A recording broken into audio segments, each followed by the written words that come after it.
Get this and get it straight. Crime is a sucker's road. And those who travel it wind up in the gutter, the prison, or the grave. There's no other end. But they never learn.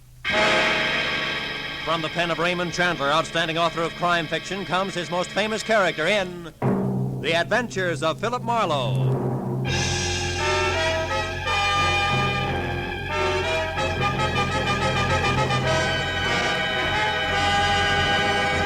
Now, with Gerald Mohr, starred as Philip Marlowe, we bring you tonight's story, The Big Book.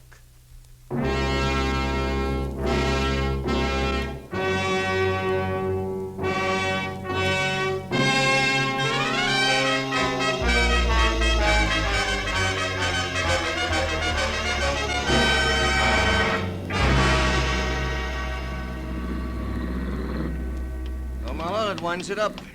Boys got him in the wagon without any trouble, thanks to you. Oh, you don't have your car here, do you, Phil? No, Lieutenant, and I haven't had lunch either. Maybe the police department feels obligated on both counts, huh? Maybe. Get in, Phil. Mooney, some good restaurant before headquarters, huh? Check, Lieutenant. How are you, Mr. Marlowe? Hungry, Mooney. Okay, Mr. Marlowe. I know a good spaghetti place. Unit 18A, a dead body at number 11 West Main Street. Reported as suicide. Investigate. Your call, Matthew? Unit 18A, No, that's a specific unit. a dead body at number 11 West Main Street. I'm at 11 West Reported as Main. suicide. It's only around the corner, isn't it, Mooney? Investigate. That's right, Lieutenant. Might save us a trip back here later, huh? Yeah. Marlowe, lunch will be a little late. Let's go, Mooney.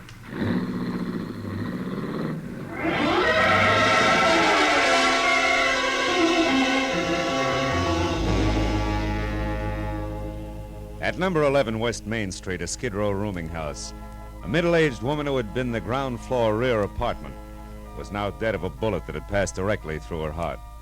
A shabby, cramped room was packed tight with a dozen different stale smells, and the naked light bulb dangled from a cracked plaster ceiling.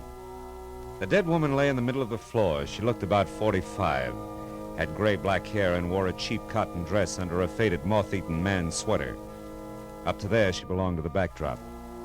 But beyond that, someplace in the deeply etched beauty of her face, the studied neatness of her hairdo, there was something vague and disturbing that made the whole picture slightly lopsided, like a cheerful tie on an undertaker.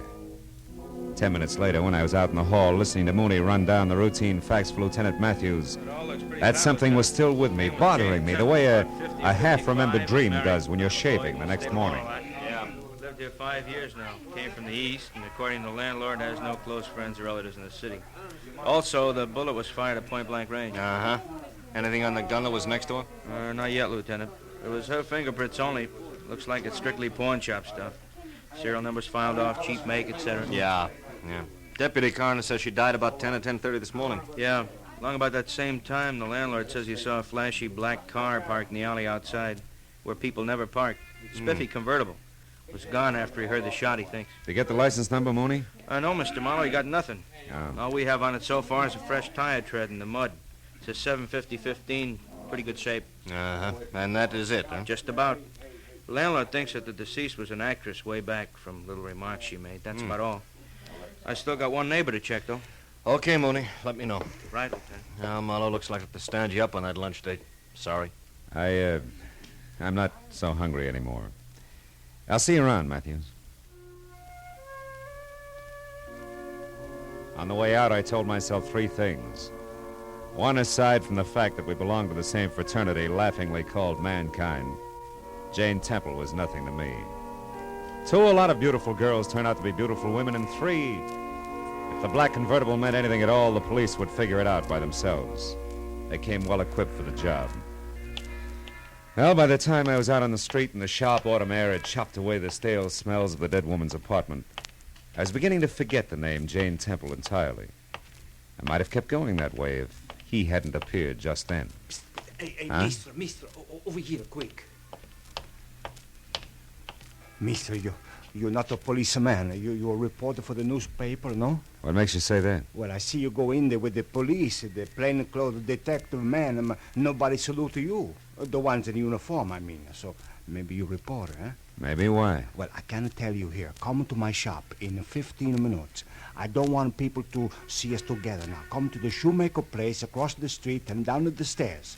Andrew Nodell. Yeah, but why, Mr. Nodella? What do you want a reporter for? What's it about? The fine lady who just died, Mrs. Jane Temple. Goodbye, mister.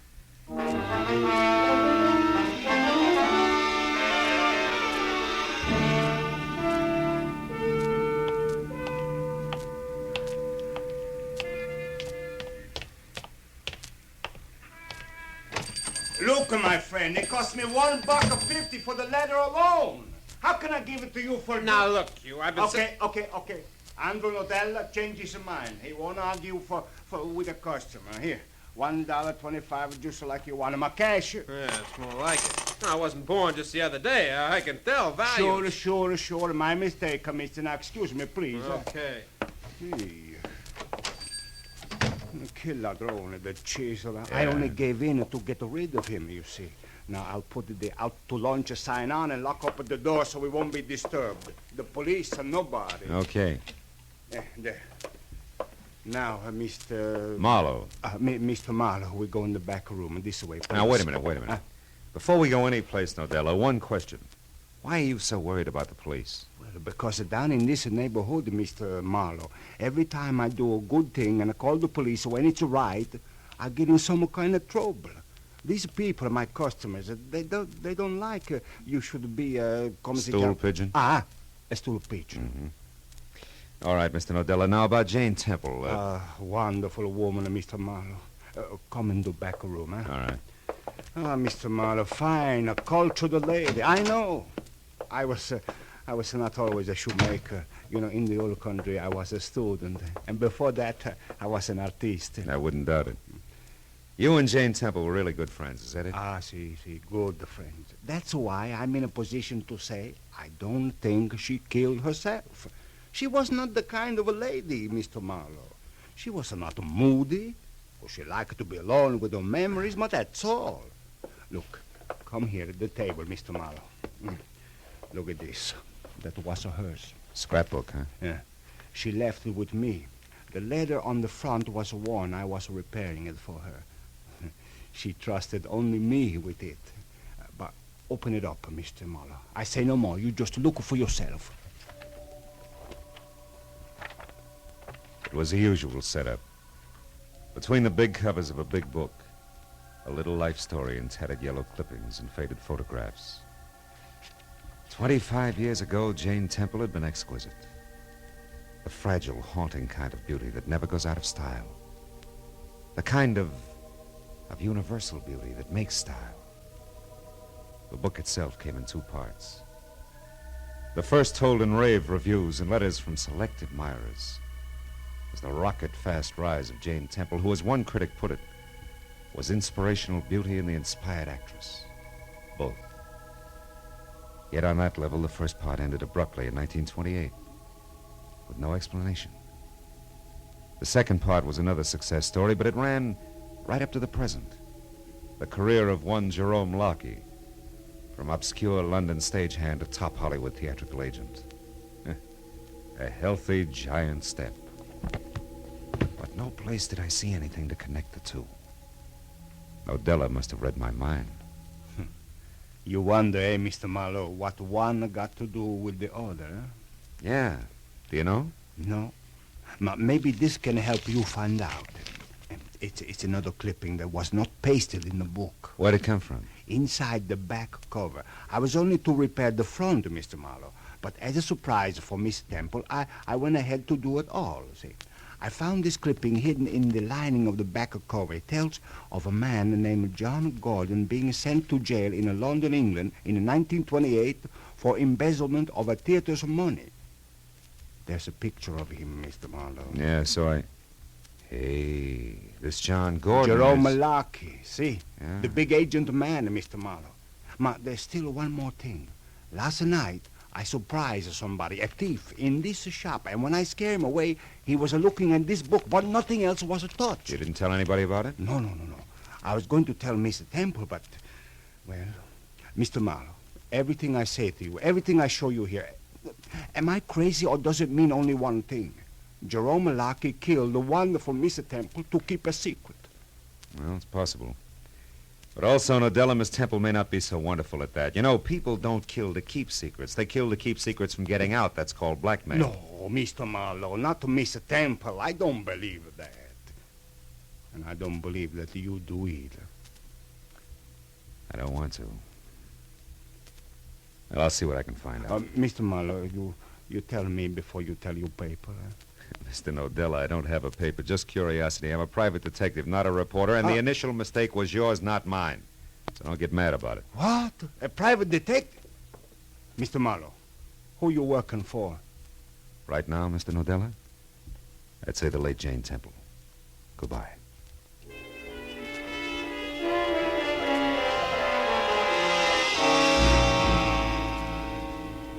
The Jerome Lockey agency on the Sunset Strip was big, brassy, and busy, and sported a blonde receptionist to match.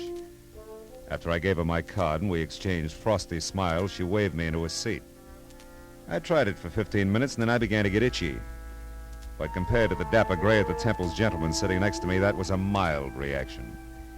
He was one of those heavy-handed character actors you remember by face, never by name. Jerome Lockey's office? No, he's not in now.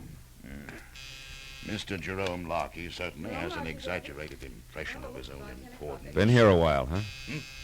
Quite a while, sir. Much too long a while. Yes, sir, I'll tell him. Young lady, please tell Mr. Lockey that Elliot Monroe could wait no longer. I'll see him at his home this evening. I have several studio calls to make this afternoon. Good day. Good day, Mr. Monroe. Studio calls. Yes? Mr. Monroe couldn't wait, Mr. Lockey. He said he'd see you at your home tonight, sir. My tough luck. Anyone else, Madge? Only that New York call, sir. I'm still trying to get it. I'll put it right through the moment it comes in.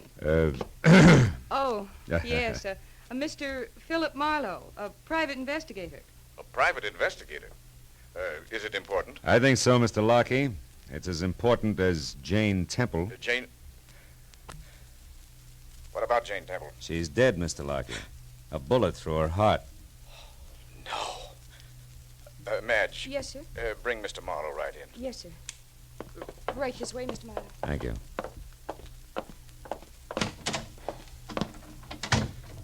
Well, Marlowe, why are you here? I mean, how did you know I had anything to do with Jane Temple? I didn't. But since she was an actress once and you're about the biggest agent in Hollywood, I thought I'd start with you.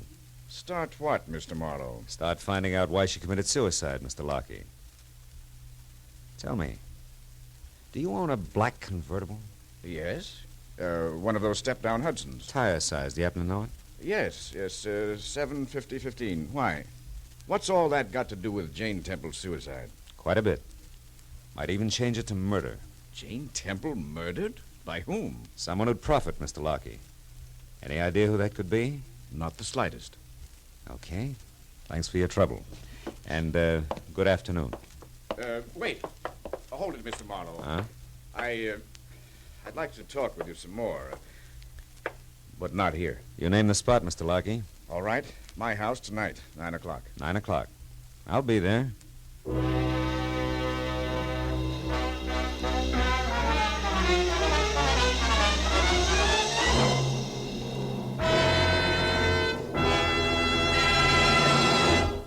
In just a moment, the second act of Philip Marlowe. But first, our armed forces are mighty busy these days. They're conducting the United Nations police action in Korea. They're patrolling the occupied countries. They're standing ready for national defense. And at the same time, they're doing important scientific research. With so many varied duties, the armed forces need more men. Men with brains and ability who can be trained as highly efficient specialists. Men who want to be the leaders of tomorrow. Inquire at your nearest recruiting office about the opportunities open to you in America's armed forces, the world's greatest power for peace. Now with our star, Gerald Mohr, the second act of Philip Marlowe, and tonight's story, The Big Book.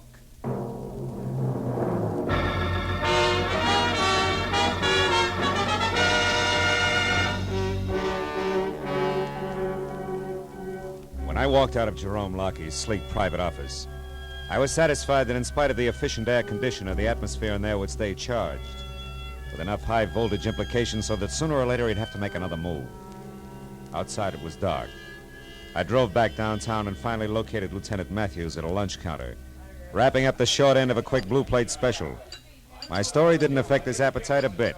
Have a piece of pie, Marlowe. The cherry is great. Matthews, I've been trying to tell And you I've been that listening, Phil, to all of it. All of it, from that crackpot shoemaker to a leather-bound scrapbook, right on up to a weird-looking Jerome Lockie's kiss. And now what do you want me to do, get an ulcer? Matthews, maybe Jane Temple didn't kill herself. Maybe she was murdered. Go on. Now, look, there was an old clipping and some pictures in that scrapbook that identified our Jerome Lockie as one John Gordon, who did time a few years ago for embezzlement, which, if revealed, would ruin the great Jerome Lockie of today. Now, look, it looks like... Oh, nuts.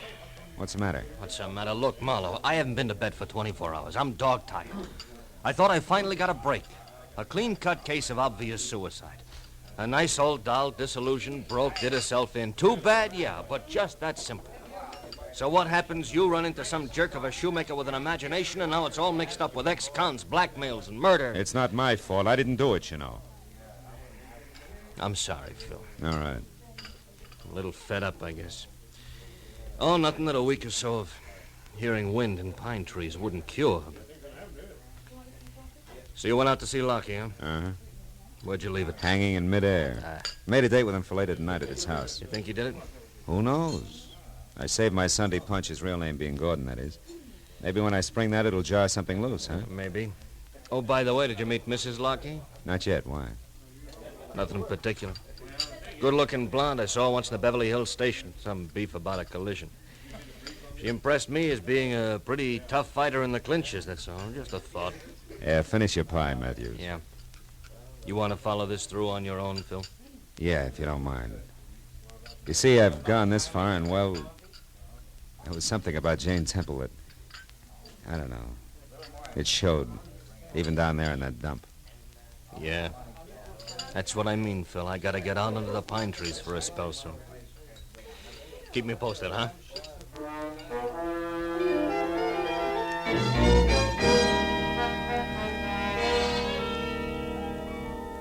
I drove out to Beverly Hills again and found the Jerome Lockie place.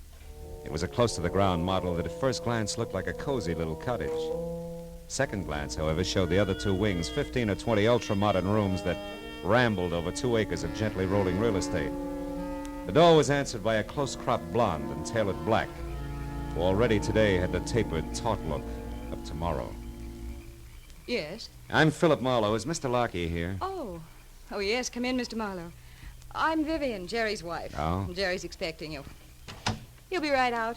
He asked me to look after you for a few minutes. Do you mind? On the contrary. I was in the middle of a whiskey and water. Johnny Walker.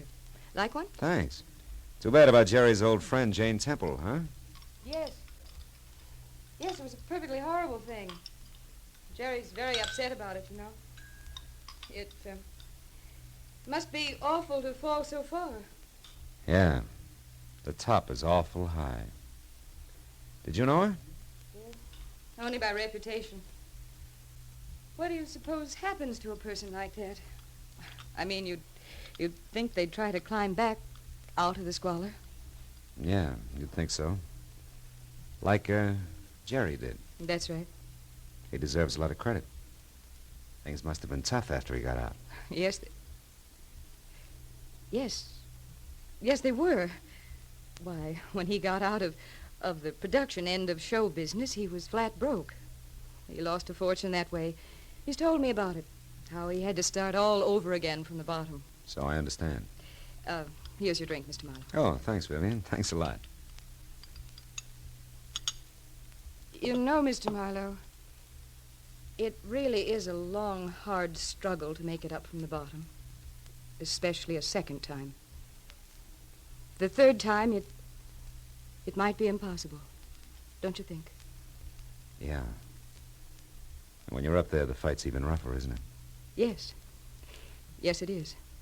Sometimes a person would... Oh, it looks like you have another visitor. What? Coming up the walk outside. Oh, that's Elliot Monroe. He's always popping in here at odd times, usually to borrow something.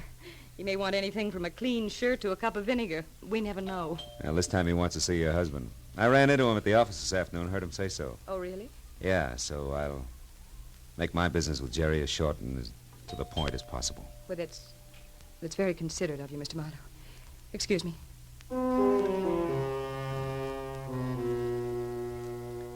I heard Mrs. Vivian Lockie receive the load of ham at the front door, and a second later I heard my name called from the hall behind me. It was Jerome All Smiles, doing his suave and determined best to bury the end of the world look he'd acquired in his office. But it peeked out around his eyes and at the twitching corner of his mouth. As he led me into the library and pointed me into a deep leather chair, I decided to let him lead off. I also decided to bait a trap and set it out. Now, how about a drink, Marlowe? I have one, thanks. Mrs. Lockie anticipated you. Anticipated? Oh, yes, of course. Well, let's see. Where did we leave off this afternoon? Oh, we talked about a lot of things, like tire sizes, suicides. Oh, yes, yes. Now let me get something straight, Mr. Marlowe. You seem to believe that there's a little more to poor Jane Temple's death than a simple suicide. Considerably more, Mr. Lockie. Yes. And you've come to me with this problem. Why? Because you may be able to fill in some blanks. How?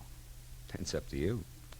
Let's say first that I think a prominent and wealthy man is connected, a man who's saddled with a messy past that he can't afford either to keep secret or have revealed. Now, just a minute, Marlowe.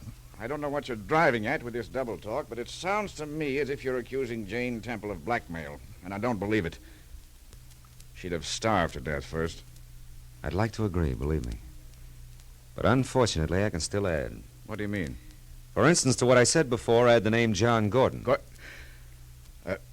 Who is John Gordon? I'm not quite sure. But I do know this. Somehow the key to who he is ties into a basement shoe shop in the 100 block on West Main Street. Does that mean anything to you? No, why should it? Marlowe, why exactly did you come here? Please tell me. I just did. Well, that's that. Chances are I'll see you again sometime. Good night, Mr. Lockie. Marlowe, wait. Now, listen. In my business, bad publicity counts. And I've worked awfully hard to I keep know. it.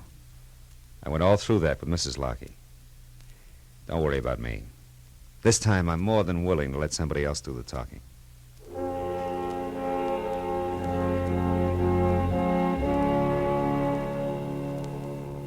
When I walked out on Lockie for the second time, things still didn't add up right. Something was missing.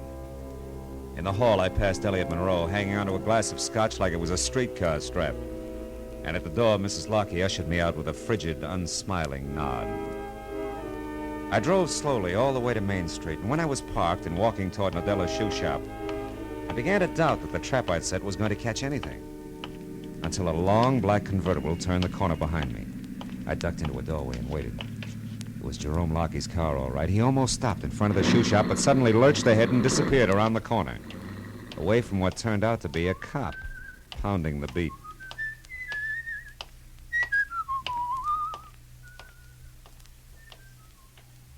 I was convinced he'd be back, so when the cop passed me, I ran around to the rear of the shoe shop and down the stairs to a window where I could keep out of sight and still see anything that went on inside. I just settled down for a wait when it came. Stand still, my fine fellow. Don't move or I'll kill you. Mr. Elliot Monroe. What do you know about that? Looks like the wrong sucker rose to the bait. Or is this just coincidence? It's no coincidence, my friend, believe me. While you were in talking to dear Jerry tonight, Vivian was called to the phone. That gave me a chance to listen outside the library door and overhear everything you said. That's why I am here, to protect my interests. No wonder things didn't add. You're the missing link, typecast at that. Keep those hands up. Sure, I couldn't see Jane Temple as a blackmailer, now Jerome Lockie as a killer, but you're playing both parts. For you, that's a cinch. Aye, but our detective is clever now, isn't he? But just a little late, wouldn't you say? Yeah. No switches in a one-track mind. Yeah, it's my own fault. Have your fun, Monroe. But tell me one thing. How'd you worm your way into this setup? That was a well-kept secret. Not to a man with an experienced eye for drama, my good fellow. It started very simply when I recognized Jane Temple on the street one afternoon and befriended her. Befriended her? Yes. We reminisced about the good old days in the theater and finally went through her scrapbook together. But there was one clipping that she tried desperately to hide in the binding. Oh, the clumsy old fool. So when she sent the book here to be repaired, it was you who broke in and found that clipping, huh? Yes, and read it and put it back before the stupid cobbler discovered me. But I had found the skeleton in the closet and knew that I could make it rattle long, loud, and lucratively. Sure. Jane Temple would do the dirty work, put the bite on Lockie. It would have been perfect, an ideal escape for both of us from the constant humiliation of poverty. There was nothing of woman left in her. All that remained of the great Jane Temple was dusty yesterday in a book bound in leather. Mr. Marlowe, are you afraid to die? No more than most people? Oh, I'm glad you said that. I had to kill you anyway, but at least you understand. He who kills cuts off so many days of fearing death. Then is death a benefit. It's the last benefit you'll ever play.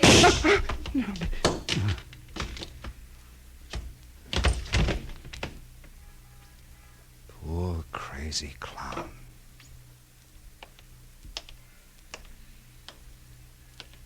You know all the answers now, don't you, Marlowe? The whole story. Yes, Vivian. All except how you showed up here when you did. I had to. You see, I've always known about Jerry's past. He told me about it before we were married. I knew that was why you came to see him tonight, and when I saw Elliot there listening at the library door, I realized that he must have known, too. When he left the house, I followed him. Got here in time to save my life. To be honest, Marlowe, that was incidental. I got here in time to save my life. I hope. Well, just the same, I'm going to return the favor when the police get here. You mean you... I mean there are a lot of things that belong in a dead woman's leather-bound book of memories. And no place else. I'm going to do my best to help you and Jerry keep them there. Oh. Thanks, mister.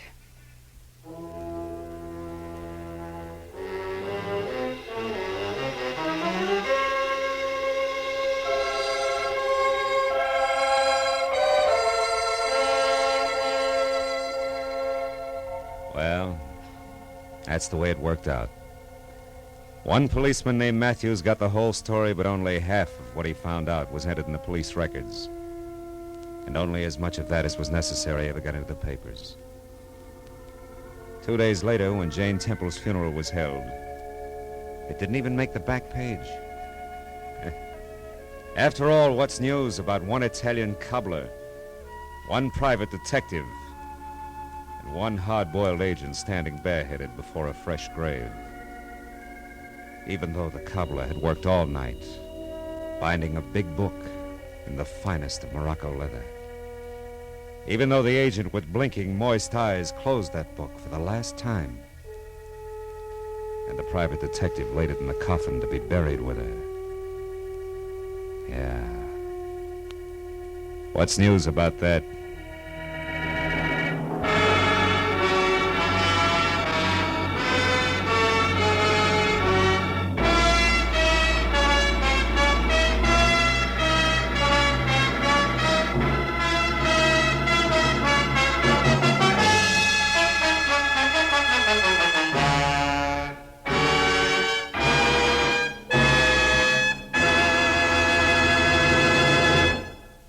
The Adventures of Philip Marlowe, bringing you Raymond Chandler's most famous character, star Gerald Mohr, are produced and directed by Norman MacDonald and written for radio by Robert Mitchell and Gene Levitt. Featured in the cast were Jack Crucian, Bud Whittam, Jay Novello, Lynn Allen, John Daner, and Ted Von Eltz. Detective Lieutenant Matthews is played by Larry Dobkin. The special music is composed and conducted by Richard Orant. This is Roy Rowan speaking. This is CBS, the Columbia Broadcasting System.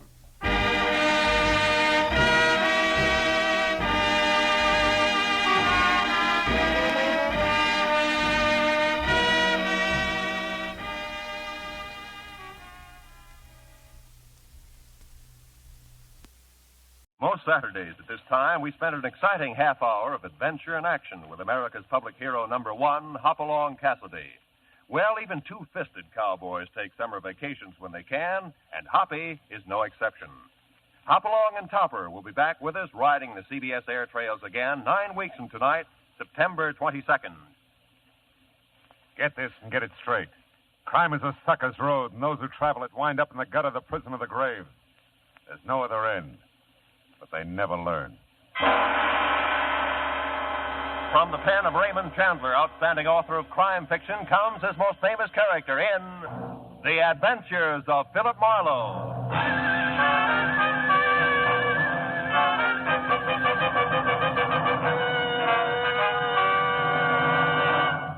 Now, with Gerald Mohr, starred as Philip Marlowe, we bring you tonight's exciting story, Wife Can Be Murder. The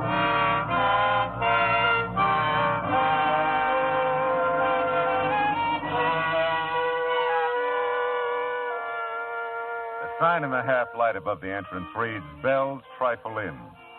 If you say it fast enough, you may be right.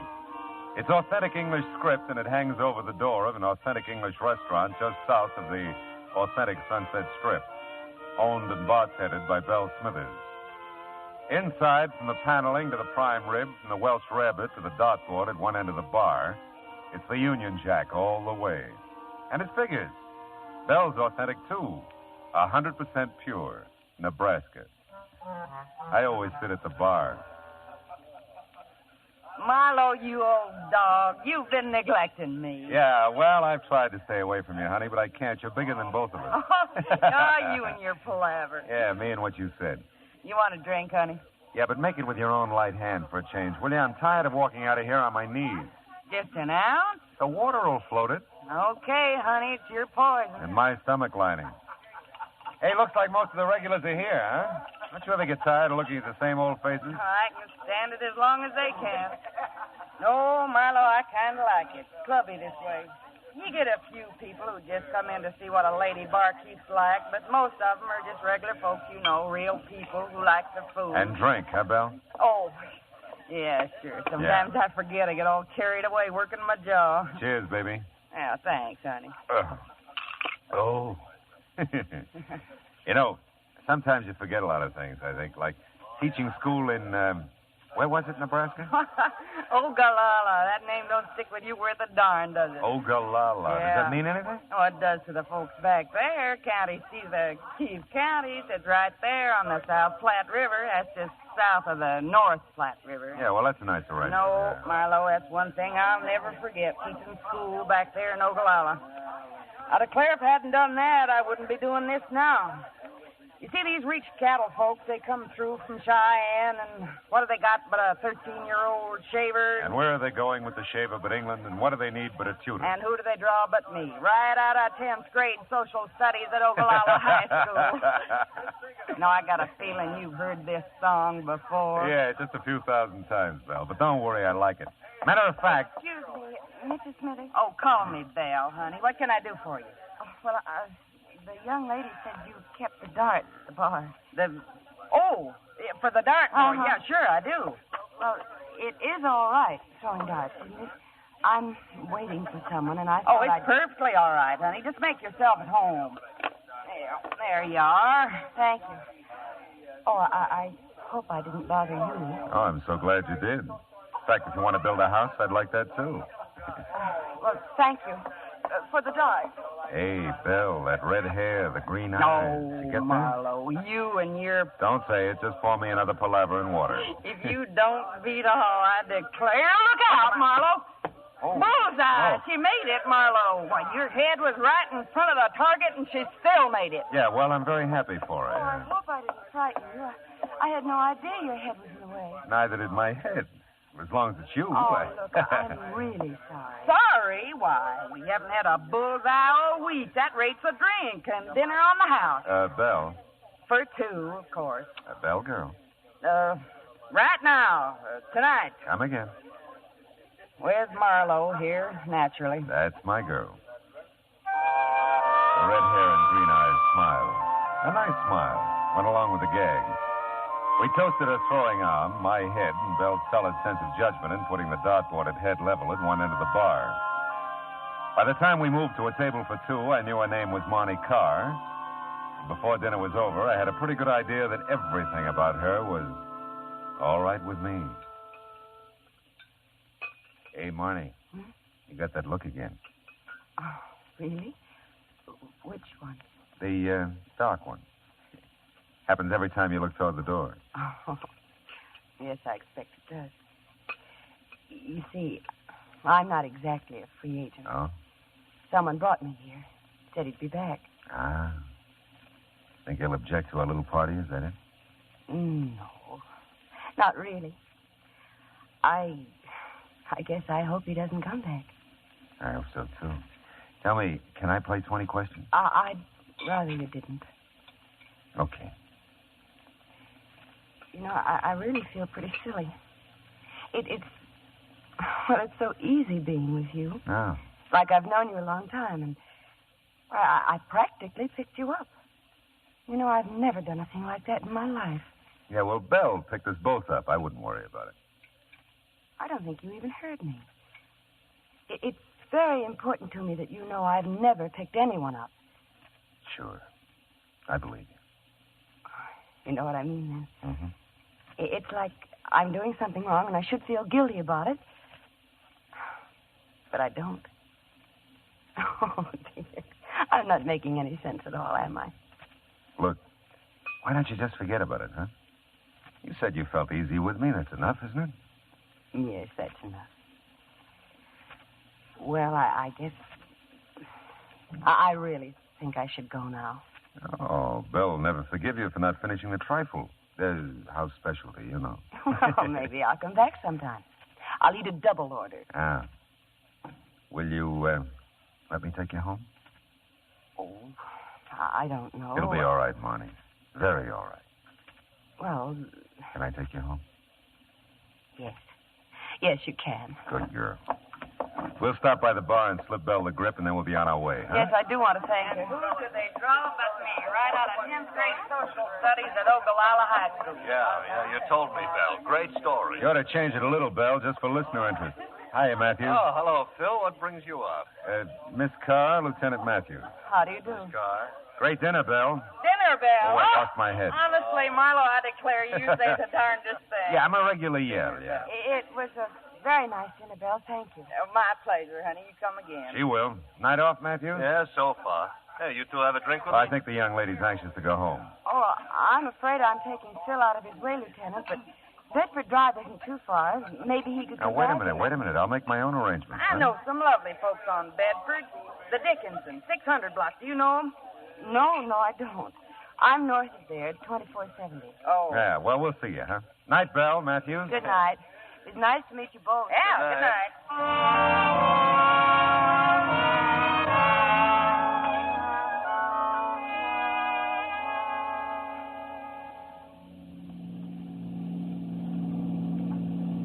Turn right at this corner. It's the last house on the Oh. Say, Marnie, can we do this again? Oh, I don't know, Phil. Are you usually at Bell's in case I get the urge to throw darts again? Yeah, well, I also have a home, and I'll get a dartboard. Let's keep it at Bell's. Maybe later sometime I'll... Oh, wait a minute. This What? is the house. Oh. Hey, looks like you got company. Car in the driveway. Yes, I see it. I wonder... The guy who was supposed to come back and didn't? I'll say goodnight here, Phil. Don't bother coming to the door. Oh, now, look, I think I... I mean it.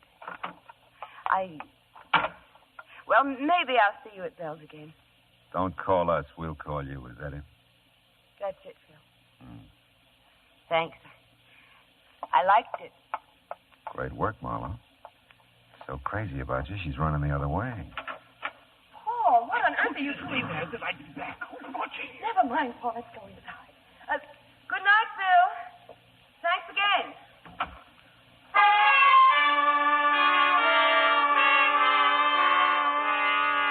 It wasn't ideal the way the evening ended. Not the way I'd planned it, but then how could you plan an evening like that? Girl meets darts, girl throws darts, girl meets boy. Didn't make much sense, but it didn't have to. It was a nice evening. Short, but nice. Monty Carr was a nice girl. And I decided to leave it at that. Nice girl. It was straight up 11 o'clock when I got home.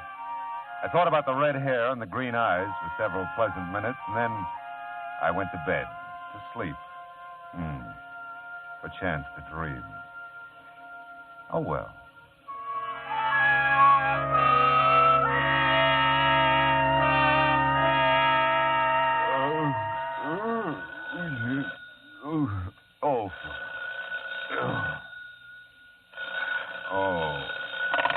Hello. Matthews, Phil. Yeah. That girl you were with last night, where was it she lived? Where did she live? Yeah. Look, it's not even 8 o'clock in the morning. You're asking... Take it easy, Phil. Was it 2470 Bedford Drive? Yes, it was 2470 Bedford Drive, and if you hurry, maybe you can get there in time for breakfast. I'm already Abo- here, Phil. And you better come on out. The dame has been murdered.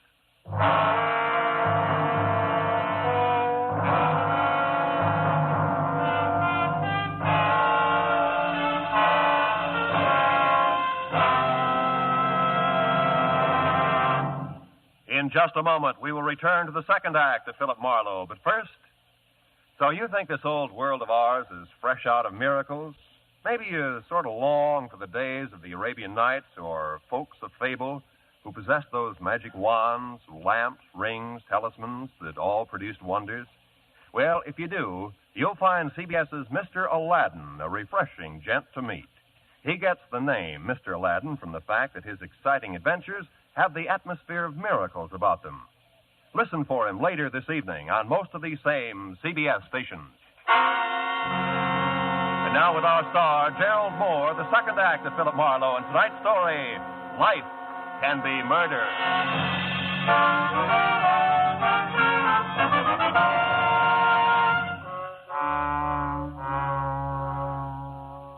All the way to Beverly Hills, I tried hard to see the face of the guy in the doorway the night before.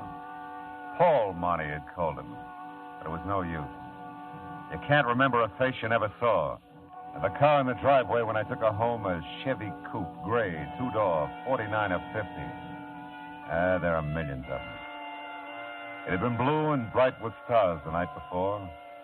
The morning was hazy, overcast. And so was I. Matthews met me at the door.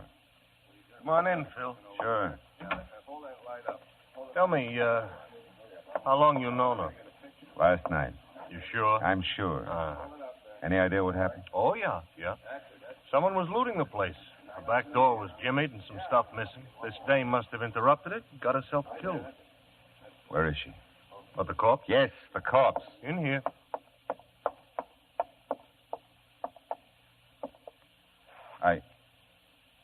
Hey, that's not Marnie. Did I say it was? Oh, no, but I thought that... Never mind, do you know who this is? Yeah. Ann Harkness, according to identification in her purse. Oh? She's from New York. Taxi driver brought her here about 11 last night from the airport, and the coroner says she must have been shot shortly after that. Uh-huh. Did you bring your girlfriend straight here from Bell's? Yeah.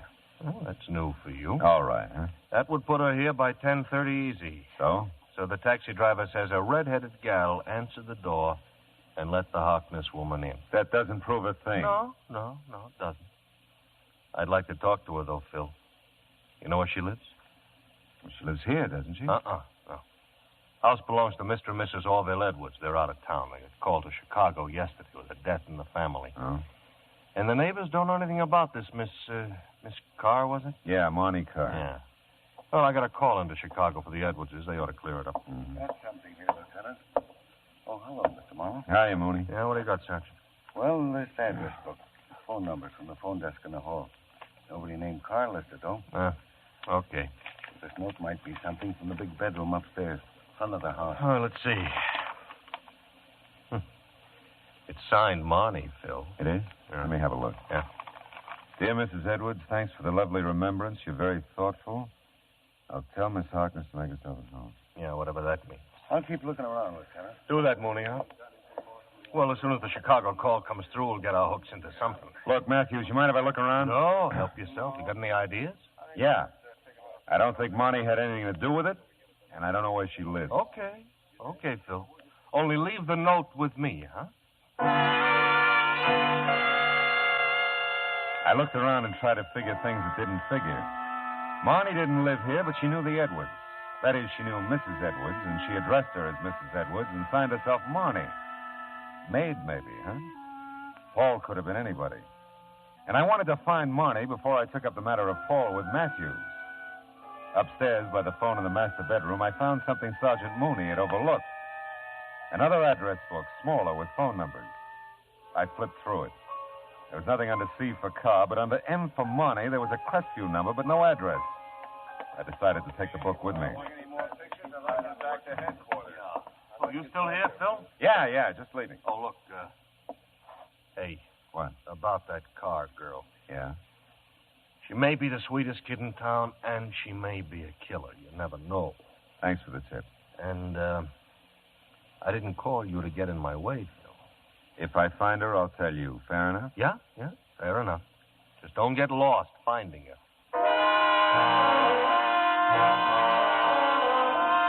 It was kind of a break.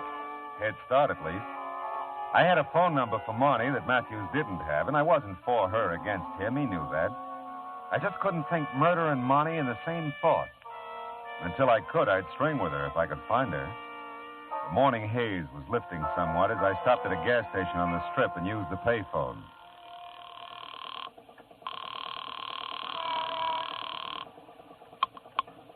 Mr. Felix's, good morning. What'd you say this was? This is Mr. Felix's beauty salon. Oh, is Marnie there, please? I'm sorry. Miss Marnie's not in today. Can someone else help you? Oh, no, Look, would you be kind enough to give me a home phone? I'm sorry, sir. We're not allowed to give out phone numbers. Oh, but I'm an old... It doesn't matter who you are. I can't give you her number. Okay, thanks.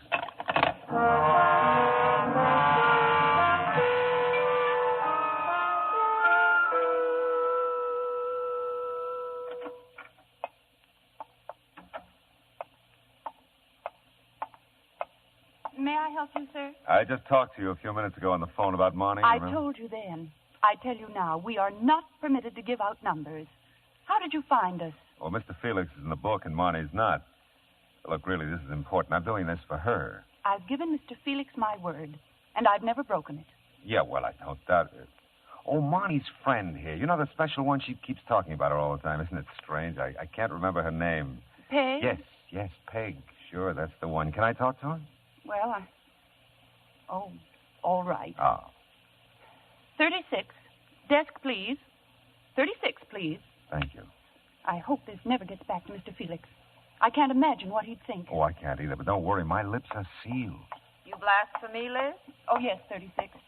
Peg, this gentleman. Over here, Peggy. It's about Marnie. Ah, what about mine? Well, I don't have a home phone or her address. She wouldn't give it to you, huh? Well, no. She wouldn't. You look all right to me. What's wrong with you? Nothing. I'm a nice, clean-cut fella. Yeah, looks like. Yeah? What do you want with Marnie? Well, I just want to see her. Good enough reason? Best in the world. She don't feel too well today. She called me first thing this morning. Your fault?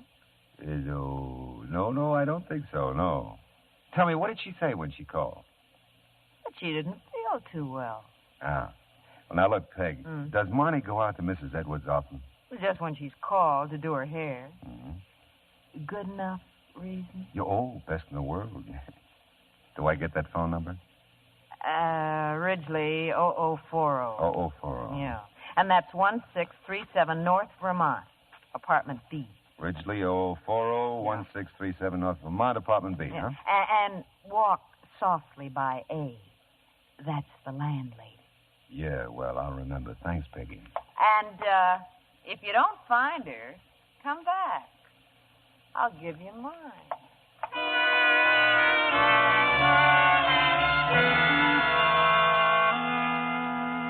Peg was something of a prophet, among other things. Well, there was no answer to my knock at 1637 North Vermont, apartment B, and no answer to the phone call I placed in the lobby. So I quit walking softly by apartment A, knocked there, and the doorway was suddenly filled with a solid block of granite. Yes, I'm a landlady, but if she don't answer the door, it makes sense to me. She ain't in. Well, have you seen her this morning? Ain't seen her since she went to work yesterday morning. Ain't seen him either. Her husband? Husband? Young man. Even if I knew, I wouldn't tell you.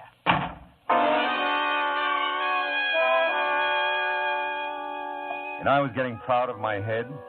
It could dodge anything from flying darts to door slams near the eyebrow. But that was about all I was proud of at the moment. I wasn't exactly closing in on Marnie.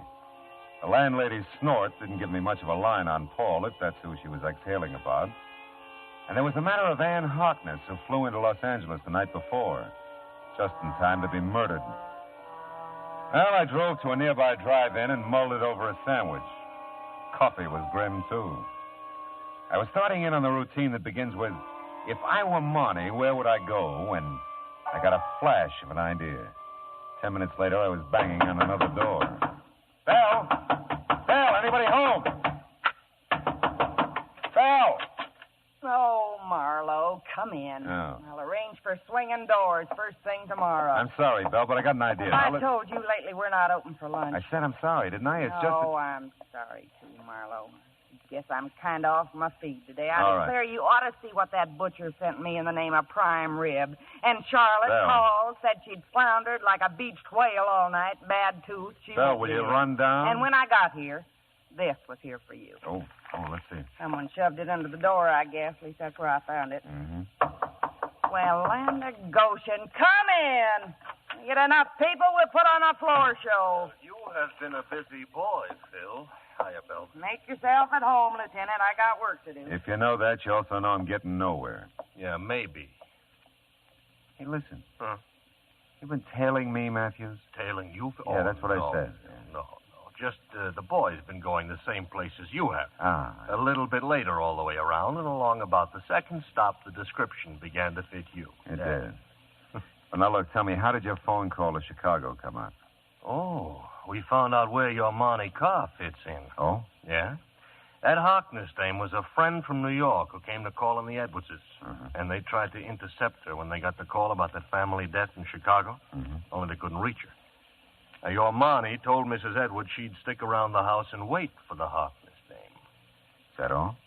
Well, they described some of the stuff that might be missing. We checked, and it is. It is, huh? Yeah. Tell me, how do you figure Monty by now? How can I figure her, Phil? She's missing. Yeah. Yeah. She is missing, isn't she, Phil? I said if I found her, I'd tell you. You remember? Oh, yes. I remember, Phil. I just want to make sure you do.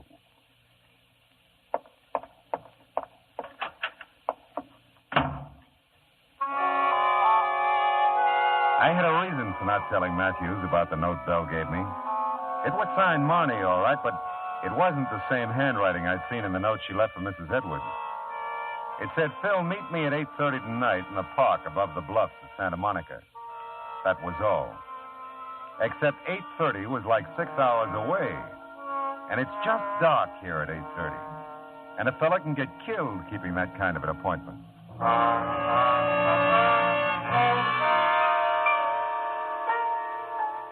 Did you ever wait 6 hours for something to happen? Oh, it's no fun. Neither is the thought that maybe something final has happened to a pretty nice person. I was almost sure now that Paul was my boy, but almost wasn't close enough. And I had to find Marnie, if she could be found. Well, I got to the park above the Santa Monica Bluffs about 15 minutes early. Left my car a block or so away. And all the way to the park, I watched for a gray Chevy Coupe, 49 or 50. When you look for them, they're hard to see. And then I saw it. Parking half a block down, a guy got out and headed into the park. I let him go, got to his car about the time he reached the bluffs. I don't know what I thought I'd find, but not in my wildest dreams did I expect what I found. 3 minutes later, I was put to floorboarding it up the coast highway toward Malibu. The Seaway Motel, 21245 Malibu Road. That's the way the parking ticket I lifted from under the windshield wiper on the Chevy read. And that was good enough for me. I hit 2 wrong doors before I found the one I wanted, and I had to spring the lock. Marnie. Plays rough, doesn't he? Here. I'll untie your wrists. Knows he can get away with it. Still, I've been such an idiot. You love him a lot, huh? Who doesn't love their own kid brother? Paul is your kid brother? Yeah, all mine. Write it down somewhere, Phil. Big sisters don't make good mothers. Take it easy, honey. You're okay now. Sure, I'm fine. First I catch Paul stealing from the Edwards. Then I stand there like a zombie and watch him shoot down a woman he had never seen before. Take it easy, honey. Oh, Phil, I'm sorry I didn't want to drag you into this. He asked me who you were when you brought me to the Edwards last night. I'd never heard of you, but Paul had. And... Wait a minute. That's probably him now. Be careful, Phil. He's crazy. I'll be ready for him. Right behind the door.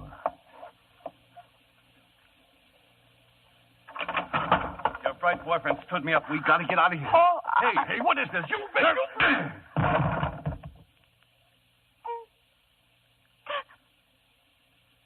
Oh, Phil. He's just a kid. Yeah. Just a kid.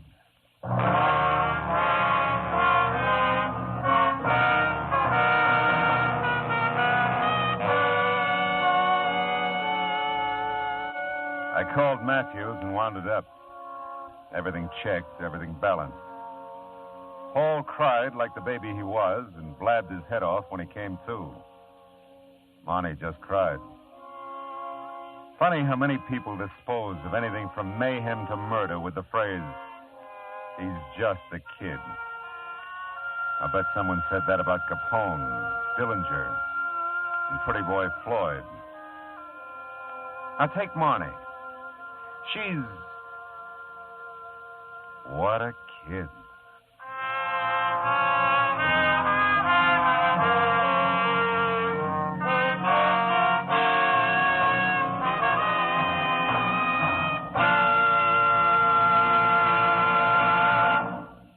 The Adventures of Philip Marlowe, bringing you Raymond Chandler's most famous character, star Gerald Mohr, are produced and directed by Norman MacDonald and written for radio by Kathleen Height.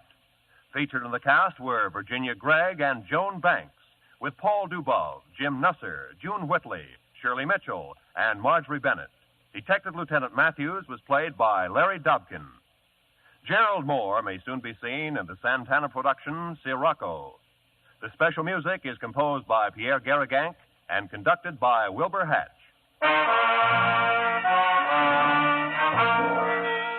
Be sure to listen again next week at the same time when Philip Marlowe says... This time a pair of crossed telephone wires put the good neighbor policy into effect. To the murderous accompaniment of an off-key xylophone, one good neighbor almost kills another good neighbor. A fella named Marlowe.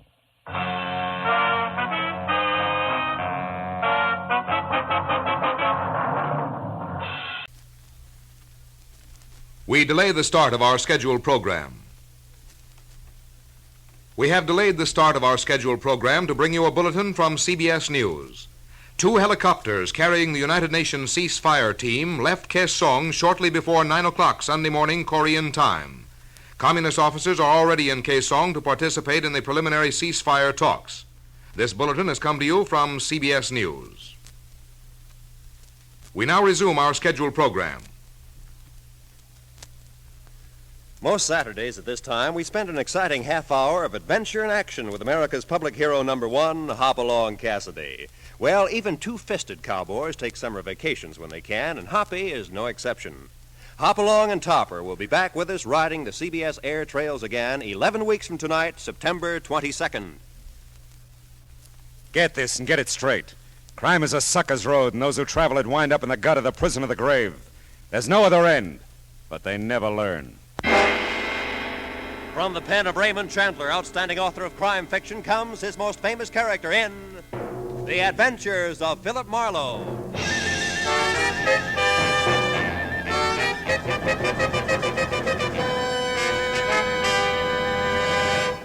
Now, with Gerald Mohr starred as Philip Marlowe, we bring you tonight's exciting story, A Seaside Sabbatical.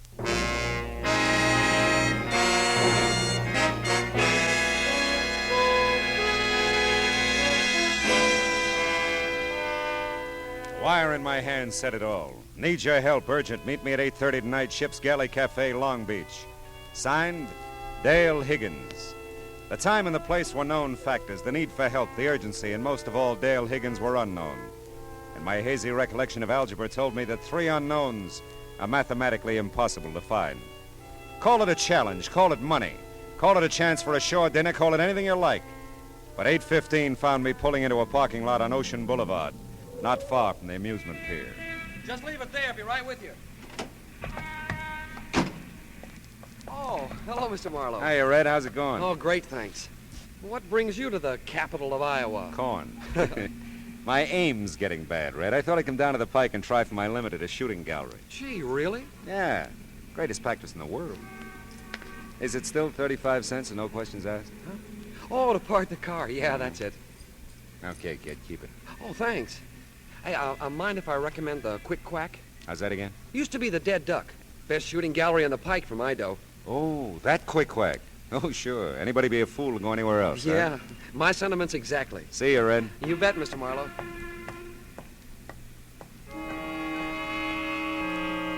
Red's a nice kid. His name was a natural. He was blonde.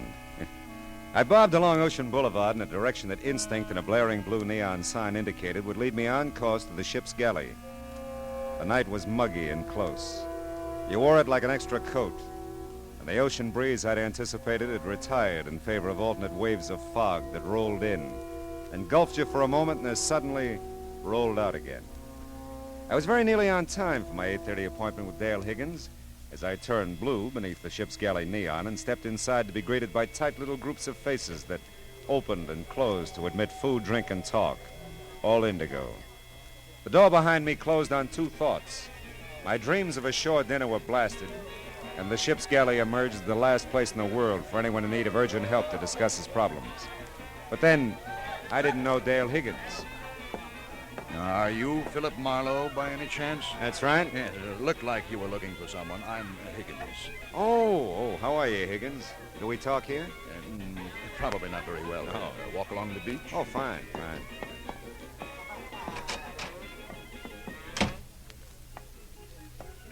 Oh.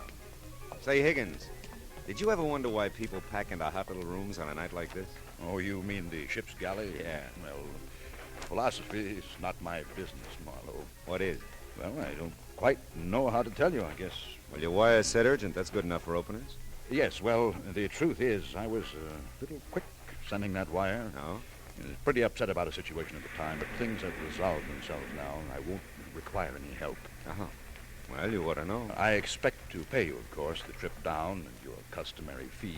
That'll be $25 a day in expenses. 7 cents a mile for 23 miles, and, oh, yeah, 35 cents for parking my car. 7 times 23, $1.60, 61, $35. $1.96. $26.96 altogether. Is cash all right, I suppose? Always has been. Marlowe, I am sorry about this. I didn't set out to bring you on a wild goose chase. But yes, looks like I've got the right amount. Thanks. Don't worry about it, Higgins. Anybody can change his mind. Yes, I guess that's right. Well, thanks for your trouble. Not at all. Yeah, well. Mr. Marlowe! Mr. Marlowe, wait! I turned in the direction of her voice, but the fog has a cute way of diffusing sound as well as sight. And I realized I wasn't closing in on anything, that the fog was circling me and I was circling it. So I stopped and waited. I listened and heard nothing but the sound of the sea and the faint wheezing of the Pike Calliope. Then suddenly it hit me. Somewhere along the fog-swept beach, a girl had called my name. And nobody knew I was in Long Beach except Red at the parking lot and Dale Higgins. Yeah, the choice was obvious. Did she find you okay, Mr. Marlowe? Yeah, Red, she did. You tell her where I was? Oh, sure. I told her you and me always did our shooting at the Quick Quack. Good boy. Now tell me who she is. Who she is? Yeah. You mean you don't know her, Mr. Marlowe? That's the general idea, Red. Well, I guess she's my age. This I know. Who is she? She's... Yeah. She's... You want your car, Mr. Marlowe? No, Red, not now. I think I left something back at the Quick Quack.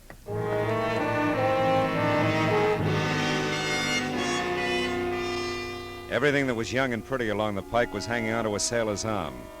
Around Gene Arno's Quick Quack, the nearest thing to youth and beauty were the neatly lined 22s poised across the counter.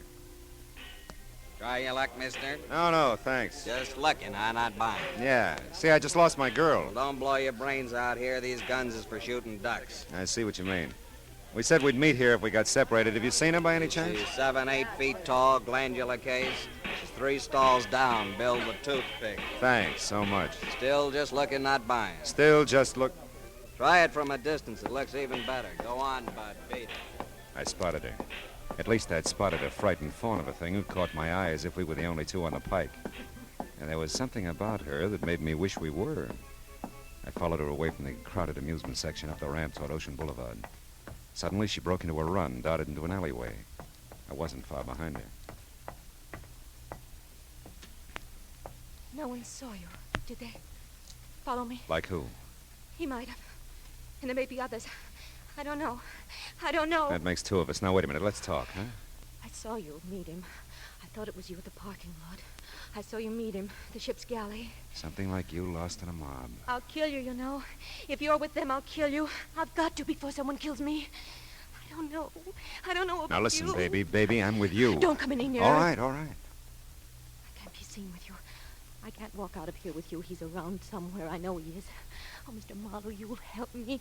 You'll have to. There isn't anyone else. Of course I will. Well, then look.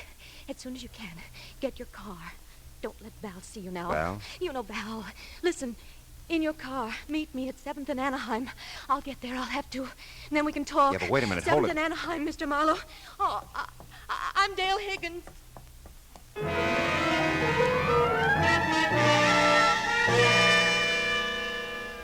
It was a study in contrast all the way. The din and kaleidoscope of Rainbow Pier against the lonely sound of a foghorn. The gray feel of fog and the dank gray black of the warehouse district at 7th and Anaheim. An urgent wire signed Dale Higgins. Dale Higgins. And a guy who called himself Higgins. Husband? Lover? What? Well, here we go again, Marlowe. I parked the car and waited. The fog hugged the streetlight, but the sign was intermittently visible. I had the right place. I don't know how long it was before I heard the footsteps, but it was long enough for me to stretch my legs out along the car seat, lean my head back against the door, and feel the damp touch of fog sweep against my face from an open window. I remember starting to turn my head toward the direction of the steps and thinking that Dale had made it in good time. Oh!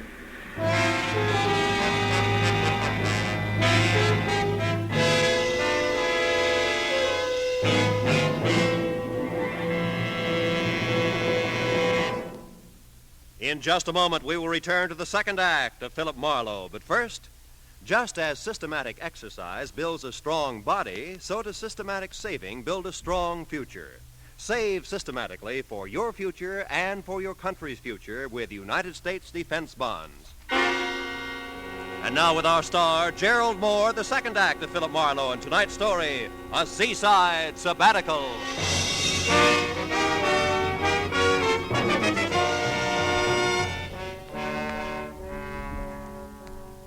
I could almost hear the chain pulleys clanking the first time I opened my eyes. And it took another game try before the fuzz faded away and the room slowed down to a Lambeth walk. Off somewhere, the faint sound of breakers. And I did the ceiling, the walls, and one corner of an expensively furnished room before I centered on the fuzzy, indeterminate face at my bedside. A kind face, motherly and pleasant. It talked. I'm Mrs. Higgins. Oh no. Yes, I am. Is everybody in Long Beach named Higgins? You don't really feel a bit well, do you? No, not really. We're awfully sorry, Mr. Marlowe. I know when Dale realizes what she's done, she'll be sorry, too. Yeah, I suppose. Dale bean me? What, with a pier? She's often violent, I'm afraid. Such a high-strung girl. Gives way so easily, you know. Yeah. Imagines all sorts of things and then, well, just gives way. Yeah. But I won't worry you with that. Dale's my problem. I won't worry you with anything, Mr. Marlowe. Just you get a nice rest. I'm a cinch. We'll pay whatever damages there are, of course. But I won't hear of you leaving now until you're much better. Oh. Hey. The mother of the Higgins clan had locked the door and walked away. My head felt big and woozy and rammed down into my neck. I was not in the pink. Mother Higgins had ordered a nice rest, and it looked like I'd need it. But I don't like strange rooms and locked doors and high-strung girls who give way. I was still trying to get out of bed when another door clicked slowly open on the other side of the room. My little frightened fawn was back, and my head hurt. I heard Marie with you. That's how I knew you were here. Oh, poor Mr. Marlowe. Did they hurt you? They sure did. It wouldn't do, you know, if they found me talking to you. I feel better now that you're here. I wish I did. What happened to you, do you know? I have a rough idea. Say, honey, how much do you weigh? 105 when I left the convent, but that's not important. Listen, I can't stay long. You know, a romance with you would be rough. Please, Mr. Marlowe. They're going to kill me. Val and Marie, All right. Now settle down. They are, and I don't know why. Maybe if I knew why, I'd understand. Yeah, but listen, I didn't even know Val then. Val? Val Nichols, a friend of Marie's. She sent him to the boat to meet me, and ever since then I just know they are going to kill me. Dale, listen to me. I don't know Val. As a matter of fact, until you told me, I thought his name was Higgins, and I don't know Marie. But what makes you think they're going to kill you? You met Val last night, the ship's galley. You talked to him, and Marie was just here. Oh, don't try to confuse me. You're all I have. All right, honey, but tell me, isn't Marie your mother? My stepmother. Daddy's dead. And when I got off the Orange Coast the other night, whenever it was, there was Val. The Orange Coast? That's how I came back. Mr. Marlowe, you're not trying to understand. If you won't help me, then... He's coming. Don't let him... I hope that you're not bothering Mr. Marlowe, Dale. No, I'm not. He asked me to come in. He likes me. Of course he does, dear. We all do. No. Feeling better, Mr. Marlowe? The worst way. Oh, I'm sorry. Come, Dale. Let's let Mr. Marlowe rest. Oh, you could use a little rest yourself, my dear. No. He wants me to stay. I'm not bothering. You're not bothering at all, honey, but maybe it would be better if you come back a little later.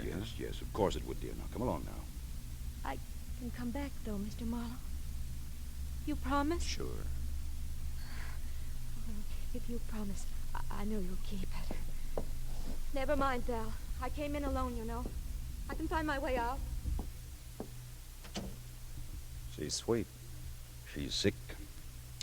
A very sick young lady, Marlowe. Troubled, confused. She's got nothing on me. Now, look, what is this all about? I don't know what day it is, what I'm doing here, who you are, anything. Well, it should all have ended with our meeting at the ship's galley last evening, Marlowe. You're not clearing anything up for me, you know. You've seen her, talked to her. You must realize that she imagines things. Right now, she imagines that she's been away from here a long time, that she came back a few days ago upon a ship, that her mother and I want to kill her. She did send me the wire, Oh, though. yes. Well, we had no idea one of her spells was coming on. We left her for a short time yesterday. The switchboard has its instructions, of course, and they reported it to Mrs. Higgins when we returned. So we thought it best if I met you and... Called me out. It's not in your line, Marlowe. You're right. I'm going to keep it that way, too. Mrs. Higgins realizes that she's going to have to do something about Dale. Institution, perhaps. Some long-range treatment, at any rate. Dale was in no condition to be running around last night playing mysteries, taking up your time. Whoever hit me in the head last night was in pretty good condition. If I had gotten there 2 minutes sooner, I could have spared you all that.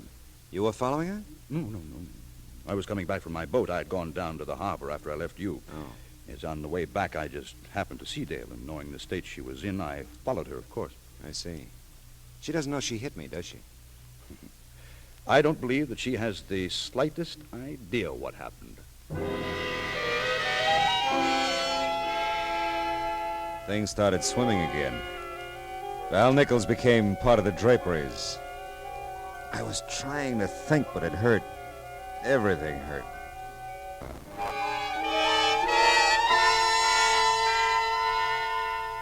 The next time I tried, I was more successful. The sunlight was streaming in the room. The clock on the night table, visible for the first time, said it was almost noon. So I got up. It was still pretty fuzzy on the edges, but I found my clothes hung neatly in the closet. Managed to get them on in the right order and made it to the door that had been locked before, but it wasn't this time. Mr. Marlowe, you shouldn't be up. Well, I'm always flying in the face of great odds, Mrs. Higgins. Bill's character. Even so, you should stay in bed a while. Oh, really, I'm fine, thanks. But you're not leaving. I won't think of it. You'll lunch with us at least. No, really. Now, I've got to go, but I'd like to see Dale first. I sort of promised her I would. Oh, my. She's sleeping, Mr. Marlowe. Oh? We gave her a sedative. Doctor's orders, of course. She's had such a trying time, you Oh, know. I wouldn't want to disturb her, no. But maybe I can call later, Oh, huh? that would be so thoughtful of you. I know she'll be disappointed at not seeing you, but I... Oh, Val, Up and about so soon, Marlowe? Yes, Well, she's sleeping, isn't she, Val? The sedative and all. I mean, I was just telling Mr. Oh, Marlowe yes. She's resting very well, Marie. Now, don't fret about her. Well, I'll take you to your car, Marlowe. Oh, yes.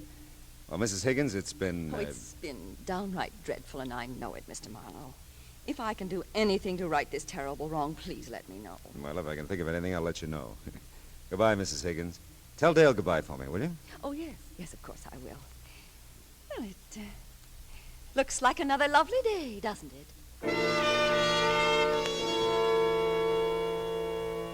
I followed Val Nichols' lead to an elevator, and for the first time discovered that I was in an apartment hotel on a different stretch of Ocean Boulevard than the one I'd grown to loathe the night before.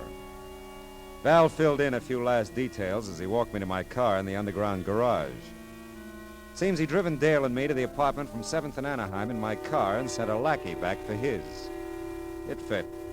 We shook hands, and that hurt my head, too. I drove off. Somewhere in the harbor district, the need for coffee and a few lungful of ocean air forced my hand.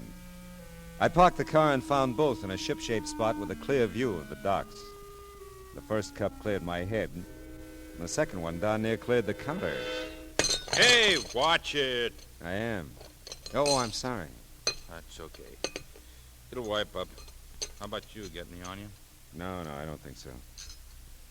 You know anything about ship schedules? Like what? Like that first one out there at anchor. The Orange Coast? Yeah.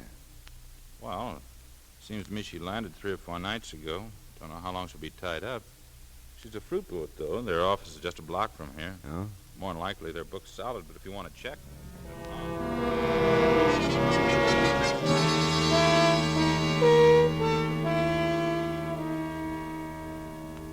Yes, Mr. Marlowe, there was a passenger Higgins on the Orange Coast when it docked Tuesday.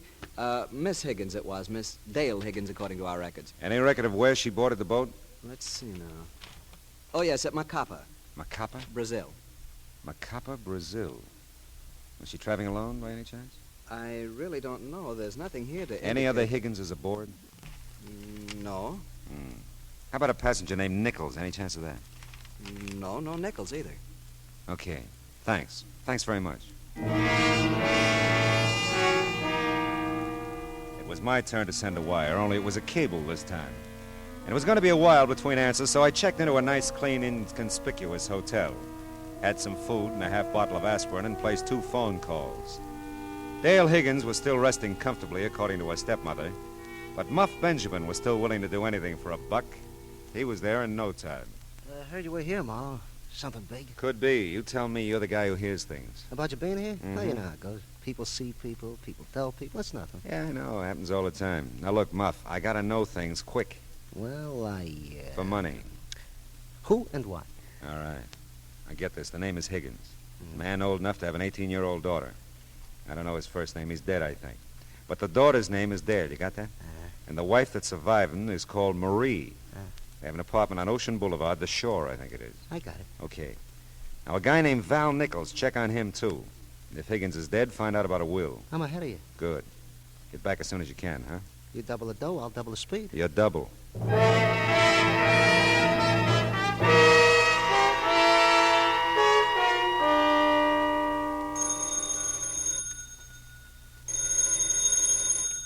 Hello. Mr. Philip Marlowe, please. Speaking. I have a reply to your cable to Macapa, Brazil. Oh, good. Give it to me slow, huh? Dale Higgins, accompanied to boat by nun. None? Order of the Holy Cross has convent near here. Suggest you check there. Signed Emerson Ward, Macapa Fruit Exporting Company. Did you say Order of the Holy Cross? That's right. Do you wish to send a reply? No. Oh, not yet, anyway. Thanks.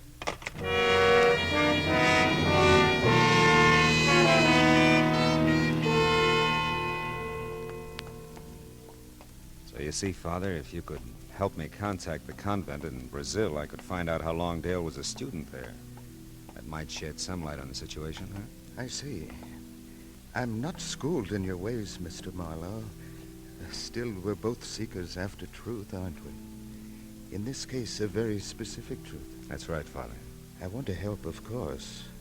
Your cable said this was a Sisters of the Holy Cross convent? Yes. If there were any way we could call down there. You see, Father, time's pretty important. If it's possible, we shall call, my son. Meanwhile, our prayers are with Miss Higgins. Come, Mr. Marlowe.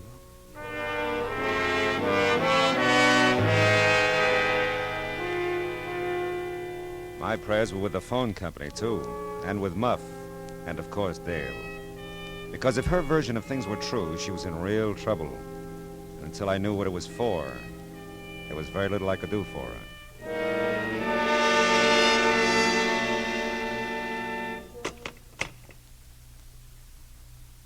Was the information from the sisters helpful, Mr. Marlowe? Well, they were very cooperative, Father. Dale's been a student there for almost 7 years, winter and summer. Her stepmother visited her every day, but Dale never left the convent until 2 weeks ago. Maybe it all fits, huh? I'll bless her, my son. Thank you, Father. And thank the Sisters of the Holy Cross.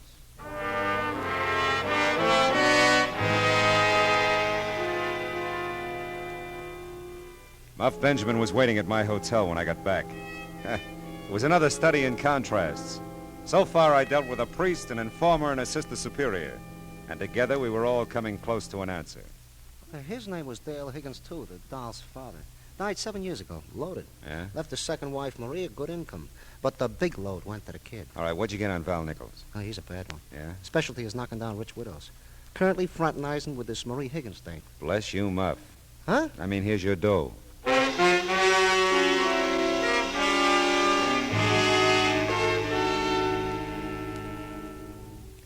You do look so much better than when you left, Mr. Marlowe. Really? Is Dale still sleeping?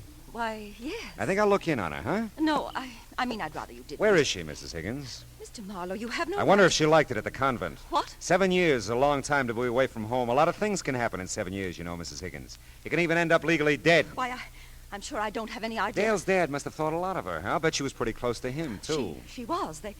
Mr. Marlowe, what are you... You tell me, Mrs. Higgins. There's nothing to tell. Dale seems to think there is. Which room is hers? She isn't here. Oh, Mr. Marlowe, don't ask any more. Oh, she's with Val, huh? On his boat. Oh, how did this ever happen? I didn't want it this way. I thought if she could have been declared legally dead, I'd have taken care of her. I mean, kept her there in the convent. No one knew she was there but Val. Val had to have her really dead. Is that expensive, Mrs. Higgins? Oh, help her, Mr. Marlowe. He'll do it this time. He'll kill her, I know. Believe me, I don't want that. How long have they been gone? Not long. Half an hour, maybe, but no longer. I'll go with you.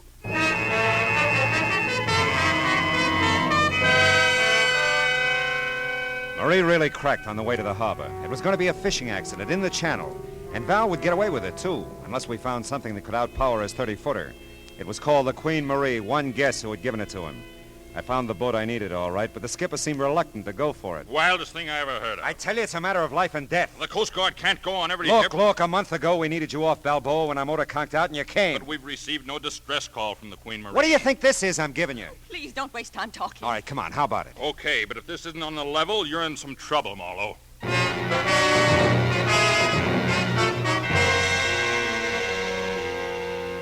By the time we'd cleared the harbor, I knew Val didn't have a chance. Every boat in the area had been alerted. I didn't know about Dale, though. I just hoped the sedative Val had given her was merciful.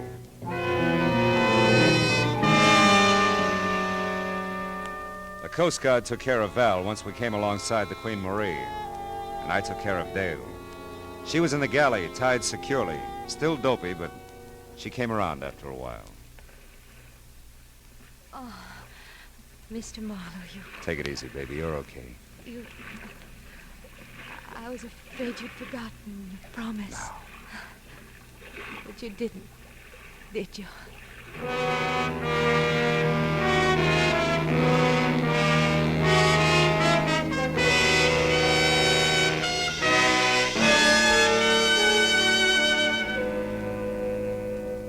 It was night now, and the lights that stretched out along the shore looked friendly and warm. friendly and warm. I wonder when people are going to realize that the only happiness there is in the world is what they can give each other. Happiness, that is. Not a stab in the back. But you know, there's one thing about me. Yeah, I have to admit it. I'm an optimistic fella.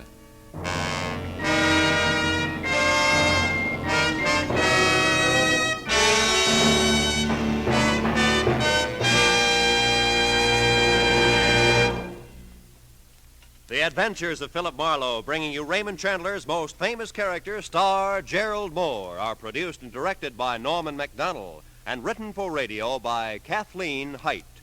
Featured in the cast were Gene Bates, John Daner, Irene Tedrow, and Lee Millar, with Harry Bartell, Barney Phillips, Lou Krugman, Donna Hayner, and Stan Waxman. Gerald Mohr may soon be seen in the Santana production Sirocco.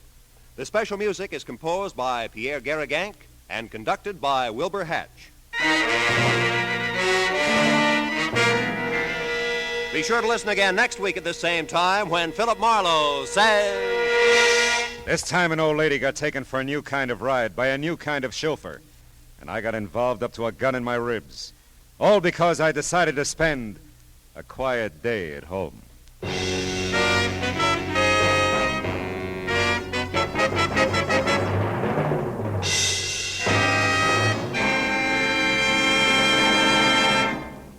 Don't miss Broadway's My Beat, featuring Detective Danny Clovers, the cop who knows every character, every star, every crook frequenting the Great White Way.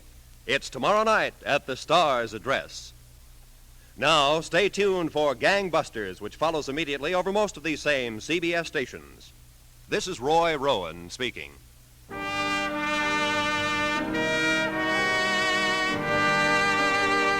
This is CBS. Hear Horace Hyde every Sunday night, the Columbia Broadcasting System.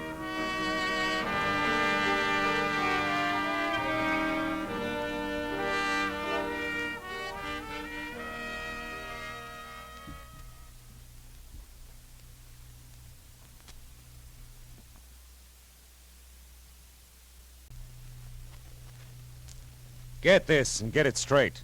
Crime is a sucker's road, and those who travel it wind up in the gutter, the prison, or the grave. There's no other end. But they never learn. From the pen of Raymond Chandler, outstanding author of crime fiction, comes his most famous character in The Adventures of Philip Marlowe.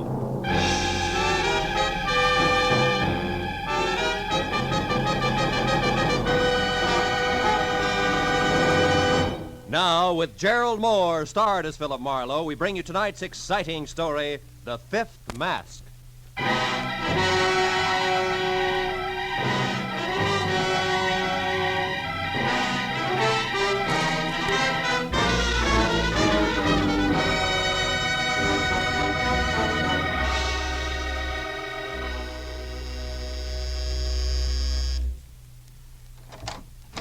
Brother, am I glad to see you. You are Philip Marlowe. Yeah, I'm Marlowe. Well, come on in. You're not exactly what I expected, Phil. No? Mm-mm. I didn't realize private detectives came in the deluxe edition. You'd like a drink, wouldn't you? Now, look, when you called me a few minutes ago, it was strictly panic because your life was in danger, Miss Barr. Vivian will do, Phil.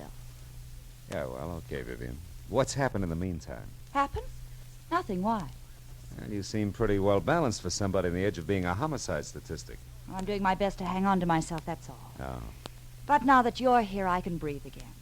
You just sit down, won't you, over there? I'll fix the drinks. Uh-huh. We're going to get along fine, Phil, I can tell. Yeah, well, could be. There. Now we can be more comfortable. Your health, Phil. Your health is supposed to be the point, baby. You said a man threatened your life. Yes, a man named Fred Sears. A character I used to know. He was hurt in a hotel fire 6 months ago. Oh. Must have been his head. He thinks he wants to kill me, and he's come to town to do it. But now that you're here... I suppose he's got reasons, huh? Do they matter? Yeah. To me, at least. I like to know which end of the stick is short before I grab. Well, I'm not even sure myself. I only knew Sears briefly. Here's his picture, Marlowe. Mm-hmm. Oh, the whole affair was stupid. So you brought it to me instead of the police, huh? I brought it to you because I need private help, and I'm willing to pay for it.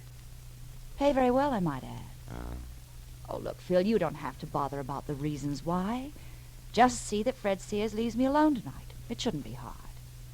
Is your drink all right? Delicious. Too bad I can't stay and finish it. What? Oh, Marlowe, wait. You mean you won't help me? Not on guesswork, baby. But don't you realize my life's in danger? I'm scared. Yo, sure.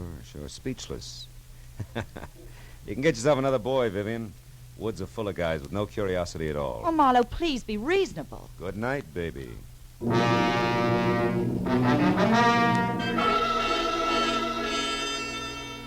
I had no doubt that a guy named Fred Sears wanted to kill Vivian Barr, and that she was genuinely afraid of him, but I also had no doubt that working for her without all the facts was like playing blind man's buff with the front end of a jet plane. Sooner or later, you were a cinch to get sucked in. So I drove off the hill toward the Sunset Strip again and prepared to forget it and go home.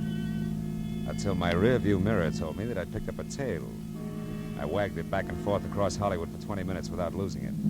Then I stopped at a quiet corner bar in my neighborhood, went in the front door and straight on through to the alley and then around to the front again.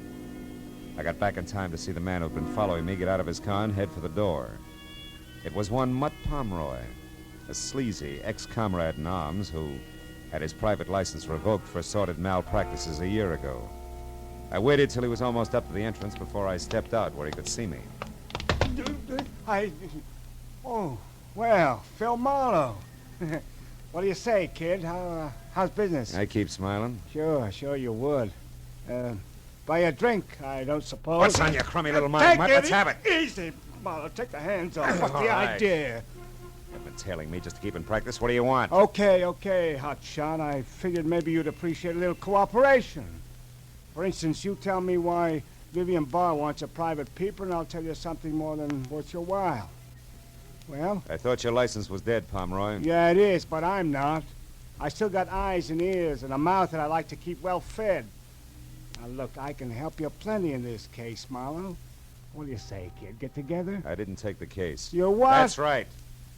If I catch you tailing me once more, Mutt, I'll tie a can to you. Now beat it. Yeah, well, let me know when you need a hand, Marlowe. Right across your kisser.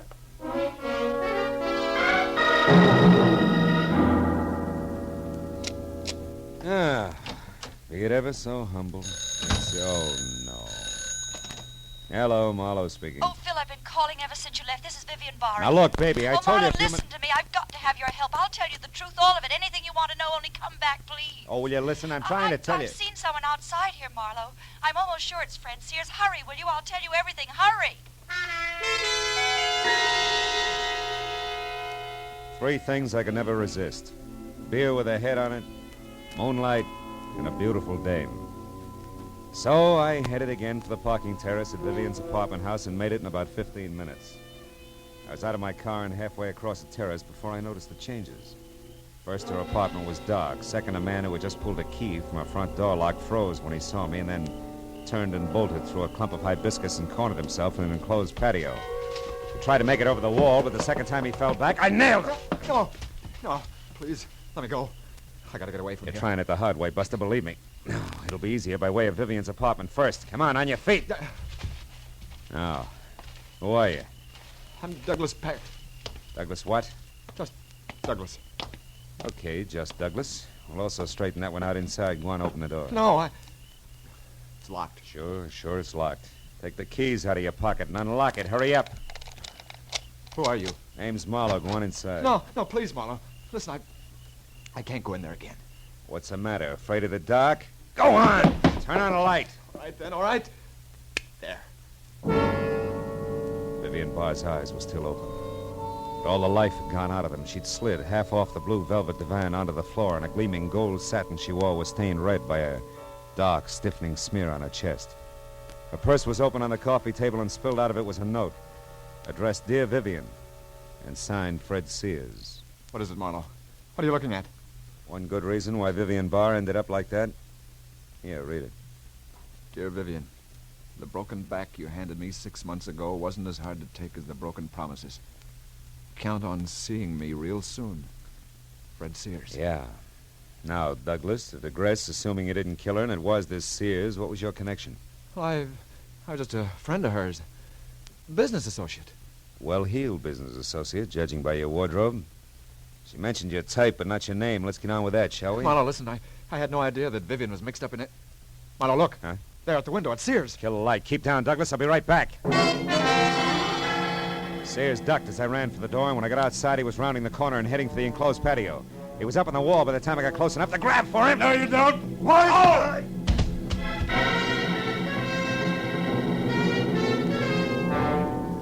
His foot caught me in the side of the head. I wound up on my back with nothing but the torn-off pocket from his jacket in my hand and a crumpled pack of cigarettes and a slip of paper on the ground with a phone number. I picked it up and started back to Vivian's apartment in time to hear a car door slam and see just Douglas, scared stiff, crouched behind the steering wheel of a step-down Hudson. A second later, car and all were gone in a funnel of dust. Well, I couldn't lose much more, so I went back into the house to use the phone. Los Angeles Morning Star. Society editor, please. One moment. Okay. Society desk, Miss Ludlow speaking. Hiya, Corey. Phil Marlowe. Phil, darling, how are you? Gee, it's been a long time, mister. I haven't seen you since... Yeah. Now, look, honey, I need some fast help. Crashing somebody's party, Marlowe? Could be, but it's strictly business. Now, can you give me a rundown on a phone number? Crestview 54124. 54124? Yeah. Just a minute, lover. Okay, sweetie. Oh, yeah, Phil. That's the old J.G. McKay mansion. 910 Mission Drive. Uh-huh. His niece, Celia McKay, has the place now. She married up with a guy named Paxton last fall, I think.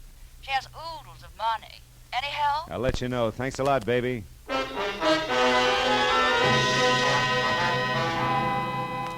Before I left, I called Lieutenant Matthews at Homicide and told him what happened. He said he'd put out a call for Fred Sears and suggested I keep in touch. After that, I drove to Beverly Hills. The McKay mansion at 910 Mission Drive dominated the rows of bowing trees that lined the long, curving driveway like a dowager queen presiding at court. When I rang the bell beside a carved mahogany front door big enough for an airplane hangar, it was the butler who finally opened it for me. It was all he could manage. Yes, sir. My name's Marlowe. I'm a private detective. Like to see the head of the house, please. Have you an appointment, sir? No, this is a courtesy call so far. There's been a murder, Buster. Now, please get Mr. Paxton, Celia McKay Paxton, or any reasonable facsimile thereof, huh? Never mind, Cartwright. You can run along. I'll take care of this, whatever it is. She was friendly, red-headed and hefty, but wore a dress so well draped it would have made a Notre Dame tackle look good. It was all held together at the neckline by a big dazzling brooch made up of items on a Mardi Gras motif, and each covered with enough jewels to retire a family of 5. Except for a space in the center, shaped like a mask, which was dull, black, and empty. I must have been staring because that's where she picked up the conversation. If you've finished making your estimate now, Mr. Marlowe, maybe we can get down to business. I'm that reasonable facsimile you mentioned, Mona Paxton, Celia's sister-in-law. Oh? And Mr. Paxton's your brother, huh? Same thing. Yeah, well. You said something about a murder, I believe? That's right. Woman named Vivian Barr. Is that supposed to mean something to the members of this household? Maybe we better ask them. I don't think so, Mr. Marlowe. We're all quite busy here. Now, look, just Mona, I and- followed a lead that started at the body of a dead woman, ended here at this house. You people can talk to me now or the police. In a few minutes. Make up your mind, fast. Police? What about the police? Mona, what is this? Celia, my dear, I'm sorry. I'd hoped you wouldn't be bothered by Mr. Marlowe here. In his opinion, we're all murderers or something. I see. And why do you say that, Mr. Marlowe? I don't. It isn't quite that bad. Then specifically, how bad is it, if you don't mind? I don't mind at all. I'm looking for a man named Fred Sears in connection with the killing of my client, Vivian Barr. I'm here because there's a definite tie with somebody in this house. Now, at this point, I'm still asking for cooperation. This has gone far enough. It's preposterous. Mr. Marlowe, until you mentioned their names, I never heard of either of those people. Mona? No? They're still my husband, Mr. Marlowe. Dear, will you come out to the door, please? What's going on? What's the matter? There's a person here I want you to meet. Mr. Marlowe, my husband, Mr. Paxton. Why, how do you do, Mr. Marlowe? I'm doing better, Mr. Paxton. Oh. Douglas, Mr. Marlowe here wants to know if the names Vivian Barr or Fred Sears mean anything to you. Why, I don't think so. No. No, they don't. Why? You may leave now, Mr. Marlowe. We've given you all the cooperation we can. If you come back, you'd better have a warrant with you. Okay, Celia, I will. Because one of you 3 is a liar, and I can prove it. So if you want to talk it over before I call in the cops, I'll listen for a while. Hey, Cartwright. Yes, sir. You called, sir? Yeah, you look like a fairly honest man. Where can I get a good cup of public coffee around here? Why, there's a little shop 2 blocks down, sir. Thanks. And to you, Cartwright, good night.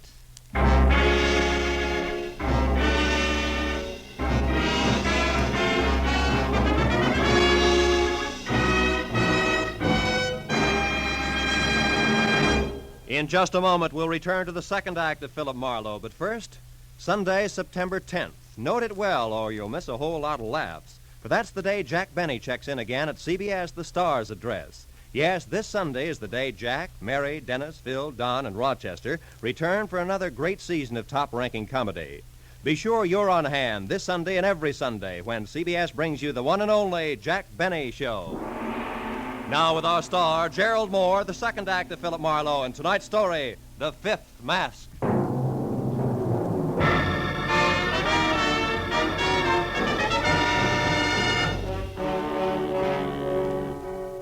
When the 2-ton front door of the Paxton home closed behind me, I dropped the cocky attitude quicker than a chorus girl lets her stage smile go when she hits the wings.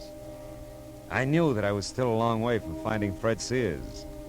And 10 minutes later, when I was in a corner booth at the plush Beverly Hills version of a one-armed joint Cartwright had suggested, I began to worry about it. Until the front door swung open and admitted Mrs. Celia McKay Paxton. She threw a stern eye and a sharp semicircle that nearly sliced the place in two and then bore down on me. Mr. Marlowe, I want to talk to you. What do you mean by... Why don't you sit down, Mrs. Paxton? Well, Very well. Now, Mr. Marlowe... Coffee, Mrs. Paxton? No, thank you. Mr. Marlowe, specifically, what did you mean when you said that one of the 3 of us was lying? Specifically that, Mrs. Paxton. I don't think I could have been more blunt, but I'll try.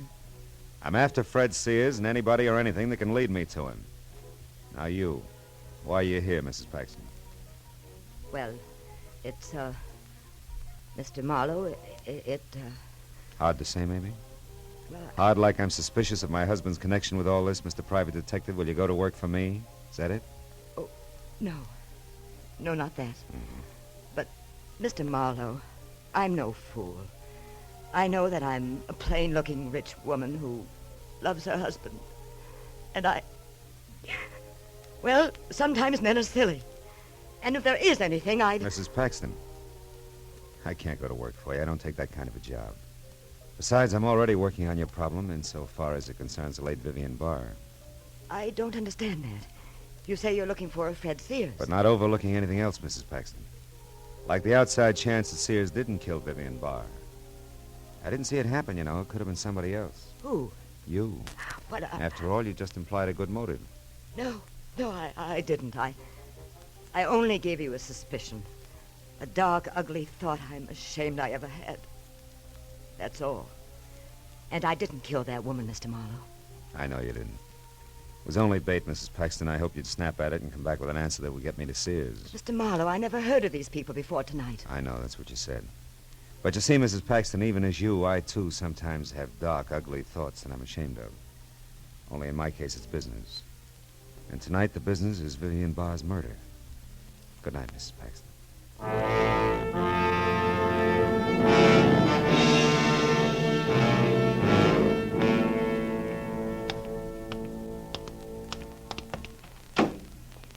Hello?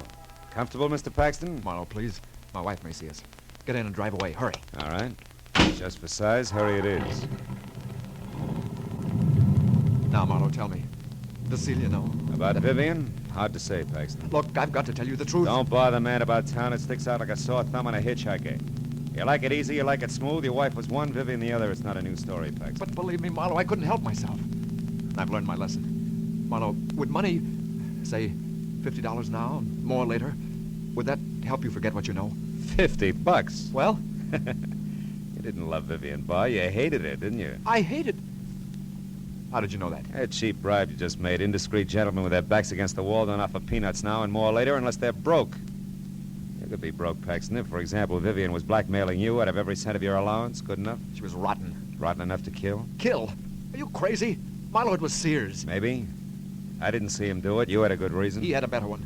Sears was taken in just like I was. When he met Vivian, he had a few $1,000s, and she fell in love with every one of them. You said a better reason, Paxton. And I'm getting to it.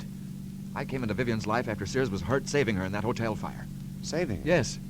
I didn't know that. I thought he was hurt, period. Yes, that's all the papers got, but he was injured because he rushed into the fire to save Vivian. She couldn't afford to have it known that she was at that particular hotel at that particular time. She told me so herself. You didn't quit even then, huh? I couldn't, Marlowe. I wasn't strong enough. Then later, when I was, she wouldn't let me. Not without paying. And that's the whole story, Marlowe. Unless you're still holding back a lead on Sears. Why should I? Because if you're it, Paxton, not Sears, you've nothing left but the slim hope that Sears, who knows he's framed, will be shot running away from the police. Ah, you're wrong, Marlowe. That's not it. All right, then try this. If I'm wrong and Sears is still the one we want, he could also be after you, Paxton. You know, you're pivot man in that triangle, too. What? Why, I never thought of that. What am I going to do? Grab a cab and go home and hide in the cookie jar. Marlowe, don't be facetious. My life Relatively safe, Paxton. I was only trying to trick you into spilling something on Sears. Oh. Then you no longer think that I killed Vivian? I didn't say that. So long, Paxton.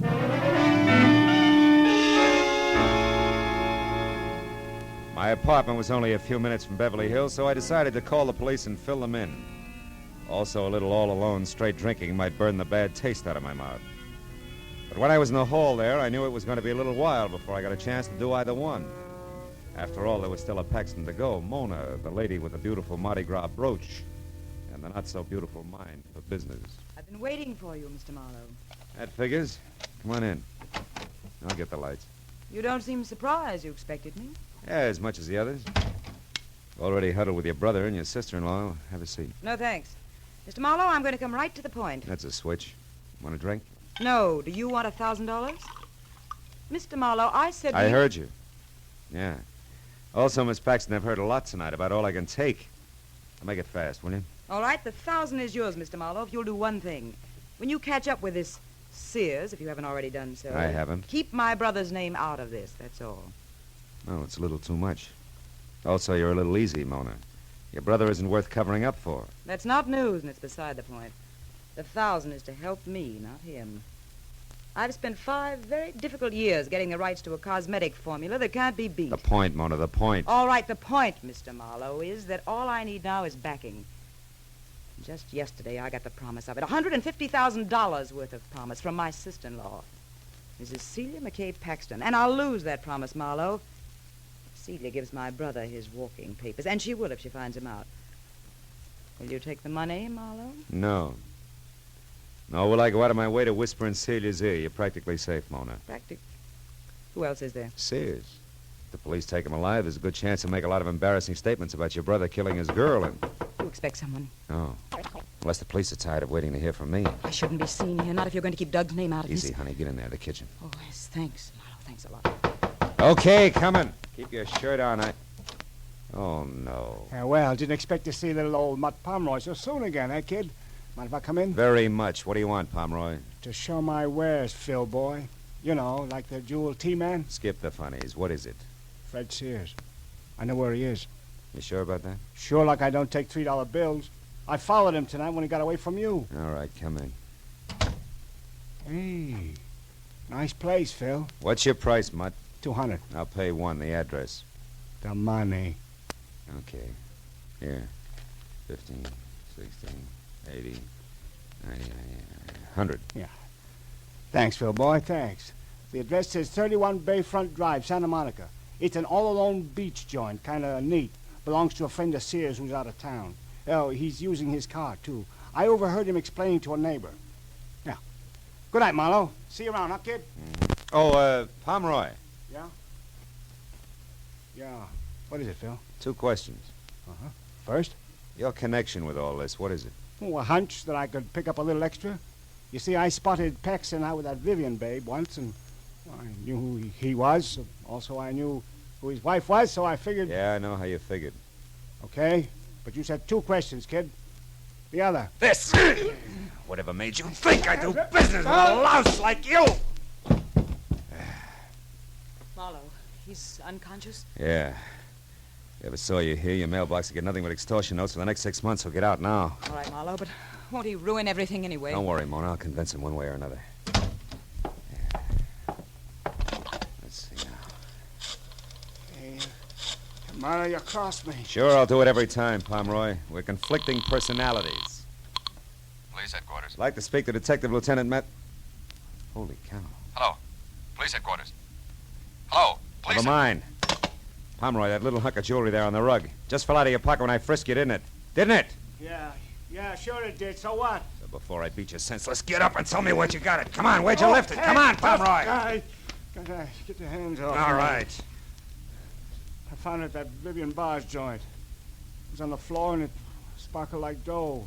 She was dead, so I figured it might as well... Thanks, Pomeroy. You told me all I want to know. Don't wait up.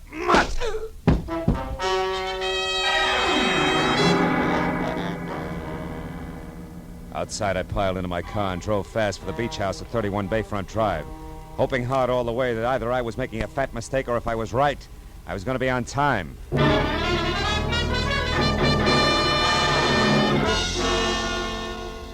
All told, it was about 40 minutes later when I screeched to a stop in front of the place and found it lights out and deserted. I was ready to start cheering until, from the closed garage that was tucked under a wing of the house, I heard it. A car motor running as in suicide by carbon monoxide. The big double doors were locked, but around on the side there was a window.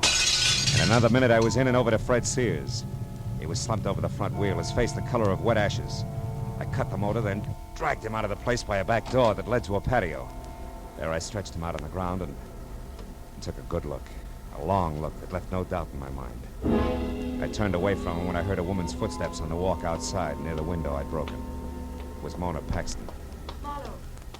Marlowe, what is it?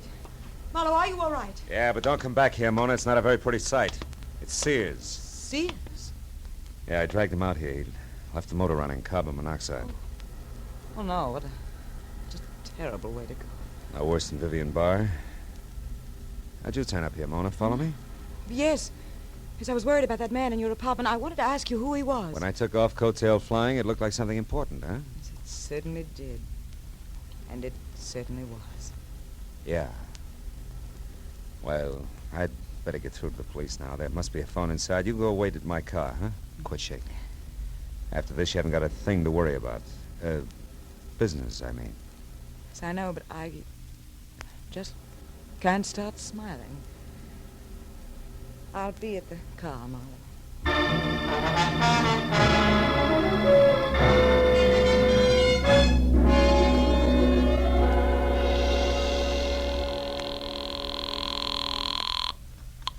Homicide, Lieutenant Matthews speaking. Marlowe, Matthews. Out in Santa Monica, 31 Bayfront Drive. I've got Vivian Barr's killer. Fred Sears? Great. Just hold it, Phil Mooney. Now, wait a minute. Call Santa Monica, Matthews. get a car out to 31 Bayfront Drive Hey, fast. Matthews. Hey, Marlowe, nice work. I'm glad I Now, let will you wait a minute, Matthews? It doesn't play that way. What? What do you mean, Phil? Not Sears? No. It's a woman, Mona Paxton. Sister to Douglas Paxton, a guy married and playing around with Vivian Barr. Mona killed Vivian because Vivian was blackmailing her brother, and that, in turn, was about to ruin a business deal that meant a lot to her. An awful lot. Yeah, it must have. Yeah. What about Sears? Does he still tie in? Sure he does. She found out where Sears was hiding, which is out here at the same time I did. But she got a head start on me at the point of a gun, set him up in a closed garage in what was supposed to be suicide. Oh, he's dead, huh? No, he's fine. I was lucky enough to get here in time. He's resting out on the patio, breathing well. See you, Matthews.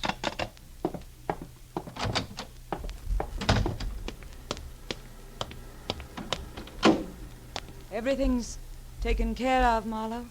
Mm-hmm. Just about, Mona. Well, the police will, Correction. The police are here. Yeah. Doesn't take them long, does it, huh? No. I, for one, am glad of it. Just as soon get all this over with.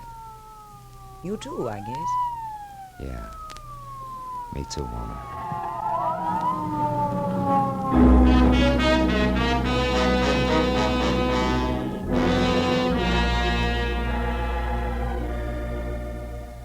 I got away from it all as soon as I could, but I didn't go home. I drove out to a spot I knew nearby, a cliff edge where the only sounds were a couple of seagulls who couldn't sleep in the ocean 100 feet below, crashing on the rocks. And then I took a second look at the little item Mud Pomeroy had picked up in Vivian Barr's apartment. A collection of tiny stones, diamonds, emeralds, rubies, all in the shape of a small mask. A mask that I knew would fit in place exactly over an empty spot on Mona Paxton's Mardi Gras brooch. The proof that Mona had been to Vivian's place. Yeah, a little mask. We all wear them one way or another. We've all got something to hide. Maybe that's what's wrong with people, huh? They all think they've got to hide from each other and from themselves. Yeah, so I threw the little mask into the ocean, and then I went home.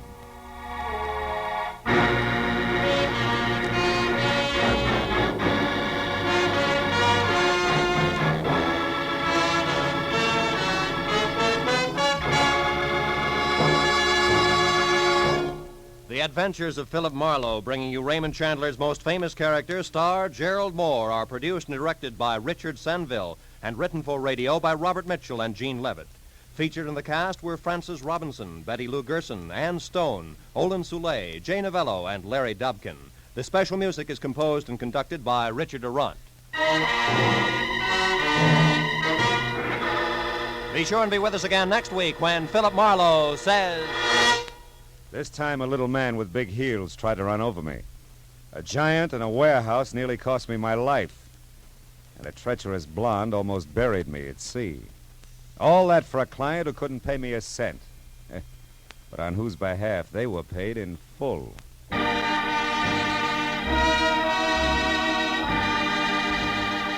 This is Roy Rowan speaking for CBS, where you enjoy the Contented Hour every Sunday night, the Columbia Broadcasting System.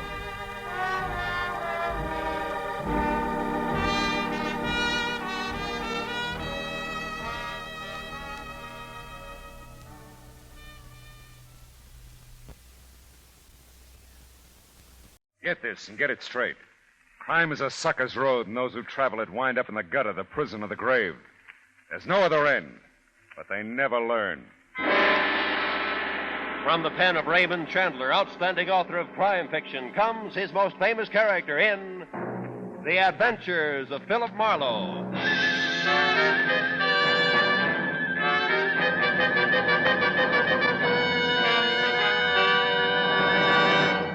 Now, with Gerald Mohr, starred as Philip Marlowe, we bring you tonight's exciting story, The Long Way Home.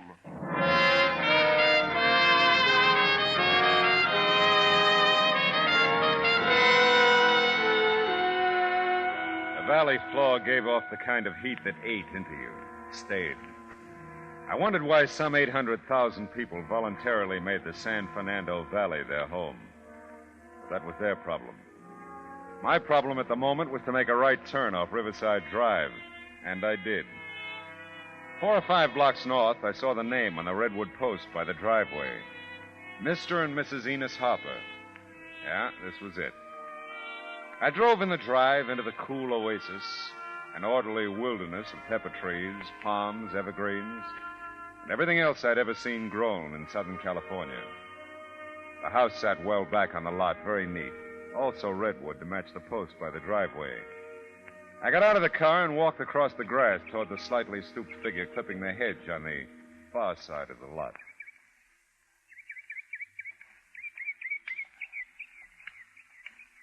Oh, my. I didn't hear you coming. Oh, I'm sorry. Hope I didn't frighten you. I'm Philip Marlowe. You Mr. Harper? Oh, yes, indeed, Mr. Marlowe. I'm glad you're here. Here, I'll pull up this chair. Oh, that's for all right. you. I'll get it. It's all right. I've got it now. Oh. There. Sit down, Mr. Marlowe. Oh, well, how about you? Well, if you don't mind, I'll keep on clipping the hedge here while we talk. I feel better doing something, you know. Oh, sure. We could go into the house, I guess, if you'd rather. Well, it bothers me to be in there now. Yeah, I expect it does. How long's she been gone, Mr. Harper? Since Monday morning. Oh? About 9 o'clock, I guess it was. She got the laundry together, said she was going to the laundromat, and that's the last time I saw her. Monday, that's 2 days ago. Did she take the car? No, Amy doesn't drive. I offered to drive her. The laundromat's about 5 blocks from here, in that little community center on Riverside. You probably passed it. Oh, yeah. And she said no. She thought the walk would do her good. And she hasn't called or anything since, huh? No, nothing. Oh. Well, how about friends, relatives? Well, I've inquired around the neighborhood. You see, we haven't lived here long, Mr. Marlowe. We're not really what you'd call well acquainted with anyone here. You mean the valley? Well, in California, really. We're from New Jersey. Came out here right after the first of the year. Amy always wanted to live in California, and, well, we moved out. Yeah, but about those relatives, you didn't say whether I have none living. Amy does have a cousin out here, Cousin Beatrice. That's all I've ever heard her called, Beatrice. She lives in Burbank. I've never met her. Seems like I've always been busy when Amy's gone over there. Mm-hmm. Cousin Ray usually picks Amy up. That's Cousin Beatrice's husband. Well, have you called there since Amy's disappearance? Oh, yes, a number of times, but there's been no answer. And that's odd, too. How odd? Cousin Beatrice is an invalid, Amy says. That's why she's never come to call on us. Well, perhaps they were out when I called. Maybe so. Tell me, Mr. Hopper, you and Amy, have you been happy together? I mean, you haven't quarreled or anything. Oh, no, Mr. Marlowe. Amy and I have never raised our voices to one another. We've been very happy. Yeah. Well, it isn't much to go on. Oh, by the way, have you checked the hospital? You know, there could have been an accident. I thought of that first. Yes, I've called them. No one fitting Amy's description. Oh, that's a point about that description. You have a recent picture of your wife? Oh, yes, of course. Will you come in the house, Mr. Marlowe? I'll get one for you. Okay, sure. Ah, dear. Amy loved it here, Mr. Marlowe. Flowers, big trees, all those plants, you see. Amy cared for them, watered, cultivated them. Yeah. This is her garden, Mr. Marlowe. I'm just trying to keep it nice for her. He turned finally, a slight little gray man, led the way into the house. I felt sorry for him. Didn't take much to figure that his Amy was his whole life. And in his mild, gentle way, his heart was broken. Inside the house, as neat and well-kept as Enos Hopper himself, I got the first real shock of the day. Because the Amy I'd pictured in my mind as Enos spoke of her was nothing at all like the portrait he handed me from the mantel. She's beautiful, isn't she, Mr. Marlowe? Yeah. Yes, she is. Yes. She's young, too. Much younger than I. Yeah, much? I'm a very lucky man, Mr. Marlowe. Well, about this picture, do you have a smaller one I can take with me? Why, yes. One of these on the desk should be about the right size, I should think. I hadn't spotted the gallery on the desk across the room until Enos started for him. A quick count, and I came up with 7 pictures of Amy, carefully arranged along the top ledge of the desk. All different, all beautiful. Sensational is a better word, I think. The tinted one showed the hair to be ash blonde, the eyes large and brown, and the mouth full. Enos broke the spell. This one, Mr. Marlowe, I believe it's Amy's favorite. Oh, thanks. This'll do fine. I'd want it back later. Oh, sure, you bet. Now then, is there anything more, anything else that might be helpful? Well, let's see. Oh, yeah, that Cousin Beatrice, Cousin Ray, their address and phone in Burbank, huh? And if they have a last name, that would help. Well, I don't have their address, but I imagine it's in the book. Name's Quinlan. Quinlan? Ray Quinlan, Burbank. Okay. And by the way, you said the laundromat your wife patronized is in the community center on Riverside? On the north side of the street, just a few doors east of where you turned to come up here. Oh, right. I'll be waiting, Mr. Marlowe. If you find out anything. Oh, sure. Right away.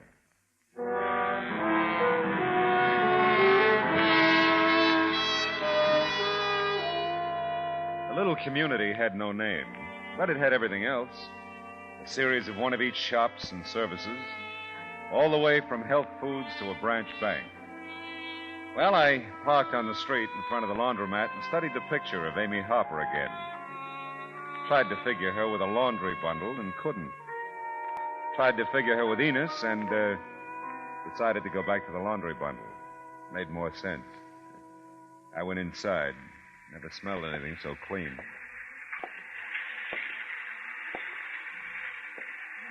Morning.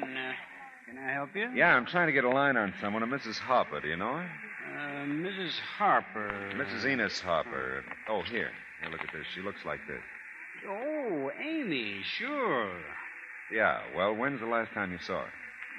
Well, let's see. A day or so ago, I guess. Hey, let me check the bundles here. That'd tell us. All right. Let's see.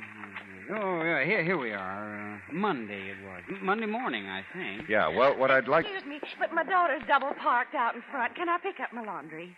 You can if you got the right ticket. Oh, yes, here it is. Banning. Just washed, was it, Mrs. Banning? No ironing? Just washed. Here we go. That's 62 cents.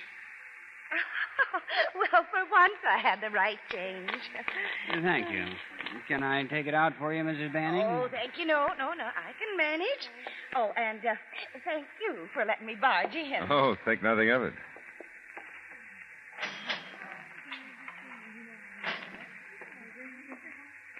What do you mean you're trying to get a line on Amy? Oh, well, just that. Anyone ever come in with her? No, can't remember anyone. Well, can you remember if you noticed anything special about her when she came in Monday? Yeah? What? You got her picture. Yeah, I mean beside that. No, she was just Amy. Uh-huh. Want to pick up her laundry? I don't have her ticket. I was doing great, huh? Enos had told me Amy went to the laundromat on Monday morning, and now I knew as much as he did. Well, I took a picture with me into all the transportation offices around, bus, train, plane, car rental. Everyone liked the picture, but no one had sold her a ticket on anything. The supermarket and the drugstore were every bit as helpful, and then I remembered her green thumb. Well, I must say I've seen her many times. Many times. With Mr. Harper, of course. Well, do you think you might have seen her Monday? No, not Mrs. Harper. I do believe Mr. Harper was in Monday, though. Seems to me it was about his zinnias.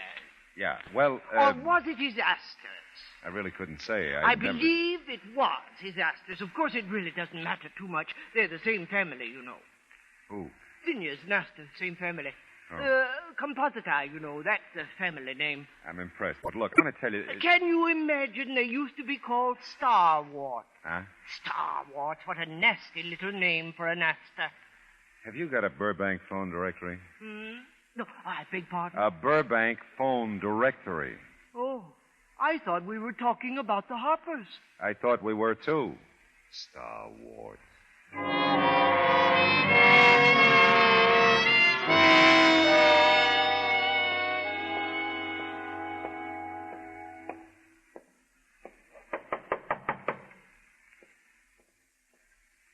Yeah?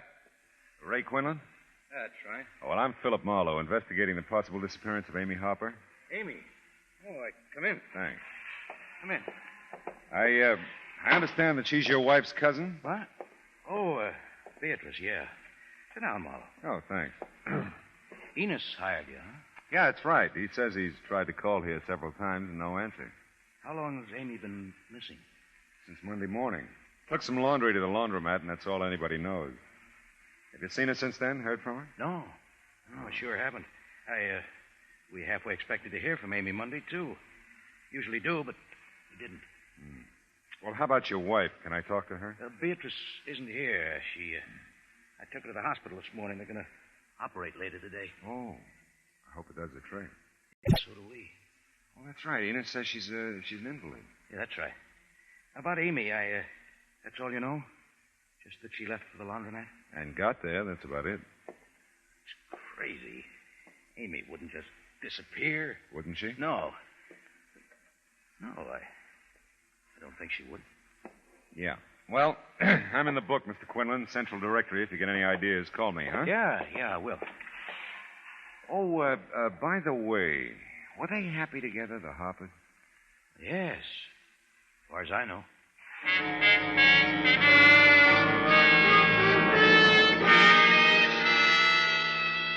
The late afternoon sun was just at eye level as I headed west again on Riverside Drive. Cousin Ray was a brown, solid man, not fat, but husky. Not too tall. 5'10", maybe. Must be about 35 or so. Enos wasn't home when I got back to Amy's natural habitat, so on a hunch, nothing more, I checked with the next-door neighbor. Mrs. Brownlee, her name was spooning her yogurt straight and propelling her patio glider like she was closing in on the finish line of the Honolulu yacht races. Well, I saw her coming out of the laundromat and offered her a ride home. Monday was just real warm, you may remember. Or Lulu, yeah. Well, yes, you might put it that way. Anyway, I told her I was driving right after her. I picked up some wheat germ and some blackstrap molasses. I'd be going home, and that she was welcome to ride with me. And she gave me that nice smile of hers and says, "No, thanks, Miss Brownlee. The walk will do me good." Now, just why a walk in the hot sun would do anyone any good is beyond me. But I'm not one to push myself onto other people. And the ride was there. She could take it or leave it. Yeah, tell me, did you see her after that? Yes, I did. This time from across the street. But there's no mistaking her for anyone else, you know. No, I don't suppose there is. Well, there she was, going into Pliny. Just a minute.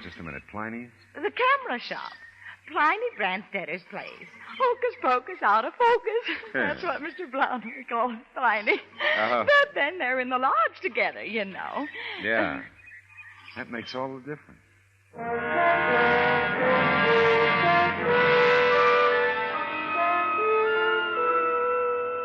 Well, I really wouldn't know if she was or not. You see, Pliny's not here.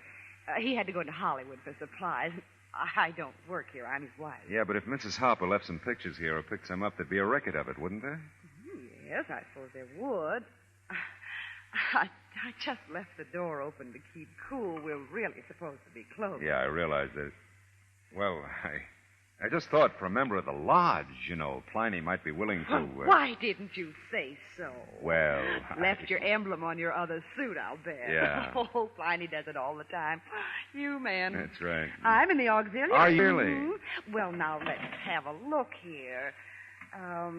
Pictures for Mrs. Harper. Ought to be here, if they're back yet. Amy Harper? Yeah, that's right. There you are, Mr. Harper. Oh. That'll be 73 cents, including tax. Oh, about that. 73 cents, Mr. Harper. Oh, yeah, well, I want to tell you two things. I think Mrs. Harper would want to pick these up herself, and, I'm not Mr. Harper. I slowed to a walk around the corner, got in my car, and thought about what I'd seen. A cozy selection of pictures taken at the beach, of Amy mostly. But one or two of Cousin Ray lifting weights yet. And one of Amy and Ray together. Who took it? Enos? Cousin Beatrice? I don't think so. Well, it was almost dark now as I eased the car into Enos's driveway. And when I got there, it was dark. The sky above still held the afterglow of early evening. But the web of compact trees and shrubs that surrounded the Harper house made patches of blackness all around me. I got out of the car and I saw a light somewhere in the back of the house. And back there, too, a faint sound I couldn't distinguish. There was a sudden movement from the hedge behind. Oh! Stay out of it, Marlowe. Stay out of it!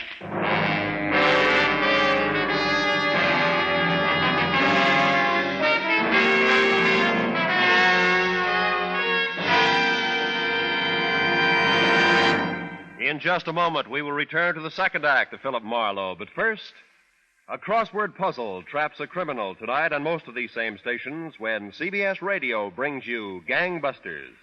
This latest Gangbusters thriller, titled The Case of the Missouri Puzzle, is law enforcement at its cleverest.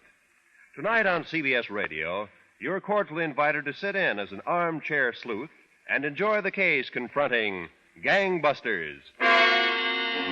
And now, with our star, Gerald Mohr, the second act of Philip Marlowe, and tonight's story, The Long Way Home.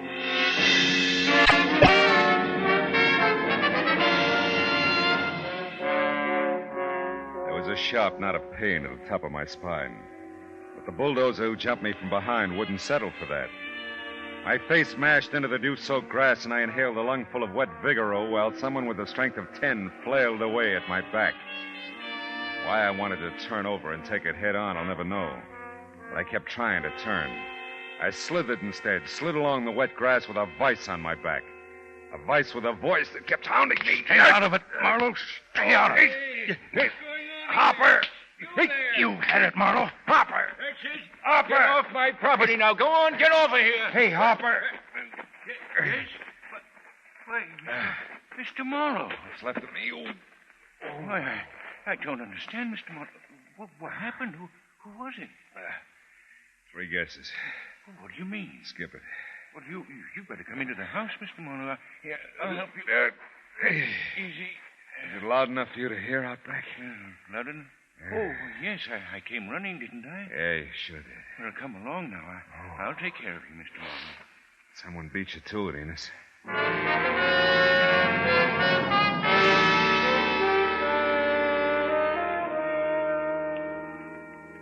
There now. You should feel better. Should I?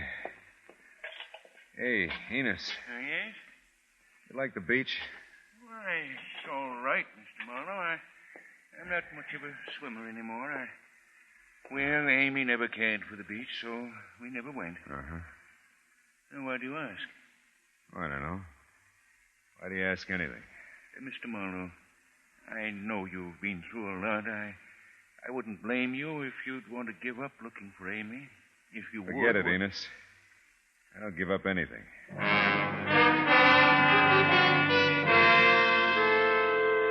Well, so far the case added up to a stiff back and a head wrapped in a tight band of steel with built-in hammer. A few quick blasts at the pint in the glove department helped not at all. But something drove the car. The stop at the hospital in Burbank could have been for personal reasons. The attendant at the main floor desk looked real surprised when I asked what floor Cousin Beatrice was on. It's nearly 9:30. Visiting hours are over at 8:30. Oh, well, I lost track of time, I guess. Can you tell me where she is anyway? I'll come back tomorrow. What did you say the name was? Quinlan, Mrs. Ray, or Mrs. Beatrice. Could be either one. Quackenbush, Quinby. That's it. No Quinlan list. You sure? I just looked. Are you sure? No. As a matter of fact, I'm not. Thanks for asking me.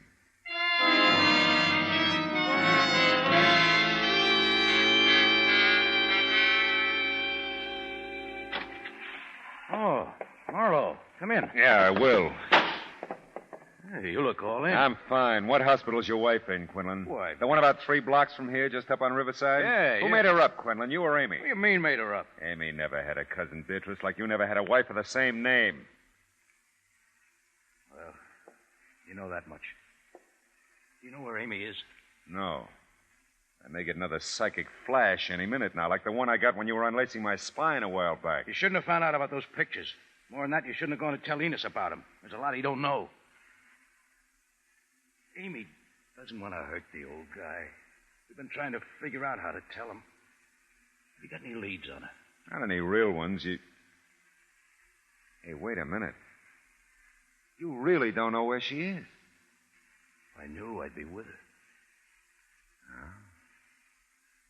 Hey, tell me, how'd you meet her? At a bar over in Riverside near where she lives. Yeah?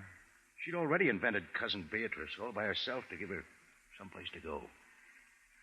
Well, we liked it being together. Got kind of brave about it after a while. Sometimes I go right up to her door for her. The rest of the time, we have a regular corner where I pick her up. This corner, is it near her house? Not far. I was supposed to pick her up Monday, but she didn't show up. Yeah. Hey, you know what's funny? I was all set to beat your head flat when I came in. All of a sudden, I don't feel like it.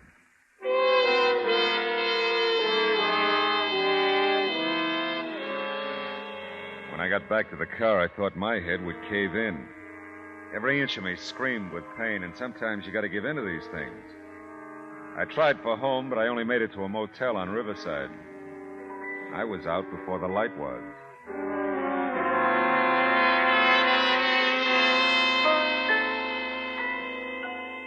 I found a barber shop and black coffee the next morning in the community center near Harper's. It was a thick, fuzzy 10 o'clock when I reeled out onto the street and headed toward my car. That's the one, Clyde. the tall man. Hey, you there. Wait a minute. Me? Yeah, you. You sure, honey? I'm sure, all right. Oh, what's the trouble? I do something wrong, Mrs. Pliny? Pliny thinks so. Tell him. Well, posing as a lodge brother when you're not is pretty serious, mister. I don't like that. Well, I don't think much of it myself now that I think of it. But we'll skip that. What I want to know is what's the deal with those pictures of Mrs. Harper's? No deal? Why? Everybody's looking at them. Nobody's picking them up or paying for them. Wait a minute. Do that slow. All right. First, Mrs. Harper comes in. Monday it was, Monday. And they're not ready yet. She says she'll pick them up later that day. She don't come back. A guy does, though. He just looks at them, smiles, and says she'll get them. Who was he, do you know? Well, I don't know him. He a young guy, brown hair, got a tan. Well? Well, in about an hour, another guy comes in, and he looks, but he don't buy. Then last evening, you... Now, wait a brought minute. in. That second guy, Pliny, he's older. Small man, gray, about 60? Yeah. Now, here's my problem. Who wants those pictures? Not your problem, Pliny, old boy. It's mine.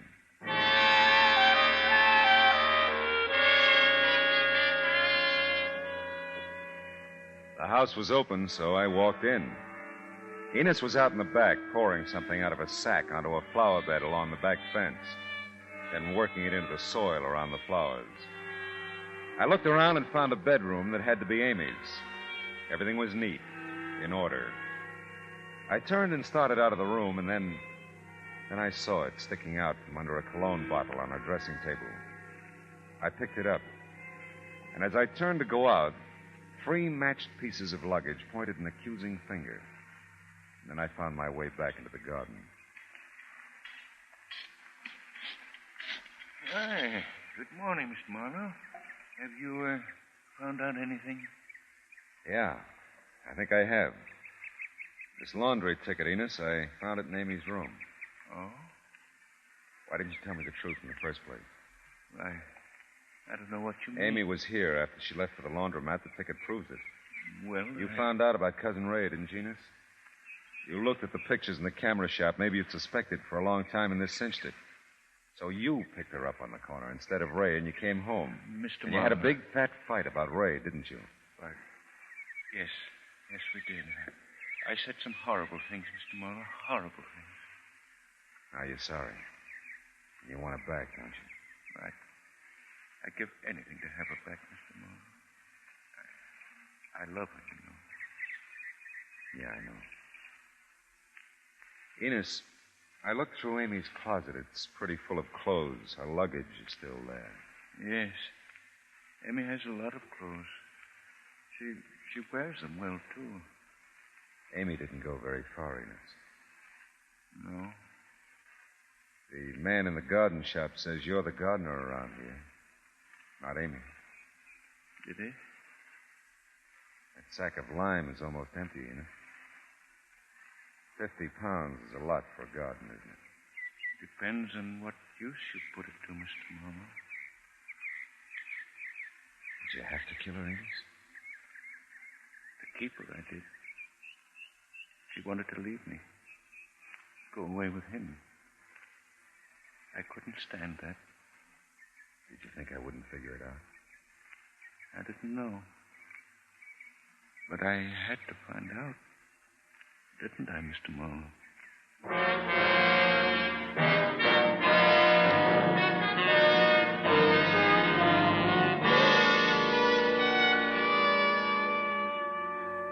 He came with me quietly. Everything about him was quiet and neat and gray. He was the mildest, gentlest man I ever met, and yet he'd killed the thing he loved most, his Amy. For the oldest reason in the world. She wasn't his anymore. What was it the old man said? I had to find out, didn't I, Mr. Marlowe? Yeah. Curiosity killed the cat. It also killed Amy.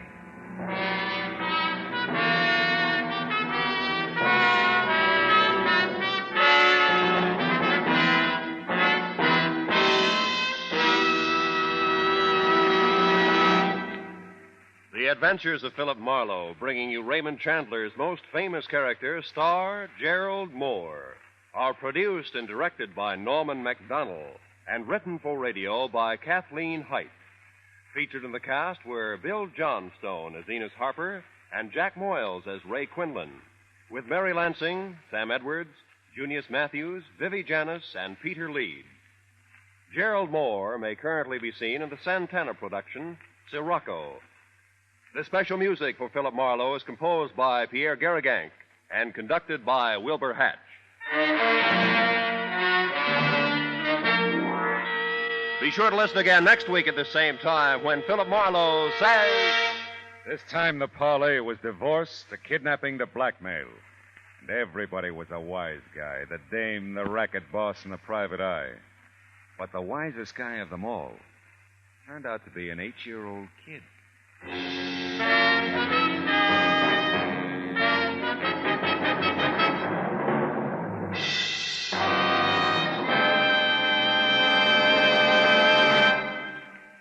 What a combination for Tin Pan Alley fans. Steve Allen is MC. His vocalists this week are Peggy Lee and Johnny Desmond. Song publisher J.J. Robbins, band representative Mark Hanna, and composer Mitchell Parrish are the judges.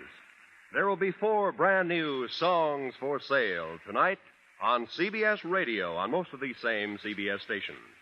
Roy Rowan speaking.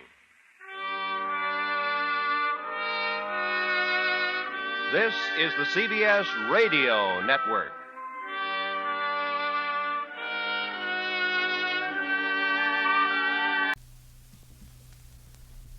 Most Saturdays at this time, we spend an exciting half hour of adventure and action with America's public hero #1, Hopalong Cassidy.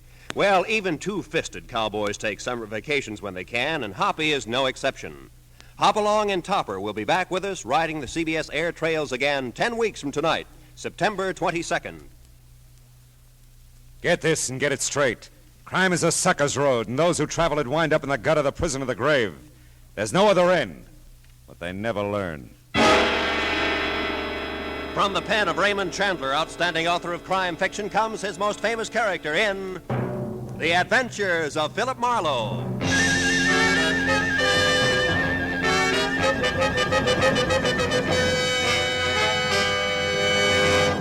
Now, with Gerald Mohr, starred as Philip Marlowe, we bring you tonight's exciting story, The Dear Dead Days.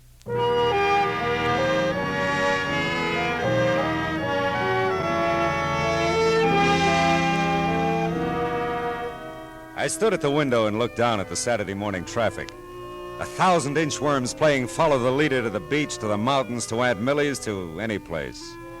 I had time, a book. There was food in the refrigerator and a coffee cup in my hand. Across the room, there was an easy chair and cigarettes on the table beside it. The clock said it was 9:15. I hadn't shaved and I wasn't going to. It was Saturday all day, and it was mine.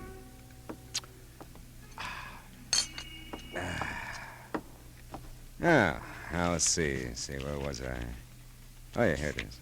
She was the most breathtaking thing he'd ever seen.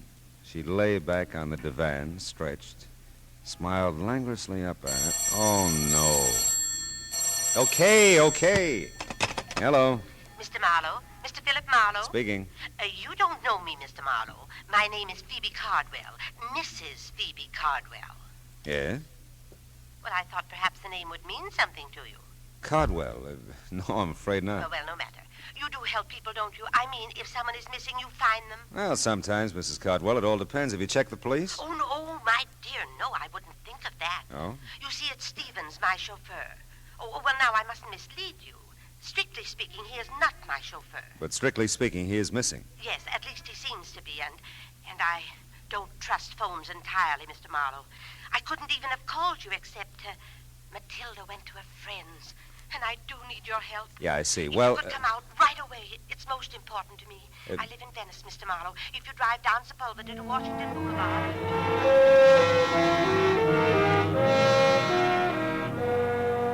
Well, what do you do? Maybe I thought about my grandmother. Maybe I thought of $25 a day. I don't know.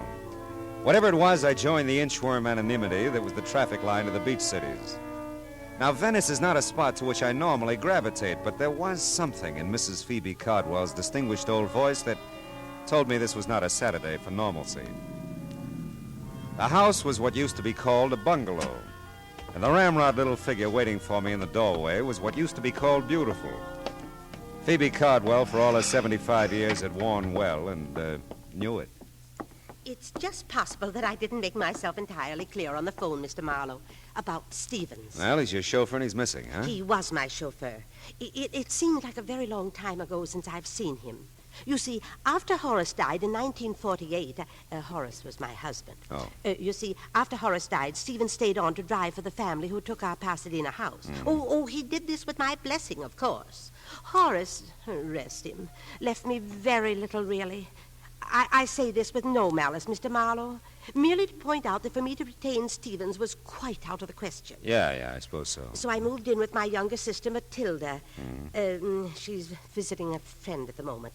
I wouldn't want Matilda to share my concern over Stevens, and I'm sure you'll respect that. Oh, of course, Mrs. Cardwell. Yeah, thank you. Now, look, so far as you know, is Stephen still driving for the family who took your house? Oh, I'm sure he is. He must be. It's just that, well, on Thursdays, his day off, he always brought the limousine over to take me for rides and run my little errands. Oh, understand now. The Brants are fully aware of this. That's the family he works for. Who have my home in Pasadena.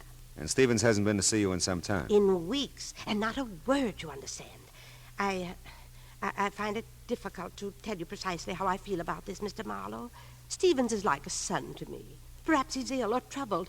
Oh, I'd want to know that. I might be able to help. You phoned, I suppose? Oh, I'm embarrassed to say how many times. But no answer, none at all. I've a writing desk in my room, Mr. Marlowe. I'll write the Pasadena address and phone number for you. My number, too. Oh, I shan't be a moment now. I'd seen the ring when I first sat down opposite her. First because it was big, almost massive, on a tiny right hand. Then because it didn't fit the rest of the lavender and old lace picture that she presented. A mass of jade and gold carved with oriental figures.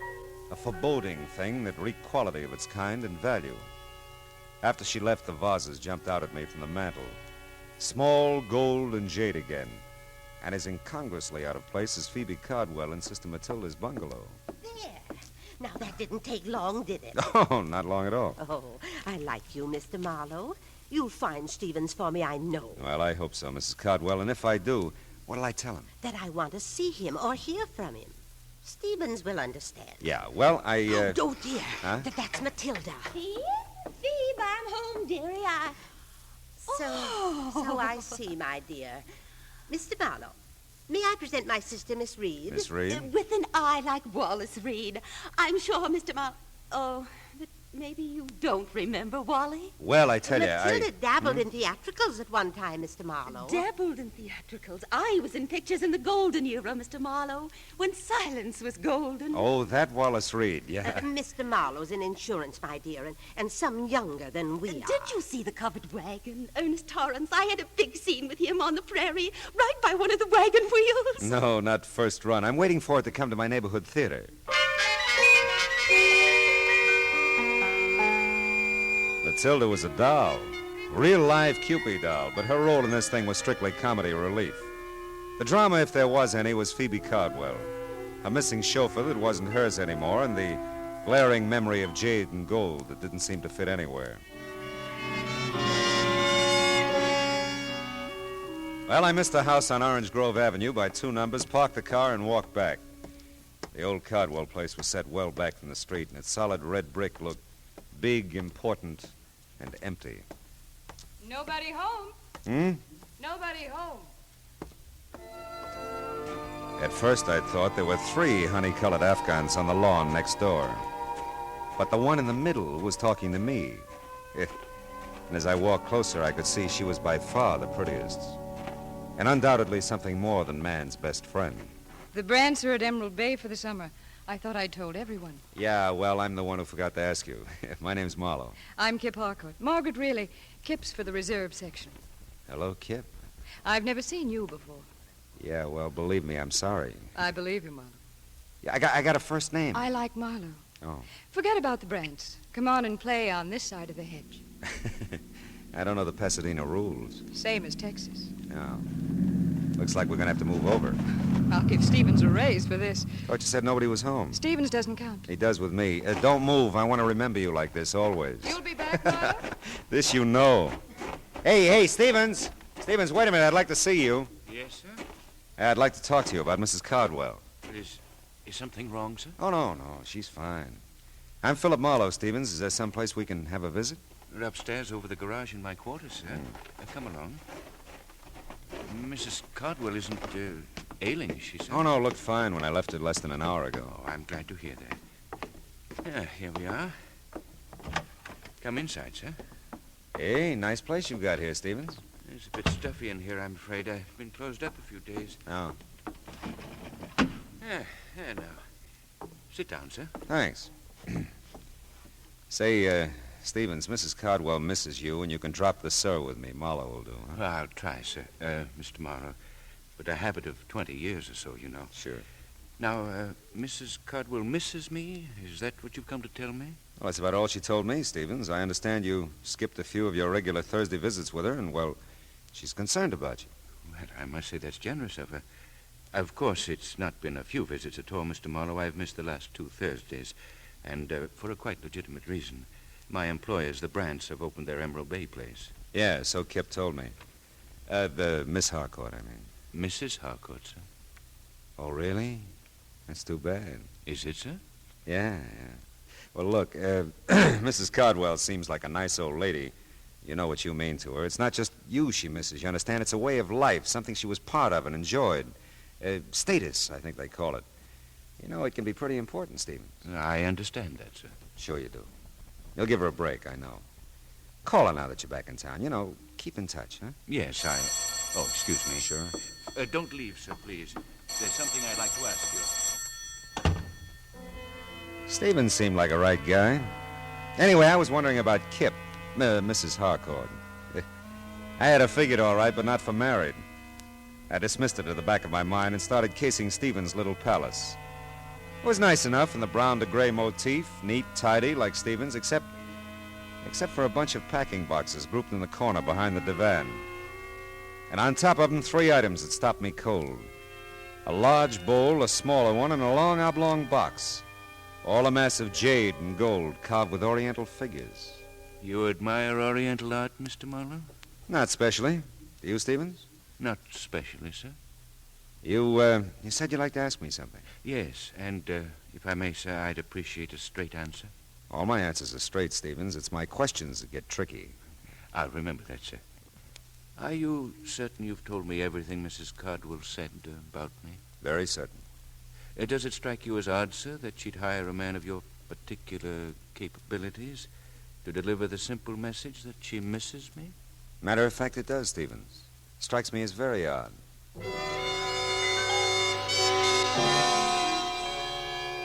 I couldn't tell Stevens anymore because I didn't know anymore. It was my turn to ask questions, but I didn't have any yet. I was closing in on a pretty good one as I started down the drive again, but it got lost in the shuffle. I knew you'd be back, Marlowe.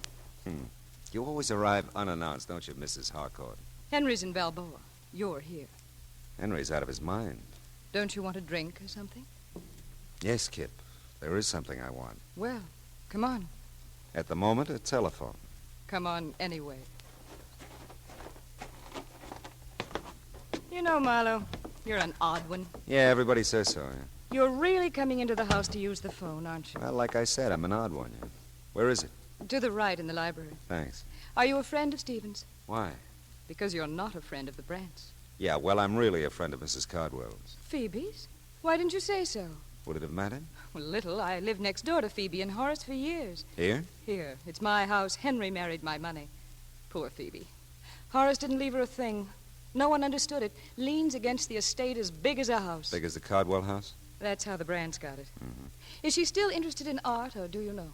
Oh, I think so, only on maybe not such big scale. Beautiful wings she donated to the museum. I guess she never gets over here anymore. No, not much. Say, you know, I forgot the name of that museum. She mentioned it. Live Oak Museum on California Street. Oh, yeah. I liked Phoebe.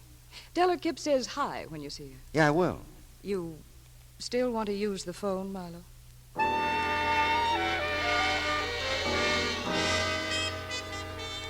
I used the phone.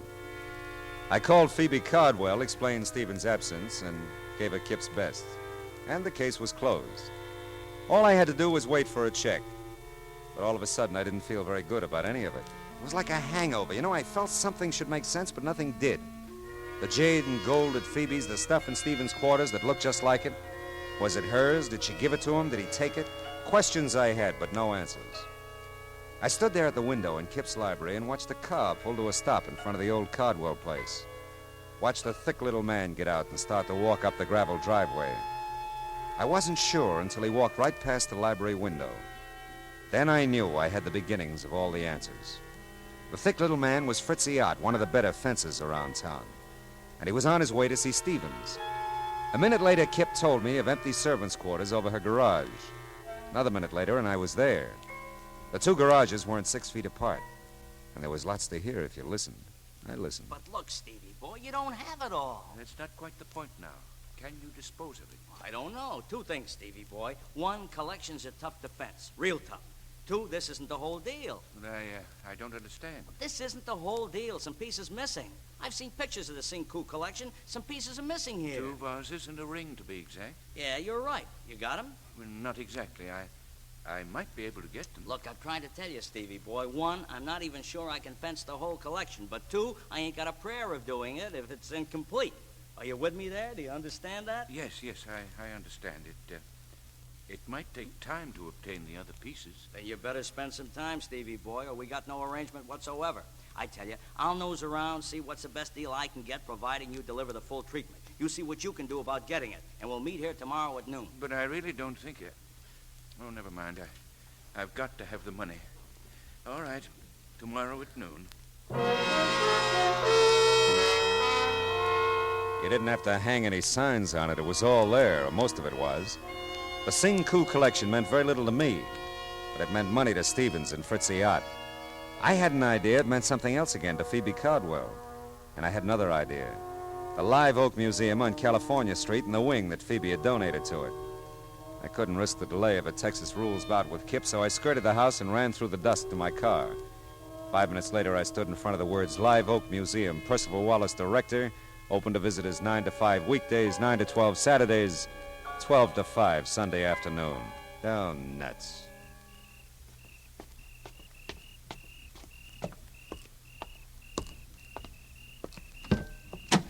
Not interested in art, eh, Mr. Marlowe? We've done that bit, Stevens. My answer was not specially. I dislike dissuading you in this manner, sir, but I'm a quite accurate shot. You know, I believe that, Stevens. If I can't persuade you with this warning, I'll not hesitate to use this gun. I'll not hesitate at all, sir.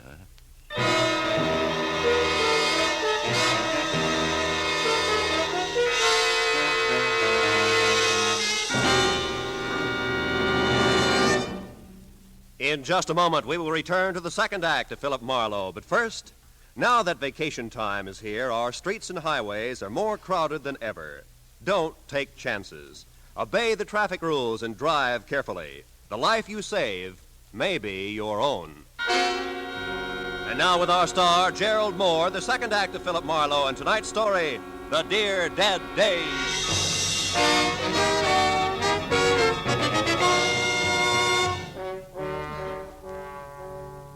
Stevens had a dominant personality for a chauffeur.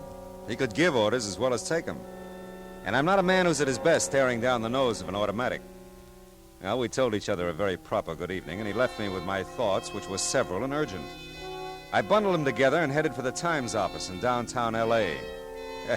Note, there's just one thing mustier than an old newspaper file. It's the man who files it. 1948 was a big year, news-wise, Philip. The files are heavy. Well, how was it obituary-wise, Belton? That should lighten it. Local, national, or international? Local, Pasadena. Name, address? Horace Cardwell, Orange Grove Avenue. Cardwell, Horace. That's it.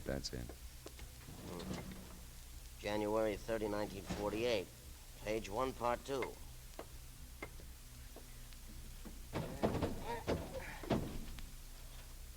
That's a good spot, page 1, part 2. Best local obit spot in the paper. Oh, I'll bet Horace was proud like anything.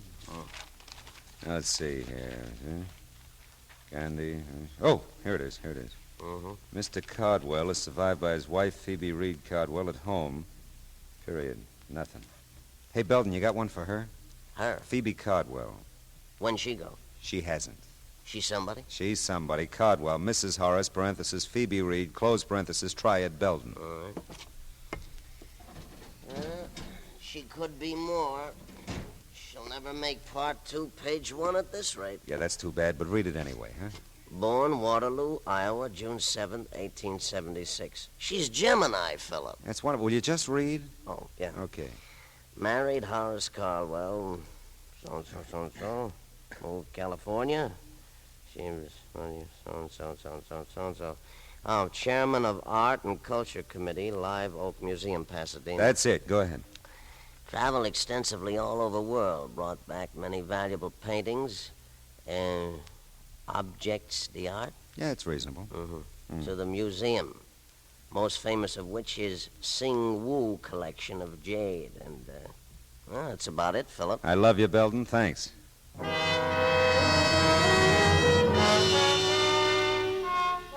So Phoebe had brought the Sing Woo jade collection to Live Oak Museum in the first place. Now she had some of it, Stevens had more. And Fritzy Ott was even now nosing around for a taker. Where did that leave the museum? Nowhere, so far as I knew. Except closed till noon tomorrow, Sunday. And noon tomorrow, Sunday, would be too late. Fritzy and Stevens would be together by that time. Note: Percival Wallace is a quiet little man who doesn't like to talk to private eyes about museum business at home or anywhere. The museum has operated for 30 years, Mr. Marlowe, and not one shred of notoriety. Not one shred. Well, I think we can keep the record clean, Mr. Wallace. All I want to know is when the Sing Woo collection was stolen from the museum. I didn't say it was stolen. I said we no longer had it. Okay, you no longer have it. How long have you no longer had it? It was since Christmas week, 1947. Would you notify the police? Certainly not. Why? Mr. Marlowe, I tried to tell you, not one shred of notoriety in 30 years. Yeah, but it's a valuable collection and it's missing. The board of directors did subscribe to a reward, Mr. Marlowe. Only a fraction of the Sing Woo's real worth, of course. A mere $20,000. But, of course, this was done very quietly. Very quietly. So quietly, nobody knows about it. All right, tell me, did Mrs. Cardwell contribute to the reward? I don't recall. And you wouldn't say if she did. Thanks, Mr. Wallace. You're just downright bully.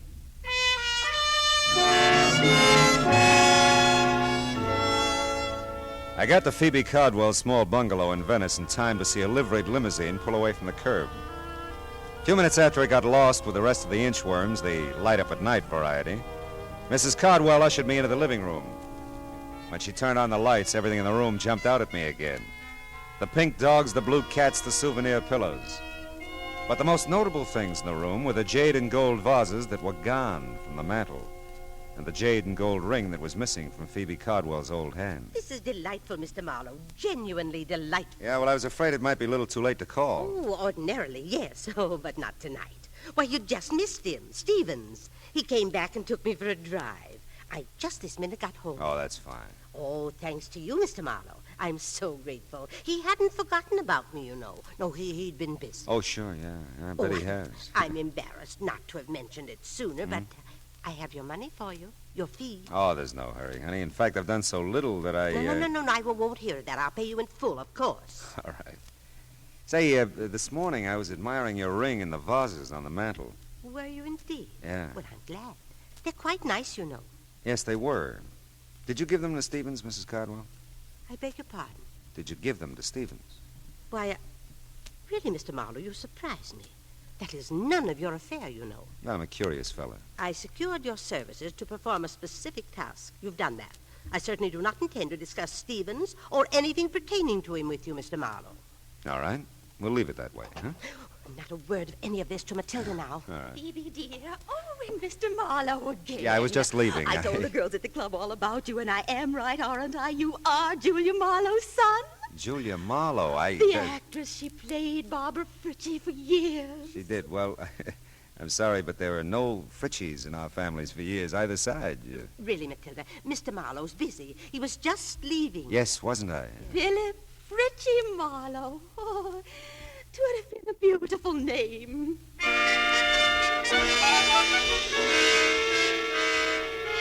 The lights in Kip Harcourt's house were off when I got back to Pasadena.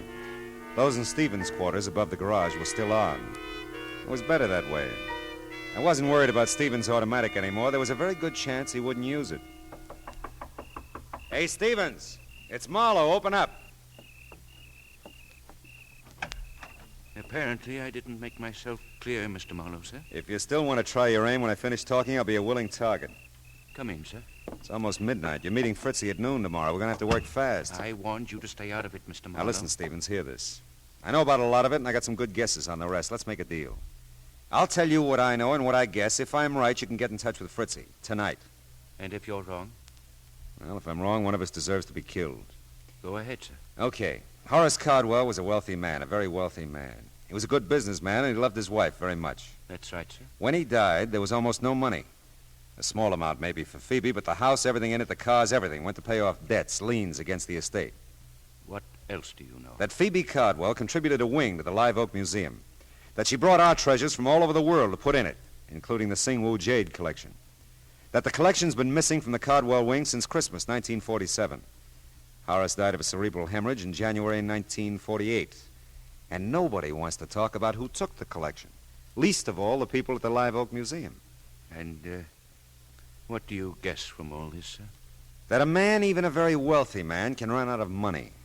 Especially if he has a wife who's a wonderful woman, but with an eye and a hand for expensive art treasures.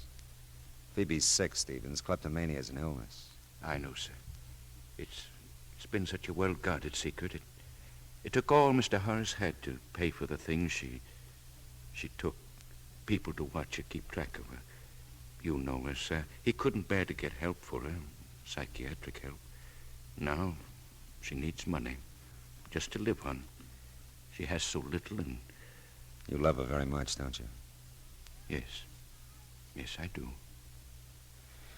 Well, she can't have too many more years, Stevens, and $20,000 is a lot of money.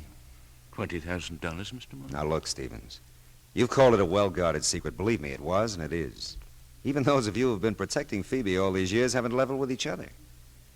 How she moved the collection out of there, I'll never know, but the museum's had a $20,000 reward for its return for several years. Well, I didn't know that, sir. I know you didn't.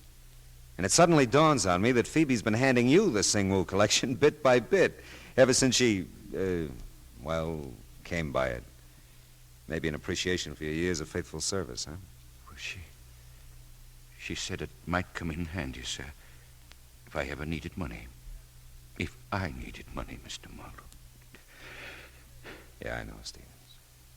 Hey, you got a conflict tomorrow. You can't be here meeting Fritzy and be at the Live Oak Museum when it opens at noon, too.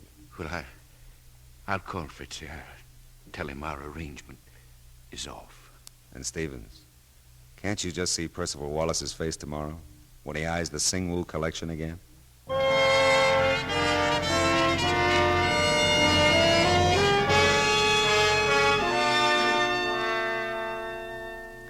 Footnote to a happy ending.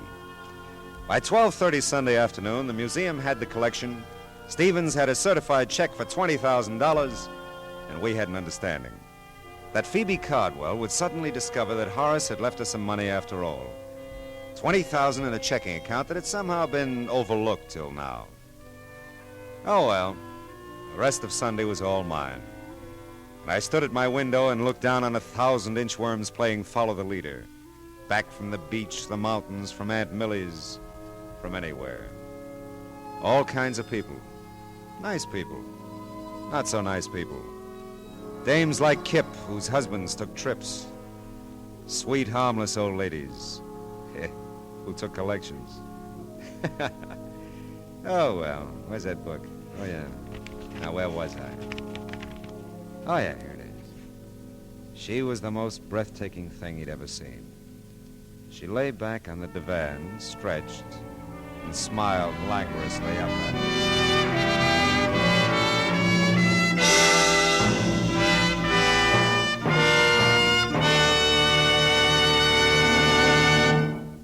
The Adventures of Philip Marlowe, bringing you Raymond Chandler's most famous character, star Gerald Mohr, are produced and directed by Norman MacDonald, and was written for Radio Tonight by Kathleen Height and Adrian Jondot. Featured in the cast were Verna Felton, Bill Johnstone, and Lynn Allen, with Ann Morrison, Ralph Moody, Jerry Hausner, and Sidney Miller. Gerald Mohr may soon be seen in the Santana production, Sirocco. The special music is composed by Pierre Garrigank and conducted by Wilbur Hatch. Be sure and listen again next week at the same time when Philip Marlowe says... This time, a pair of green eyes held a promise. A house on Bedford Drive held a murder. A Malibu motel held a secret. And I almost held the sack.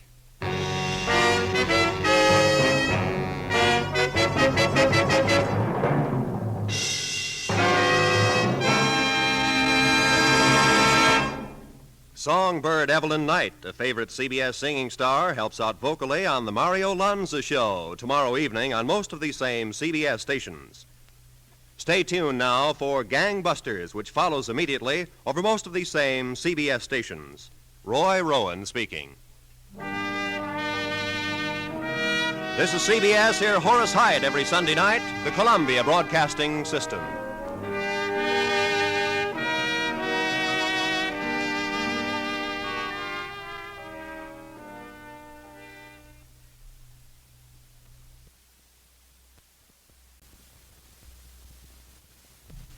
Get this and get it straight. Crime is a sucker's road, and those who travel it wind up in the gut of the prison of the grave. There's no other end, but they never learn. From the pen of Raymond Chandler, outstanding author of crime fiction, comes his most famous character in The Adventures of Philip Marlowe.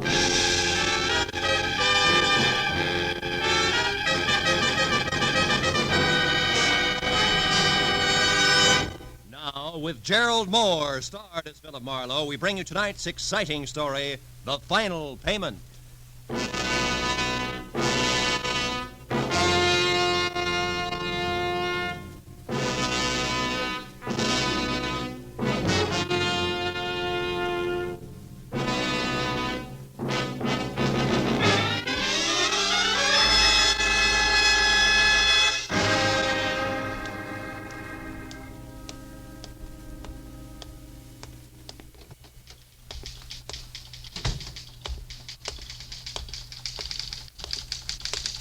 Yes, sir. I'm Philip Marlowe. Warden Riker said he'd see me at noon. Oh, yes, Mr. Marlowe. The warden will be with you in just a minute. Excuse me, please. Sure. Warden's office, Sergeant Kennedy speaking. Who? Oh, the L.A. Tribune. Yeah. Cenaro's execution? Okay, hold on. I got the dope here on my desk someplace. Excuse me, Mr. Marlowe. It'll be just a minute. It's all right. Press get hungry for the gory details about now. This is the third call this morning. Mm-hmm. Have a seat there. Oh, thanks. Yeah, here it is. Office of the Warden, State Penitentiary, 10 a.m., September 8, 1950. Subject, press release, paragraph 1. William Arthur Cenaro, 24, tried and convicted of the robbery murder of Emil Negrato, Bakers Beach, California, last August 5, is scheduled to be executed in the manner prescribed by law at 11 o'clock post-meridian this date. At this time, no stay of execution is anticipated. Signed, Stanley M. Riker, Warden. That's it. Huh? No, you can't talk to the warden. That's why we go through all this press release junk. Yeah, well, we got our problems too, you know. Goodbye. Sorry, Mr. Marlowe. Now, your appointment with the warden, what was it about again? William Arthur Cenaro, 24. I'm a friend of his. Oh, yes, of course. I forgot, sir. Well, I hope I haven't offended Mr. Marlowe. That is, I'll tell the warden you're here, sir. I knew I didn't have too much right to be mad at one Sergeant Kennedy. But today it didn't matter. Because I was mad at the whole world, and in particular what it had done to a used-to-be nice kid named Billy Cenaro. And when I stood in Warden Riker's far from drab prison office and waited while a dapper man in gleaming Hickok cufflinks and soft gray gabardine got through talking to his wife in syrup-sticky tones, I began to get mad at him, too. But that drained out of me fast because when he hung up, he scraped the goo off his voice quickly, shook hands like he meant it, and told Kennedy we weren't to be disturbed. When he spoke of Cenaro, a lot of sympathy crawled in between the words, even when he came to the point. It's a breach of regulations for a condemned man to have any visitor other than the prison chaplain on the day of his execution, Mr. Marlowe. So first of all, just how well do you know Cenaro? Well, he sold papers on the corner near my office as a kid. We swapped gags twice a day. And when his father died and he quit selling papers? I never saw him again until a year ago when he got over-involved with some tin-horn gamblers. I managed to set him free. As a private detective? As a big brother. Went to work at a San Pedro boatyard after that. I haven't seen him since. And then you have no idea why he's asked to talk to you today? No, I don't. Do you, Warden? Mr. Marlowe, do you recall the details in this case? Well, yeah, more or less. Let's see, an old man named Emil Negrado and his wife were robbed of $100,000 worth of uninsured jewels at their summer place at, Baker's Beach. Yeah, that's it, yeah. And Emil Negrado was killed when he tried to interfere. Cenero was tied back to it by a single fingerprint and later identified by Mrs. Negrado. I believe she thought there were two more, huh? Yes, but Cenero denied this. Also, Mr. Marlowe, you may recall that the jewels were never recovered. Cenero said they were lost at sea when the boat he fled in hit rough water on the way back to San Pedro. Now, Mr. Marlowe, do I begin to answer the question I just ignored? The jewels, I mean? Cenero may want to tell you that they weren't lost after all. He may want to tell you where they are. He may want you to do something about them. Sort of last will and testament, is that it? From his point of view, yes. And from mine? A very lucrative offer. Perhaps 50%, Mr. Marlowe. Why not 100%, Mr. Warden? Don't be a piker. I could always cross him up, you know. Know anything else? Or were you just letting me know why the state is allowing this visit? I was just letting you know what the state knows, Mr. Marlowe. Uh-huh. I know a little more. I know that Billy Cenero is through as a criminal. In his heart, not just because he's behind bars with worse to come. He's ready to die, Mr. Marlowe. Almost anxious. Well, then why the session? Why all the statistics? Why the invitation for me to play informer? For two reasons. First, I may be wrong about the boy completely. Thus, his repentance is a fake. Which you don't believe. No. What's the other reason? Look, Marlowe, if anything goes wrong, you came in here as an informer. That's official. And unofficially? I want to give the boy a break. Cenero asked to get you because he wanted to talk to the only person in the world he thought he could trust. And right now, I think he has every right to just such a talk, whatever it's about. I only wanted to be sure he talked to the correct party, that's all. Sergeant Kennedy to show you the way, Mr. Marlowe, to Cenero's cell.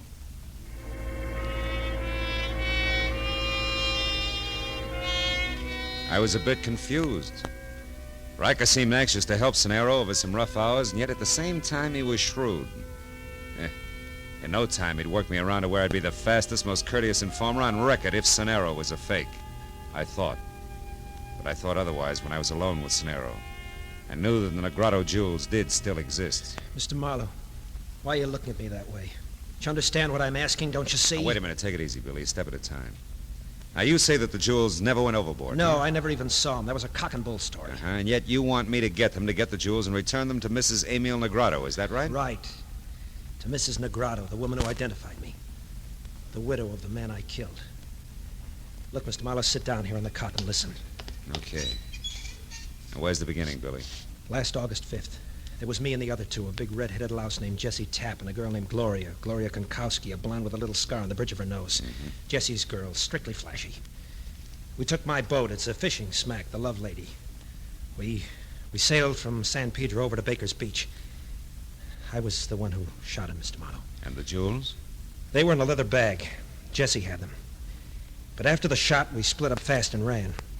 I hid until the next morning, then shoved off in the Love Lady. I don't know about the others. I was picked up that afternoon. The rest you know. I'm not so sure. At your trial, you swore that... That I was alone and the jewels went overboard. Well, at first I thought that I might get off, so I had to clam up, but then everything changed. The verdict, huh? No. An old woman whose husband I'd killed. See what you mean. But you still didn't tell the authorities who the others were. No, and I won't today. Both Jessie Tapp and that blonde can smell a cop a mile away. They'd only run and take the jewels with them. The law'd louse it up. I want the jewels back to the little old lady. I always liked you, Billy. I know how you work, Mr. Marlowe. Got enough for you to start on. It only came yesterday. That's why this last-minute rush, you might say. Mr. Marlowe, I know where Jessie Tapp is. That also means Gloria isn't far away. From where? San Pedro, down near the docks. Now, look. There's a tough old guy who runs a dry dock and repair lash up for small boats, name of Jomo. I worked for him a year ago. I also left him the Love Lady. He spotted Tapp. Had his eyes open for months for me, no questions asked. He was here to see me yesterday. He's out to find where Tapp hangs out now. He's the one you see. Yeah, but wait a minute. What makes you think Jessie Tapp still has the jewel? Because I saw him take him and run, and he's still hanging around San Pedro. Maybe he hit him where he can't get to him. Maybe he doesn't want to get to him until he's contacted the right fence. Anyway, Mr. Marlowe, It's a chance I'd like you to take for me. Of course, I can't talk about your fee. Look, kid, don't you think we ought to talk to the warden? Mr. Marlowe, I've done nothing but think. This is the only way it can possibly work. The only way it can help me and Mrs. Negrado both. Well, will you try it? Yeah. I guess so, Billy. One last thing, Mr. Marlowe. If you make it before 11 tonight, get the word to me, will you? And if you don't make it, or it looks like you're not going to, don't lie. Okay? Okay. Time's up, Mr. Marlowe. Sorry, Snarrow. It's all right, Kennedy. Don't mention it. So long, Mr. Marlowe. Goodbye, Billy.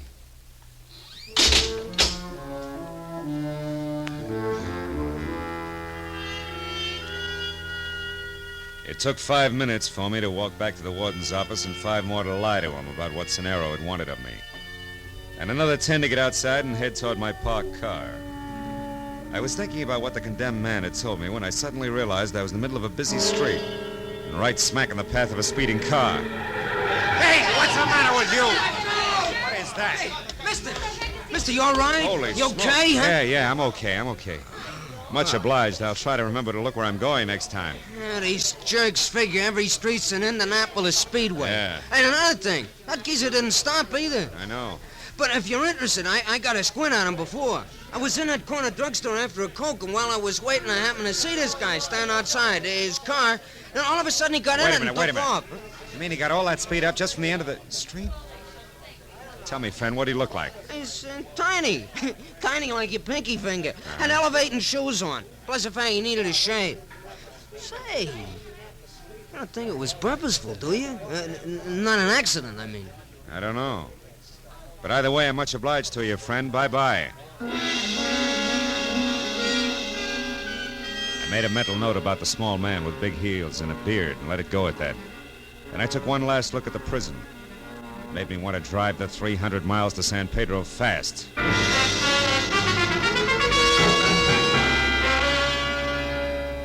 It was some hazy place between late twilight and early evening fog when I located Jomo in his Water's Edge dry dock and repair shop and told him who I was.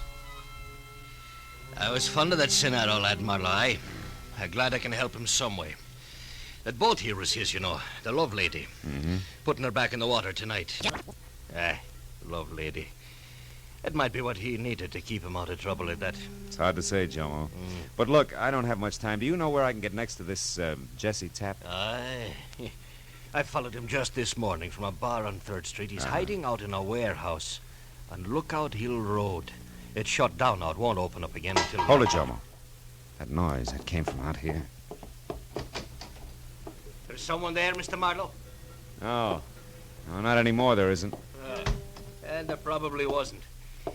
I got me a clumsy little cat, Marlowe, always falling over. Jomo, you said Lookout Hill Road, right? Aye. Yeah, this is only a block long, the highest point in town.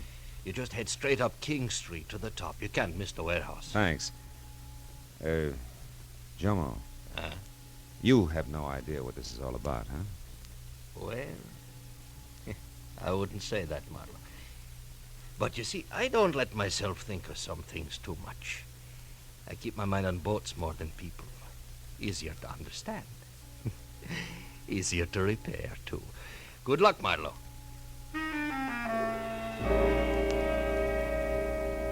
I was less than 10 minutes finding the deserted warehouse, which ran true to form. Rust and every other window broken. When I was out of my car and moving around toward a side entrance, I saw something else. It was a girl, tall and blonde, standing in the deep shadow of a Fit Shampoo billboard. When I started for her, she threw one scared look my way, then scrambled into her pocket for a key. I made it just as she got it out and into the door lock. Let's not be hasty, honey. Get your dirty mitts off. When you stop kicking, I will. Not before, sweetheart. Not before, Gloria.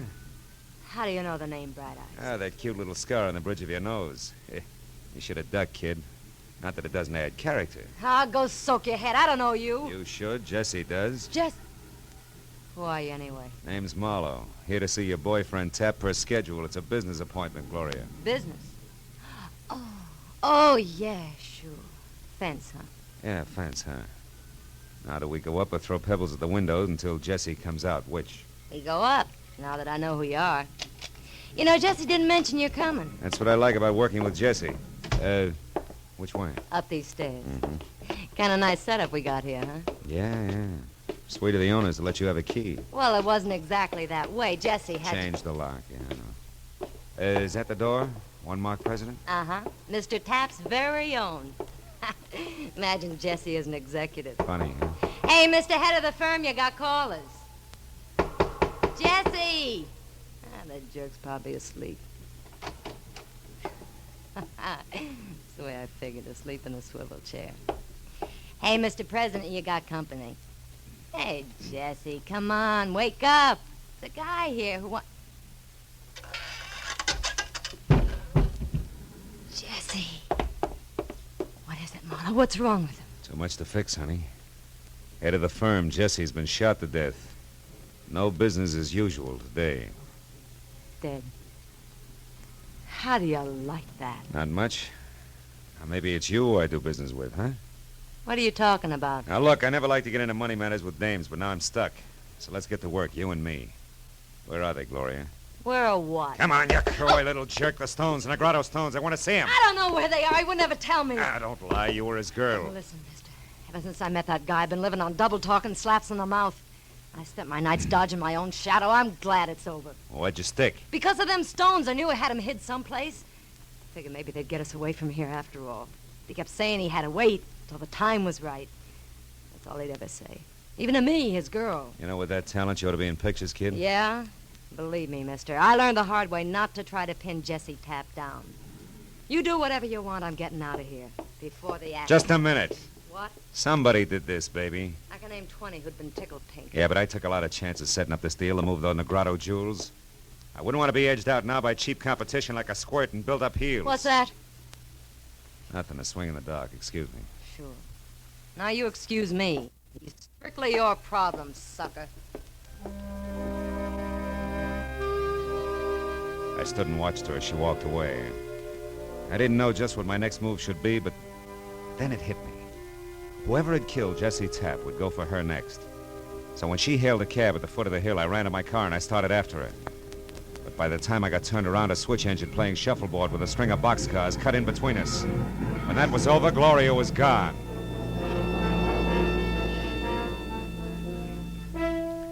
I spent the next hour and a half raking the neon-lighted muck along the docks looking for her with no success. Until finally, in a rancid backwash called the Reef, I got a break, but from another direction. The same unshaven little man with high heels who tried earlier to run me down was at the bar, blinking back the sting of a straight shot. I watched while he picked up a handful of small change from the bartender, and when he pranced toward a phone in the hallway at the rear, I followed him. It was too good to be a coincidence. Yeah. He had That's to right, tie in. operator. San Diego. Yeah, Christine Fuller, right. How much? Okay.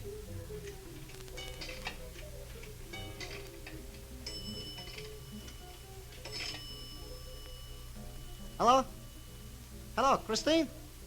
Hiya, baby. This is Fritz. Hey, listen, honey, I got it all set up. Yeah, I'm going right now, right away, yeah. It's dark now and everything's ready. I said everything, didn't I? I'll have them in an hour and be out of here. But just be a good girl till I get there, understand? Yeah, I'll see you before morning. Oh, your little Fritz wouldn't let you down, you know that. Goodbye, baby. Hello, little Fritz. You come back here!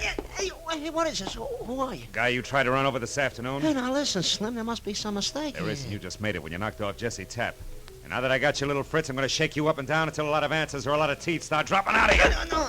Make up your mind. What's it going to be? Come on! No, leave me alone. Stop. What's going on here? Run along, Buster. It's private. Oh, yeah? Yeah. Great big lug like you picking on a little guy like him, you ought to be ashamed. Hey, don't you believe in the brotherhood of man? Yeah, but this weasel don't qualify. He Now told blow. me, fellas, he was going to rob me. Oh, he was he? Put him down, you. Come on. Turn loose of him, big bully. Why don't Okay, you... you jerk! Come on, get up! Get him, Joe! Come on, bull! Joe! Hit him over the head! Teach him to fight. Him again, Joe. Come on, get up. she's all cold. Let's throw 'em out in the alley. Come on. Good idea.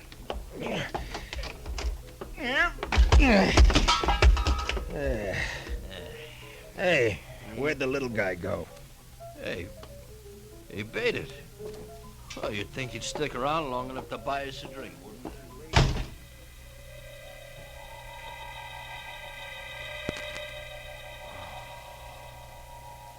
Judging from the way my face felt, the two longshoremen must have, had barnacles on their fists. In the 5 minutes it took me to climb back on my feet, I thought some very unpleasant things about the brotherhood of man, both fore and aft. But I dropped them when I remembered the time was running out fast for my client, and I still hadn't got beyond the loose ends I'd started with. Tap's girlfriend, Gloria, and little Fritz.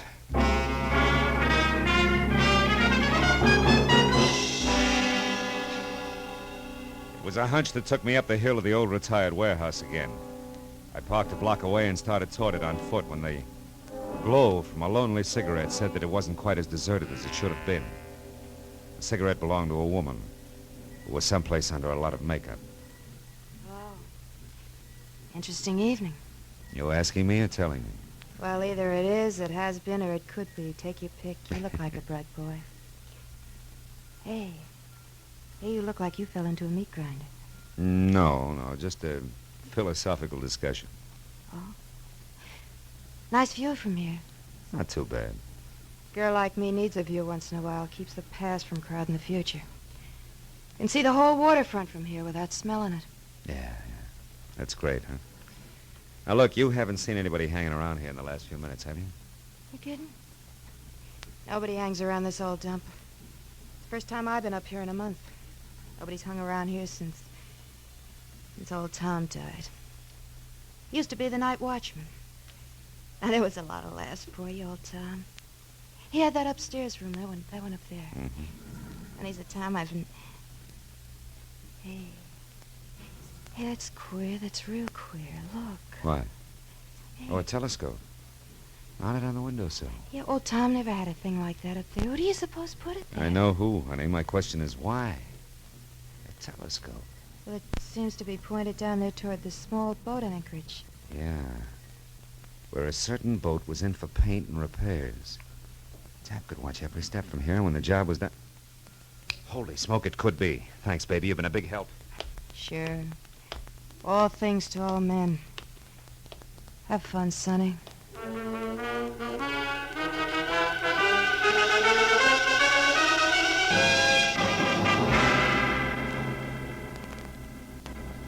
My client's boat was a long shot, but it was the only bet I had.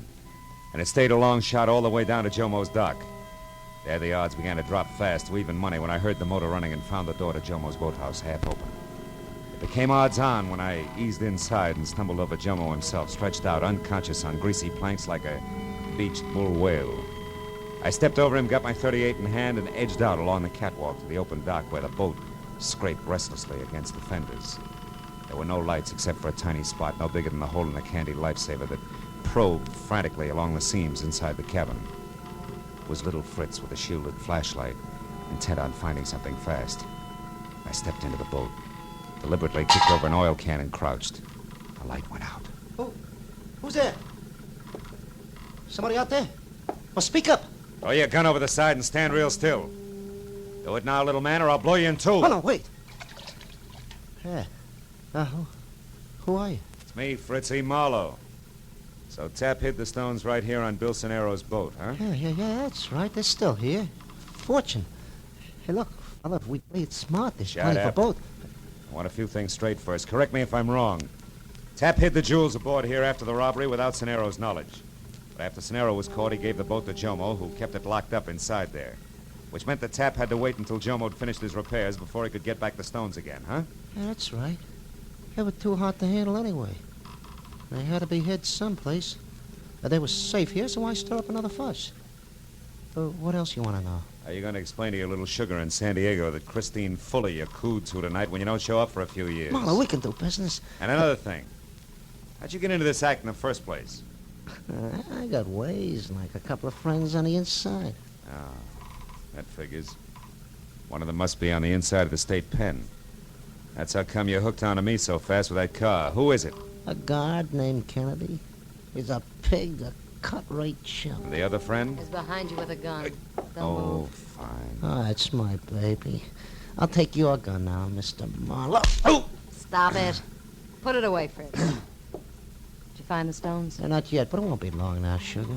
Marlowe, get in that cabin and run this boat. We're going out. Go on, move. Oh, no, wait a minute, baby. We don't know anything about boats. We're not taking any more chances here. Untie that rope at the back, Fritz. That's called cast off the stern line. Shut up! Get inside, Marlowe. Go on. Sure. Well, Skipper, where to? Just head for that open part out there. Hey, it's gonna be rough. Well, that won't matter to us, baby. We've been through plenty together, huh? Yeah, like putting Jesse Tapp out of the way for a starter. Sure, well, he asked for it. He was a pushover for Gloria here. Why, you... So it was little Gloria who killed him, eh? All right, so it was me. Fritz called me up and warned me you were coming here to Pedro, and I overheard you when you talked to Jomo. I knew you'd get to Jesse and make him spill, so I killed him. It was going to have to be done sooner or later anyway. The old double cross. Yeah, the old double cross. So what? That's a game the smart ones always play with the suckers. Always win. Not always, Fritz. Oh, often enough to make a... What? Hey, Gloria. Gloria, what? No, don't, Gloria, no! Keep your hands on that wheel, Marlowe. I heard Marlowe's crack about that Christine Fuller, Fritz. You louse. Straight ahead, Marlowe. Now what, baby? You still got me to worry about. And that's too bad. You're a nice guy. Where are we? Well, the channel's way over there, where that buoy is.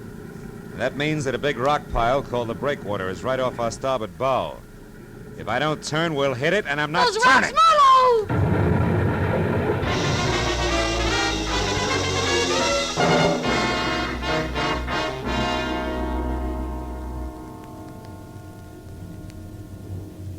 Feeling better now, Mr. Marlowe? Yeah, thanks, Lieutenant. That water was awful cold. You said it. Have another cup of Coast Guard mud. Do you good. Oh, thanks. Look, I was wondering if... If we located the girl you told us about? Yeah. Yeah. She wasn't as lucky as you were. However, your boat hung up on the rocks. The boys found all that jewelry in the cabin, in this leather bag here. Well, we'll be in a couple of minutes. Good. I'll just have time to call a young guy and tell him he can close out his books. They balance now. He's paid up in full.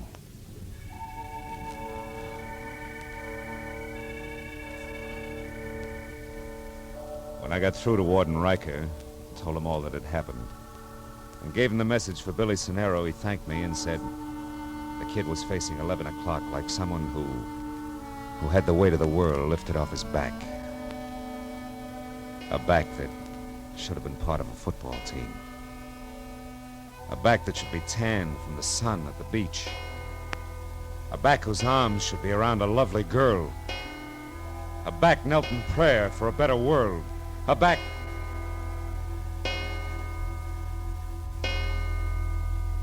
strapped to the electric chair.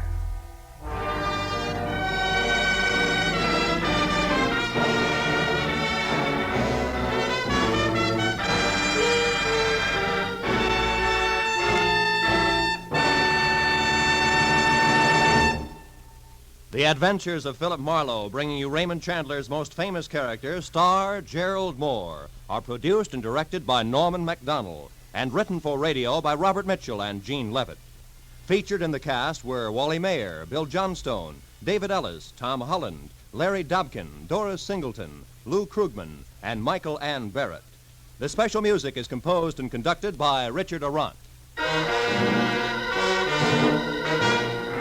Be sure and be with us again next week when Philip Marlowe says... This time I found a corpse in a flower shop. A gypsy who read her own fortune in dollar signs in a death struggle 20 feet from a crowded merry-go-round. All because a man forgot one white carnation.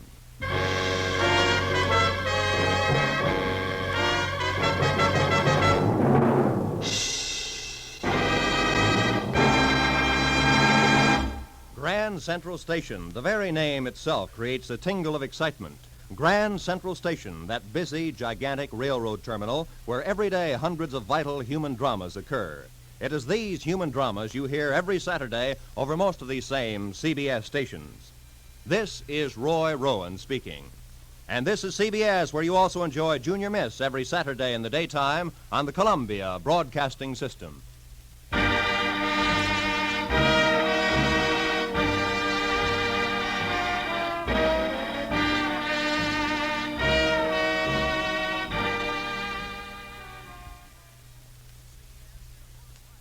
Most Saturdays at this time, we spend an exciting half hour of adventure and action with America's public hero number one, Hopalong Cassidy.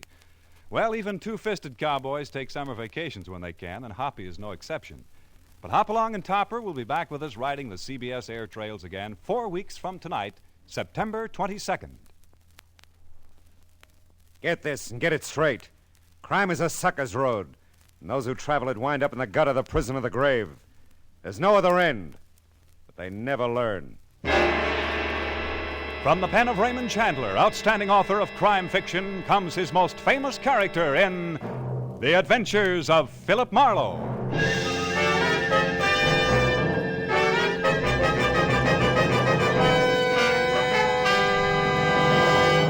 Now, with Gerald Mohr starred as Philip Marlowe, we bring you tonight's transcribed story, Air for G-String.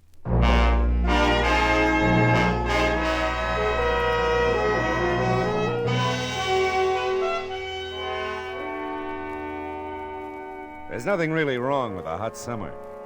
But if some sadist really wanted to bring out the worst in anybody, particularly me, after a steaming day, all he has to do is expose me to air conditioning. Take, for instance, the Broadview Hotel, which was on Olive Street in downtown L.A. It ground out alternating currents of cold air from what could laughingly be called the lobby. I'd revolved through the usual doors and stood squinting into the icy darkness. When my eyes leveled off again, I made my way to the elevators, sinking into the deep-piled carpeting up to my hot and cold ankles. By the time I reached room 972, I was in the first stages of a chill. Yeah, air conditioning is a marvelous invention. It guarantees the summer cold for life.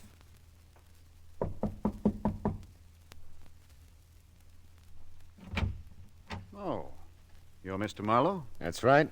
That makes you Mr. Allman, huh? Oh, come in. Martin come in. Allman? Come in. Sure.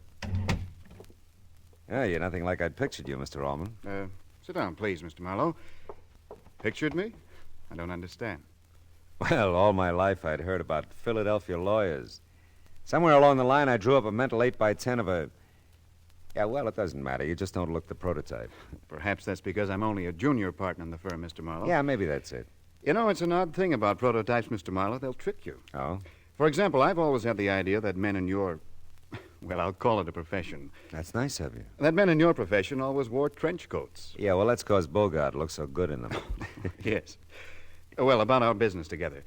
I'll be here in Los Angeles a few days representing the firm in a number of ways, but while I'm here, I hope to locate a man by the name of Buff Ryan. Did you say that first name was Buff? Yes, odd name, isn't it? Yeah. But that's beside the point. This Buff Ryan, it seems, has inherited a small amount of money from a maiden aunt who passed away some time ago in Philadelphia. Oh? According to our information, my firm is executor of her estate, Mr. Ryan came west about a year ago, and until approximately 6 months ago, he could be reached at a Waring Street address in care of a C.A. Douglas. But our correspondence to him there has been returned, marked unknown at this address. That's the last record you have on him, huh? Yes, that's the last. We've written to this C.A. Douglas, but received no answer from him. I've called him since I arrived in town. There's been no answer. Well, maybe they've both left town, moved away. Well, that's possible, of course, but perhaps you'll find that out when you get to checking on Mr. Ryan. I see. Well, I'm to find him if I can and tell him about this inheritance, huh? By the way, how much is it? $5,000. Just about Miss Leader's entire estate. Miss Leader sounds like a comment. Her full name, you may want that, was Julie Leader. Julie Leader. I'm sorry I can't show you a picture of Mr. Ryan. I'm expecting one to be sent out to me while I'm here. Expected it this morning, as a matter of fact. Yeah, well, maybe a description of him will do. Have you ever seen him? No. But we were able to find out that he's slightly less than 6 feet tall, light brown hair, straight. Blue eyes, weighed about 180 pounds when he left Philadelphia a year ago. No distinguishing marks about him, according to our description. Oh, yes, and he's about 35 years old. Well, that's pretty complete. Oh, you better let me have the last address you have on Ryan, too. Oh, of course. Here. I've written it down for you with the phone number I've been calling. I'll be handling most of my business affairs right here at the hotel, Mr. Marlowe. I'll appreciate it if you'll check in occasionally. Let me know your progress. Oh, sure. Be glad to. Say around 3 o'clock this afternoon? Okay. Tell you everything I know about then. Yeah, but then it might not be a thing. I know your reputation, Mr. Marlowe. You'll find him, I'm sure. Oh, don't get me wrong. If he's to be found, I'll probably find him. But I have missed, you know.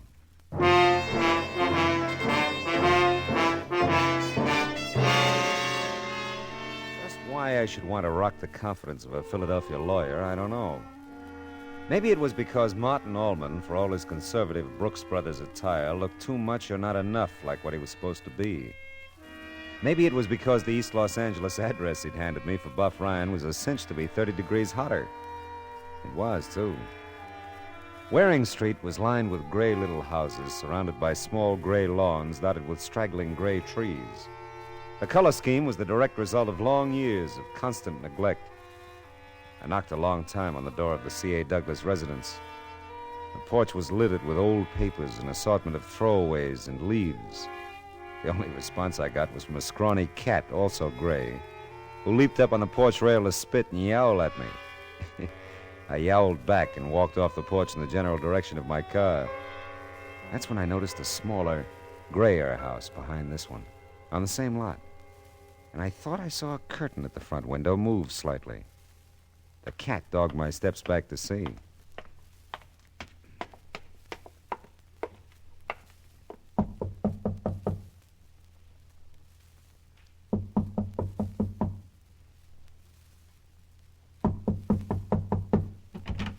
Yeah?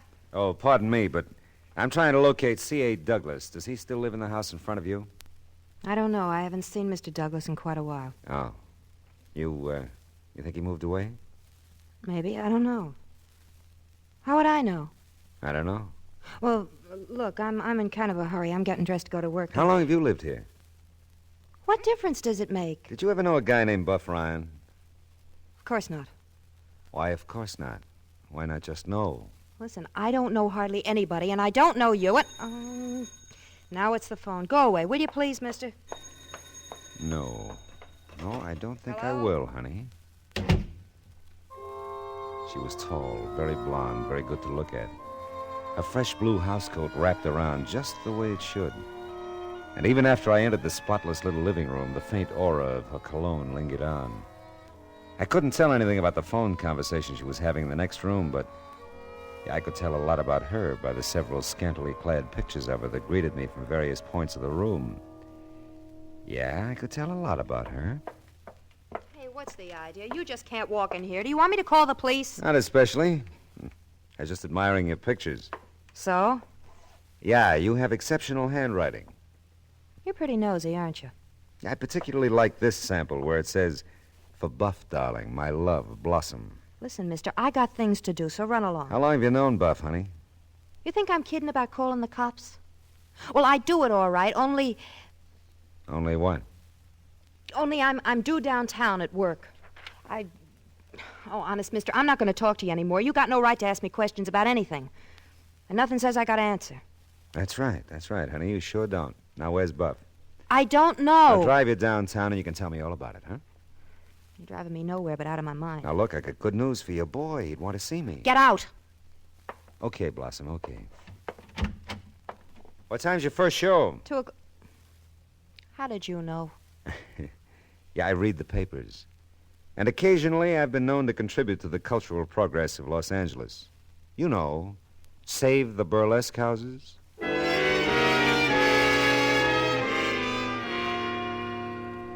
The pictures she'd autographed to Buff had been propped up between my sugar bowl and the salt shaker the Sunday morning before, in the theatrical section of the Sunday paper. Yeah, I didn't recognize her with a house coat on. And all the way back downtown, I reflected on the advantages of being well-read. Well, I parked in a lot on a side street to the north end of Skid Row and stopped for lunch at a newspaperman's hangout nearby. It was almost time for Blossom's first show when I felt fortified enough to walk along the street past the blank stares of the winos and the dank air of the Muscatel Missions. Blossom's flag flew above the marquee. Blossom, the flower of burlesque. How many, please? One, huh? There you are, sir. Thanks. Say, do you think I can get in to see Blossom? I don't see how you can miss with buying the ticket and all. No. I mean, I'd like to see her personally in a dressing room. I'd like to talk to her. Well, I'm sure you have my permission. Whether or not you'll get Blossoms is strictly between her and her moral fiber. You know something? You're not much help. You know something? I don't try to be. I'll miss you.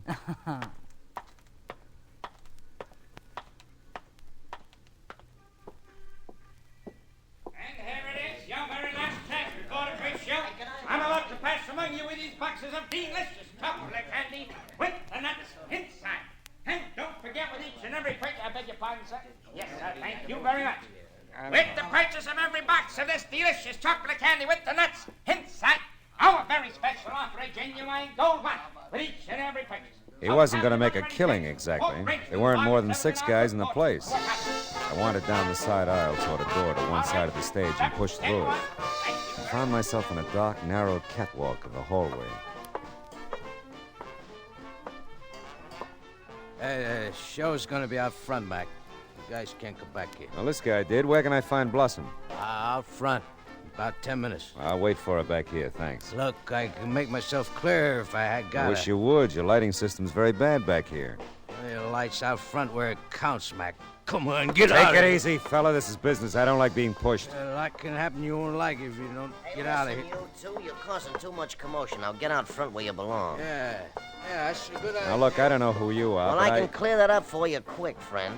I'm the manager of this theater. Now run along like he Now, did. where can we talk? In your office? Why should I talk to you? Because I'm a booking agent. I want to talk to you about Blossom. She's booked. Okay, we'll talk about something else. Where's your office? Hey, now look, the show's starting. We can't stay back here. Follow me.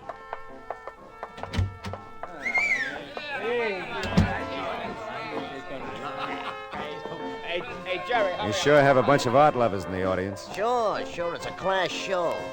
Come on, through this door. Now then, you're no booking agent, so what's on your mind? Blossom, and what's your name? Ballou, George Ballou. Why?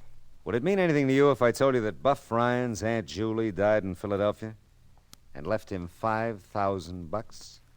Wouldn't mean a thing. Wouldn't, huh? No. That's funny. Because you're the first one who'd fit the picture. What picture? Slightly under 6 feet tall, light brown hair straight, blue eyes, about 35 years old, weigh about 180. Hey, what are you trying to prove? That you can see me? Maybe. So my Philadelphia message doesn't interest you, huh? Nothing about you interests me except how you got in here in the first place. Bought a ticket. Then go on out and see the show. I think I will. I also think I'll stick around and see Blossom after her performance. I wouldn't do that. If I were you, I'd see the show and get out. I don't want any trouble around here. I don't either. And if you see Buff before the show's over, tell him I'm out front, will you? I said I don't want any trouble. You're in a rut. I walked down the aisle that led backstage, the course I'd already charted. Blossom's costume was less demure than her blue housecoat. There was a school of thought surrounding me that this was more effective. Near the door, I stopped a moment in silent appreciation. Don't look at her like that. I didn't know I was. You don't get any more ideas about going back to her dressing room. I ain't gonna like that. Now, look. Go back to your seat. Live it up. Ballou said it was okay. He wouldn't say that. He knows better. All right, go tell him he knows better. Yeah, I will. You stay here. It was the same voice I met backstage the first time.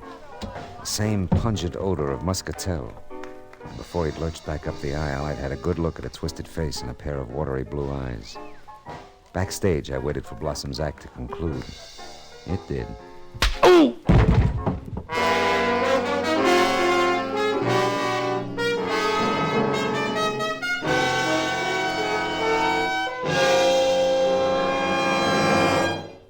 In just a moment, we'll return to the second act of Philip Marlowe. But first, love that Monday through Friday night session of Smiles. Beulah is back with Hattie McDaniel again, starring as an overgenerous, over-anxious to be wed, overweight damsel holding forth over CBS Radio. Starting this Monday night, listen for Beulah and the Henderson family in a new season of delightful day-to-day doings. Beulah joins the fall parade of stars back to CBS Radio on most of these stations beginning Monday night. Now with our star, Gerald Mohr, the second act of Philip Marlowe, and tonight's story, Air for G-String.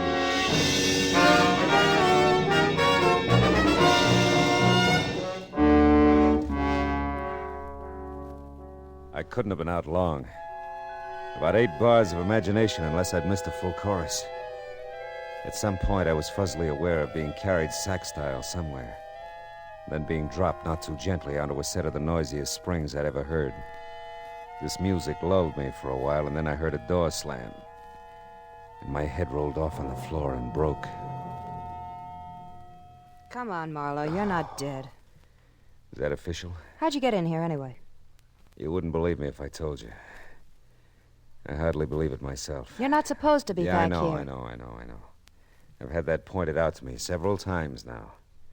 Yeah, and I didn't think I told you my name. Your wallet was on the floor. I can read. Oh, yeah, well, good for you. Who hit me, and with what size sandbag? I don't know. You never know anything, do you? Listen, Mr. Marlowe, you've been barging in all day where you're not wanted. Why didn't you tell me Buff was a wino? Oh! Hey, look, that's what's left of my head, huh? I hope it hurt. I hope it hurt awful. Well, you get your hope it did. Hey, listen, you, I'm pretty fed up with you. Know just how you feel, Baloo. I told you before. I know what you told me. You don't want any trouble. Okay. Okay, I'm going. Now, Blossom, what about Buff? I don't know. Oh, never mind.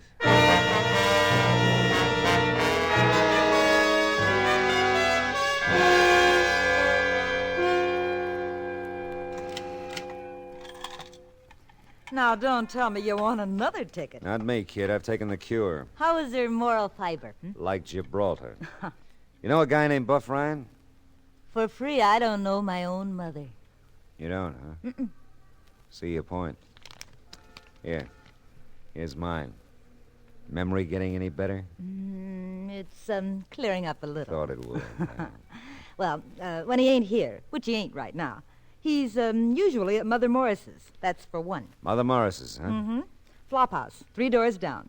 Or for 2, try Tilly's, 4 doors down. A saloon. Thank you.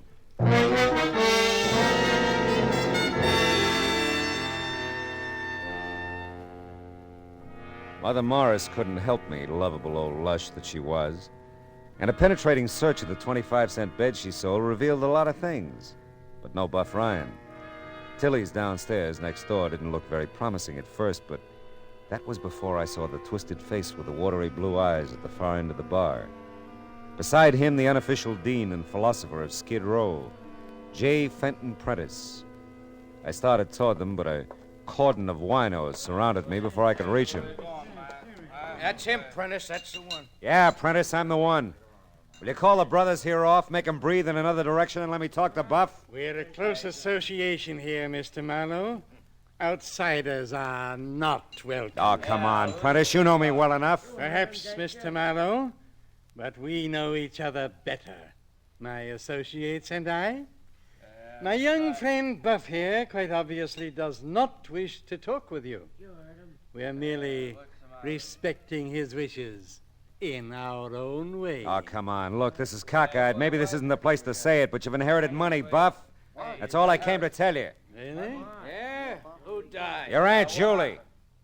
Don't let him say any more, Prentice. Don't let him get to me. I gotta get out of here. If you gentlemen will restrain Mr. Marlowe... Buff, you crazy fool!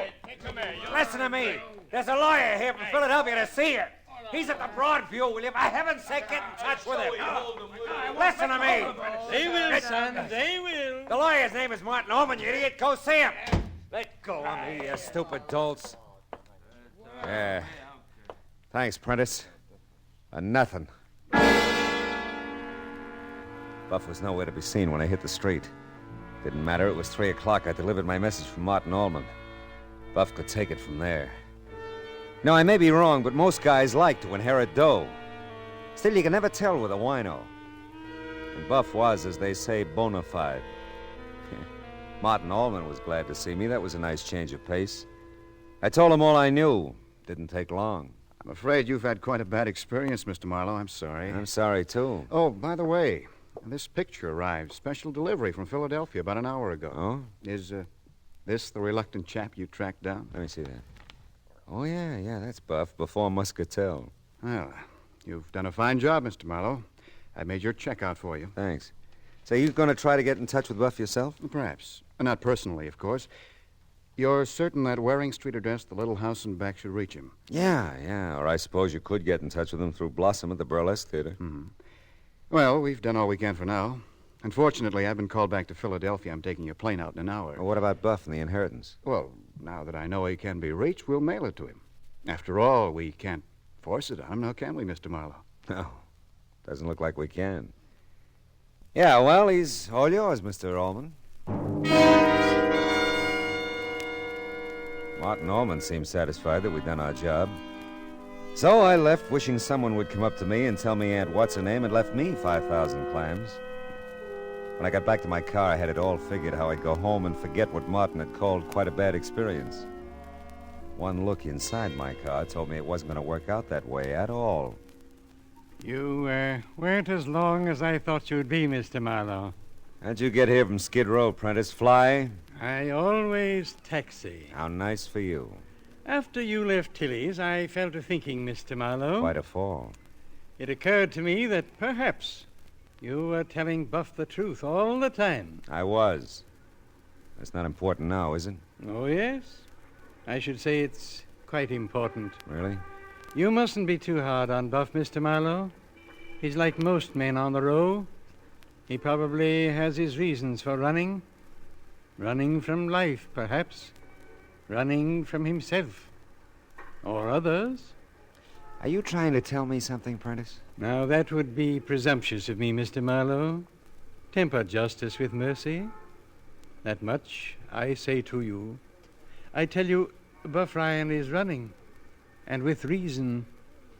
If his reason interests you, then I suggest you set about finding out what it is. Well, is there any reason why I should? No, there isn't, but this much I do know. He has left the row, and he is running.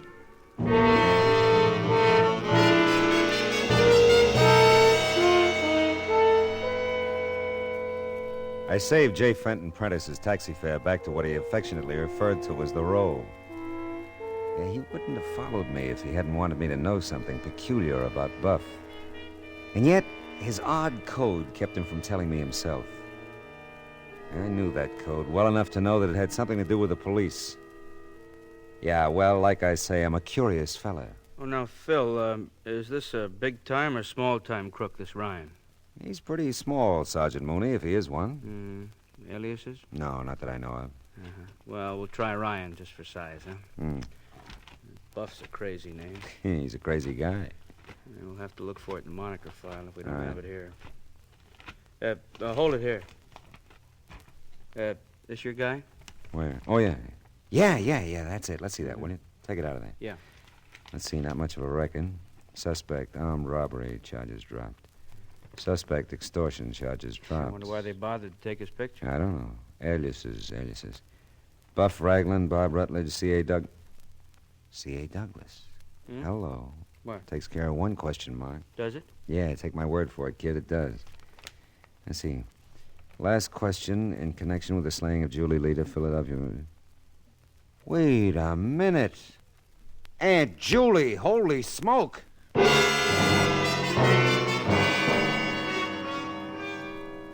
I knew I didn't like this Martin Allman.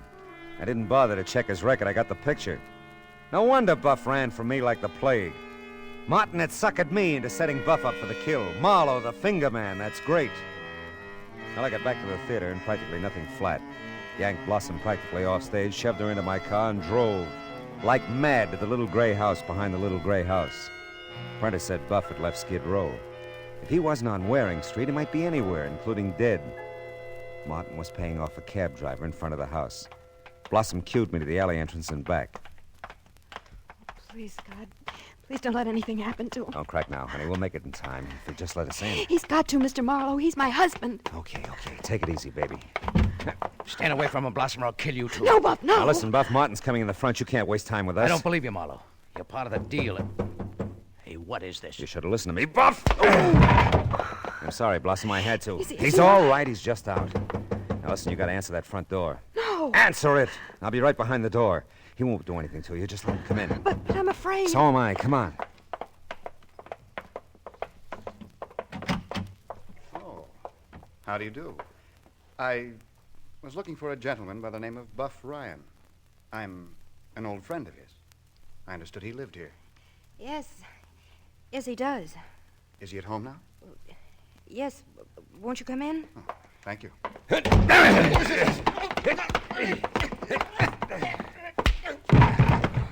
Marlowe, thank heaven. Thank me. I got his gun. Are you all right? Never felt better. Go throw some water on your boy and get him in here. Maybe he'll talk now. Yeah. Yeah, maybe I will. Now. Buff, darling, you're not hurt? Not anymore, honey. I don't figure you, I guess, Marlowe. I thought you were on Martin's team. I was at first, when I thought the business about you inheriting the $5,000 was legitimate. What's he got against you? I saw too much once, about a year ago. I saw Martin kill Julie Leader. I was the only one who saw it. I knew he'd give me the same thing if he ever got the chance. He can't do that now, can he? Not if you'll talk. When we get the law here. Buff, why didn't you tell me? Silly question, honey. Sure, Marlowe. Call the law. It'll be almost a pleasure to talk.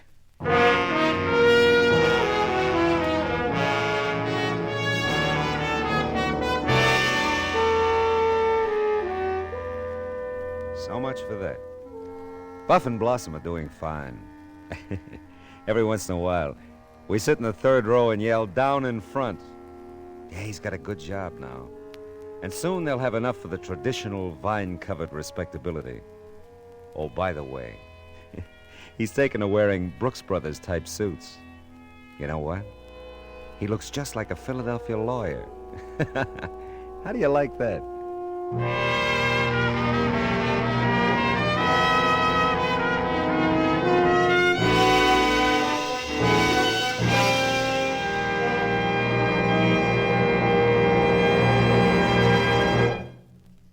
The Adventures of Philip Marlowe, bringing you Raymond Chandler's most famous character, starring Gerald Mohr, are produced and transcribed by Norman MacDonald and written for radio by Kathleen Height.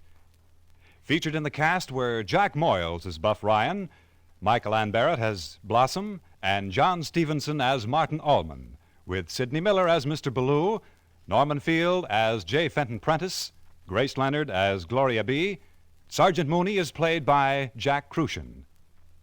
Gerald Mohr may currently be seen in the Santana production, Sirocco. The special music for Philip Marlowe is composed by Pierre Garrigank and conducted by Wilbur Hatch. Be sure to listen next week at the same time when Philip Marlowe says...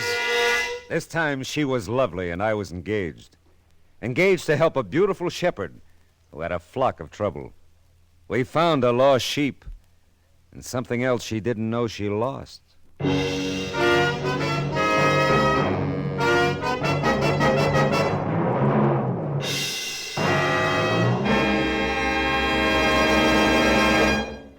This coming Monday night, keep the evening free because the great fall parade of stars and shows back to CBS Radio will begin in earnest.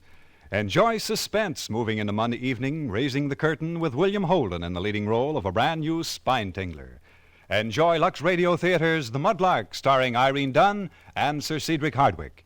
Enjoy The Bob Hawk Show, back in business with $3,000 to start the season's Quiz Bang fun.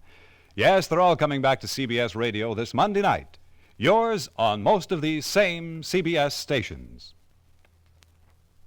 Today, with the country rising to meet the challenge of aggression, the Red Cross has been asked by the government to undertake tremendous tasks.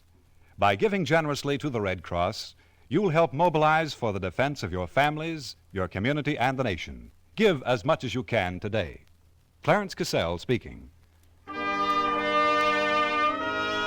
This is the CBS Radio Network.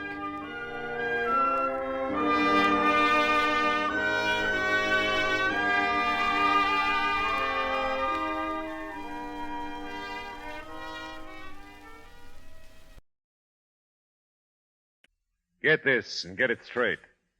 Crime is a sucker's road. And those who travel it wind up in the gutter, the prison, or the grave. There's no other end.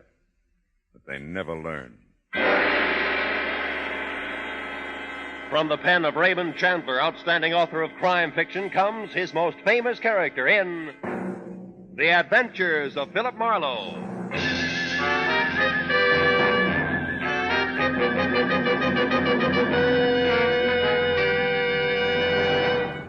Now, with Gerald Mohr, starred as Philip Marlowe, we bring you tonight's exciting story, The Good Neighbor Policy.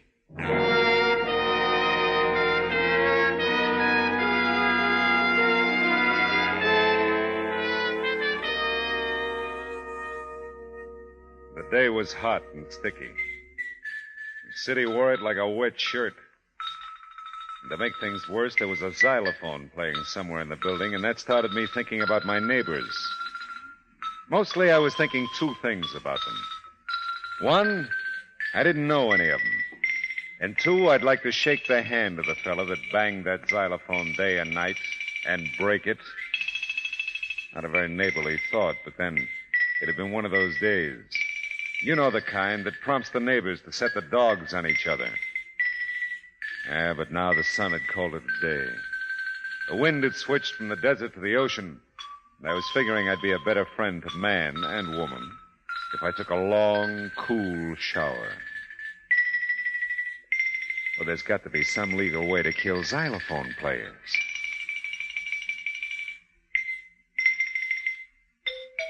Oh, no, big finish yet. Hey.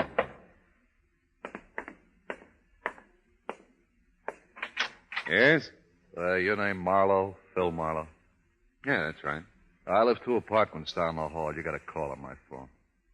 I got a call on your phone? Look, the call's there. I'm a busy guy. You wanted it, don't you? Well, sure I want it. Okay, come on. All right. I didn't catch your name. No, you didn't. In here. Oh. Phone's over there on the desk. Snap it up, will you? Yeah, sure. Regular charmer, this fella. Hello. Phil, it's Anne. Oh, hiya, honey. Something must be wrong with your phone. I keep dialing your number and getting a very unpleasant little man. Yeah, he's not so little. What's on your mind? Oh, it's out tonight, Phil. Oh, no. Beanie sprained her ankle a little while ago, and I'll have to fill in for her at the hospital tonight. That does it. What? Nothing. We'll do it again, huh? Soon, I hope, Phil. Call me tomorrow? Yeah, sure. Goodbye, honey. Bye, Phil. The lady says she keeps dialing my number and getting you. I'll report it. Yeah, why don't you? That's what I said. Oh, packing for a trip? In between phone calls for you, yeah. Look, it's only been one, and I said I'm sorry. What do you want, blood? Leave. Thanks, neighbor.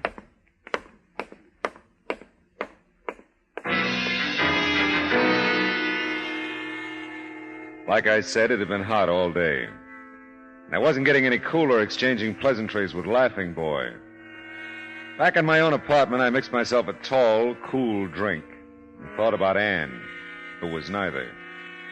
I just about decided on that shower again when I remembered about calling the phone company. I reached for the phone, and just as I did... Hello? Art, this is Rena. Listen, Ernie's crossed us. I can't talk now. I'll pick you up in 10 minutes. We'll clear out alone. Hey, look, 10 minutes, Art. Be ready. Sure. Yeah, I'll be ready, baby. Oh, my name isn't Art. And it isn't. Oh, well, one good turn and all that.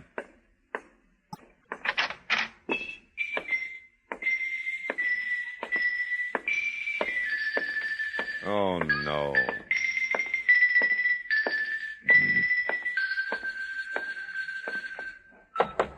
Hey, Laughing Boy. Come on, open up, will you? I got a message for you. Come on, answer the door. Anybody home? My, we're being rather boisterous out here, aren't we? Yeah, oh, I'm sorry. I guess he's not home, huh? It would almost appear that way, wouldn't it? Yes, I guess it would, yeah. You're apartment 6, aren't you? Philip Marlowe, is it? Well, yeah, I am. Mrs. Miss Garrity. Oh. Miss Adelaide Garrity. Rather a nice name, don't you think? Well, yeah, I do, Miss Garrity. I'm apartment 2. Are you really? Well, apartment 2. I've passed you ever so many times in the hall or coming in and out of the door, you know. But I just never felt that I'd known you somehow. No, I suppose not. But then, you see... I often say to Mrs. Evans, she's apartment 1, isn't it shameful, I say, that we don't know our own neighbors anymore? Here we are, under the same roof, as it were, and yet, what do we share with each other, really? The utilities? Oh, but that seems so little. Why, except for Mrs. Evans, the Randalls, the McCombs, the Nelson girls, and, let me see now. Oh, yes, that young girl who plays with that softball team. Oh, what's her name? Well, I really don't know. Hattie. Hattie, that's it. Yeah. Hattie Netherton. Well, as I say, except for those 2 or 3 people, I don't know a soul in the building. Well, that's the way it goes, isn't it? Some days you don't know a soul. Tell me, Miss Garrity, among the people in the building you don't know, do you also not know the fellow who lives here? Apartment 3. Yeah, this door I've been beating on. Who's that? You don't know? And you're making all that fuss? Yeah, well, it does seem silly, doesn't it? Well, I should say so. But I'm afraid I won't be much help to you there, Mr. Marlowe. He's our newest tenant, you know. Moved in less than a month ago. Oh, well, I just thought... No, I don't feel that I really know him at all. He's rather a tall young man, brown hair, quite nice eyes, I've always thought. Oh, that sounds like my I phone. never see anyone with him, though. Something of a lone wolf type, I guess. Yeah, well, look, thanks, Miss Garrity, but my and phone now is... that I think of it, I have seen someone come in with him. Can I catch up to you again, Miss But Garrity? whether That it was call- man, woman, or child, I really couldn't honestly say. Mostly Mr. Minter keeps to Mr. himself. Minter, huh? Well, thank you, and good night, Miss Garrity. Well, find out.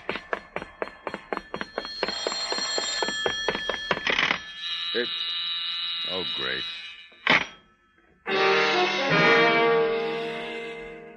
Whoever it was, it hung up while Adelaide Garrity was telling me all she didn't know about the man named Minter. On the call before, someone named Rena had called him Art.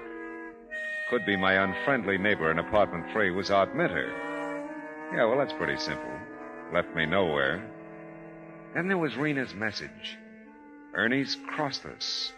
I'll pick you up in 10 minutes. We'll clear out alone. Not exactly social conversation. I had a hunch about the phone call mix-up, but before I began to build a case about it, I called the chief operator at the phone company. Chief operator. Yeah, well, we've got a friendly little wager going here, operator. Will you settle an argument for us? I'll try, sir. Good. Is it possible for 2 telephone wires to get crossed in some way so that I could dial one number correctly and actually get the other number? Yes, sir. That is possible. Uh-huh. It could happen only in the case of a slight equipment disorder, and only if the 2 numbers in question were on the party line. Well, in other words, by dialing my number correctly, you get the person on my party line, and by dialing his number correctly, you get me. Is that it? That's right, sir. Would you like to report such a difficulty? No, thanks. Like I said, I just wanted you to settle a little argument for us. Thanks very much. Not at all, sir. Well, now I knew that much. Neighbor Minter and I were on a party line, and the strange switch in calls was legitimate. Now, I'd gone this far with the thing, I decided to leave the wires crossed for a while, just for laughs. And I looked at my watch. It was time to get a look at Rena. If she was coming from Minter in 10 minutes, she was due. I left my apartment, started down the hall toward his, and sure enough. Art, it's Rena. Oh, please, Art, hurry. Hurry. Nobody home, lady? Oh, I'm sure he must be. I just talked with him on the phone a few minutes ago. Oh, well, maybe he's in the shower. Yes, maybe that's it. Yeah. Now, please, would you mind? That sounds like his phone. Yes, it does. I wonder... Yeah, so do I. What's that? Nothing. I mean, if he answers it, he'll probably answer your knock, too. Yes, I suppose he will. Now, will you please leave me alone? Oh. Got to be there, Art. Got to be there.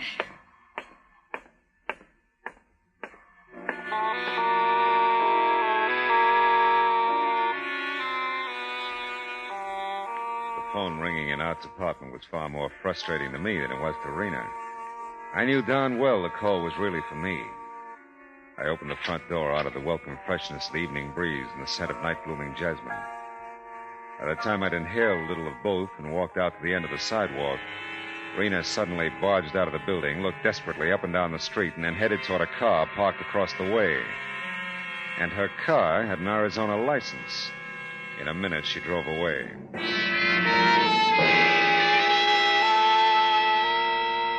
Back in my own apartment, I called the chief operator again. Only this time I leveled with her about the crossed wires on my party line. After that, I took a shower and decided to end a dull day by putting in some sack time. The last conscious thought I had was Rena's urgent voice on the phone. Ernie's crossed us. I can't talk now. I'll pick you up in 10 minutes. We're clear out alone. I still didn't get it.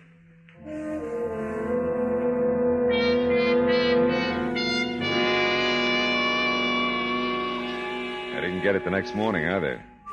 But I got up dressed and was starting for the morning paper, which my newsboy with questionable accuracy always pegs in the general vicinity of my apartment door. Didn't quite get there, though, before... Hello. Mr. Philip Marlowe? Speaking. This is the telephone company calling, Mr. Marlowe. Oh? The difficulty with your phone that you reported last night has been remedied. Normal service may be resumed. Oh, fine. Thanks for calling. We hope you haven't been unduly inconvenienced. Oh, not at all. It's been grand. Thank you for your patience, sir. Yeah. Well, goodbye. Well, that's that. Okay, I'm coming.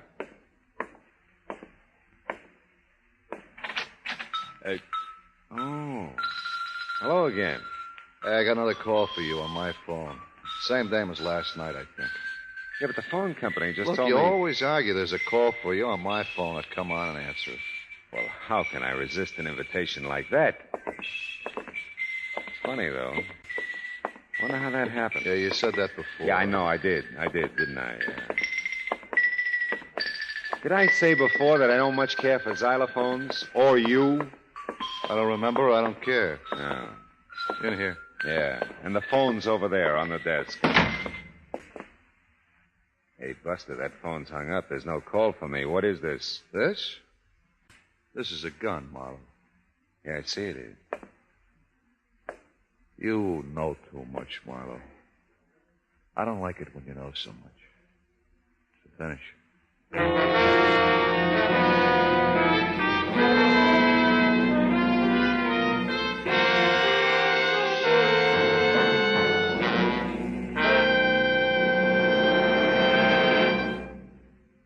In just a moment, we will return to the second act of Philip Marlowe. But first, a blind auction racket in which employees in a customs house have a confederate purchase a battered suitcase containing a fortune in jewels.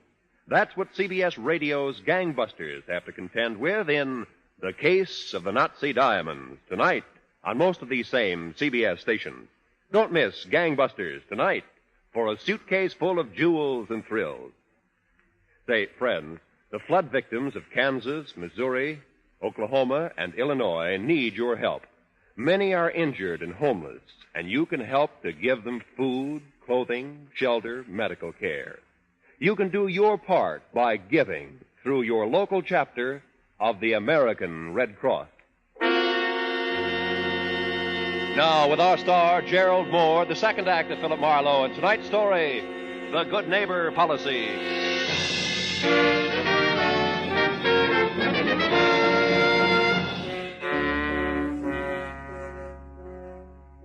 Mitter's quite nice eyes, as Adelaide Garrity had described them, were as cold and deadly as the automatic he rammed into my stomach. It was the first time I'd gotten a really close look at him. This one was too close for comfort.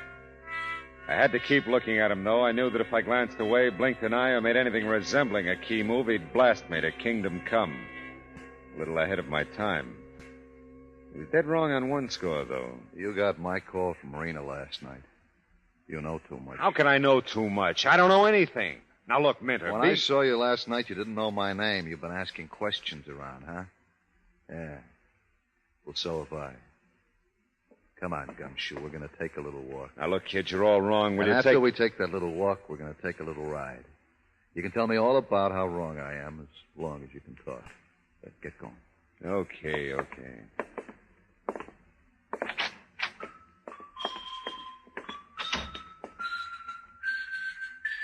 Remember, Marlowe, you're just going to walk down the hall and out of the building with me. No funny stuff. This gun's staying right in your back. I see what you mean.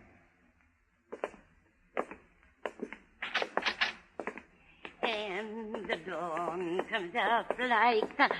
Why, it's Mr. Marlowe. Oh, Miss Garrity. And Mr. Minter, I believe. Well, we're up early, aren't we? Yes, we are. A little too early, if you ask me. Oh, have you the hiccups, Mr. Marlowe? If you do, I know the best cure. Just put your hands up high over your head. No, I don't have hiccups, Miss Garrity. Oh, then perhaps it was Mr. Minter. No, lady, I don't have hiccups either. Well, someone hiccuped, and it wasn't me. Oh, but no matter. I just came out for my paper. I won't keep you gentlemen. I know you must be off somewhere. And it's such a lovely morning. I don't believe it's as warm today, do you? Seems warmer to me somehow. No, I don't believe it is. Do you, Mr. Minter? Look, lady, we're in a hurry. Well, I'm sure I'm not keeping you.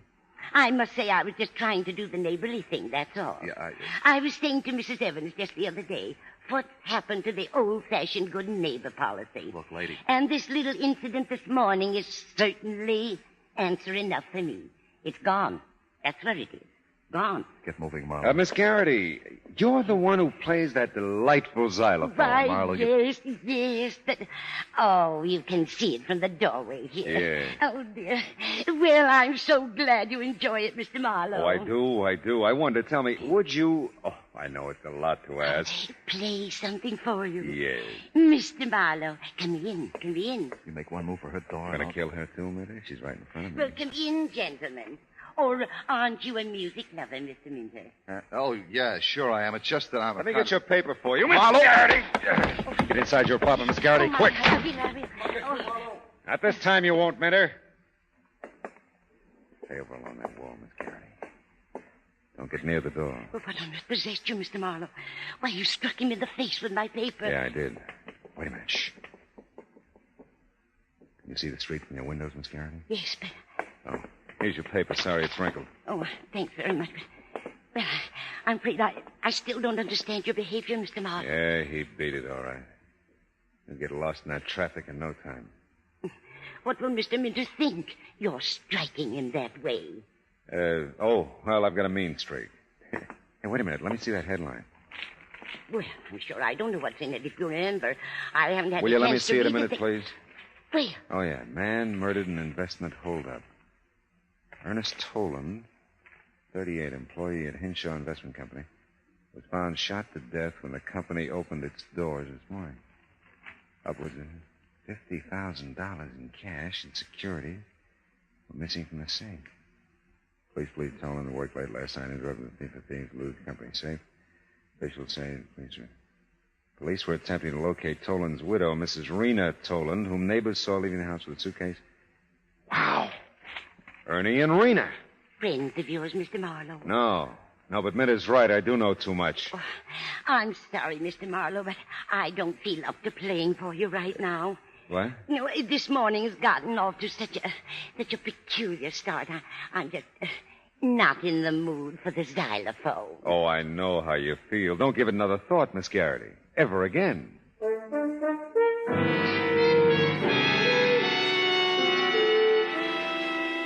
I called the landlady when I got back to my own apartment to see if she knew anything about Minter, like where he worked. She was good enough to be out of town. I even went back to Miss Garrity's, but she'd already hit the trail to share the morning's excitement with any of a dozen people, including probably that girl who played with the softball team. But old Mr. McWilliams, the janitor, was bringing up the morning mail.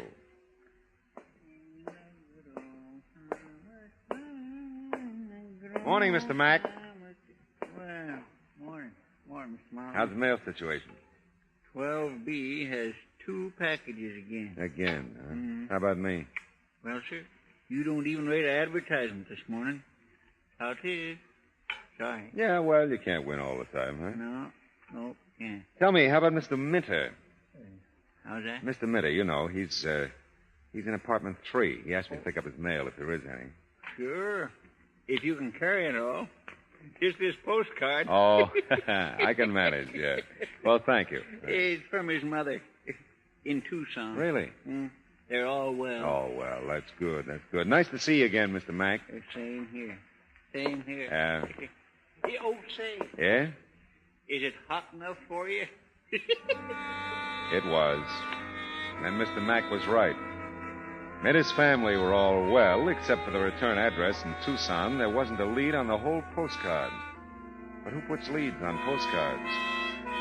I took the card back to the apartment with me and called a questionable character I knew in Tucson and told him to find out all he could about Art Minter, quick. Then I remembered about Rena's car having an Arizona license and asked him to check her. Yeah, and Ernest Tolan, too. Called back in an hour. Well, he's got no record, Marlowe. This Yeah. Minter guy asked me to check on. Oh, only get this. What?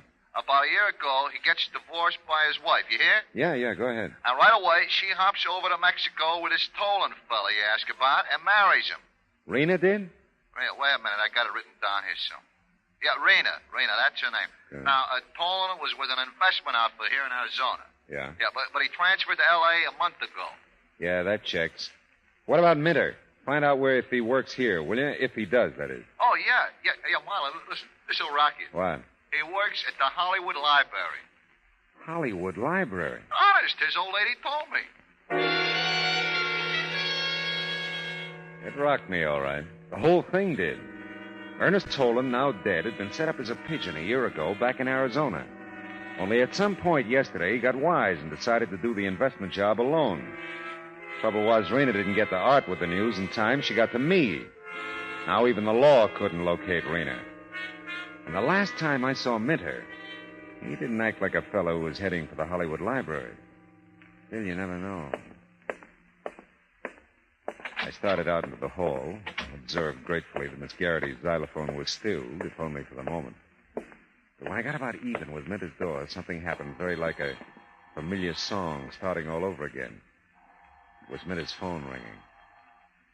I listened at his door. But there was no move from inside to answer the ring. And something told me here was another lock that needed springing. Yeah? Art, it's Rena. Where have you been? Out for a while. Are you all right? You don't sound it. Yeah. I just waited. Where are you? I'm in. You sound so funny. Is someone there? Yeah, that's right. Oh, not the police, Art. No, neighbor. You talk, huh? Oh, because you can. All right, I will. I'm at the Bellflower in Ventura. If you call here, ask for Mrs. Guthrie. That's me. Got it. You got everything, didn't you? When you... Well, I mean, about Ernie. You're still going to split with me, aren't you? Yeah, sure. I was afraid after I ran out. But you understand, don't you? You weren't home. Skip it, huh? All right. Art, you get off work at 4, don't you? Nothing's happened about that. 4, yeah. Well, come up here as soon as you can after that. Well, just hurry, Art, please. I will. Bye. Bye.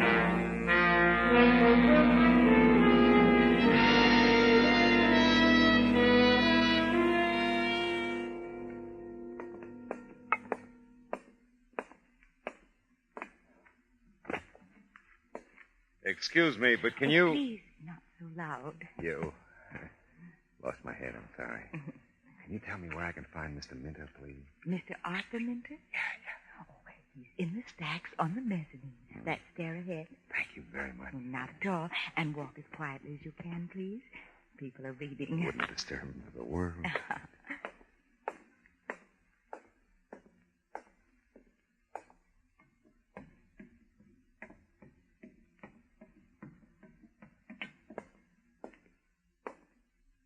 Well, no one's supposed to come up here. These are files no one's allowed here. I was looking for something in investments. I said no.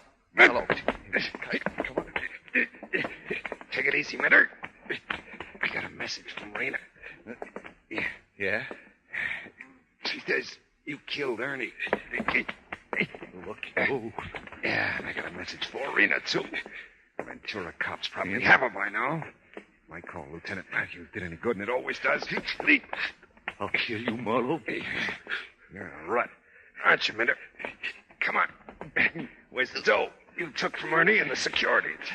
Are they in these permanent files, too? Is that why you had to show for work today? Yeah, gumshoe. But you never get them on me. Yeah, throwing books is a good idea. Oh.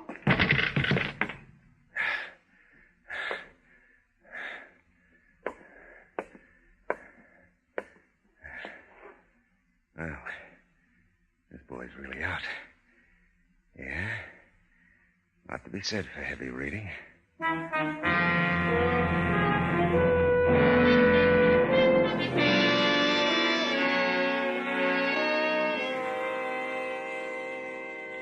I kept my foot on his neck till Miss Hush downstairs called Matthews. I needn't have. He didn't come to. And I waved the squad car off to headquarters from the library curb. Yeah, well, that's that. On the way back to my apartment, I got to thinking about a house with no neighbors, no xylophones, no crossed wires. No fun either. You know, all kinds of things go on in apartment houses. All kinds of people leading all kinds of lives. What's the line? Love thy neighbor as thyself? Yeah. But most people act like they hate themselves. Oh, well.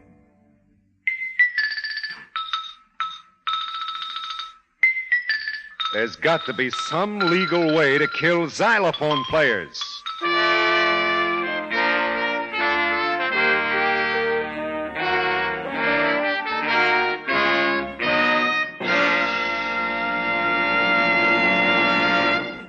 The Adventures of Philip Marlowe, bringing you Raymond Chandler's most famous character, star Gerald Mohr, are produced and directed by Norman MacDonald and written for radio by Kathleen Height. Featured in the cast were Hy Averback as Art Minter and Jane Morgan as Miss Garrity, with Vivi Janis as Anne, Dora Singleton as Rena, Parley Bear as old Mr. McWilliams, and Gene Bates as the chief telephone operator. Gerald Mohr may currently be seen in the Santana production Sirocco.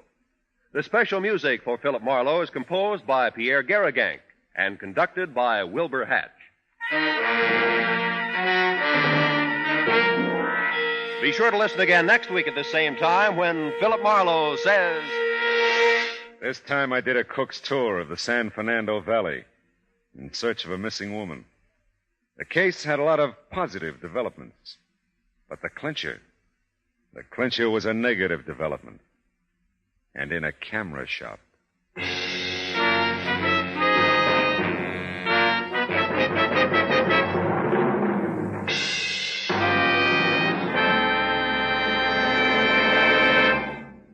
There's fine musical listening on CBS Radio tomorrow. Don't miss Guy Lombardo Time, featuring Guy's distinctive music with vocals by visiting Janice Page. The program comes from Norfolk Naval Base, where Guy Lombardo Time entertains the Navy. Also on tap tomorrow night over most of these same CBS stations is CBS Radio's Mario Lanza Show, with Mario and musical company offering a special program of Jerome Kern favorites. This is Roy Rowan speaking.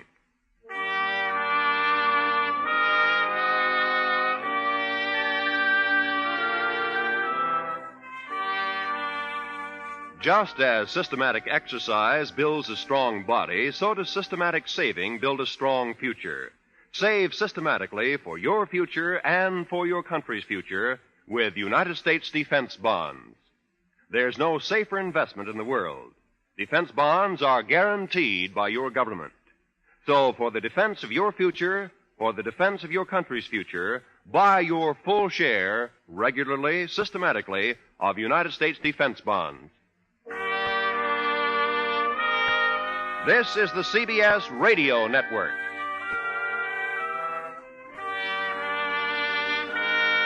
Most Saturdays at this time, we spend an exciting half hour of adventure and action with America's public hero #1, Hopalong Cassidy. Well, even two-fisted cowboys take summer vacations when they can, and Hoppy is no exception. But Hopalong and Topper will be back with us riding the CBS air trails again 3 weeks from tonight, September 22nd. Get this and get it straight. Crime is a sucker's road, and those who travel it wind up in the gut of the prison of the grave. There's no other end, but they never learn. From the pen of Raymond Chandler, outstanding author of crime fiction, comes his most famous character in The Adventures of Philip Marlowe.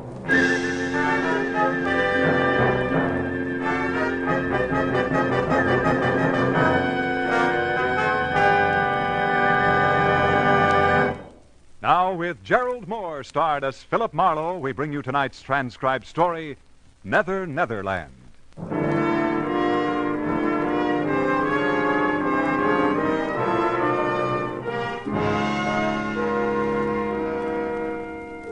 There are times when life makes no sense at all. When confusion is the keynote and all we do is run in ever-tightening circles. The 1 and 1 is 2 school is closed and nothing comes out even. In the 30 hours just past, I'd wrapped up a case and considerable of my youthful zest along with it. I was bone-tired. When I reached my apartment, sank deep into my bed. It wasn't so much to sleep, but to die a little. And I was not long dead.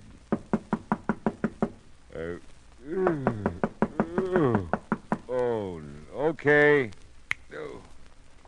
Where are those slippers? Okay. Who needs more than 15 minutes sleep? Yeah. Yeah. Mr. Marlowe, I've got to see you. It's very important. Yeah, it better be. It's awfully late, I know. You're nice to let me in. Did I let you in? Yes. Just now. You're not still asleep, are you? No.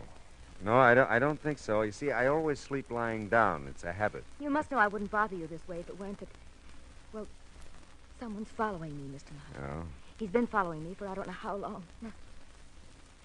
I'm so frightened. Oh, come on. How about a cup of coffee, huh? Oh, really, Mr. Marlowe, I don't think you're listening to me. I can make it worth your while. I wish you'd wake up. Yeah, well, that's what coffee's for. Come on. You can talk to me while I make it, Now, you were saying someone's following you. A man. Naturally. Who is it? Why, I don't know. Uh-huh. Well, sit down over there at the kitchen table. This won't take long. Thank you. Now, why would anybody be following you? That's the silliest question I've asked in days. But it isn't silly. I've tried to figure it out myself. I haven't done anything. I don't have anything. Yes. Well, we'll let that go. Look, maybe I ought to know your name, huh? Oh, I'm sorry. I'm Carolyn Shepard. Don't be sorry. I'm glad you're Carolyn Shepard. Why? Well, because it beats the heck out of being George Shepard. Dee Dee said she thought you'd help me. That's why I came. Dee Dee? My roommate, Dee Dee Reynolds. Oh. She doesn't know you or anything. She just said if she were troubled, like I am, she'd get in touch with you. Yeah, well, that's nice of Dee Dee. Does she know somebody's been following you? No, I haven't told anyone. Oh. I don't know her very well. We haven't lived together long. I don't know. I didn't want to frighten her, too. Mm-hmm. So I just told her something that sounded all right. And she said she'd heard about you. Oh, your water's boiling. Mm-hmm. Oh, thanks. Does he ever call you? No, we don't have a phone. Oh. The landlady lives right next to us, the next apartment. We use hers. But he never tries to call me, as far as I know. Well, does he ever come to your door or approach you in any way? Sometimes he gets very close. That is, almost before I know it, there he is. But then I run, and he's never caught up with me yet. Well, he could just be watching you then, huh? Yes, I guess so. But why? I don't know. Maybe we can find out. Did you see him tonight? Yes. He was out in front of the apartment house for a while. I don't think he followed me over here, but he may have. Can you see the street from those windows? Mm-hmm. See anything? No, nothing. Oh, Mr. Marlowe, what will I do? Well, right now, honey, you'll have a cup of coffee. I'll take a quick shower and a shave, and then we'll... He might come. Oh, the doors are locked. If you hear anything, just bang on the bathroom door. You won't be long. No. Sure not. Be back before you know it. It was now 2:30 in the morning. Although I was still gray and half dead inside, my eyes found a new reason for being wide open. Carolyn Shepard was not just an attractive girl. She was slightly sensational. Statuesque would be the term. She was almost shoulder height with ash blonde, long hair. Her smoky blue eyes were half wild with fear and searching. But there were promises in them. And her figure was the kind that you didn't mention in polite society. How's the coffee coming, Carolyn? Carolyn? Hey, where'd you go? Oh, come on, the coffee couldn't be that bad. Carolyn! That's the craziest thing I ever heard of. The door was locked, all right. It's funny, she's gone. Carolyn! Hello. Oh, hi, Simon. You lose something, Mr. Marlowe? Something named Carolyn? Yeah, it looks like it. You didn't see her out in the hall by any chance, I huh? don't believe I did, Miss Scott. I've noticed her. I'm not so sure. You ran out on you, huh? Well, you dog. Oh, yeah, sure. Yeah, where'd you go? Oh, there. What's out the window? Thought she might still be down on the street. Who? Carolyn. Oh, ran out on you. You said that. What did you do, huh? You'll never believe Oh, this. come on, now tell me now. What did you do? I took a shower. You took a shower? Oh, ran out on you.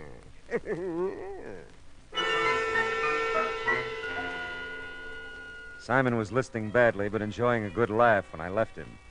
Back inside the apartment, I reached for a cigarette and a few conclusions.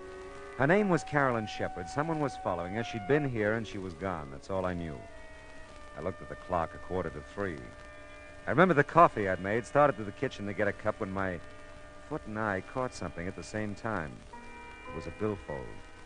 The driver's license said Carolyn Shepard, and it gave a Yucca address, apartment 3. Physical description didn't do her justice. But it heightened my memory, and I was there in no time.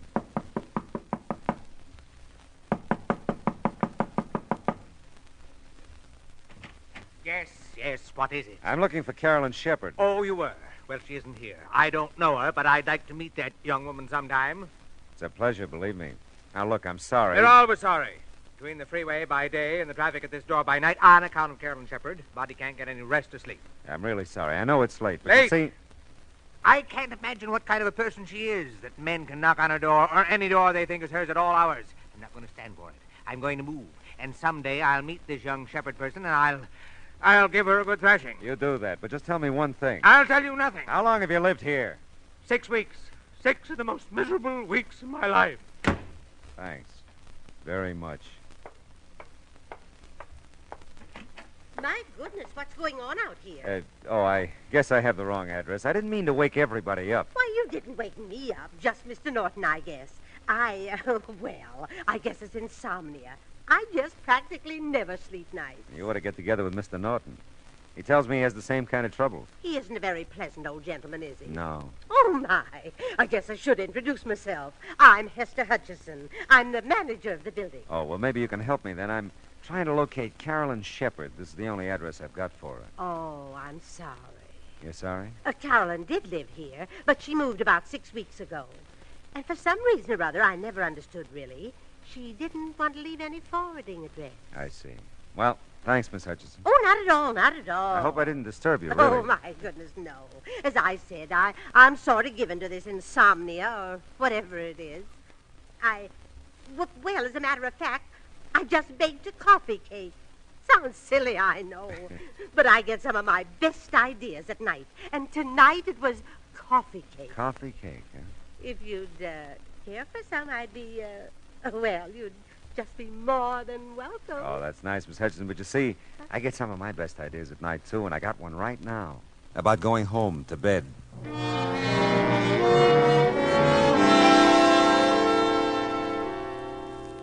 I could sleep. I knew I could. I could have been sleeping at least an hour if Carolyn Shepard hadn't decided to come into my life and go out again.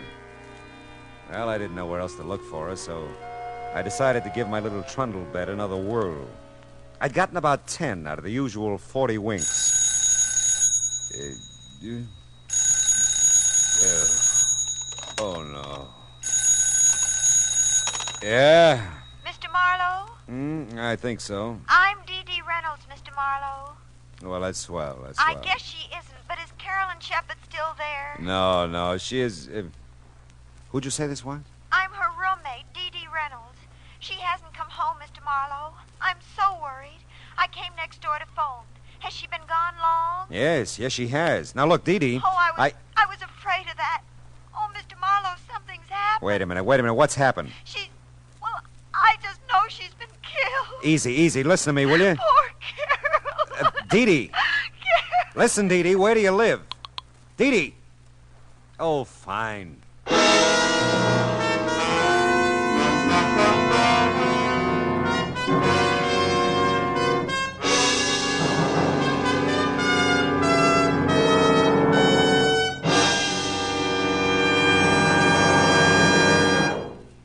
In just a moment, we'll return to the second act of Philip Marlowe.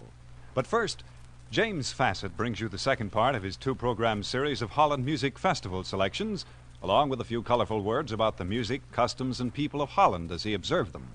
That's on your invitation to music tomorrow afternoon on most of these same CBS radio stations. Listen to tomorrow for your string serenade featuring Jerry Windsor with his singing strings in Music All America Loves. Now with our star, Gerald Mohr, the second act of Philip Marlowe, and tonight's story, Netherland.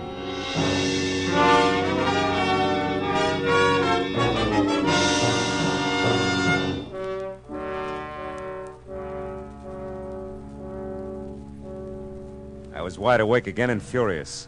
Because somewhere in Los Angeles there was another telephone recently put on its cradle. I didn't know where it was or how to make it ring. Somewhere in Los Angeles, too, were a couple of near-hysterical females, neither of whom had any regard for my sleeping habits. Dee Dee had jumped to a conclusion about Carolyn that I wasn't buying, probably because I didn't want to. Well, it was beginning to turn gray outside, and the jarring thump of the paper grazing my door told me a new dawn was with us. Oh, yeah. You still looking for that girl, Mr. Marlowe? Morning, Simon. You still bouncing off walls? I am confronted with something of a problem, Marlowe. So am I. Someone in the night, mind you, has moved my apartment. No. Yes, I've looked all over the neighborhood, and it is gone. Yeah, well, you just hang on. It'll be back. No, it has to be. It just has to come home to me. Oh, say, did you ever find her, Marlowe? Oh, her. No, never did. Yeah, you were taking a shower there. Huh? Yes. Oh, Marlowe, you dog. Fine. You like coffee cake, Simon? Oh, my dear Marlowe, I not only like it, I respect it. And I'd be proud to join you in some of it. I'd just be proud. No, not me, Simon. About 3 blocks from here, over on Yucca. Ask for Hester. I thank you, Marlowe, from my heart of hearts. I thank you. Hail and farewell, Simon. Go. Well, let's see what's in the paper. International situation. Caught it. Inflation. Holy smoke. Police late last night found an unidentified woman beaten and unconscious in the Beechwood area near the Hollywood Hills. The young woman, tall and blonde, was taken immediately to the police receiving hospital in Hollywood, where her condition is reported as serious.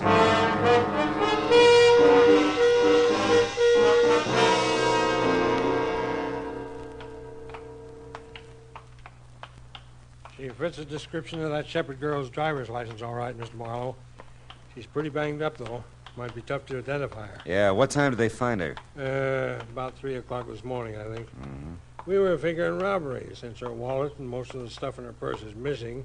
Oh, here we are. Oh. Yeah, she's still out. Pretty doped up, I guess, huh? Yeah. She the one? No, she isn't. You sure? Yeah, hair is too blonde. Well, maybe she's had a quick dye job since you saw her last, huh? Very funny. Well, we'd like to wrap this thing up, you know. If you could identify her, we'd be part out of the woods. I'd like to help you out, but she's not Carolyn Shepherd. How about it? Will she live? This one? This one. No, hasn't got a chance. You get that way, I guess, watching the inhuman parade of human stretcher cases into a police hospital. I wouldn't have his job. The sunlight was fresh and warm outside, and the coffee I got at the Three Stool joint next door was neither. The now you're sleeping, now you're not routine of the night before hadn't exactly made me razor sharp. But by now I was alert enough to study Carolyn's wallet a little more intently. There was $12 in it, and stashed in with the bills a book of check stubs on a Hollywood bank. Don't let anyone tell you that banks don't open till 10 o'clock. If you make like breaking down a glass door, they'll let you in. And if you cause them that much trouble, they'll give you the address you ask for and send you on your way in a hurry. I felt better about this address for Carolyn. Dee Dee Reynolds was listed on the card in the mailbox, too.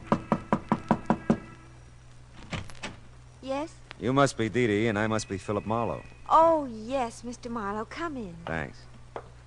I'm just supposing that Carolyn made it home all right.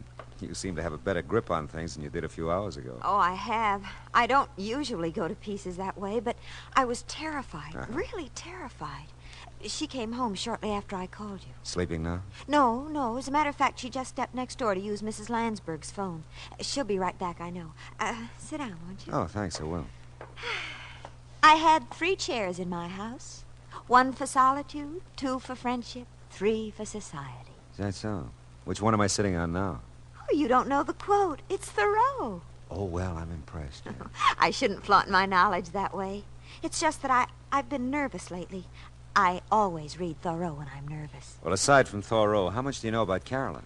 Not very much. She doesn't let anyone know very much. Oh? I know she's worried. She watches at the window, and she jumps when there's a knock at the door. She acts like someone's after her all the time. I told her to see you. That's nice. Society is commonly too cheap. We meet at very short intervals, not having had time to acquire any new value for each other. You quote a good deal, don't you? Thoreau reaches me. How about Frank Laszlo? Frank Laszlo? Yeah. No, I don't think so. Is he a well-known writer? I wouldn't know. I thought Carolyn might have mentioned him. No, not that I know of. Of course, we keep pretty much to ourselves. Mm-hmm. Which one of you smokes cigars? What? In the ashtray on that table there. Why, for heaven's sakes. I never even noticed it. That's odd. Of course, I was gone early last evening. Went to the library. Oh. Maybe someone was here to see Carolyn. Yeah, that could be. Well, hello, Mr. Marlowe. I'm so glad to see you. Are you? You don't know how glad. Dee Dee, would you... I promised Mrs. Landsberg I'd water the lawn, fore and aft anyway. It's the nearest thing I can get to Thoreau's Life in the Woods. I love a broad margin to my life. The swiftest traveler is he that goes afoot. Mr. Marlowe, you do know Thoreau. See you later, Dee Dee. Oh, it's been a pleasure. A real pleasure. She's an amazing girl, isn't she? So are you. You did a great disappearing act last night. I know. I felt so strange there. I knew he was around somewhere, and then I saw him down the street in front of your apartment. I had to run. I went out the back, down the fire escape. But you didn't come home for quite a while. Well, there's an all-night diner over on Franklin. I stayed there a long time. I was so frightened. I still am. It's got to stop, Mr. Marlowe. Whoever he is, he has to leave me alone. Who's Frank Laszlo, Carolyn? Why do you ask?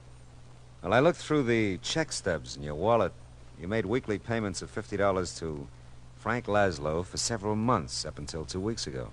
Well, he's just a family friend, Mr. Marlowe. He loaned me some money, and I've been paying him back. Yeah, but $50 a week is pretty much and pretty often. Well, I wanted to clear up the debt as soon as I could. I thought you had no family. I haven't. But we've known Mr. Laszlo for years. You see, I inherited a small amount when my father died, just last year. It was tied up for a while, and Mr. Laszlo just helped me over the breach, that's all. Does he live in town? No, he doesn't.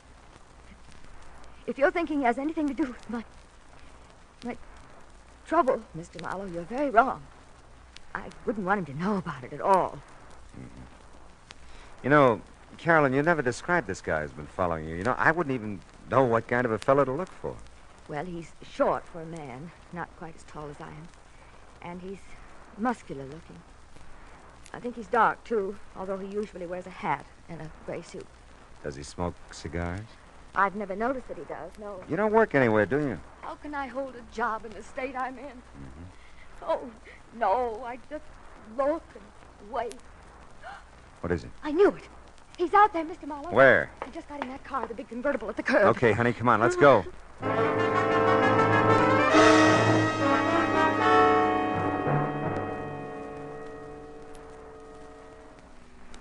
He must know we're following him, the way he's driving. Yeah, you can lose us with that job, too. Those babies can really take off. Look, he's moving over into the right lane. Probably going to turn. Well, we're going with him. Hang on, honey. We can't lose him. We can't. We won't.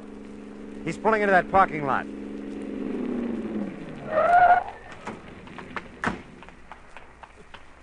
sir. We made quite a chase of it, didn't we? Yeah, we did. Get out of that car. I was just about to... You know, you really shouldn't try to keep up with a car like mine. I was just toying with you that time. Now, if you want to make a real race of it... Now, wait a minute. How tall are you? Oh, I'm quite tall, really. 6'7" in my stocking feet. How tall are you? It doesn't matter. Why, what's the matter, young lady? She'll be all right. She's just a little disappointed. Come on. No. You mustn't take it so seriously, young lady. Your companion here made a good race of it, considering he was up against great odds. Yeah, thanks. Mr. Oldfield. Pius Oldfield. Yeah, well, thanks.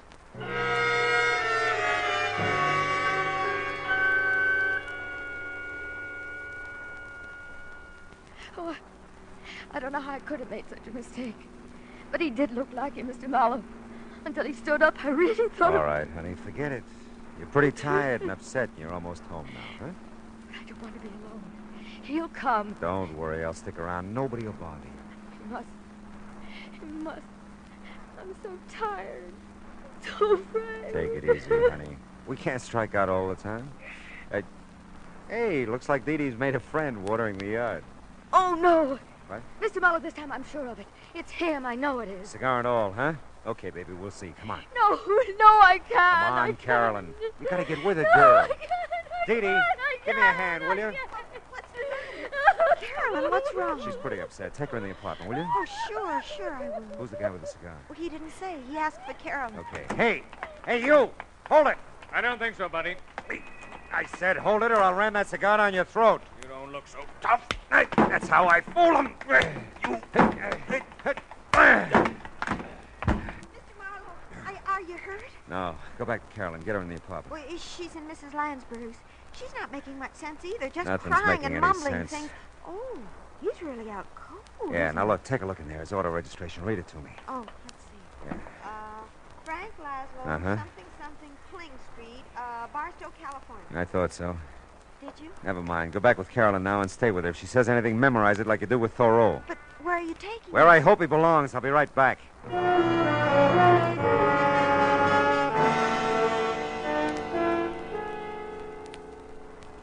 Hey, you keep dropping in like this, and we'll be old friends, Mr. Marlowe. Never mind that. What shape's he in? Looks like a minor concussion. He'll be around in a little while. Who hit him? A very dear friend of mine. Look, keep him here, will you, and keep an eye on him. I'll be back maybe with another customer for you.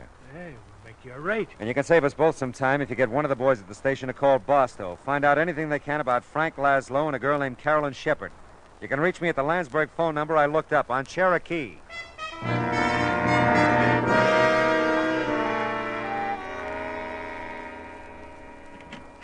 Oh, Mr. Marlowe, gee, I'm glad you're back. How's Carolyn? Come in and listen to her. I'm scared to death. Yeah. I remember. Mail the check to Barstow. I must remember. Mail the check. Got so much to forget, too. Forget and remember. It's been going on like that ever since you left. Yeah. What does it mean? I don't know for sure yet. Steve, you can't be everywhere. Everywhere I look, you can't be anywhere. You're dead, Steve. Don't you know you're dead? Take it easy, Carolyn. Easy. Oh, that's Mrs. Lansberg's phone. I told her I'd answer it while she was out. Go ahead. It could be for me. Okay. Carolyn, you're okay. Who are you? No. Steve. It can't be you, Steve. You're dead. I'm not Steve, Carolyn. Steve, you're dead. Don't you remember, Steve? I killed you. But you won't go away. You won't go away. As for you, Mr. Marlowe, it's the police. Yeah, I know. I'll get it. She's... What's wrong with her, Mr. Marlowe? She fainted. She'll be okay. Yeah. She'll leave Mrs. Lansberg's door open? Oh, sure. Phone's right there in her living room. Thanks.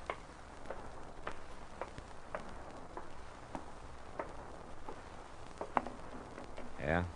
Hey, Marlowe, that Barstow call was a rule. Really? That dame you mentioned, Shepard, she's wanted for murder. Who'd she kill? Her husband, Stephen Shepard, last March. Mm-hmm. What about Laszlo? Well, they're not sure out there. He was questioned at the time, but they couldn't get anything on him. The dame apparently just vanished until now. Mm-hmm. Last time they had Laszlo in for questioning a couple of weeks back, he said he didn't know where she was. Must have a real bad memory, huh? You bringing the dame in? Yeah. I'll bring her in. She all beat up, too? I can send the wagon. No. I'll bring her. Just keep a straitjacket handy.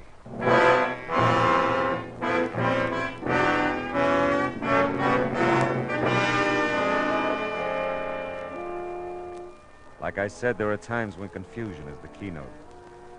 Carolyn Shepard, poor sick kid, kept seeing the man she murdered. Saw him so often she believed it. And Frank Laszlo must have seen things too. Enough to keep Carolyn paying him blackmail ever since she killed her husband. Did you ever stop to think of all the so-called nice, clean, upstanding citizens who carry a moral cesspool behind shining eyes and a sweet smile? Suddenly they make headlines, like Carolyn. What's the line? For murder, though it hath no tongue, will speak with most miraculous organ.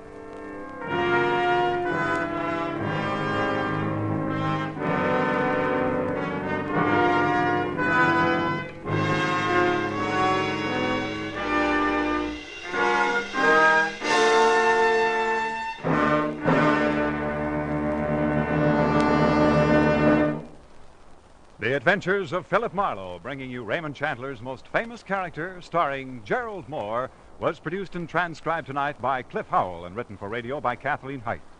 Featured in the cast were Lorene Tuttle, Verna Felton, Shirley Mitchell, Howard McNear, Ted Osborne, and Cy Kendall. Gerald Mohr may currently be seen in the Santana production Sirocco.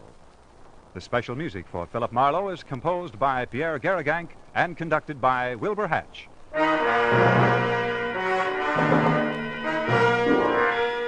Be sure to listen next week at the same time when Philip Marlowe says... This time my plans for a fishing trip got caught in the line of a beautiful girl who didn't know upstream from downstream. I was in deep water for a while, but I finally caught my limit by using a special kind of bait.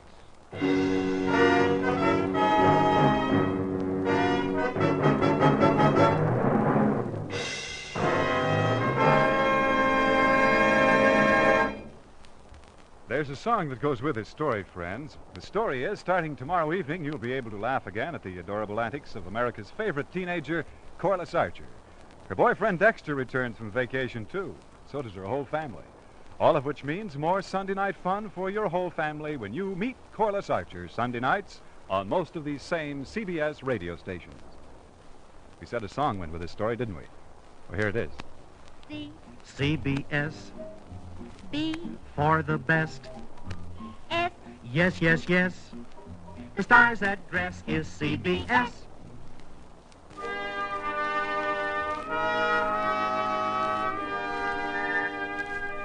This is Clarence Cassell saying, remember, for the sweetest music this side of heaven, it's Guy Lombardo time, Sunday evenings on the CBS Radio Network.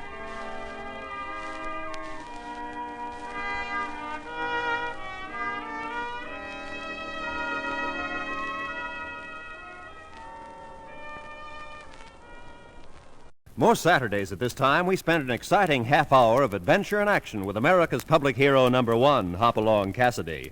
Well, even two-fisted cowboys take summer vacations when they can, and Hoppy is no exception. But Hopalong and Topper will be back with us riding the CBS air trails again 1 week from tonight, September 22nd. Get this and get it straight. Crime is a sucker's road, and those who travel it wind up in the gut of the prison of the grave. There's no other end.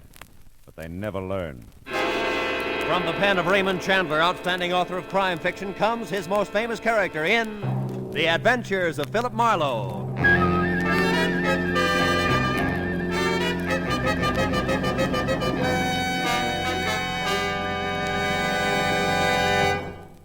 Now, with Gerald Mohr starred as Philip Marlowe, we bring you tonight's exciting story, The Sound and the Unsound.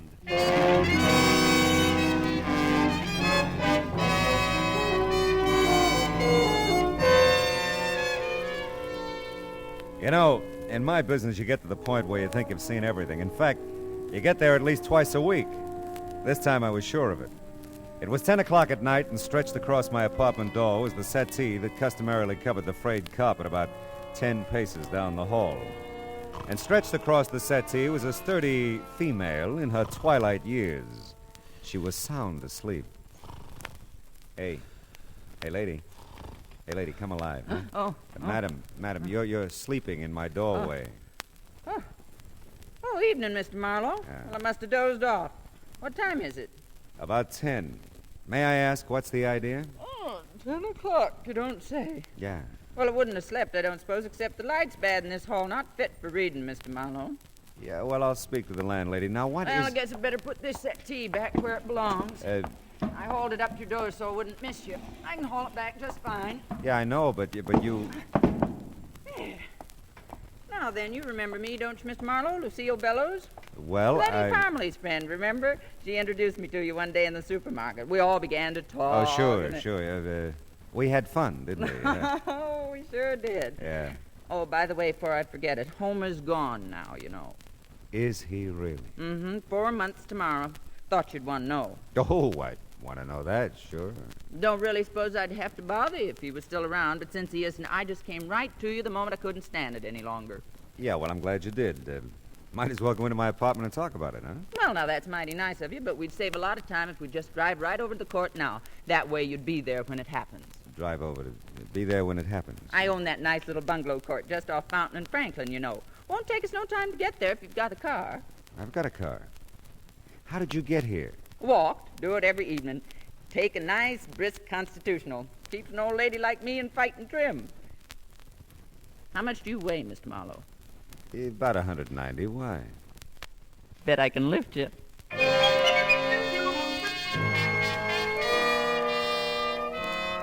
It just seemed smarter all the way around to drive Lucille Bellows back to our nice little bungalow court. My memory wasn't as vivid as hers. I didn't remember Letty Parmley or our hysterical rendezvous in the supermarket or Homer or even Lucille. But the promise of my usual fee made that unimportant. Of two things I was certain: I'd never forget Lucille again, and she probably could lift me. I was still in the dark about everything else as the two of us entered our bungalow at the far end of the court. It was pure Grand Rapids and spotless. You just take that blue chair, Mr. Marlowe. I think that's the best seat. Leastwise, that's where I'm always sitting when it happens. When what happens? The sounds. Good criminally. Don't tell me I haven't told you about them. Well, you've been so busy telling me about everything else. Yes, but this is important. Ah. You see, for the last few nights, I've been hearing these strange sounds coming from Mr. Rogers' bungalow. That's the one right next door.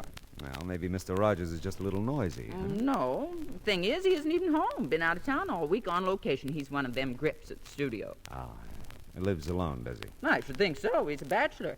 I keep thinking him and that Barbara Curtis will get married, but they don't. She comes in every so often, cooks him a nice dinner. Lovely girl, just lovely. He's so handy around the place, you know, always painting and About fixing up the noises, Mrs. Bellows, what do they sound like?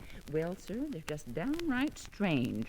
Sort of a tapping sound. Thought it was the plumbing there at first. Homer used to be good at fixing the plumbing, and I thought about calling him to check it for wait a me. minute, And then just a minute, please. Isn't Homer dead? Did I tell you that? Well, you said he was gone. Oh, well, perfectly logical if you thought so, Mr. Marlowe. Sometimes I tell folks he's dead and gone. Sometimes I tell them he's sicker than a horse and I got him in a sanitarium. But the plain, bald-faced truth is, Homer just up and walked out on me 4 months ago tomorrow. Oh, well, I'm sorry. Well, you know, sometimes I am, too. Most time I'm not, though. But don't think I don't realize I might be imagining these sounds, Mr. Marlowe. I'm getting along in years, and it's just as possible it can be... There she goes. What do you make of that? I don't know. Sounds like someone's tapping along the wall. You've got a passkey, I suppose? Sure, I'll wear it right around the neck. Good. Come on, let's go. By George, I wouldn't miss this for the world. You better give me the key. We don't know what we'll run into. Just put me out of your mind, Mr. Marlowe. I'm safe as here as anywhere. Okay, watch it, though. I think I saw a light in the back. I'm not sure. I'll get the light switch. All right. No one in the living room, anyway. That you, Barbara? Great Scots, that's you, Mr. Rogers? Oh, Mrs. Bellows. Hello. Thought you was away on location. Well, I just got in town a few minutes ago. Boss needed something for the company. He sent me in to get it. Well, sakes alive. Well, I'm that embarrassed at barging in on you this way. Oh, this is Mr. Marlowe, Mr. Clinton Rogers. How do you do, Mr. Well, Marlowe? I don't blame you for looking confused the way you do, Mr. Rogers. I might just as well face up to it. For the last few nights, I've been hearing some pretty strange tapping sounds coming out of your place here. And I made up my mind I'd call my old friend Mr. Marlowe here to investigate 'em for me. Oh, I see. Say, you don't look too good, Mr. Rogers. Oh, I'm fine. Well, we've been working pretty hard. I'm just tired, that's all. Well, you see, we heard those tapping sounds a while ago, Mr. Rogers, and then a duller, heavier sound just before we came over. And I must say, we didn't hear you come home, Mr. Rogers. Well, I came in the back way. The sounds you heard, Mr. Marlowe, I must have made them. I guess I dropped my suitcases pretty hard. I'm tired, like I said. I hope it didn't bother you. Yeah, but what about the tapping along the wall? I can't imagine what that could have been. I didn't hear it. Mrs. Bellows? Why, Mr. Larry, what on earth? The door was open. I saw you in there. I must speak with you, Mrs. Bellows. Well, I simply must speak with you. Well, all right, Mr. Larry. We sure were just thinking of you, Mr. Rogers, when we blew in here unannounced, you know. Sure, I know, Mrs. Bellows, and thanks. Don't mention it. I'll be in my bungalow if you want me, Mr. Marlowe. That's fine, Mrs. Bellows. Well, you think we ought to take a look around, Rogers? No, I don't think so, Mr. Marlowe. Mrs. Bellows could have imagined all those noises, you know. Yeah, she could, but I couldn't. Anyone else got a key to your place here? Why? Barbara Curtis, for instance? Mrs. Bellows told you. Yeah. No, but Barbara knows where I keep the extra key outside. But as far as I know, she's out of town, too. By the way, what studio are you with? Imperial. Uh-huh. Look, Mr. Marlowe, I'm really pretty tired. There's nothing wrong here, I'm sure, so... So it's okay with you if I leave now, huh? Well, I just... It's all right, Rogers. Oh, by the way, Mrs. Bellows tells me you're a pretty handy guy around the house, painting, keeping things fixed up, all that. Yeah, I guess I am. Why? Well, you just probably haven't had time to fix that crack in the plaster there running up from the hall closet. Why, no, I haven't. I'll have to get to that soon, too. Mm-hmm. It's been nice seeing you, Mr. Rogers. Yeah, same here. You plan to stay in town? Oh, sure. I'll be in town. All night.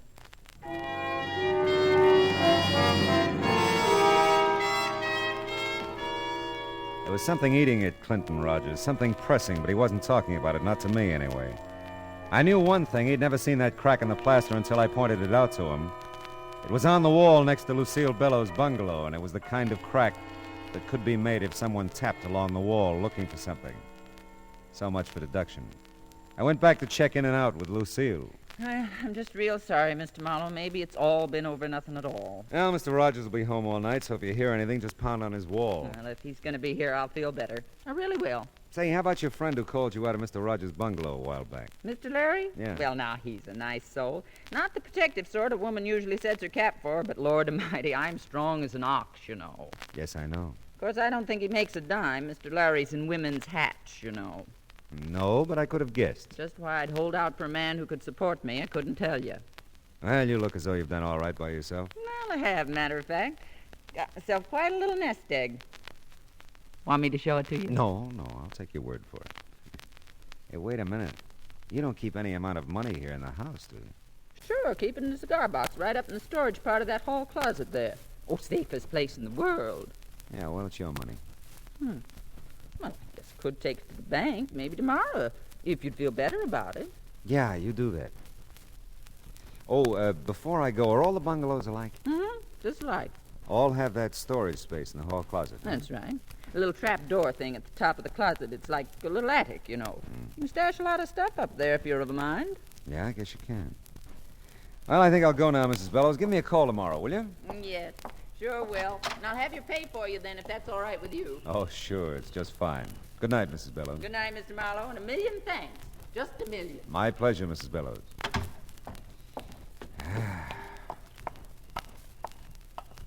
Oh, Mr. Marlowe. Oh, Mr. Larry, isn't it? Oh, yes, it is.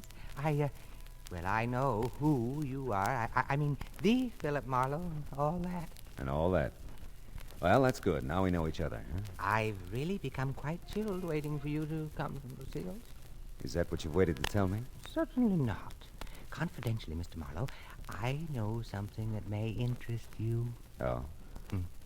Well, it's quite obvious to me that something's going on around here. Something odd, I mean. Are you closing in on a point? Because I wouldn't want you to get any more chilled. Very well, Mr. Marlowe. I'll be brief. But it just may interest you to know that I've seen Homer around here. Quite a bit in the last few days. Now, what do you make of that? I don't know. What do you make of it? Well, I don't know. I must say, I thought it would mean something to you. Yeah, well, it might mean more to Lucille. Why don't you just trot in and tell her all about it? Well, I will. I'll just do that. And I'm sure I'll never trouble you with any of my ideas again, Mr. Marlowe. Goodness. Yeah, well, Lucille's as strong as an ox. Oh, that bed's gonna look real good. Hey!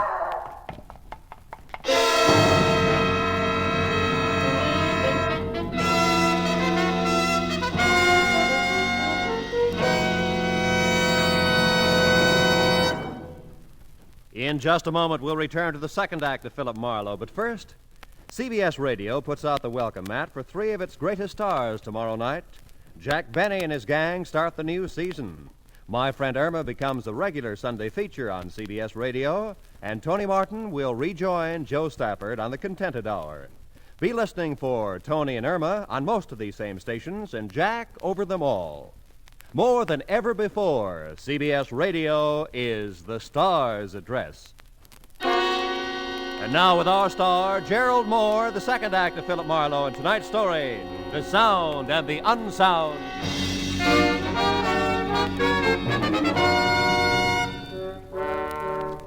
The scream was Lucille's. The shots could have been anybody's.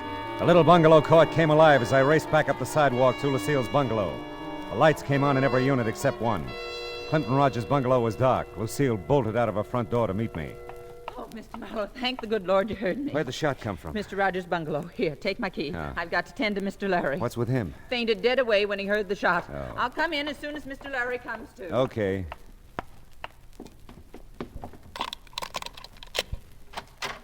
Rogers? Rogers, where are you? Hey, Rogers! Here. Huh? In the kitchen. Hey, you really caught one, didn't you? Yeah. My shoulder burns like fury. Well, who was it, Rogers? Let's say I did it, huh? All right, what'd you do with the gun? Ate it, of course. Oh, now, look, I'll have to call the police. It'd be a good idea if you tell me what happened. Listen, there's a bottle in the first cabinet there. Get it, will you? I need a drink. Okay. Just uncap it. I don't need any glass. Here you go. It's great. It burns, too. Everything burns. Here, have a drink. Thanks. Well, okay, Rogers, I gotta call him now. Yeah, okay. First, though, listen. Will you call the studio? Yeah, I'll call him after we get you to a hospital.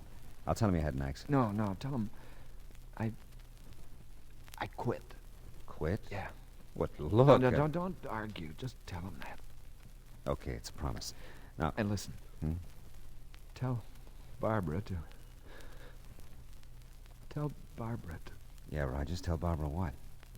Tell her to...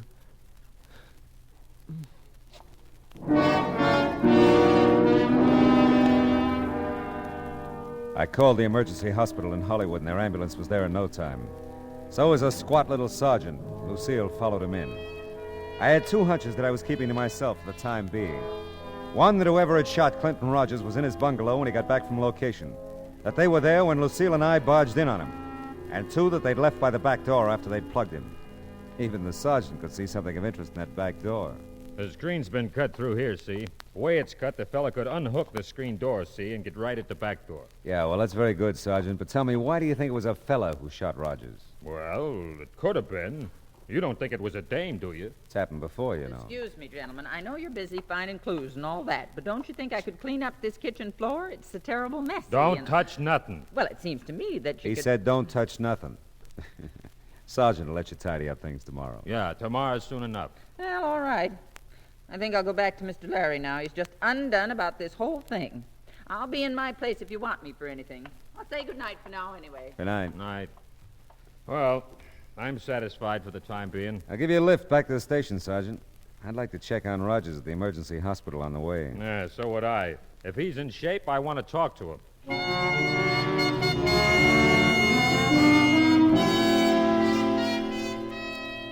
The news from the emergency hospital wasn't too good. They'd taken a slug out of Rogers' shoulder at 38. He'd lost a lot of blood and was still out. I left Rogers' phone number as the place I could be reached if his condition changed.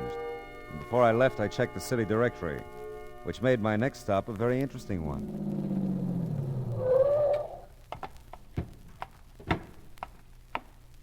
Hey, the studio's closed, mister. You can't get in at this time of night. Are you Homer Bellows? That's right, and I'm the night watchman here. Why? Well, Clinton Rogers works here at Imperial, too, doesn't he? Uh-huh. But he ain't here. He's in a company that's out on location. Leastwise, I think they're still out. You a friend of his, Homer? Well, you might say so. I know him. You used to live next door to him, didn't you? Yep, I did. Hey, who are you, anyway? Well, I'm a guy who wants to know what you've been doing around Rogers' bungalow recently. Rogers' bungalow? Yeah. Been doing nothing, except passing it on my way to my wife's. What infernal business is it of yours? Well, none, really, but I'm a friend of your wife's, Homer, and Oh, you are you? Well, if you're such a friend of hers, why don't you ask her what I've been doing around there? Does she know? Does she know? I've been asking her for a divorce since you're so nosy. I want to marry me someone else. Oh, won't she give it to you? Oh, she's agreeable to the divorce, all right. Thing that's holding her up is a settlement. Oh, settlement. Yep. You see, I lived with that one almost 40 years. I think that entitles me to a nice little wad of her money. Lucille don't see it that way. Yeah, well, some women have next to no understanding about things like that. But my visit with Homer served its purpose. I went back to Rogers' bungalow in case the call should come from the emergency hospital. And this time I wanted a good look at that crack on the wall, the storage compartment in the hall closet. I'd kept Lucille's passkey, and this time I didn't bother with the lights.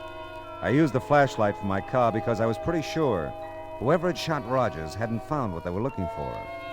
I just opened the hall closet door when I'd heard it. Someone was unlocking the front door. I moved quickly behind a big chair in the living room. Just tiptoe, Bud. We've got to be quiet. Yeah. But what about lights? We'll try to make the flashlight do. Okay.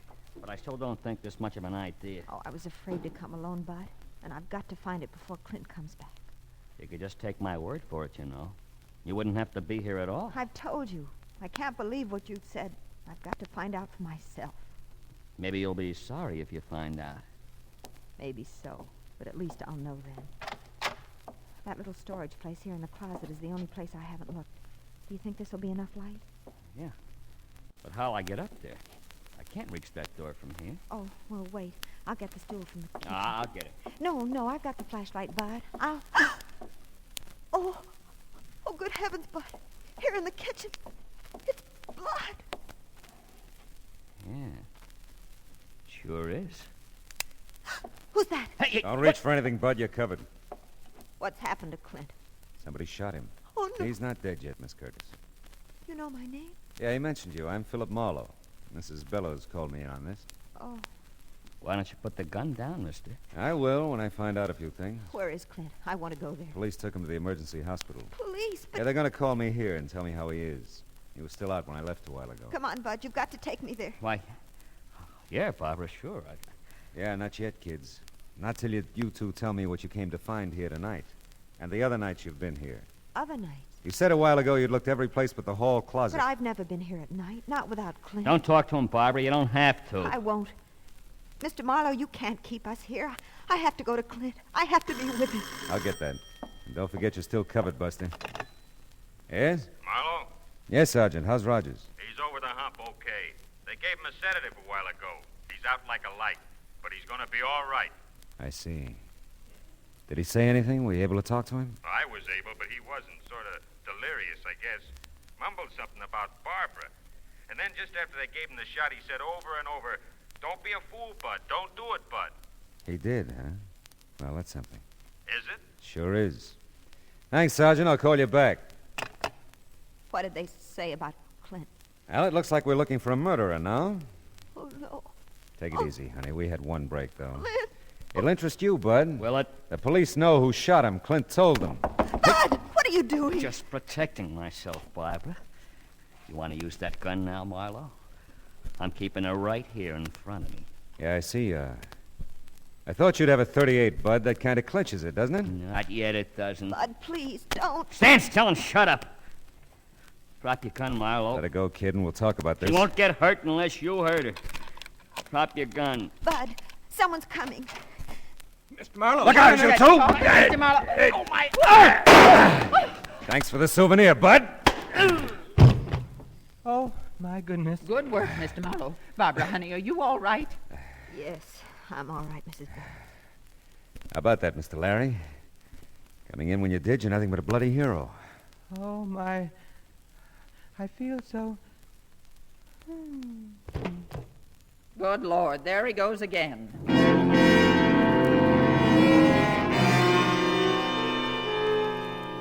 Lucille was a past master at reviving him by now. She hauled him sack-style over to the couch while I told Barbara her Clint was going to be okay. I kept Bud immobilized until the squat little sergeant arrived with a squad car. They hauled him away. I dug the 38 slug out of the plaster and gave it to the sergeant. When the show was over, Mr. Larry obligingly snapped to. You feel like walking, Mr. Larry? I could carry you to your bungalow, you know. Oh, mercy, no, Lucille, I'll walk. If you'll just let me use your arm for support. You're just welcome to it, I'm sure. Can I help? Well, no thanks so much, Mr. Marlowe. We'll manage. You give Mr. Rogers my best, Barbara. I will. I'll be glad to. You know, Lucille, I'm beginning to see the value in the love and protection of a strong woman. How about that? She'd be good for him, too. Yeah. Now, look, honey, what's this all about? You've been looking for something, so has Bud, apparently. Clint got himself shot because of it. Now, what is it? Bud said it was money, that Clint had some hidden here in the house. Oh? I didn't believe it. Still, there was something between Clint and me. Something he wouldn't tell me. Whatever it was, it's kept us from getting married. What was Bud's story? Well, you see, Bud's known Clint a long time. He just came out here a couple of months ago from Ohio. Clint didn't seem to want us to get acquainted, Bud and me. It wasn't jealousy. It was something else I couldn't understand. Mm-hmm. Last week, Bud told me that Clint had robbed some store back east, that he'd been caught and served some time. But they'd never found the money, and that Clint somehow escaped from prison, came out here, and brought the money with him. Well, that could be. Clint caught Bud looking for something here tonight. By the way, where'd you run into Bud tonight? Oh, just about a block or two from here at the corner. I was driving home from a movie. Decided to come up here for one more look before Clint got home. I insisted that Bud come with me. He didn't want to. Now, let's see what we can find. No one's opened that little trap door in the hall closet yet. Maybe that's got all the answers.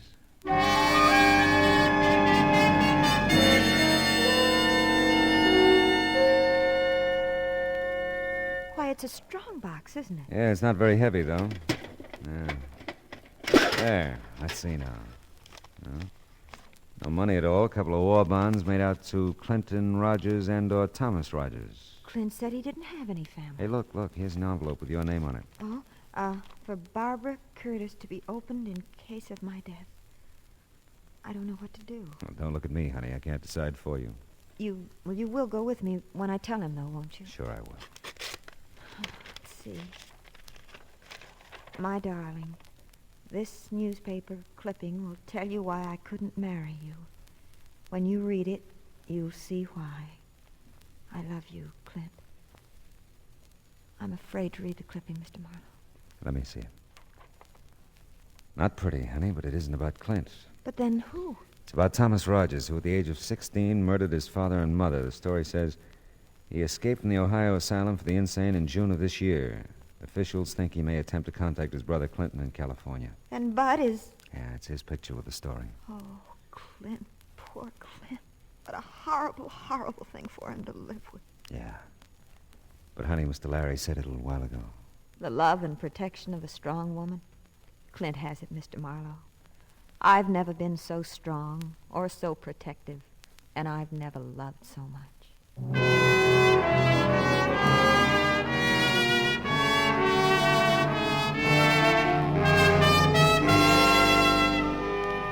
It was almost dawn now.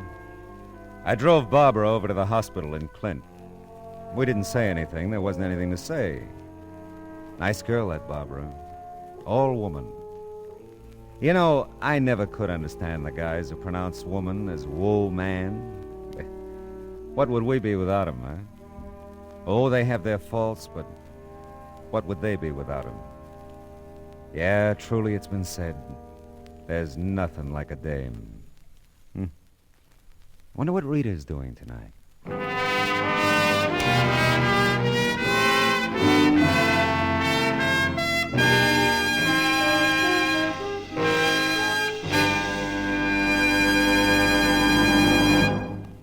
The Adventures of Philip Marlowe, bringing you Raymond Chandler's most famous character, starring Gerald Mohr, was produced and directed by Cliff Howell and written for radio by Kathleen Height. The cast included D.J. Thompson, Olin Soule, Ted Osborne, Frank Gerstle, Arthur Q. Bryan, Shirley Mitchell, and William Tracy. Gerald Mohr may currently be seen in the Santana production Sirocco.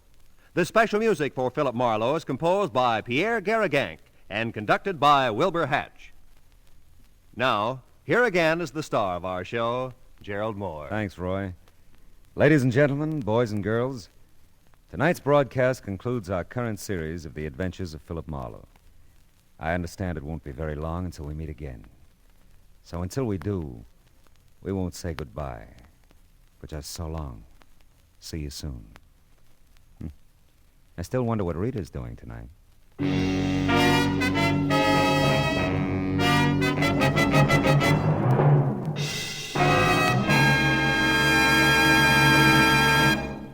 Lovable, laughable My Friend Irma, starring blonde Marie Wilson, is back on CBS Radio Sunday evenings now. She'll move in tomorrow night at most of these same CBS radio stations, bringing her skeptical roommate, Jane, her permanently jobless boyfriend, Al, Professor Kropotkin, and all the others. Be listening for My Friend Irma tomorrow night, won't you? That address again? Why, sure.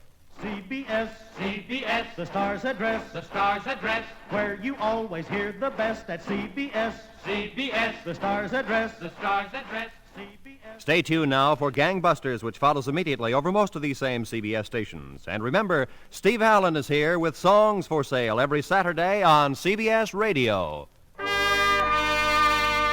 Roy Rowan speaking. This is the CBS Radio Network.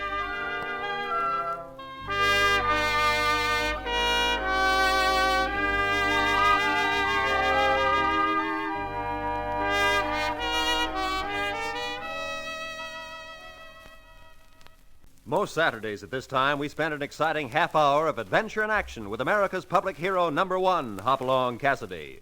Well, even two-fisted cowboys take summer vacations when they can, and Hoppy is no exception.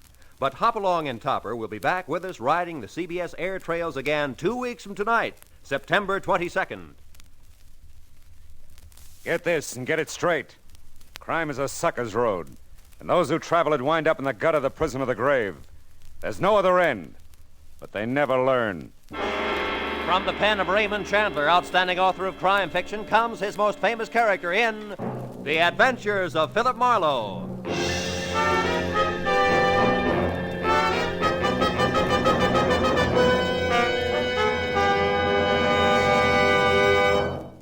Now, with Gerald Mohr, starred as Philip Marlowe, we bring you tonight's transcribed story, The Medium Was Rare.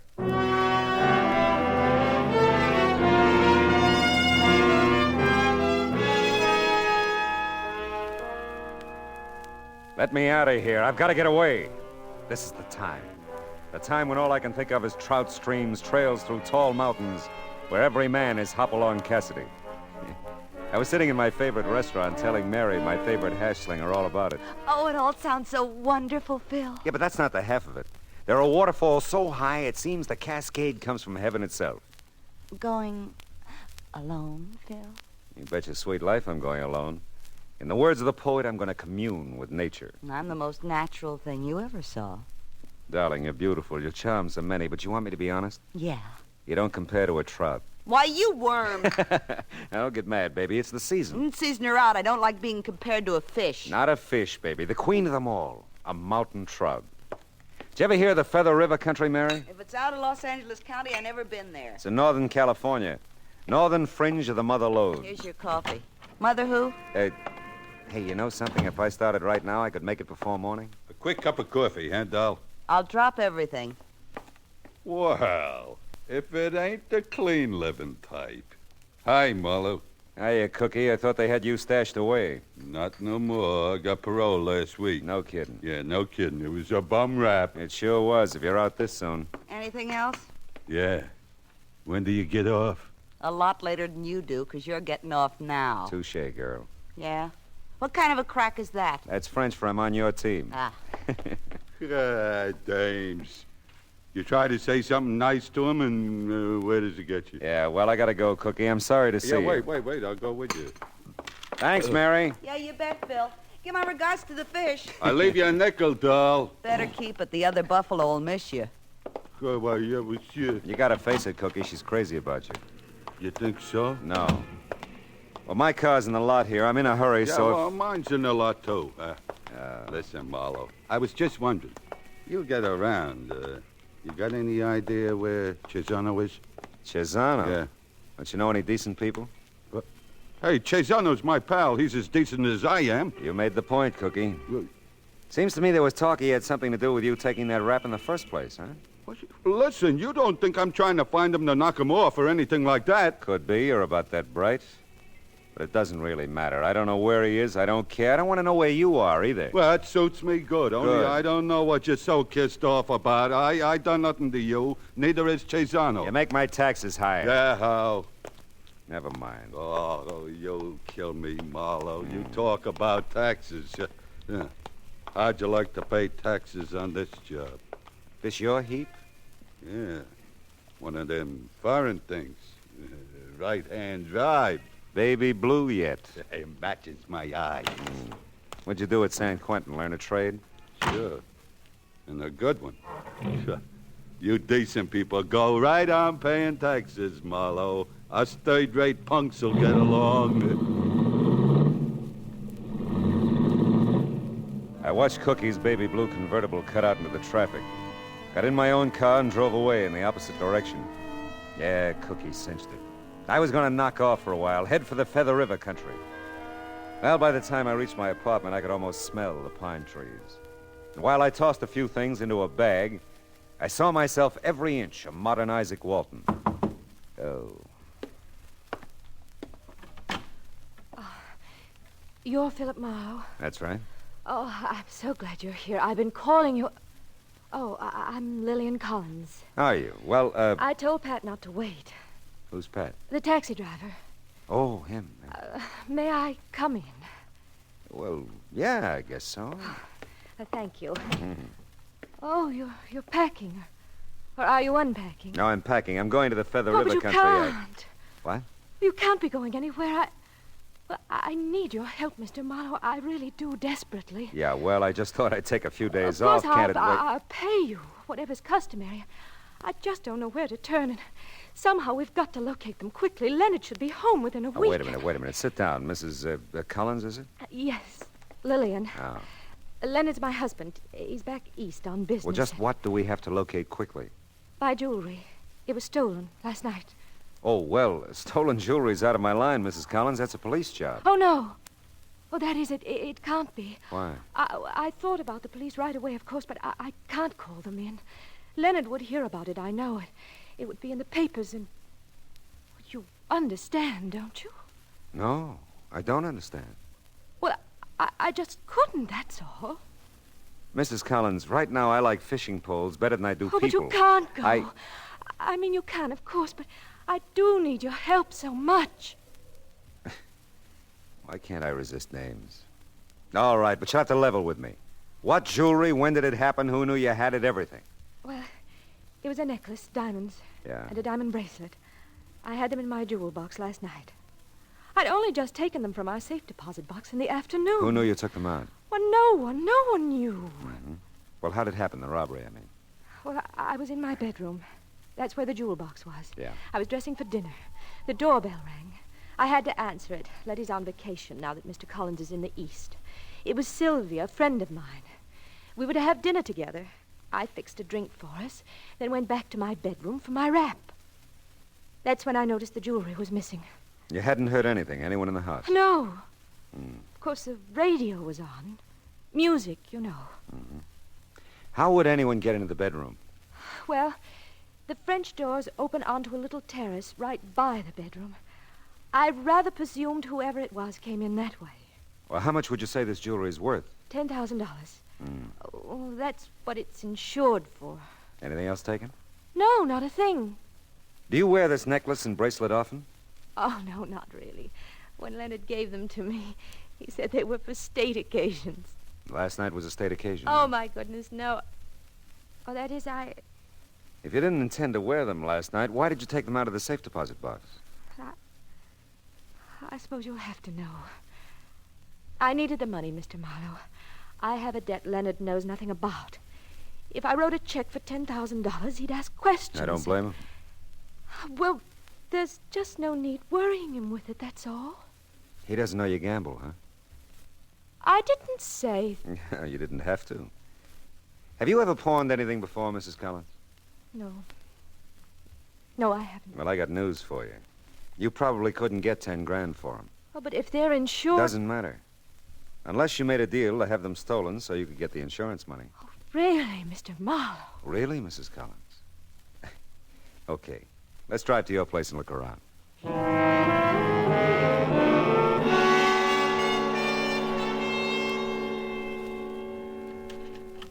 Yeah, these doors have been jimmied, all right. Didn't it bother you to stay here last night after it happened? Oh, I didn't. I stayed with Sylvia in Westwood. Told her about the robbery, huh? No, I didn't. I started to, but then I was afraid I'd have to tell her too much. Did you stay there last night and then come over to my apartment by cab this morning? Well, I came here first, then to your apartment. I wanted to be sure nothing else was missing. And then I decided to get in touch with you and had Pat drive me over. That's the taxi driver. He's practically my chauffeur. His stand is right out in front of our building here. I'm one of those native-born New Yorkers who never learned to drive. Mrs. Collins, are you sure that you're telling me everything you know about this? Oh, believe me, I am, Mr. Marlowe. Why, it would be so stupid of me not to. Yes, it would. I've got to have that jewelry back before Leonard comes. He'll just never understand the gambling and all. Well, he's gone so much, and we have no children. There just wasn't anything else to do. Can you understand that, Mr. Marlowe? No, but I'll try, Mrs. Collins.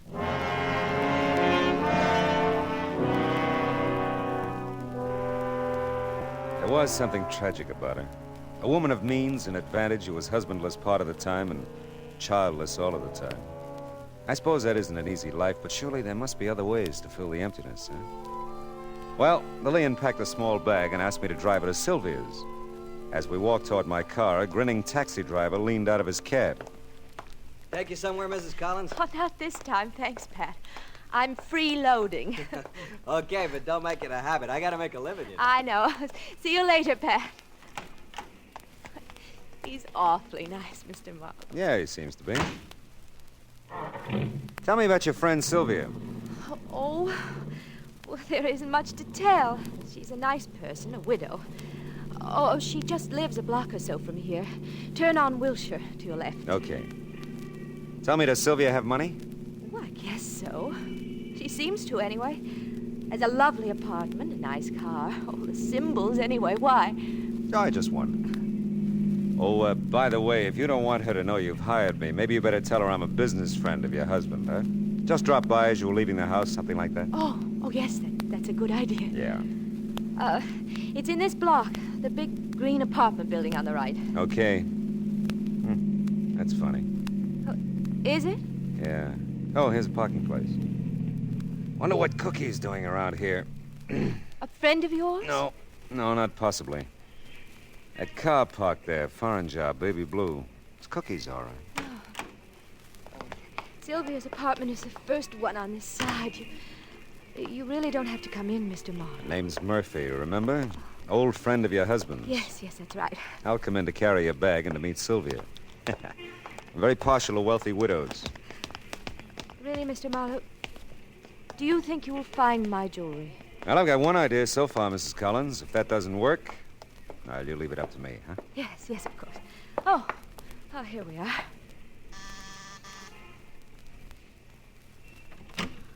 Oh, Lil, darling, I'm so glad you're back. Oh, hello. Hello. Sylvia, this is Mr. Murphy. Oh, yes, of course, Mr. Murphy. Sylvia Jennings. How do you do, How are you? Murphy? Well, come in, both of you. I was just getting ready for a swim. Oh, sounds wonderful. Maybe I could scare up a pair of trunks for you, Mr. Murphy. Oh, thanks. No, I've got to run along. I just stopped by Mrs. Collins looking for a husband. Mr. Murphy's from out of town. Known Leonard for years. I was all packed ready to come over here. So I brought her. Well, all right. You know, you two don't have to explain anything to me. As a matter of fact, I can go down to the pool alone, and you two can stay here and talk about old times. Why, Sylvia. Oh, relax, Bill. And forgive me, Mr. Murphy. I've told stories like that myself so many times, I know them by heart. I'll bet you do at that. You know I do. Now, I just won't have you thinking that, Sylvia. Oh, now, don't be silly, darling. It's not important. Oh, but it is. Hey, wait a minute. Hold it. Let's you both go down to the pool and talk it all over. I really have business to tend to. Oh, I'm sorry. I'm really sorry. Yeah, we'll just keep it that way. Huh? Will we be hearing from you about anything or anything? You know. Oh, sure. Sure you will. About anything.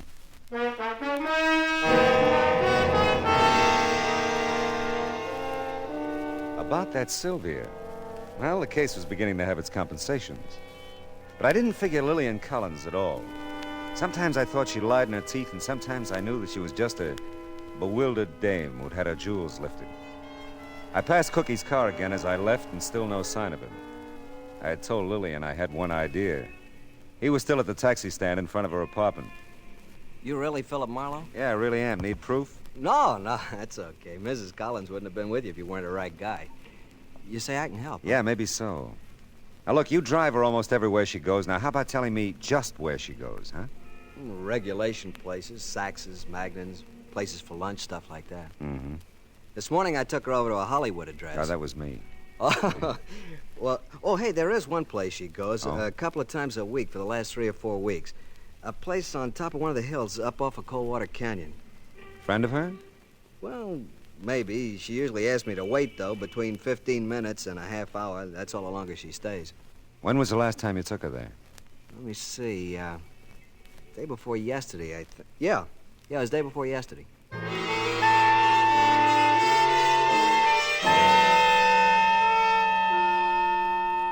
I followed Pat's instructions through every devious curve to the top of Coldwater Canyon. The thing that interested me most was not what was ahead, but what or who was behind me in the big, expensive car. The sun was hitting the windshield just right to obscure the driver. I slowed at the isolated address, noticed another big car parked in front. When I stopped, the car behind me stopped. A well-dressed woman got out and went into the house. As she did, she passed another well-dressed woman coming out. It looked like a change of shifts. As she drove away, I got out of the car and went up to the door. Someone somewhere was watching me. I could feel it.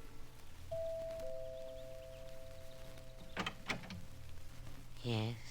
Oh, hello. I do not believe you have an appointment, sir. Well, no, I didn't think to make one. Excuse me, please. One moment. What a creep. And what a joint. You will come in, please. Yeah, thanks. May I inquire, sir, who referred you here? I have to have a reference? Madame must insist on references, sir. Oh, she insists, yeah. Well, I'm a friend of Mrs. Collins. Lillian Collins? Oh, yes. Mrs. Collins, yeah. Yes. You will follow me, then. Madame will see you now. More to the point, I will see Madame. I followed the Peter Lorre character down a darkened hallway. As far as I could tell, there was no door ahead. It looked like a blind alley. Even in the darkness, I sensed that someone could see me. I didn't have long to think about it. Just when we reached what looked like an impasse, the little man ahead of me pulled some heavy drapes aside and nodded for me to enter.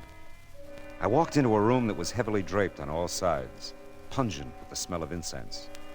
And studying me from across the room, a Grecian-robed woman seated beside, so help me, a crystal ball. You will come in, please, and be seated. Yeah, I will. You see, Hush. You will remain silent. It is so necessary, your silence. Bruno, you will go. Yes, madame.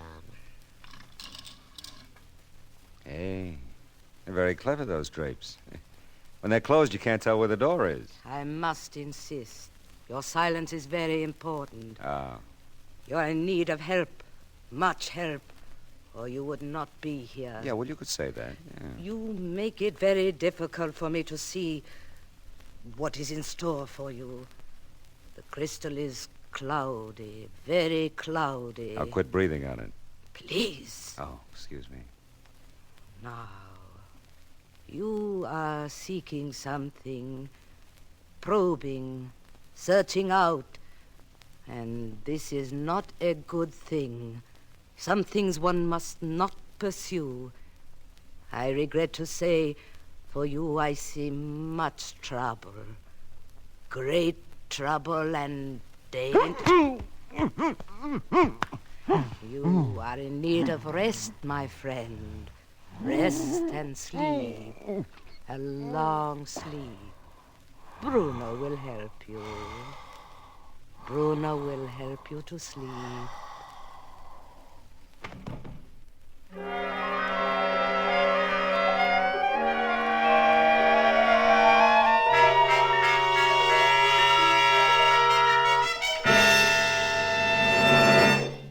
In just a moment, we will return to the second act of Philip Marlowe. But first, through the years, Red Cross has helped the victims of disaster, brought comfort to servicemen in camps and hospitals and to their families.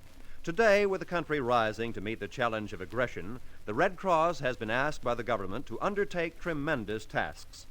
By giving generously to the Red Cross, you will help mobilize for the defense of your families, your community, and the nation. Give as much as you can. And now with our star, Gerald Mohr, the second act of Philip Marlowe, and tonight's story, The Medium Was Rare.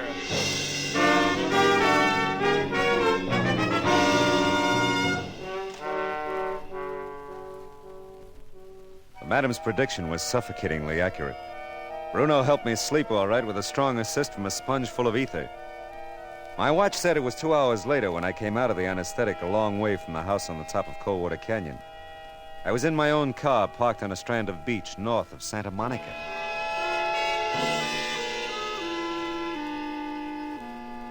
10 minutes and a blast of bourbon later, I entered Sylvia Jennings' apartment again.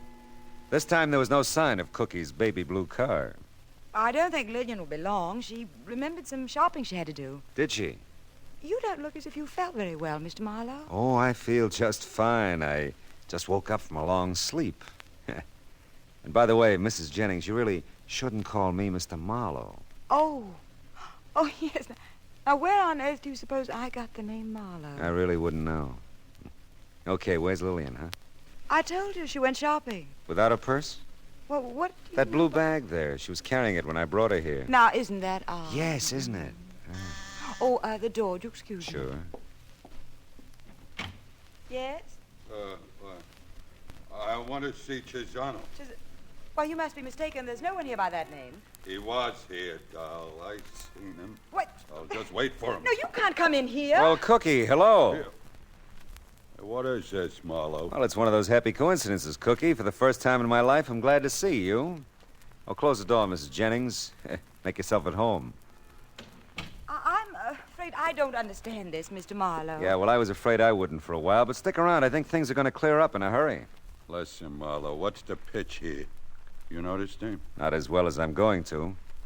You sure you saw Chisano here, Cookie? Yeah, I'm sure. He leave here about an hour ago with another dame. Listen, you Brunette, keep quiet. Cookie, blue and white dress? Yeah. And she didn't seem too happy about going with Chisano. Did you tell him? Sure. To a house up at the top of Coldwater Canyon. That's fine, Cookie. Then what happened? You wouldn't believe it. I'm all set to move in, talk to Chisano, when some jerk jumps me and stuffs my face full of a sponge thing. It was loaded. You passed out? Yeah, for a while. When I wake up, I'm sitting in my car, big as you please, down at the bottom of the canyon. I figured Cesano started from here. He'd be coming back, so I come back. And here you are. Interesting story, isn't it, Mrs. Jennings? None of it's true. Of course not. How'd you get a line on Cesano, Cookie? There's talk in town. He's got a new racket. Got something to do with a rich doll. You know who this dame is? Tell me. She's right out of the Blue Book, that's who. I don't figure her with Cesano. Except, I gotta believe what I see. Yeah, Cookie, me too. Then maybe you two will believe this gun if you see it. What? Stay where you are and keep the hands up. I knew I'd get to know you better, Mrs. Jennings. Stop me if I'm wrong. You set up suckers, wealthy females, con them into visiting Madame who tells fortunes based on what you've told You're her. crazy and you're in no position to talk. Maybe then the Madame predicts some trouble for him, huh? Warns him of dangers ahead. Shut up. Like maybe your jewelry isn't safe where it is. Take it out of the bank, keep it at home where you can watch it, Lillian. And when the poor stoop does that, you come in the front door and Cesano comes in the back to cop the jewelry. I said shut up. Hey, Marlowe, you think that's the deal? I think that's the deal, Cookie. Hey, you're breaking my arm. Only if I have to, baby. Get the gun, Cookie. Yeah, sure. And bring Mrs. Jennings along, Cookie. The three of us are going to have our fortunes told.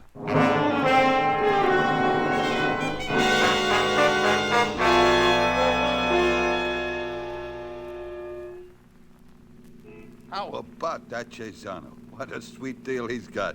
I didn't figure him for so smart. He's a big brain, all right. And wait till he hears we're cutting in on him, sharing the take. Huh?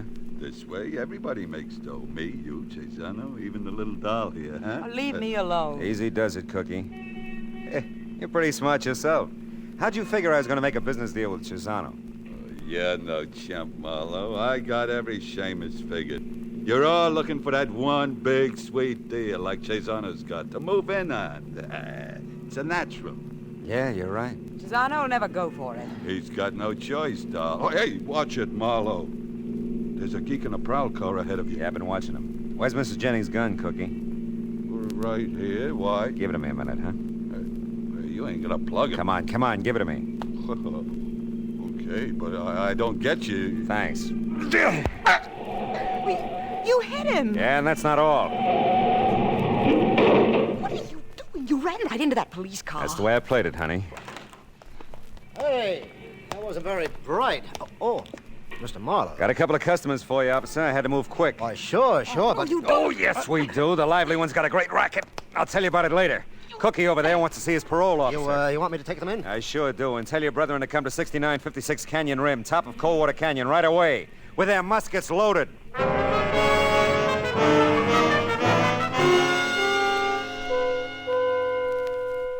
The house at the top of the canyon had the empty look that only occupied houses can have. Cookie had tipped his hand just in time. I was better off traveling light. I knew I'd have no trouble getting in. Cesano was probably expecting me. I was so right. You're late, Marlowe. Well, some days it takes me longer to come out of ether than others. You must have done a good job, Bruno. I always try, Mr. Cesano. Oh, believe me, Cesano, he's earned a promotion. Get the business over with. Well, Madame, I didn't recognize you without your crystal ball. Never mind that, Marlowe. Okay, I won't. Where's Lillian? She's arresting. Ah. Look, Cesano, your nasty little racket here is one thing, but kidnapping is another, huh? Yeah. And murder is something else again. You forced us, Mr. Marlowe. I warned you not to probe. Cesano, listen. I'm not kidding. If you've done anything to Lillian, I'll take you... She's perfectly safe. She's not been harmed yet. That's right. Not yet. She better not be. Oh, there you are, Lillian. She can't be. There's no one there. It's an old gag, Cesano. Gives me a chance at my gun. Now, the three of you stand over there by the windows. Now, look, Marlowe. No, you look. You and Bruno and Madame take a good look out the window and let me know when the law arrives. You know, Madame, even without your crystal ball, I can see trouble for you. Much trouble.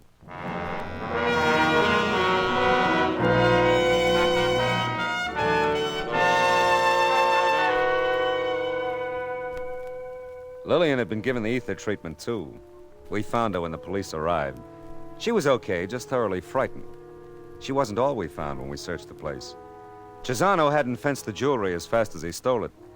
And the parade of women who came to claim it all later read like the social register. Social register. The elite. The 400. Yeah, well, I know a place where the 400 give way to 4,000 luscious, lovely mountain trout. Oh, the forest primeval, the murmuring pines and the... Yeah. You know what? I don't think I'm going to make it.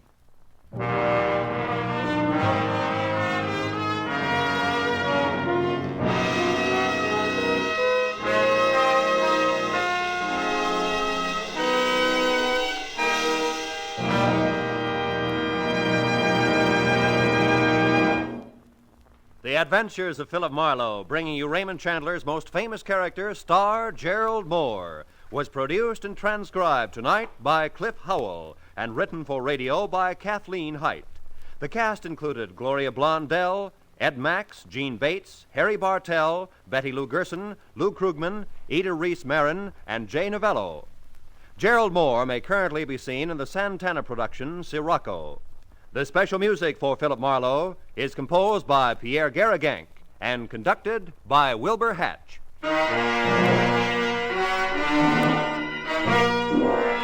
Be sure to listen again next week at the same time when Philip Marlowe says... This time, strange sounds came from a bungalow court. Or did they? An old woman thought so, but she had quite an imagination. A crack in the wall held the secret. A couple of guys held guns. And a nice guy held on. For dear life.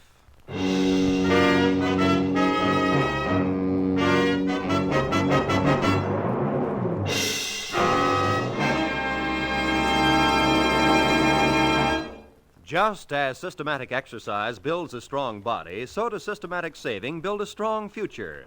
Save systematically for your future and for your country's future with United States defense bonds. Defense bonds are Series E bonds, safe, sure, profitable.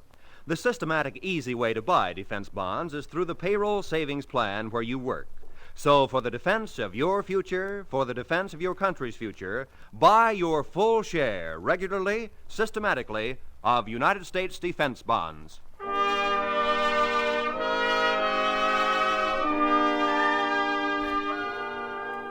Roy Rowan speaking. This is the CBS Radio Network.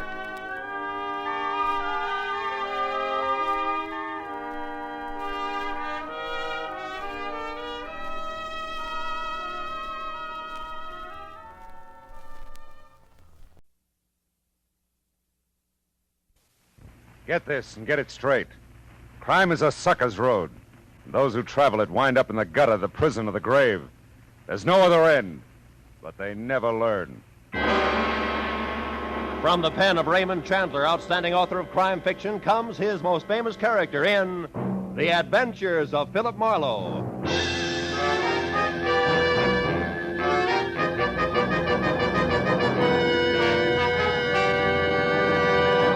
Now, with Gerald Mohr starred as Philip Marlowe, we bring you tonight's transcribed story, The Young Man's Fancy. It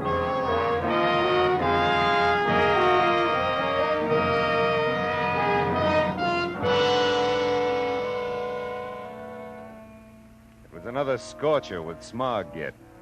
The angels that flapped their wings over the sleepy little pueblo of Los Angeles were taking a summer hiatus. I thought about the blue Pacific some 15 miles to the west, where the friendly waves will snap your back if you happen to hit the undertow just right. So I decided on some 3-part harmony instead. Part 1, vodka. I had that. But no parts 2 and 3, the limes and ginger beer. So before you could say Moscow Mule, I was heading for the shopping district that's about a 5-minute walk from the apartment. I made it quicker. I drove. Alex's fruit stall gets all my lime business. Partly because the limes are good, but mostly because of Alex. All that's kind and gentle is housed in the square frame of Alex Lesnovich. His tanned old face is creased around the mouth and eyes from smiling. Deep-set, dark eyes that look out at you from under bushy gray brows and laugh. Yeah, that's Alex all the time. Except this particular morning. Oh, it's Mr. Marlowe. Well, hello. Hot day is. Hot day is. Heat got you, Alex? Oh, no, not the heat. I think I go to my chair, rock a bit. You find what you want. Hey, wait a minute. You're not sick, are you? Sick some.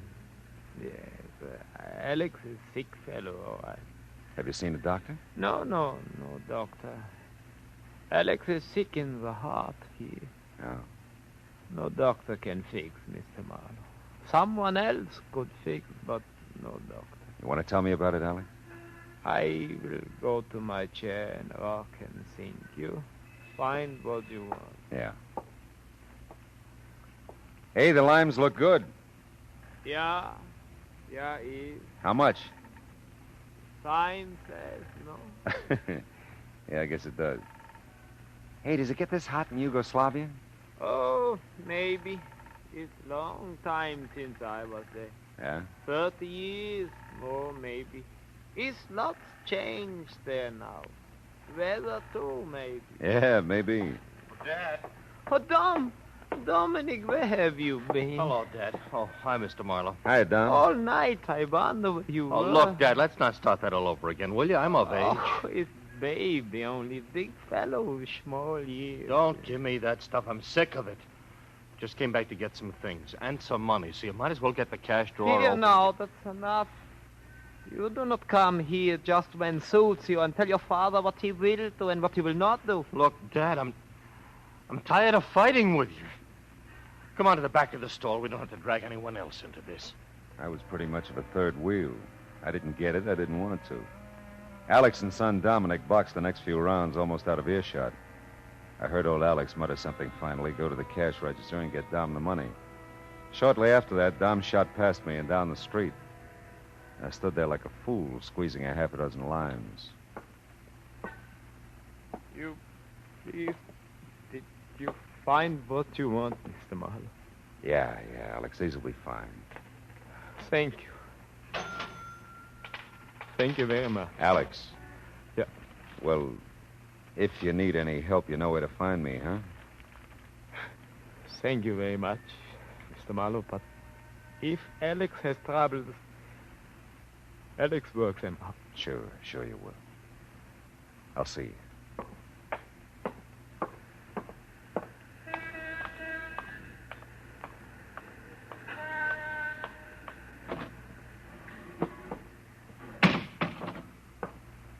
Well, that was quite a conversation you had, Mr. Marlowe. How are you? Yeah, fine. How are you, Miss Gabrielle? I'm boiling over, that's how I am. Yeah, well, it's hot. Oh, that's not what I mean. My blood's boiling. What I got left, that is. Doctor says I'm anemic, you know. No, I didn't know. I just want to get some ginger beer, Last time I was in for a checkup, he thought I never was going to find any red corporals. White corporals I'm loaded with, he says, but red ones... Corpuscles. How's that? Corpuscles, that's the word, not corporals. Oh, well, I don't see it makes much difference. Oh. I don't have any red ones, no matter what you call them or how you spell them. Yeah, well, I thought maybe about 6 bottles of ginger beer if you have it cold, please.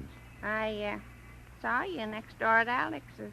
Yeah, well, I got limes there. Now, if I could just have the ginger beer... I suppose it's got into that Dom. I don't know, really. Well, something has. I heard Alex say plain as day Dom hadn't been home all night. And I'll tell you one thing, that's not the first time this has happened. Been going on all the livelong I summer. wouldn't know about that. I just... And another thing, that flower stand of his, you know, the one he used to run right there in the front of Alex's stall, where's it gone? 6 bottles of ginger... I'll tell you where, it's a rack and ruin. And first of the summer, he's running like always, doing a nice little trade, too. Then it gets so he's not coming home. And the flowers are wilting and dying. Not smelling too refreshing either. Please. So one morning, I see old Alex carting the whole kit and caboodle out to the incinerator at the alley, and that's the end of the flower business. You know, I knew it was going to be hot when I first woke up this morning, and I thought that about 6 bottles of ginger beer would help a lot. Oh, you wanted ginger beer. Well, why didn't you say so? I'm just shy. Oh, I bet you're going to make up a batch of those, what are they? Moscow mules. Oh, well, that's 93. I'm giving you credit for the bottles I know you got, but you never take the trouble to return. Thank you. I got to bring him back. Thanks. You know what I think, don't you? I have a pretty good idea. I think Alex has had his share of trouble. And now Dom acting for all the world like one of them delinquents you read about. Well, here's to me the nearest thing to a blessing that Alex can count is Helena. Helena? Oh, yeah. I don't suppose you remember her, do you, Mr. Marlowe? Well, sir, as beautiful a girl as you'd ever care to see. Lovely. And I mean lovely in every way. She went to that secretarial school, you know. Took a nice job up in San Francisco. I understand she's just doing real well, too. Writes to Alex just as regular and is just a lovely person. I mean...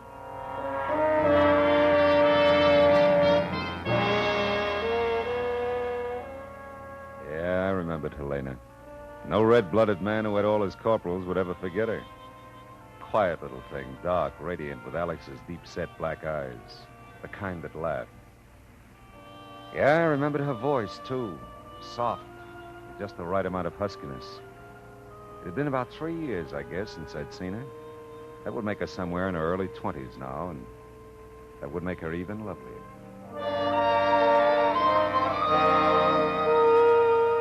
By the time I got to my car, I'd half forgotten about old Alex and Dom.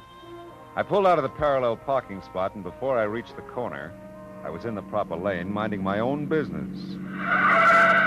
Hey, oh, nice work. Hit and run, huh? All the idiots. That's all I need. One more crack in this Hey, heat, did folks. you see that, Mr. Marlowe? He didn't even stop. Yeah, that much I noticed. Glad you keep your service station so handy, Nick. Yeah, you know who it was, don't you? Yeah, I think so. The darn fool cut right in front of you from the wrong lane. I'll sure be a witness for you, Mr. Marlowe. Thanks, Nick. Tell me, was that Alex's car Dom was driving? Yeah. Well, take a look at the heap here. You think you can fix it up? Yeah, sure I can. Looks like he just scraped along the side. The fender's curled under there, but... I think we can knock that out for you in no time. Oh, good. Of course, if you want that paint touched up, that's going to take some time. No. Skip the paint for now, huh? Hey, Nick, you and Dom are pretty good friends, aren't you? I used to think so. I don't see much of Dom anymore. He's, I don't know, he's screwy or something. What do you mean? Well, like that trick he just pulled, running in here and driving on. He didn't used to be like that. Well, what do you think's happened to him, or do you know? Well, whatever it is, it's happened since we got out of school last spring. All of a sudden, he doesn't come around anymore. Nobody in the gang sees him, and when we do, we meet him on the street or something, he just sort of looks down and he says, hi, and he keeps on going. Uh-huh. Okay, if I park there, Nick. But don't bet you can park there. I'll pay you when I get back. Hey, you dirty! There's Dom's friend, Mr. Marlowe. Only guy he sees anymore. That truck driver? Yeah, making his daily delivery, I see. Delivering himself to Salty's bar. Half the time, Dom goes there with him. He does, huh? Yeah. Yeah, well, you see what you can do with the car, Nick, just so I can drive it okay, huh? Sure, Mr. Marlowe.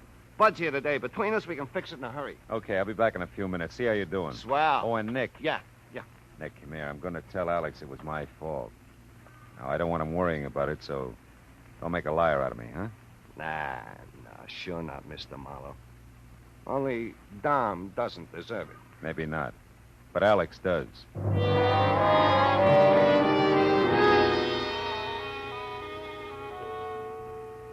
But I don't care about the car. The car, Dom is all right. He's not hurt. No, Dom's fine, Alex. He was in a hurry. Drove on to wherever he was going. Oh, that's good that Dom is not hurt.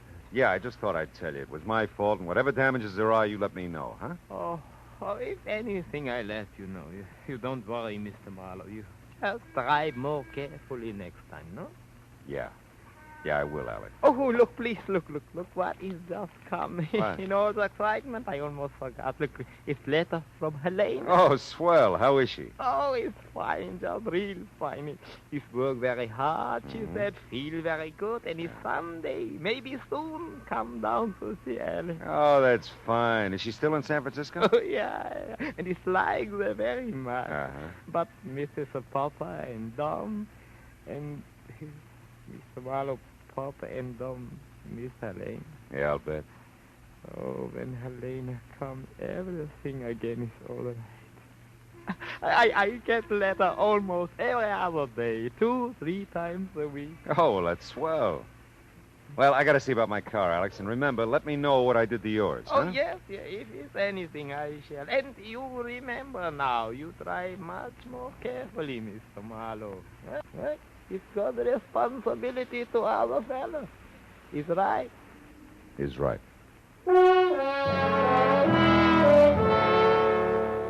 Alex was feeling better. Helena's letter had given him something else to think about for a while.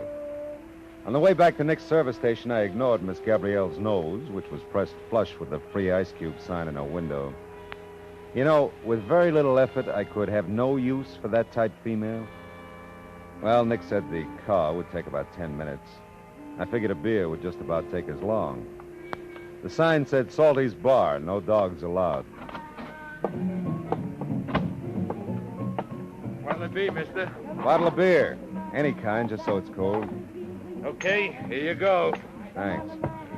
I'll pay you as soon as I can see.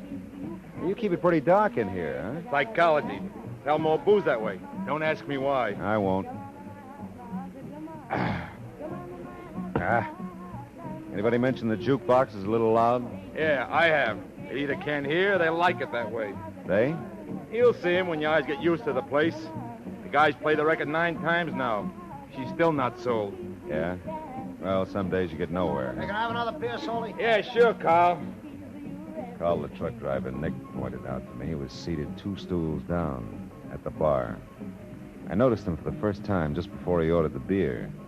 He was a big guy. Even sitting down, he had a placid-looking face, the kind you could never tell anything about. He looked at me for a moment and then over to the couple in the booth by the jukebox. The expression on his face didn't change as he calmly slid off the bar stool, went over to the jukebox, reached around to the back, and turned down the volume. Hi. What's the idea? It's too loud. How about it's my nickel, say? It's your nickel. Sit down. Ah? Well, I will. That's hell of numbers, Selby. Thanks, fella. Yeah, okay. Carl. Oh, that's you, isn't it, Carl? Yeah, Dom, come on, sit down. I wondered where you were. I had some trouble, but I got the money. Here. What kind of trouble? Your dad? No, Well, if it isn't old Snooper himself. Look, Mr. Marlowe, I don't need any assist from you. I wouldn't be too sure, Dom. Maybe you thought it was a bright idea blabbing that fancy story to my dad. Well, I don't go for it, you see. Okay, you don't go for it. You, giving the kid here a bad time, mister? Get lost. He's a professional snooper, this guy. He already shot his face off to my dad about me. You shouldn't have done that, mister. Hey, you guys, take it easy. No brawling in here. Take your hands off me. I'll let go, all right. So. That was your first mistake. Come on now, break it up, Down. Put down that bottle. I'll break it up. Oh! You crazy little fool.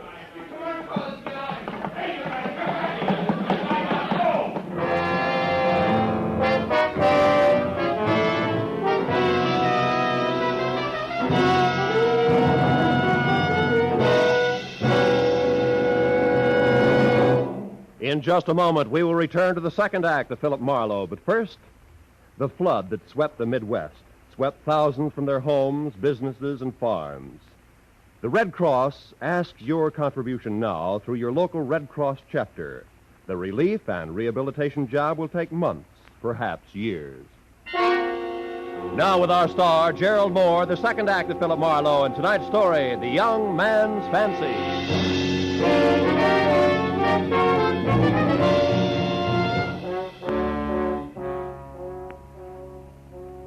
It was a wild dream. My head was a punching bag, and fighters with plate glass fists were taking turns cracking my skull. It hurt like fury. Miss Gabrielle was pelting me with free ice cubes. The band played Come On to My House, and someone started mopping my face with a cool, damp cloth that smelled of beer and bourbon. He's coming around. I don't know why, though. Dom really conked him. How are you, Mr. Marlowe? Now, there's a stupid question. Oh, Nick, how'd you get here? Well, they came and got the truck, Carl and Dom. I saw them out of here. I figured something had happened. Hey, I'm sure sorry, Mr. Marlowe. Yeah, so am I. Hey, Nick. What's the name of that company Carl drives for? The Intercity Produce Company. Uh-huh. Alex buys stuff from him. I guess that's how Dom knows him. Are you going to tell the police, Mr. Marlowe? No, not yet, Nick. That's 2 counts on Dom today. You're sure letting him get by with murder. No, Nicky boy, I draw the line there. Oh, here, have a drink. Oh, thanks. I thought you said this was a glass joint, Selby. Well, I thought it was, baby. We are taking our trade elsewhere, Mac. Now you think of it. You have a real stylish clientele, Salty, real stylish. You're feeling good enough to crack wise. You're feeling good enough to get out of here. Hey, wait a minute. Take it easy, Nick. Salty's right. I just don't want no trouble. You got no trouble. Come on, Nick.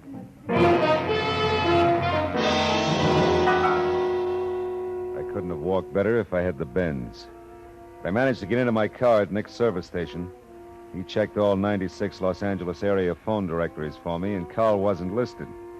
Nick had finally remembered Carl's last name. It was Medora.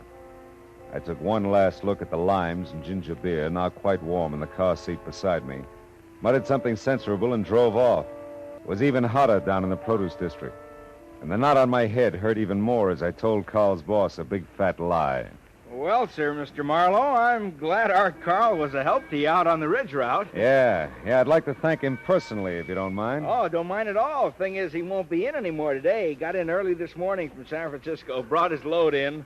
Won't be in here again till tomorrow morning. Oh, he's going back to San Francisco, huh? Uh-huh, yeah, that's his run. Up to Frisco and back, lays overnight both places, loads up, starts out again. Sounds like fun.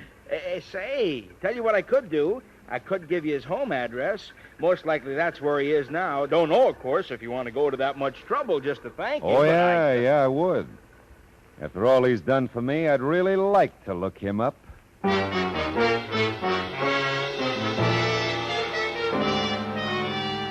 Carl's apartment building needed paint and better ventilation. It was near downtown L.A. in an area that should have been cleared for the freeway, but it hadn't been. There was no answer at apartment 3. There wasn't even any sound behind the door, but I had the feeling that somebody was there. At the corner drugstore, I called the phone number Carl's boss had penciled under his address. I let it ring a long time, no answer. Well, my head wasn't the only thing that was giving me a rough time when I got back to Hollywood. My car had developed a regular list to the starboard side where Dom had rammed me. I limped into Nick's, and he spotted the trouble right away. Yep, that's it, all right. Your front wheel alignment's knocked silly. I know just how it feels. We could fix it okay if you can leave the car with us a while. You can have it a week. I want to take my head home and bury it. Yeah, I bet. You got everything out of the car you want? Wait a minute, let me see. Limes, ginger beer. Everything but the down payment, I guess. Mr. Marlowe, what do you think? Oh, hello, Nick. What do you think, Mr. Marlowe? I don't know. You got me, Alex. I just got phone call. It's Helena. From San Francisco? No. Right here, Los Angeles.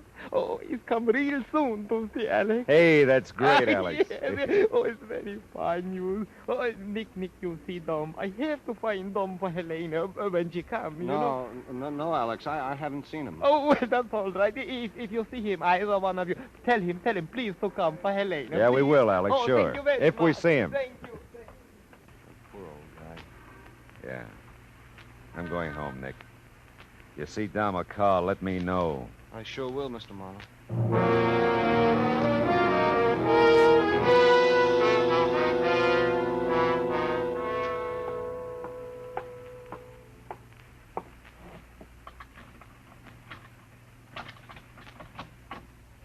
You're a long time getting home, Snooper. Well, the bottle, baby. I've been waiting to tell you something. Something maybe you missed when I said it in Salty's. Now, look, all of a sudden I'm getting sick of you, Dom. You better quit while you're ahead. You better listen. I told you to stay out of my business.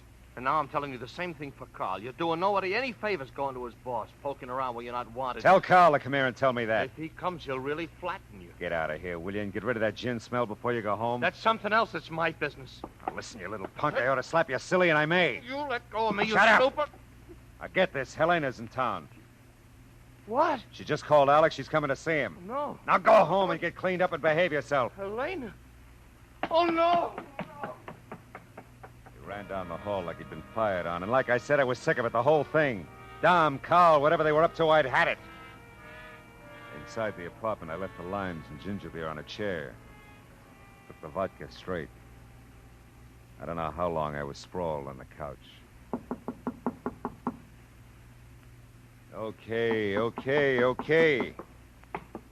That might be Carl. I'm waiting to see that boy.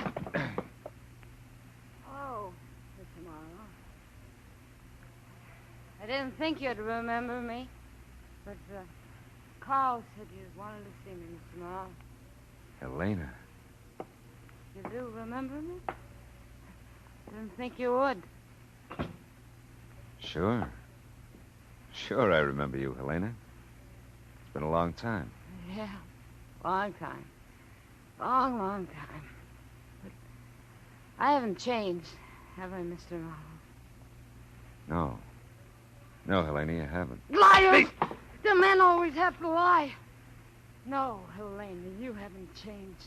You make me sick, Mr. Marlowe. Men make me sick. Have you seen your father yet? Shut up. No, I haven't seen him yet. Carl said to wait here. I'm sick of Carl telling me what to do. What's in the bottle, Gin? No, it's vodka. Doesn't matter. Hey. Tell me about your job, Helena. Give it to me, the bottle. Thank you. That's my job, Mr. Marlowe. You can forget anything with a bottle. Take it easy, kid, will you? Sure. Helena.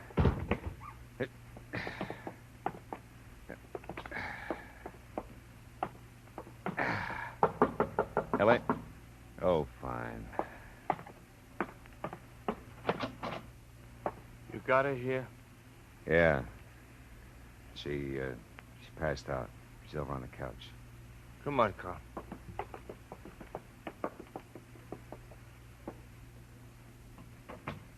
He's okay, Dom. Let her sleep it off. Yeah, what else? Well, Mr. Marlowe, beginning to get the idea? I guess I am. How long has she been like this? Oh, I don't know. Quite a while, I guess. I thought something was cockeyed when she was home last Christmas, and then, late this spring, her letters to Dad got to reading kind of funny, those she sent to him. I hooked a ride with Carl here and went up to Frisco. Found her. Well, how can she hold a job like this? Job? You gotta drink to hold some jobs, Mr. Marlowe. Oh, I see. Never mind about her job. She's sick. We brought her down here. Carl did. Now we don't know what to do. She can't see Dad like this. No. You're right, Dom. It'd kill him and her, too. She's been staying in my apartment. I've been sleeping in my truck when I was in town. Dom stayed with her a lot of the time. Dom's been writing the letters to Alex for her, and you've been mailing them from San Francisco, huh? Yeah. That way, Alex didn't know, you see, but now that she's called and said she was in town, I don't know. Dom's had a pretty tough time with it. She threw a glass of gin all over him today. Yeah, I know. It's not her fault. She's sick, that's all. Well, we've got to do something. We will, Dom. I think maybe I can help you with that.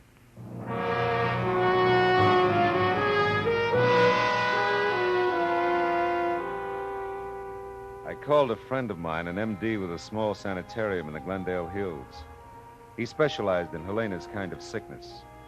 We made a deal, and a half hour later we took her there. It was going to take some time, but it was good building time.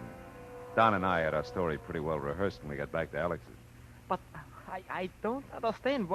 Why she told you this? Why did she not call Alex? Now, look, Dom told you she was pretty disappointed in herself, that she had to go right back to San Francisco. She was afraid if she called you, she'd cry and get you all upset. Sure, that's right, Dad. She thought it'd be easier for you this way. I see. It's nice of Helena to think of her papa. It's nice, yeah. She come soon again, no? As soon as she can, Alex. I don't think it'll be very many more weeks. Do you, Dom? Oh, no. She'll be back before we know it, Dad. That's wonderful. Dominic, she looks good. It's well, yeah? Oh, Well, you just wait till you see her. She'll look great, won't you, Mr. Marlowe? Oh, just great, Dom. Alex, I've got a hunch she'll be staying home quite a while after this. Oh, my. Helena home. Oh, it's good. Oh, very good.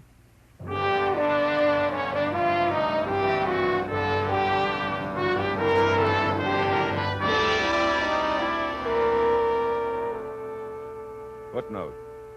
You can buy fresh-cut flowers again in front of Alex Lesnovich's fruit stall. They throw the smiles in for free. Even Miss Gabrielle's changed her mind about Dominic being one of those delinquents you'll read about. I learned something about him the other day myself. That kid can really paint a car. Well, so much for that. Cost? 1 Moscow mule.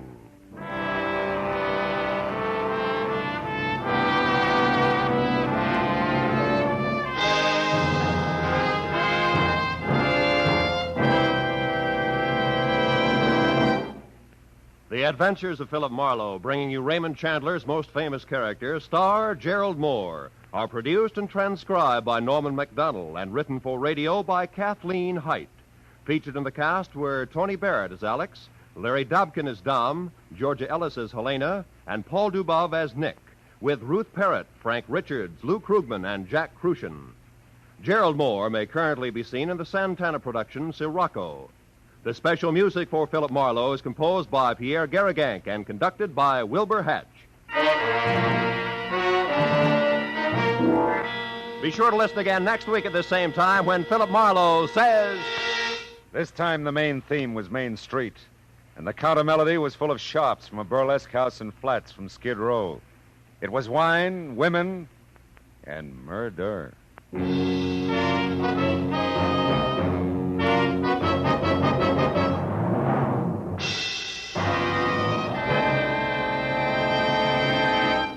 Tony Arden and tenor Frank Parker will be singing those brand new songs for sale, introduced by Steve Allen tonight on most of these same CBS stations. Don't miss Ray Bloch's orchestra playing them, Steve Allen describing them, and more Tin Pan Alley notables judging them tonight when CBS Radio brings you a full hour of songs for sale. Friends, just as systematic exercise builds a strong body, so does systematic saving build a strong future. Save systematically for your future and for your country's future with United States defense bonds. It's easy, it's automatic, and there's no safer investment in the world. Defense bonds are guaranteed by your government. So for the defense of your future, for the defense of your country's future, buy your full share of United States defense bonds.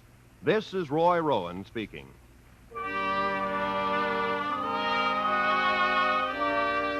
This is the CBS Radio Network.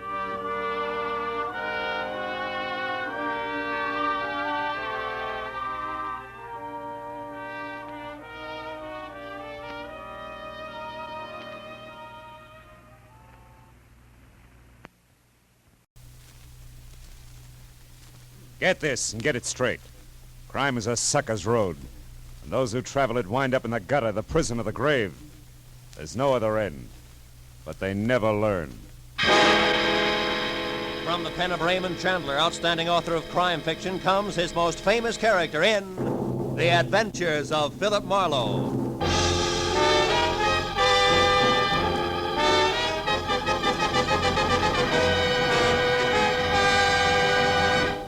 Now, with Gerald Mohr, starred as Philip Marlowe, we bring you tonight's exciting story, The White Carnation.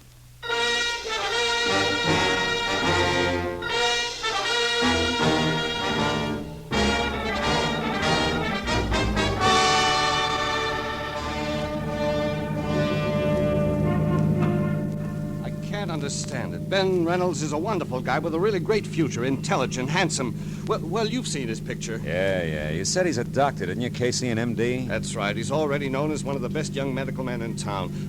Turn left at the next corner, Marlowe. Okay. You also said he's to be married soon. Soon? Tomorrow. Oh. And to the swellest girl in the world, Margaret Vanderveer. Vanderveer. As in Beverly Hills, huh? Yes, you know them? Oh, just a name.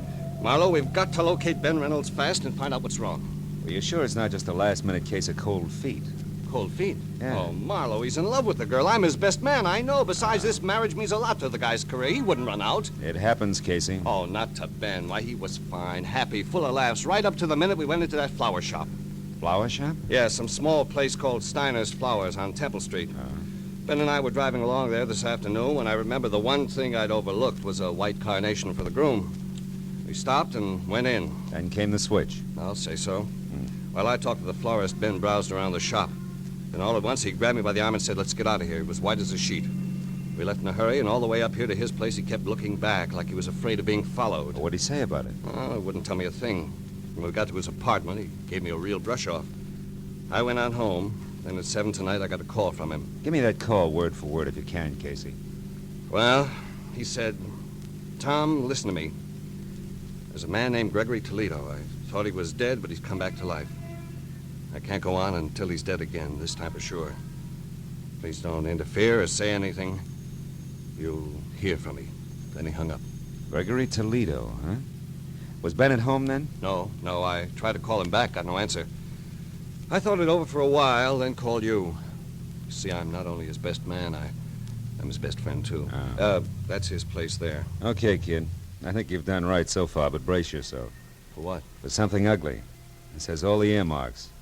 You might wind up needing lilies, not white carnations. Let's go. The apartment was ground floor, rear, and dark. Inside, from walnut paneling to the sweet, nutty smell of good pipe tobacco, Dr. Ben Reynolds' place was neat, clean, and cozy until we got to the kitchen. There, the air was thick with a strong disinfectant. The doctor's kit was open on the sink. Beside it was a heap of blood-soaked gauze topped by a pair of forceps. And still clamped in the chromium jaws was what looked like a .38 slug. He must have performed this just before he left. Yeah, possibly on himself. This bottle of 100-proof bourbon here is the anesthetic he used. Hey, Marlowe. Hmm? The cigarette case here. I've never seen that here before. Marlowe, look. What? The name on this thing. Toledo. Yeah, as in Gregory Toledo. He was here, Marlowe. Yeah, but now 2 + 2 doesn't quite make 4. Look, you say Ben told you on the phone that he couldn't go on until Gregory Toledo was dead. And yet apparently... Apparently, Ben pulled a bullet out of that Toledo guy right here in this kitchen. Is that what you're thinking? Yeah, that's what I'm thinking. Let's check the other rooms again, huh? See if we can get a lead on where he went. Right. I'll look in the bedroom. All right. I'll start on the desk. See if his clothes are still there, will you? Everything seems okay in here. Good. Oh. Say, Casey, did Ben like Armenian or Hungarian food a lot? No. Not that I know of. Why? Well, because his phone book is open to restaurants, and every one of that kind is checked off. Even the gypsy tea rooms. Well, that's funny. You never went to those places. What's it mean? Nothing, maybe. Let's see, got through them as far as Sarkessian's Gypsy Cellar, 3rd Street. Ring any bells? Not a one. Hmm. What are we going to do, Marlowe? You're going to go home and get some rest. Well, we've got to find him. That's what you hired me for, isn't it? I'll call you when I've got something. Where are you going now? Steiner's Flower Shop. See what else he stocks beside white carnations. I'll call you, Casey. I unsnapped the front door lock, went out to my car, and drove down Temple Street almost to Alvarado. I still had a block to go when I saw the red spotlights on a pair of prowl cars parked up ahead. It was too close to be coincidence. The little store marked Steiner's Flowers was crawling with law. I pushed through the whispering circle of morbidly curious, keeping a respectful distance outside, and went up to the door. There, Detective Lieutenant Matthews spotted me and motioned me in. Hey, Marlowe. What brings you here? Business. Stop for a bachelor button. Uh-huh. Well, you're a bit late. The joint's closed. Proprietor's been murdered or so, I think. You think? Can't you tell? All right, let's put it this way. He's dead under suspicious circumstances. Ah, that's one way of putting it. You know there's not a mark on him? Nothing. Here, take a look. The back room. All right. There you are. That's him. One Harlan Steiner. There was a gun beside him on the floor, been fired once, very recently. What caliber, Matthews? Oh, 38. And no bullet holes in here, so he might have scored. Hey, why? Just curious. Uh-huh. Hey, wait a minute. What's this? Motive, maybe. List of currency denominations and amounts sent over from his bank and dated today. Adds up to $40,000. Hey. That guy had $40,000 cash delivered here? That's right. I didn't realize a small flower business could be that good even on a big day. Oh, at your age, it can't. And there's no sign of that cash around now. Well, maybe he was robbed, huh? Mm-hmm. By a handsome, well-dressed guy was seen running out of here earlier tonight, Bill. Steiner probably died of heart failure from the excitement, so that's that. But why did he have so much dough brought in here in the first place?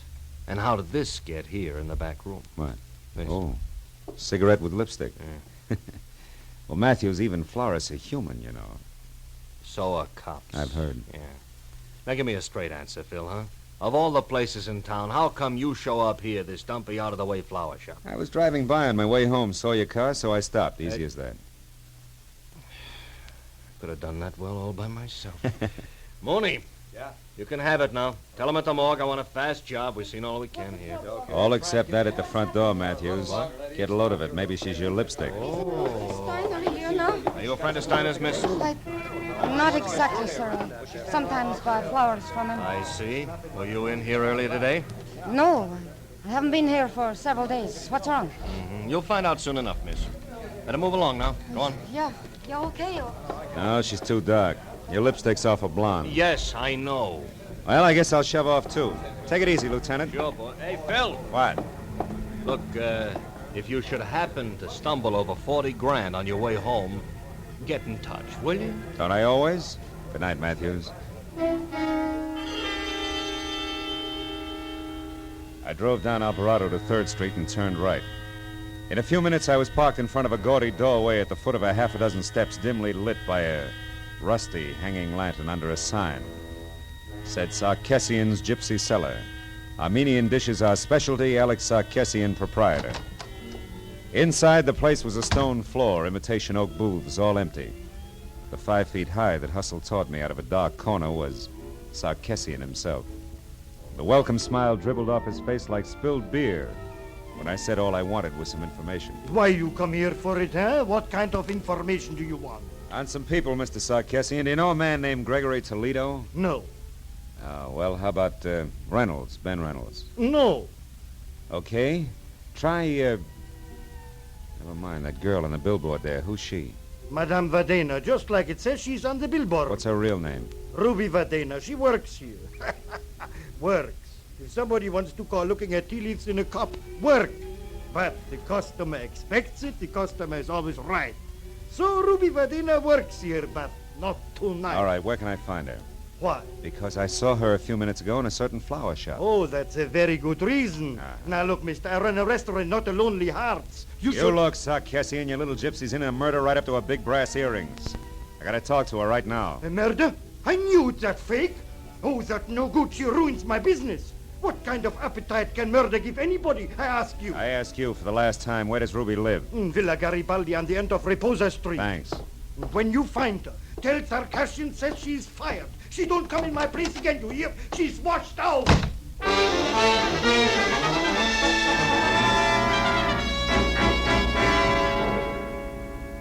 Reposa Street turned out to be a narrow, block-long tunnel under dark, matted cypress trees, at the end of which Villa Garibaldi squatted like an ancient yellow toad, 2 stories high. I'd gone far enough for my headlights to pick up the clutter on the stairs when Ruby herself stepped out from the trees and headed for the front door.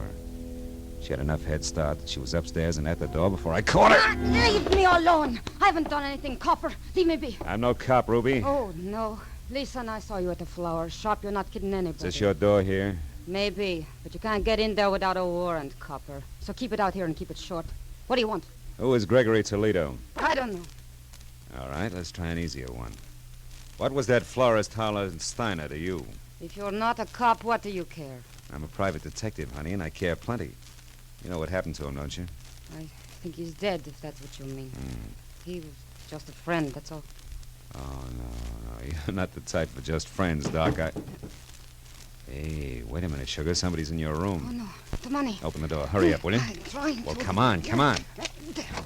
Get out of my way. Reynolds! Ben, stop! Stay back, you! For an instant, I'd seen Ben Reynolds, his face twisted in fear, a package wrapped in green oil paper clenched in one hand. Then he grabbed up the only lamp and smashed it at me. In the dark, I heard him run through the kitchen and out the back door. By the time I got outside, he was gone. I started for my car to follow him, but stopped again at the sudden sight of a gun barrel shoved out from the shadows between 2 trees and pointed straight at me. Don't move, fella. Not 1 inch or I'll kill you. You sound like you mean it. I do. You're not going any farther, fella. Don't try. And whoever you are, forget about the green package. You'll live longer. Yeah, I'll take your word for it. Just tell me one thing, baby. Are you and the doctor a team? That all depends. Now go on. Back the way you came. I've got an appointment with the doc, and I wouldn't want to keep him waiting. Start walking.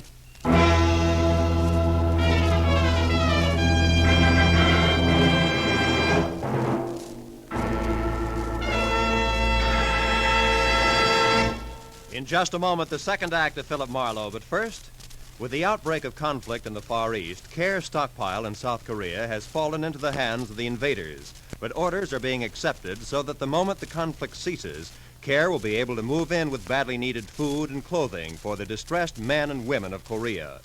By cooperating with Care today, you can help bring hope to Korea tomorrow. Now with our star, Gerald Mohr, the second act of Philip Marlowe, and tonight's story, The White Carnation.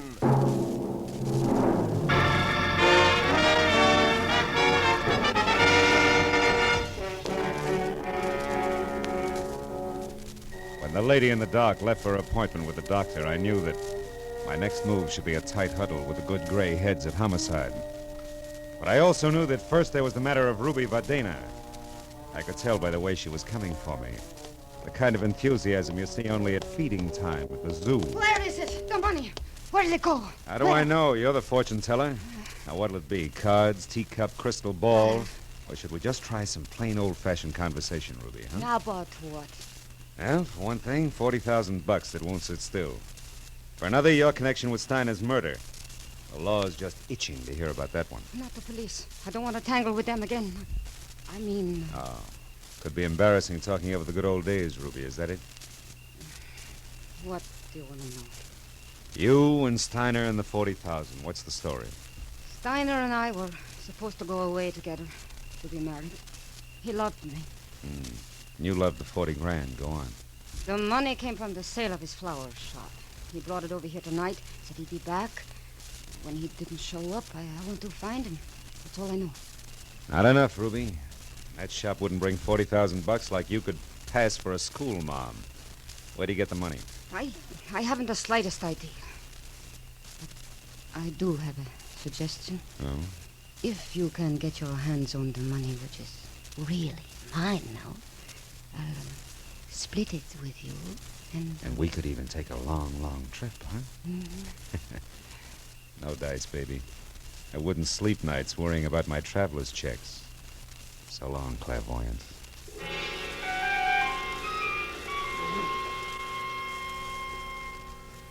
When I left the Piano Shoal Beauty with the $sign heart, I stopped at a mobile gas station, and while they filled my tank, I made a call back to the flower shop. Learned that Detective Lieutenant Matthews had gone down to the morgue. But 20 minutes later, when I was there, I was still a step behind, because Matthews had since gone on to headquarters. However, I was also a step ahead. They had just learned why Steiner had died. Connor, the attendant, was pleased as punch to tell me all about it. Here, you see, Marlowe? Right here, the back of the neck. Got slap of the hypodermic needle. Hole's no bigger than a mosquito bite. Real hard to find. Mm-hmm. And it was an injection that killed him, Connor, huh? Some kind of poison? We'll have it tagged in a couple of hours. Want me to let you know what it is? No, never mind. I'll be in touch with Lieutenant Matthews anyway. By the way, Connor, mind if I use your phone? Why should I? They don't send me the bill. Over on the wall there. Thanks. But, Marlowe, no long distance, huh? Oh, no. Downtown, Connor. Not another inch. That case, help yourself. Mm-hmm. You know, Marlowe, one night some news hawk got on the tube here and talked to his girl in Long Beach for 40 minutes. It was 2 weeks later we found out it was Long Beach, Long Island, not Long Beach, California. Thomas, I'm Lieutenant Matthews. Marlowe Matthews, I'm down at the morgue. Oh, what is it, Marlowe? Steiner, or are you still just a wayfaring stranger? No, it's Steiner. Look, Matthews, I found out a couple of things that might help. I figured you would. Who is it, Marlowe? Well, so far it could be a Dr. Reynolds, but there's more to it. There always is. Wait there, Phil. I'll be over. Okay, but one thing first, Matthews. Does the name Gregory Toledo is in Ohio mean anything to you? Offhand, no. Why? Where does it fit in? Yeah, well, I'm not sure. When I started, Dr. Reynolds was out to kill Toledo again. It seems he's come back to life. Come back to what? Sounded like you said... I did, yeah. Well, we'll talk about it when you get here. So long, Matthews. Hey, pardon me for butting in, Mr. Marlowe, but that's kind of funny. What you said, I mean. Why? It was the name you threw at Matthews, Toledo. You see, No, I couldn't count. Well, Wait a minute, Connor. Huh? What's funny about the name Toledo? Come on, it can count plenty. Oh, it's just a coincidence, that's all. That can be enough. Let's have it.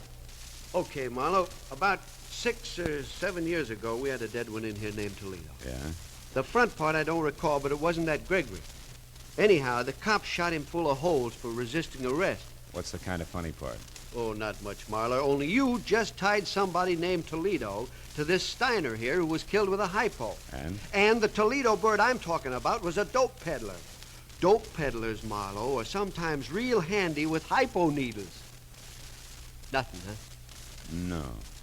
Not unless it fits tighter. Hey, look, Connor, you keep files here, don't you? Yeah. You could get me an address on the Toledo you're talking about. A first name, next of kin, so on, couldn't you? Sure I could. What's more, I'd be glad to, Marlowe. Why, if this meant something, it'd be... Yeah, well, let's get to the files, Yeah, huh, Connor? yeah, sure, boy. this way. Morgue attendant cracks case. Gosh, I'll be... right over here. Hey, Here we are. Tobias, Toledo. Yeah, Toledo. Here it is, Marlowe. Let me see that.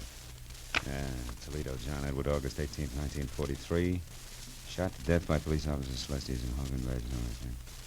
Resisting arrest. Address, 31 Juniper Place, Ocean City, California. Next of kin. Holy smoke. Gregory Toledo, a son. Connie, you're a genius. Oh. Now, do one more thing for me, will you please? Yeah, sure. When Lieutenant Matthews gets here, tell him I'm sorry to stand him up, but that if I'm real lucky, he won't be mad at all. Yeah, but Marlowe, this address at Ocean City's 7 years old. I know, Connor. That's why I said real lucky. I'll see you.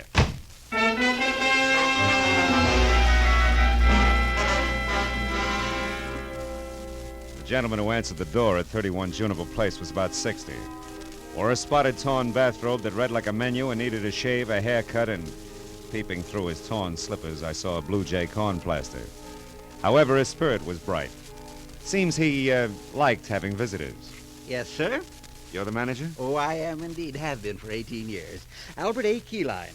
You looking for a room, sir? No, just some information, Mr. Keyline. My name's Marlowe. I'm a private detective, and A private detective? Well, come right in, sir. My goodness, don't often get to chat with a man in your profession. No, I welcome I the opportunity. I usually keep the living room closed except on Sunday, but tonight I think we can forget that regulation. Yeah, well, look, The Morris chair there is the best one. Make yourself comfortable. Thank you. Mr. Keyline, did you know John Toledo? Toledo? I most certainly did.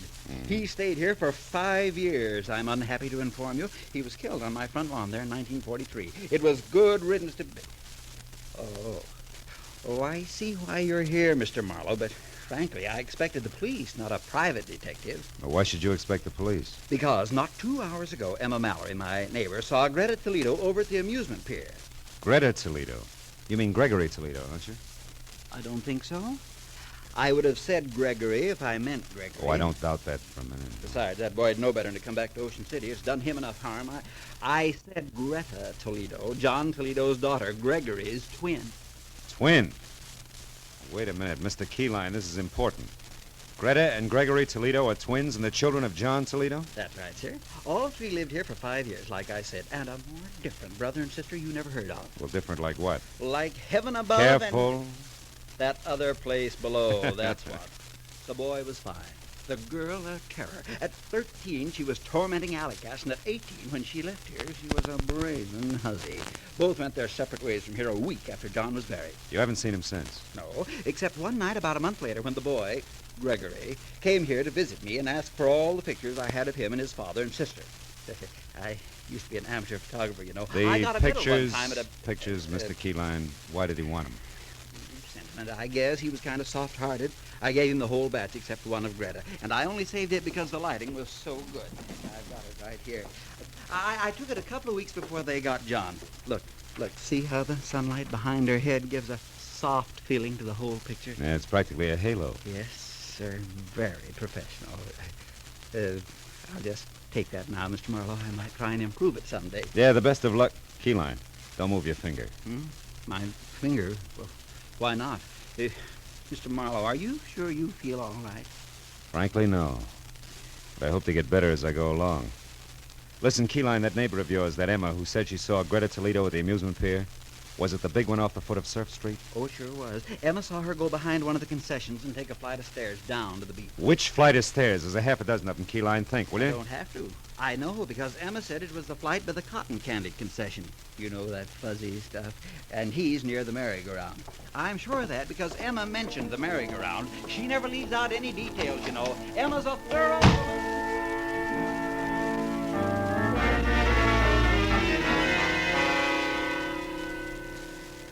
The steps that led down from the cotton candy concession took me to a fairyland graveyard under the amusement pier.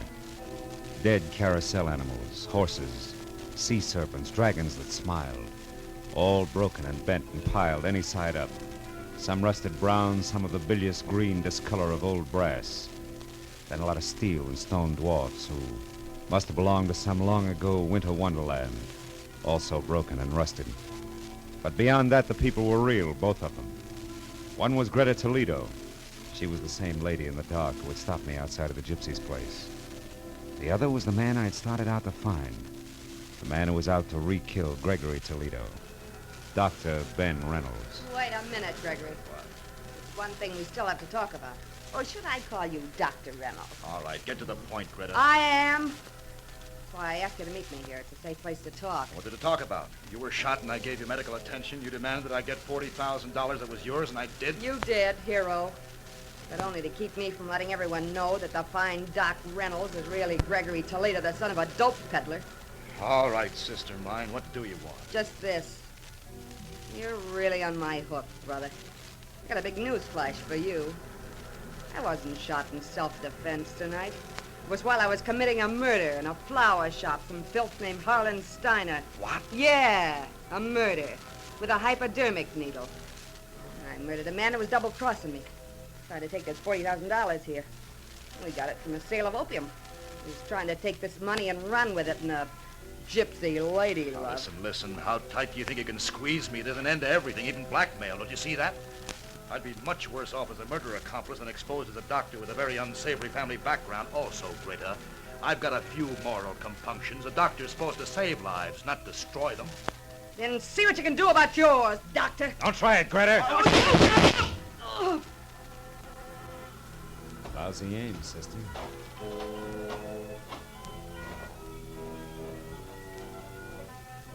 She's dead. Yeah. And so is Gregory Toledo, finally.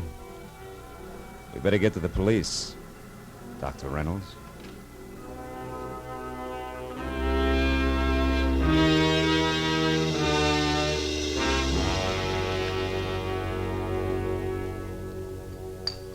Well, Marlowe, you stepped out of turn all right, but you happened to step in the right direction. How? I still don't know.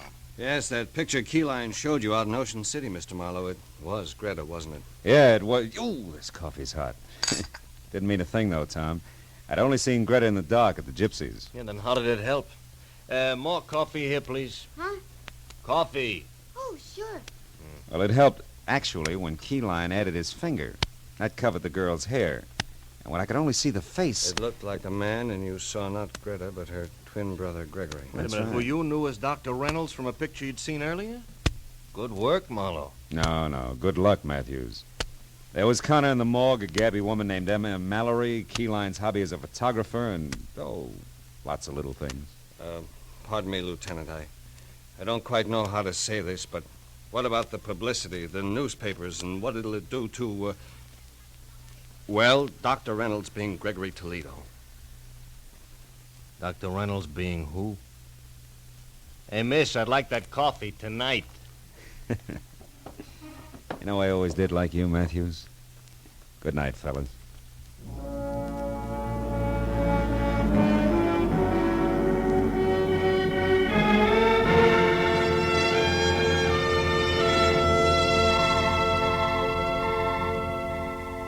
When I got outside, it was pushing 4 o'clock in the morning. And I was tired of a long night that had been crowded with a lot of death and a lot of people. But I was also looking forward to a lot of life. Good life. For Dr. Ben Reynolds and his bride. So, thinking about them, I drove slowly through the quiet city streets until the black melting into gray in the corners of the sky said it was almost tomorrow. And then I went home, found a telegram. It was from the groom. Tom Casey and the bride-to-be joined me in saying that there's no doubt as to who the best man really is. Please do us the honor tomorrow at 5 o'clock sharp. Oh, that's nice. Now, all I need is one White Carnation and, I wonder where that gypsy girl is.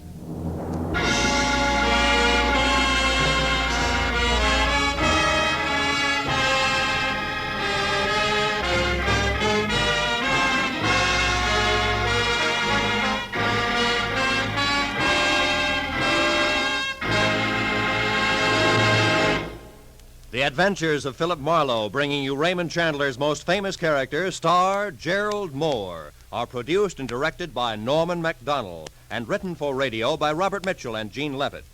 Featured in the cast were Paul Dubov, Virginia Gregg, Fritz Feld, Georgia Ellis, Tom Tully, Parley Bear, and John Daner. Detective Lieutenant Matthews is played by Larry Dobkin. The special music is composed and conducted by Richard Arant.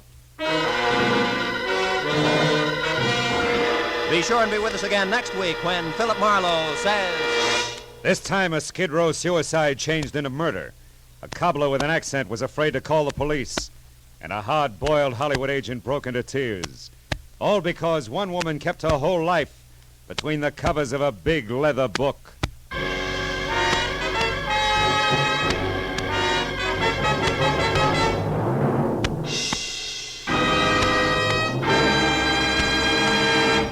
There's a very charming, very amusing young couple to be found at CBS, the Star's address every Saturday evening. They're Liz and George Cooper, and Liz is played by the glamorous Hollywood comedian Lucille Ball. It's wonderfully hilarious. It's comedy at its best. My Favorite Husband, starring Lucille Ball, every Saturday night on most of these same CBS stations. THESTARSADDRESSISCBS. The Star's address is CBS. This is Roy Rowan speaking.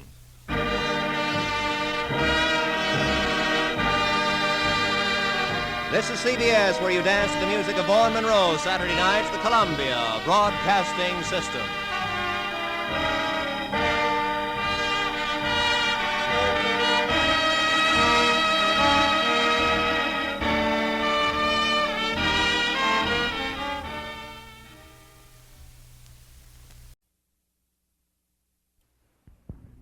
Get this and get it straight. Crime is a sucker's road. And those who travel it wind up in the gut of the prison of the grave. There's no other end, but they never learn. From the pen of Raymond Chandler, outstanding author of crime fiction, comes his most famous character in The Adventures of Philip Marlowe.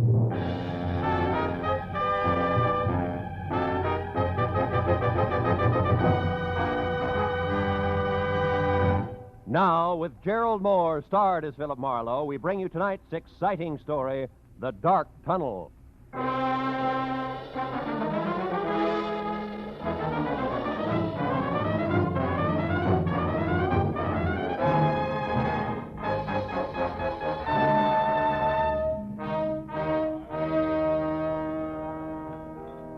So, after being hitched 1 month, Marlowe, 30 days, where am I? I don't know. Where are you? Out in the cold, and with enough unpaid bills, Marlowe, to choke an elephant. Fur coat, hats, shoes, dresses, the works. Furthermore, she tells me it's only the beginning, sweetie pie. Yeah, well, that's tough, Louie. I'll see you, huh? Hey, hold on. Hey, how about another scotch, Marlowe? Oh, no, It's only 10 o'clock. One for the road on me, huh? Now, listen, Hey, Mike, Johnny Walker twice. Okay. Unless, of course, I'm bending your ear too much, Phil. Oh, how could you say a thing like that? Look, Louie, I've had a long day. I want to go home. Fair enough. I'm glad I bumped into you. I'll see. You drive west, don't you? Yeah. Would you mind dropping me off, huh? No, Louie, it'll be a pleasure. Swell. Skip the drinks, Mike. Make up your mind, will you? Well, like I was saying, Phil, first it's her mother moving in on us, then it's both of them drinking my special stuff like it was water, then these clothes I already mentioned. So I ask myself, what'll it be next, Louie? What do I get for an answer? All right, Louie, what do you get? Divorce, my only out. And you get my point, huh, Marlowe? Yeah, I get you. My car's around here in the alley, Louie. Check. Well, now, divorce is something a guy wants to think about.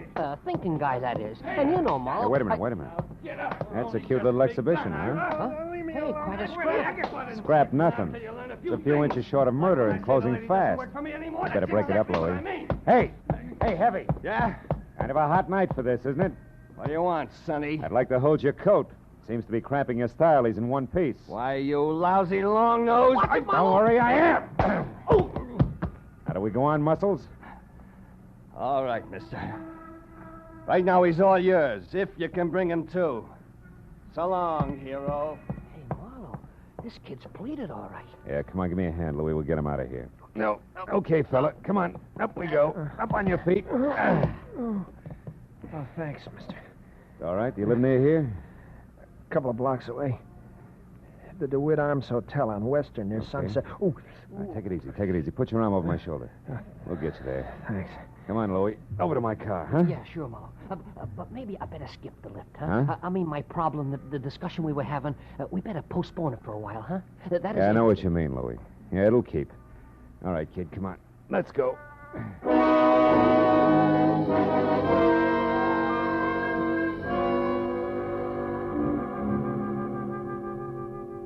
The Wit Arms on Western was one of those cheap stucco and neon sign little hotels where the lobby floor is threadbare carpet and cigarette butts. The furniture is chained in place, and there are always the usual number of John Smiths on the register. By the time we were there and in the dingy, cramped room, number 111, it was no bigger than a cell. I knew that the boy with the swollen face who leaned heavy on my shoulder was 25. Answered to Ira Clausen, and he knew that I was a private detective without a job on my hands. Then I began to learn a little more. That slick guy in the alley, Mr. Marlowe, his name's Link. Austin Link. He runs the New Blossom Dance Land on North Hoover. Well, what is he to do with this Julia Thayer? Well, I'm not sure. It was the last place she worked just before she dropped out of sight a month ago. I don't think I'll need this towel anymore. I feel pretty... Ooh, take it easy. Take it easy. You better stay on your back, kid. Oh, yeah. Anyhow, Mr. Marley, I went to the New Blossom Dance Land tonight to see if I could pick up any kind of a lead on Julia. Where she went or why, anything at all. Uh-huh, and you found out what? In Austin Link's office, in a desk drawer, this newspaper clipping. Mm-hmm. It's a month old, like Julia's disappearance. But otherwise, it doesn't make any sense to me. It was stapled to this picture of Julia. Here. Guess it was used in an ad for the dance hall or something. Hey, she's a pretty girl, isn't she? That clipping, what's it all about? Well, I'll read it to you.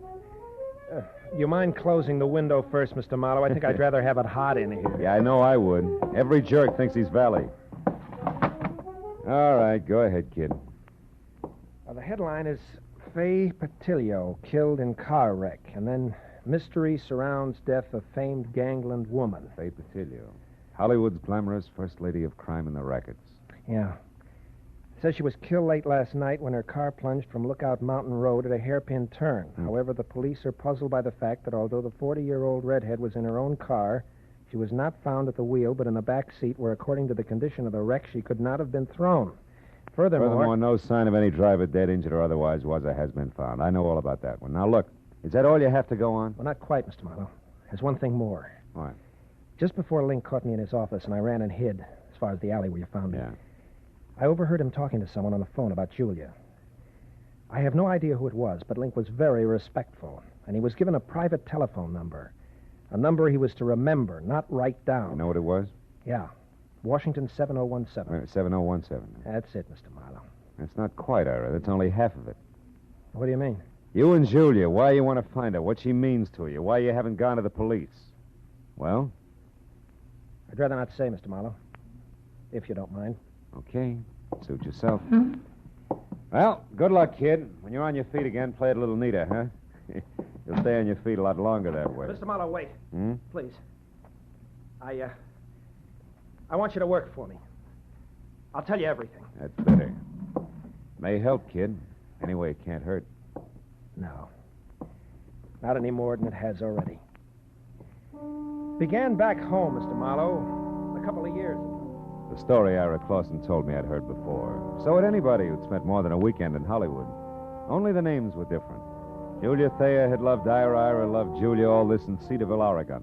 Then the snapper. Someone says Julia's not only beautiful, but has talent. She's wasting her time in Cedarville. Julia believes this, packs her bags, scrambles for movie land, where she falls flat on her face, which isn't quite as gorgeous in Hollywood as it was in Cedarville. Then it's no dough, lots of pride. You got to eat to live, so you get a job. That was where the New Blossom Dance Land came in. And when the letters quit coming on the home front, Ira started to worry. He knew that Julia needed help. Mr. Marlowe, and followed one lead after another. Got as far as the alley where I collected you. Okay, kid, I think I've heard enough. Then you'll help me? Yeah, I'll try. Call you later.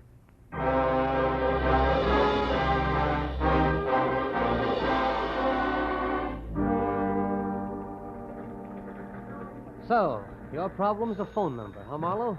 Washington, what was it? 7017. Hey, Callahan, that's a handy book.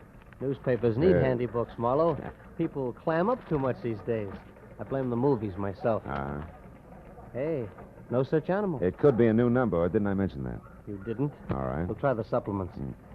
Get one from the phone company every month, like a bill. Let's see. Wallace, Washington, 5,000, 6, 7, 7,000. Yep, here it is. 7017. Good. Address 1622 Ramona Boulevard, which would be East L.A. and Industrial. Listings, Southern Cities where...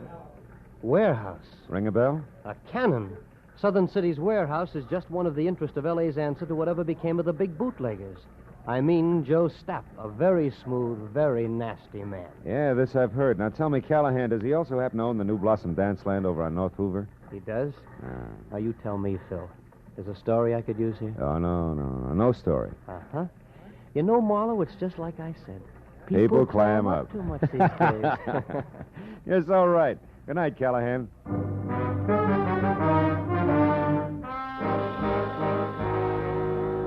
If the good gray reporter hadn't mentioned Stapp's prohibition background, I would have chalked the warehouse off as the kind of 9-to-5 place that couldn't possibly help.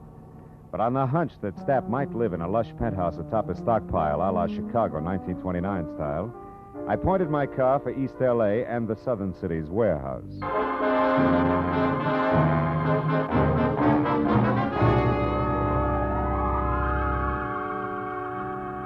20 minutes later, when I was there and saw a step-down Hudson outside and soft light oozing over the edges of the roof, I didn't regret my move. Not at least until I'd found a flat metal door and had pushed the button attached there, too. Then I began to wonder because Aladdin himself couldn't have gotten a quicker response. Nor could his genie have been any more of a mountain than the item I drew. Out of a nearby shadow, not the door. Okay, Charlie. Lay it out nice and neat. Who are you and what do you want? Joe Stapp. Name's Marlowe, occupation private detective, now you. The handle's Pork. I work for Stapp and... Hey, now wait a minute. What's it to you who I am? Shamus is close enough to cop the stink. And I'll beat it before I start thumping on your boy wonder and turn you into something vest pocket size. Steady, Pork. Seems to be the trouble. Who are you, mister? His name's Marlowe, Mr. Stapp. He's a private... He'll answer for himself, Pork. Go ahead, Marlowe. What do you want with me? What's it about? Fay Patilio. Fay Patilio? Shut up, Pork.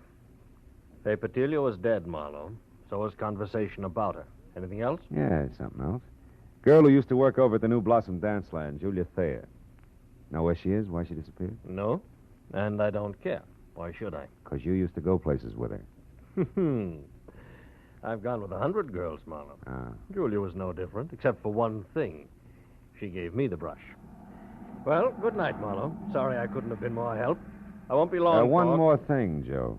Do you mind telling me who Julia dropped you for? Not at all. A pretty boy, Dean Coty. Julia thought he was better looking than a mink coat. Now, where can I find him? Can you throw that in? Surely. Forest Grove Cemetery, Marlowe. Oh? He was burned to death in an accident at some cottage, poor boy. Well, good night, Marlowe. Pork here will walk with you as far as your car. That's real friendly. Let's go, Charlie, and no funny business. Oh, I wouldn't think of it, Pork. You got height, weight, reach, and artillery on me. Yeah, and I'll gladly use them all. That's your buggy there? Yeah, that's it. Well, it's been a nice stroll, Porky. Charming. Just so it stays that way, Charlie, remember to keep away from here, huh? Here, the dance land, and the Silver Lake spot. The Silver Lake, huh? Yeah, Porky, I'll remember.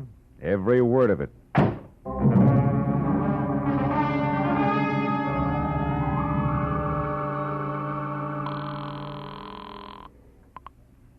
City desk. Callahan, go ahead. Marlowe again, Callahan. Now listen, on Joe Stapp, does the Silver Lake spot mean anything to you? It does. Yeah? It's on the north end of Silver Lake Road, Marlowe, overlooks the reservoir. Stapp built it as a nightclub, mountain lodge style, about, 10 years ago. Uh-huh. When it didn't go, he converted it into a private home. Or I should say, a cozy place to take the cuties for that one drink. I know what you mean. Good night, Callahan.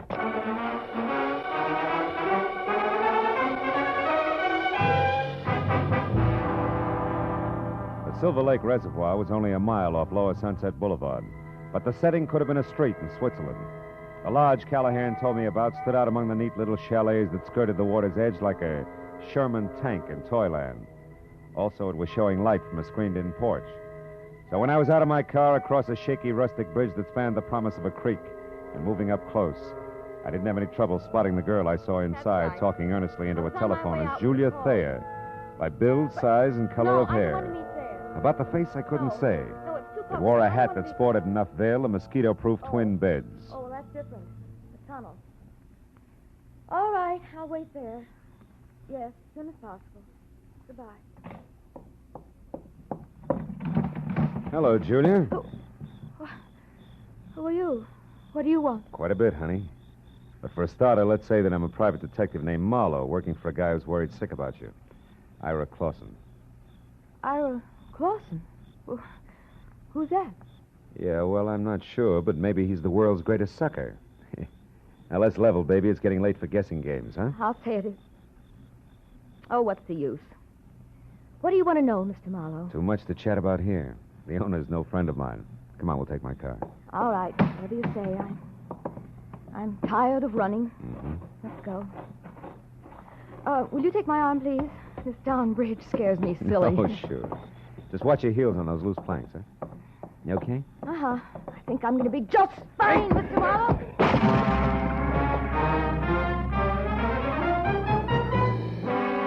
It was all the lead she needed because by the time I'd crawled out of the inch-deep, inch-wide river and was back up on the road, Julia Thayer was in her car away fast as far as Sunset Boulevard. So I went to the phone back in the lodge and got through to my client at the DeWitt Arms Hotel and brought him up to date in a hurry, including the latest question mark. The tunnel? Well, of course I've heard of it, Mr. Marlowe. Matter of fact, I've been there. Why? Well, it's where Julia's heading right now. Now, what's the location of it, Ira? Ira! I'm still here, Mr. Marlowe. Yeah. Hey, you sound real different. I don't get it. What's up? Very personal business, Mr. Marlowe. You see, I'm Ira Cody, not Clausen. Dean Cody's... Brother, Mr. Marlowe. Brother who's out to get the girl responsible for his burning to death. Julia Thayer, the cheap scum. So Marlowe played Patsy. Oregon, the boy-girl pitch. You made it all up. Every bit of it. Mr. Marlowe, before I needed your help. Now I don't anymore. Get lost.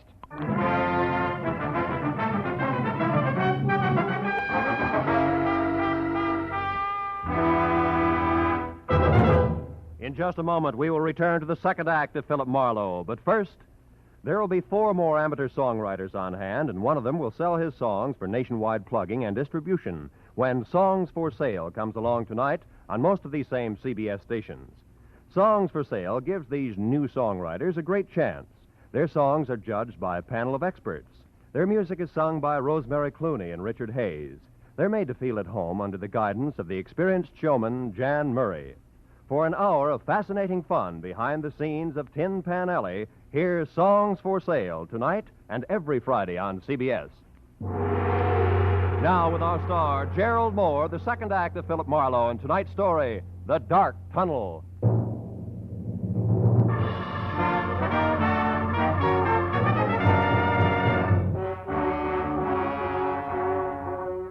I stood there for a minute after Ira Cody hung up and tried to figure my next move, while the phone in my hand quietly buzzed sucker. A pair of haywire lives was scheduled for a smash-up, and I'd let myself get mixed up right in the middle. Now my only chance to do something about it was to find out fast what was meant by the tunnel. I started out of the place, but only got as far as the front door. You going somewheres, cutie? That rod makes you 6 feet taller, doesn't it, Porky, huh? I don't like you, Charlie. You played a dirty trick on me. Trick? What are you talking about? When I slipped and mentioned Silver Lake, it made Mr. Stapp mad at me, and I don't want Mr. Stapp mad at me. That I can understand. Now, look, you feel like talking this out? No. Oh, listen, you dumb ape. It's for your own good. Something's going to happen tonight that'll make your boss a lot madder than he is now. I'm the only one who... You're just trying to trick me again, but it won't work. Not this time. First, we lift your gun. Now, get going. We'll take your car. Porky, you're going to hate yourself for this in the morning when Stapp finds out. I doubt it. You see, Charlie, it's his idea. Now get going.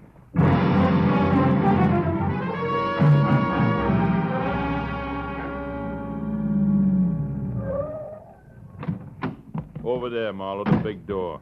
I don't suppose Stapp would bother to tell you why he wanted to see me, would he, Porky, huh? No. That's none of my business. Yet. What do you mean by yet? Oh, he might want you to tell him something you might not want to. Then it's my business, Charlie. Go on, open it up. That's enough. Inside. Well. Real genuine warehouse, huh? Chains, tackle, even a hand truck. Well oiled, too. Don't tell me your boss is going legit. Never mind that junk. Just stand right there till I get this crazy door locked. Here, Pork, try something heavier. Like this truck. Ow! My leg, why you... Now it's your chin. Good night, Charlie.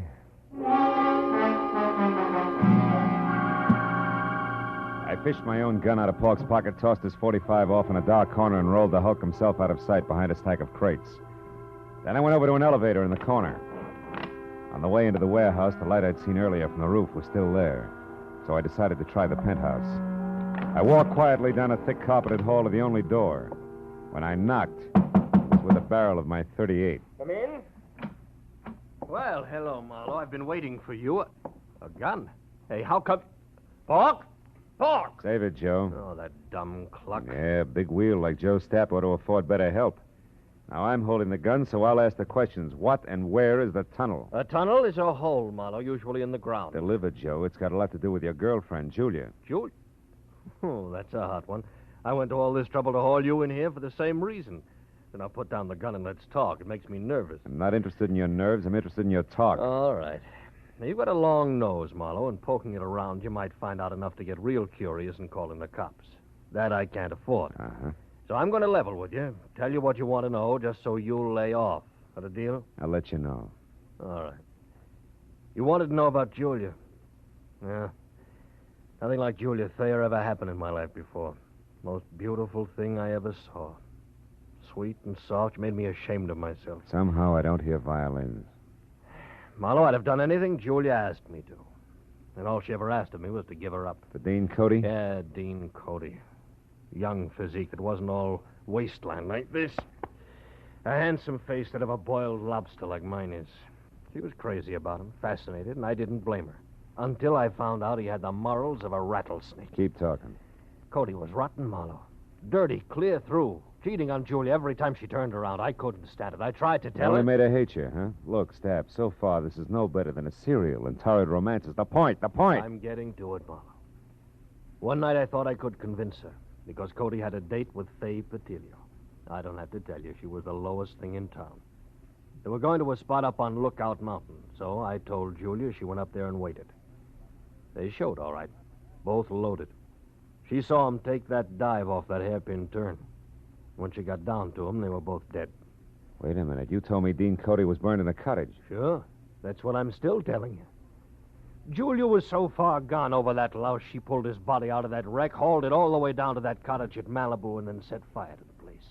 So the world would never know he's going with a tramp like Faye Patilio, huh? Yes. How'd you like to have that kind of loyalty on your side, Marlowe, huh?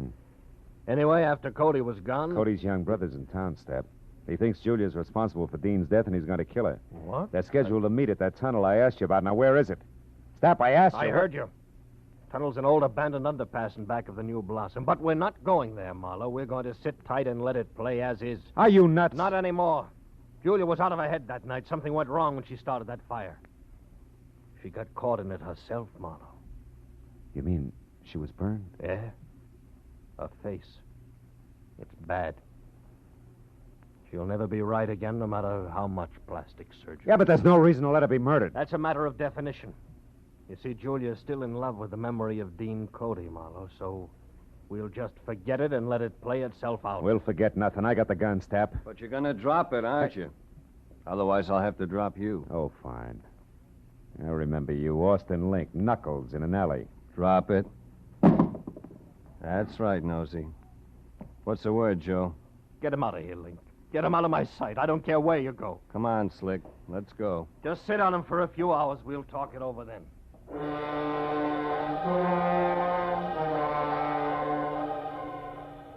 Link was a professional.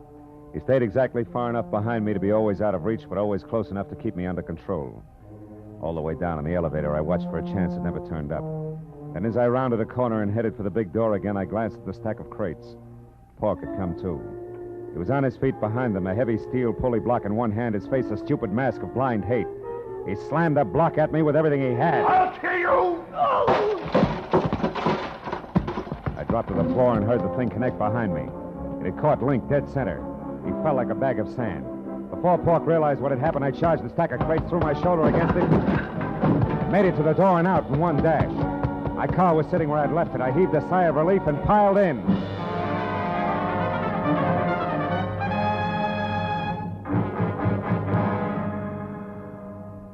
Minutes later, I pulled up at the New Blossom Dance Land. It was just closing. I ran along the side of the building to the back where a yellow light above the rear door cast an out-of-place halo over... Oh, no. Hey, you! What are you doing back here? This is for employees only. Yeah, well, I'm employed. Listen, do you know where the tunnel is? The which? I can see what you mean. The tunnel. It's an old underpass. There's an entrance to it back here someplace. Oh, that, sure. See the light over there? Yeah. And that little cement house? Yeah. Well, that's it. Steps lead down inside. But why? Nobody ever uses that anymore. Well, I tell you, I got a date in there with a couple of screwballs. Oh, well, you'll be right at home. Good night, dearie. A baker's dozen steps led down into the thick darkness littered with newspapers, weeds, and wine bottles, all long dead. As I eased down inside, I heard voices, low and tense, amplified by the rolling, hollow echo in the tunnel. At least I'd made it in time. When I got to the bottom, I could see the two of them silhouetted against the dim glow at the far end. I pressed my back against the wall, thought about my empty shoulder holster, and moved toward them. And you killed him, didn't you? You're making a mistake, Ira. A terrible mistake. No, you killed him, all right. You and that beautiful face of yours that he couldn't resist. Why are you hiding it behind a veil? You used to be so proud of it. You killed Dean just the same as if you'd shot him. But you're not getting away with it, Julia. I'm going to square it up for him right now. Ira! What? Marlowe, how did you find this place? I found plenty beside that, Ira. Give me that gun. No, you're not going to stop me. Even if you shoot, I'll kill her first. I don't have a gun, Ira, but I got facts. Before you shoot anybody, you better listen. Julia wasn't responsible for Dean's death. He was. Everything she's done since then has been to protect what little good there was left of his crummy reputation. You're a liar. I can prove it. Dean went bad, Ira, all bad. He was a low, double-crossing cheat. You're lying. The night he died, he was two-timing Julia. But in spite of that, she risked everything to move his body from a smashed-up car. So nobody would ever find out what really happened to him. It's true, Ira. Stop it! You liars, both of you. I won't let you say things like that about my brother. You don't care if he's dead, Julia. You'll do all right. You've got the kind of beauty all the men go for. And you, Marlowe... Shut up, you crazy punk. Stay back. Admit you're a liar, Marlowe. Admit it or I'll kill you. I swear I'll kill you along with Julia. You'll be doing me a favor. You haven't seen my face lately, have you, Ira? I never want to see it. I think you better, kid. Got a match, Marlowe? Sure. Here. Look, Ira. You can't be Julia. I was burned, Ira. It happened to me when I tried to hide the kind of rotten trash that Dean had been mixed up with. And the only reason she did it was because she loved him, maybe more than you did. Now, come on, kid, let's have that gun. You don't want to kill anybody. No. I don't want to kill anybody. Julia, I'm sorry. Ira! Let him go, Julia. The hard part's over now. He'll be all right. I'll look in on him after a while just to be sure. But, what about you, huh? What about me? I'll be okay, Marlowe. After I've done some thinking. This shock, I think it's what I needed. Goodbye. It's a dark tunnel, honey. Think you can find your way out alone? Yeah? Yeah, I'll find a way out alone. One of these days.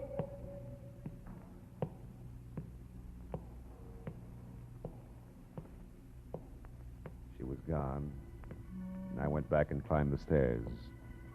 Out of the tunnel and into the night again. As I drove slowly home, I thought of Julia, alone in a dark, blind tunnel with no end to it.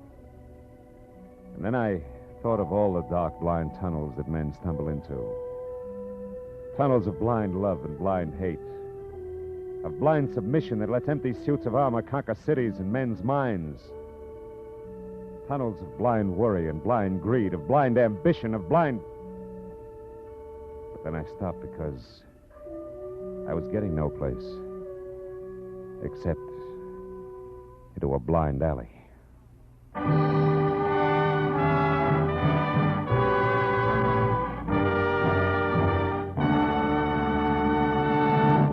The Adventures of Philip Marlowe, bringing you Raymond Chandler's most famous character, star Gerald Mohr, are produced and directed by Richard Sanville and written for radio by Robert Mitchell and Gene Levitt. Featured in the cast were Lorene Tuttle, Bob Sweeney, Paul Dubov, David Ellis, Barney Phillips, and Larry Dobkin. The special music is composed and conducted by Richard Arant. Be sure and be with us again next week when Philip Marlowe says... This time, Greed in a green suede dress, a diehard from Dixie and a cuckoo coin collector, added up to violent death for two, and all over $50 in Confederate money.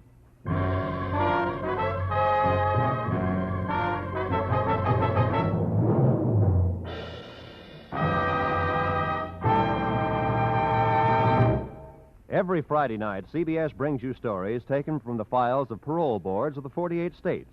With only the names changed, these stories give in complete detail the events of a criminal's life up to the time he is up for parole. Then, before you hear the board's decision, you can make up your mind. Is this man ready to be set free? It's been hailed by press and public alike as an outstanding anti-crime show. And you can hear it now by staying tuned, because Up for Parole follows immediately on most of these same CBS stations. Roy Rowan speaking. This is CBS, where you play Sing It Again every Saturday night, the Columbia Broadcasting System.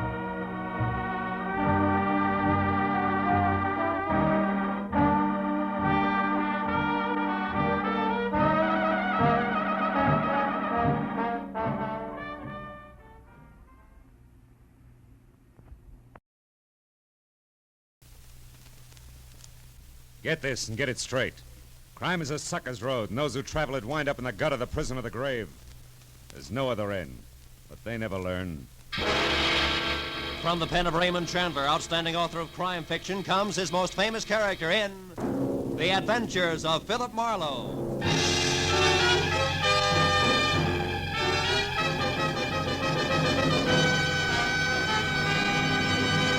Now, with Gerald Mohr starred as Philip Marlowe, we bring you tonight's exciting story, The Soft Spot.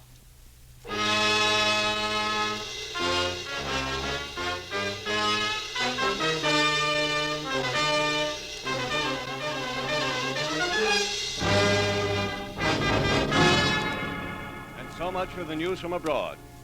Here in Los Angeles, 2 persons were killed and 8 injured today in 3 separate automobile accidents attributed directly to the thick fog that has blanketed the city ever since yesterday morning. And according to the Weather Bureau, the fog which is rolling in from the sea will be with us for... Fog, smog, everything's cockeyed. Hello. Philip Marlowe, please. Earl Hanley speaking. This is Marlowe. How are you, Mr. Hanley? How's the newspaper circulation business? Oh, both zooming, Philip. Oh, look, Marlowe, can you come out to my joint in Los Feliz Boulevard, 3810? I'd like you to work for me again. And, you write your own ticket as usual. No, thanks. They play too rough in your league, Hanley. Besides, it's a bum night to ride around in a cold newspaper truck watching out for hijackers. No, Marlowe, it's nothing like that. This is personal business. Oh? It's an old man who's disappeared. I'd like you to find him for me. Still a dark night. Double your fee. I see a light, Mr. Hanley.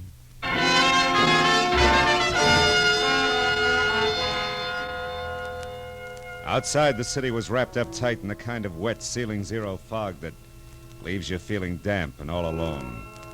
Hanley's joint on Los Feliz was an old English stone mansion, sprawling, smothered in ivy, and about as cozy and come hither as a scream in the night. Inside, I followed an aging, round-shouldered butler whose footsteps didn't make any noise along the type of high, wide, and ice-cold furnished corridor you find only in museums. When we finally arrived at Hanley's study, however, things changed. It was a small room with bright lights, heat, and a desk cluttered with friendly bric-a-brac. Hanley himself was standing against the far wall, and for a moment, the contrast was jarring because the self-made man in shirt sleeves, built like a boxcar and chewing on a cold cigar, didn't at all match the collection of stiff family photos, 1890 style, that hung on the wall behind him. What is it, Marlowe? Hard to find the family resemblance? From here. Your folks, Mr. Hanley? Yeah. Oh. Left to right. My mother, she passed on a year ago, me as a kid. My father, a lush, and my grandfather. He claimed to have killed more Indians than ever existed. All born and raised in a lot of nothing, named Walker Falls. Wow. Couldn't hold you, huh? Couldn't bring me back either, even when Ma died. I was only a little tyke when I ran away, Marlowe. Couldn't stand my grandfather even then. Nothing but a rod and a bottle. Bad combo. How about your father? Oh, I wrote a few nice words to him when Sister wrote me that Ma died. And I sent a fat check for flowers and a tombstone, but he never answered. Probably drank the dough up. He never could save a buck on his own, they tell me. Anyhow, enough of letting our hair down, Marlowe. Let's get on to business. Sit down. Oh, thanks, sure. You said someone disappeared, Mr. Hanley, an old man? Yeah. It was a gardener here, Marlowe. Name's Cooper, John Cooper. He's 60, 65 maybe, tall and skinny. Yeah, he got a fringe of curly hair around his ears. The rest is strictly cue ball. Yeah, he shoved off yesterday. With what, Hanley? Yeah, you catch on fast, Phil. Yeah, you know, it's my trade. Yeah. Well, the stuff don't amount to too much.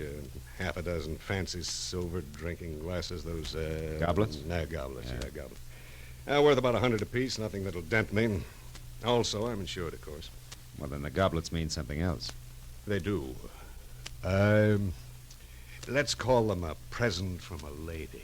All right, let's. I want them back, Marlowe. Why me? Why not the insurance company or the law? No. Hmm? No, that I don't want. And if you laugh when I tell you the reason, I'm going to punch you right square in the nose. Have some scotch. No, thanks. Go ahead. Well, drink alone, then, if you don't mind. I don't mind. It's this old Duck Cooper, you know. I feel sorry for him. Mm-hmm. Yeah, he came in here one day last week, hat in hand, looking beat as an alley cat. So I gave him a job helping one of the gardeners, but I was on to him right from the start. What does that mean? He was a gardener like I'm a ballet dancer. Oh. Yeah, I could tell. And from there on, it got worse. First couple of days, he watched me and everybody else around here pop-eyed as a shoplifter loose in Tiffany's. But you didn't fire him? No. Now, I figured a few square meals, some sleep, a little dough in his pocket, it'd calm him down. So I just put a new master padlock in my trophy room and let it go with it. That was your mistake, huh? Yeah. But just so you don't think I'm losing my marbles, Phil, I better tell you about another mistake. But gonna have to make this short. Dinner gets shut out. Another mistake? Mm-hmm. Yeah, 15 years ago, Phil, I was in a spot just like this Cooper. Yeah, I was broke, hungry, mad at the world, and in a position to do the wrong thing. I did, and I got caught. The boss understood, read me the riot act, and let me go. Right, today it's my turn. Want to laugh? Not very much. Tell me, what have you got for me to go on? Well, thin air. But you're good, Marlowe. You'll make out. Thanks. Name and description already gave you that. Mm-hmm. All right, here's the rest of it, according to the servants. One, he lived somewheres around Skid Row. Mm-hmm. Two, he never touched anything that kicked harder than ginger ale. And that he went for in a big way. Three, he had a buddy in his neighborhood who was teaching him how to whittle. Make stuff, carving wood. Yeah, I know. And that's it, huh? Well, that plus the fact that he smoked these pint-sized cigars, we found a pack of them in the overalls he wore. Here they are. Mm-hmm. They're called Aces Up, made in a downtown L.A. shop, also on Skid Row. Oh, the address is in the box there. Could help? Could. Mm-hmm. Well, see what I can do, Mr. Hanley. Okay, Marlowe. Call me as soon as you get close, will you? Sure. Oh, and Marlowe. Yeah? I want those goblets pretty bad, but take care of the old man, will you? I know what you mean. Yeah. Also, Hanley, I think it's a pretty decent thing that Yeah, you'll have to excuse me, Marlowe. I got to change for my guess. Talk to you, huh?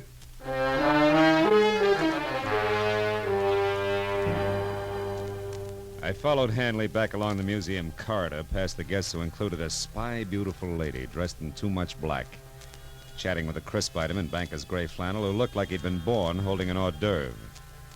I didn't see how they could have much in common with their host.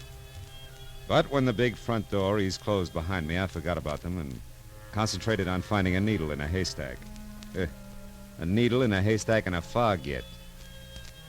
Well, the tobacco manufacturer responsible for the handmade black rope called Aces Up was my first try. His shop was a 2x4 dirty glass storefront labeled H. Andrade in dry, peeling gold foil that flaked off when I opened and closed the front door. And what had to be the proprietor was alone, rolling cigars on a rickety table that was stacked high with damp, dark tobacco leaves. He didn't look up when I described the man I was after. Asked if he'd seen him. A moment later, when he did turn his head my way to answer, I realized why. I am sorry, senor. I don't see nobody. I am blind. Fine start, huh? And for some cockeyed reason, like the fog or the kind of man I was after or the neighborhood of derelicts I moved through, which could have used a few sprays of sweet air, didn't get any better. Not at least for the next hour, during which I stuck to the wood carving angle and covered every possible tie-in I could think of, including a visit to a nearby home for retired men of the sea. Looking for someone who's teaching a man to whittle. That's right. He's teaching an old man named John Cooper. Ever hear of him? No, can't say I have. But lots of lads here whittle. Why don't you have a chat with them? Okay, I In will. the morning. They're all bedded down now, mate. Wouldn't want to pipe 'em out over a silly question like yours, would you? No, Skipper. Let him sleep.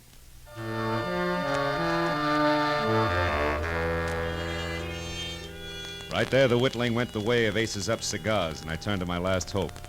John Cooper's mania for ginger ale. However, asking about that in the cheap, noisy bars that dotted Main Street was even a sillier question. And it gave all the local comics their big break. Finally... Straight ginger ale, you say, huh? Now, let me see. I get so many orders for it, you know. It could have been the time Carrie Nation stopped in, or was it the night some joker who was eating pig's knuckles called for a finger bowl? Now, look, Bright Eyes. Let's work a little less on the gags and a little more on... Hey, see that guy over there in the corner booth, the little fellow whittling on that stick? You know him? Come on. Here's 5 for your trouble. Who is he? The name is Skeeter. Been doing his drinking and wood chopping here for 5 years. Is he always alone? Not always. Sometimes he has a buddy with him. Lately, an old bald he's trying to teach how to cut them poles. Oh. A guy who never orders nothing at all, so don't get What started. does Skeeter drink? Skeeter? Yeah. Why, he always has bourbon in... Yeah, bourbon and ginger ale. Uh-huh. The guy you want must drink Skeeter's Chasers, huh? That figures, thanks. Well, don't mention it, Screwball. A profitable pleasure. Only with thine eyes. Making me nervous. What is it, mister? Lose something? Sort of. John Cooper. Oh. Have you seen him, Skeeter? He told me I could get in touch with him through you here at this bar. Said you were a friend. And I am. Say, is he in trouble, mister? Maybe. What makes you ask? Because he didn't show tonight. And last night he was all out of sorts. Had something on his mind. Couldn't pay attention to the lesson I was giving him. Is it bad? No, not if I can get next to him in a hurry. Tell me, Skeeter, do you know where he stays? Sure do. A rat hole over on South Spring, number 2. Hey, wait. Huh? You ain't a cop, are you? Oh, no, a friend, Skeeter. Yeah? What kind of cigars does he smoke? Friend? Aces Up. Do I pass? Uh-huh. It's 210 South Spring. 210 South Spring, thanks. So long, Skeeter. I'll get in touch if I need any more help. Hey. Sorry, buddy. I was in a hurry. I didn't see you. You lost up my shoe shine, sweetheart. Where you running? Get your mitts off.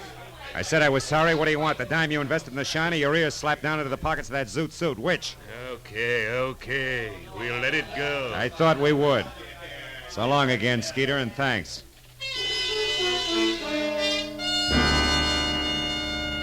After I made my call to my client and told him how we stood, I drove the half a dozen blocks to 210 South Spring Street. The place was the kind of stale-smelling, beer can-littered, dingy, two-story affair that made you wonder if the garbage collector got around anymore. When I knocked on the cracked glass front door that sported a laundry shirt cardboard that said rooms for rent and eyebrow pencil, I was ready for anything. And that's what I got.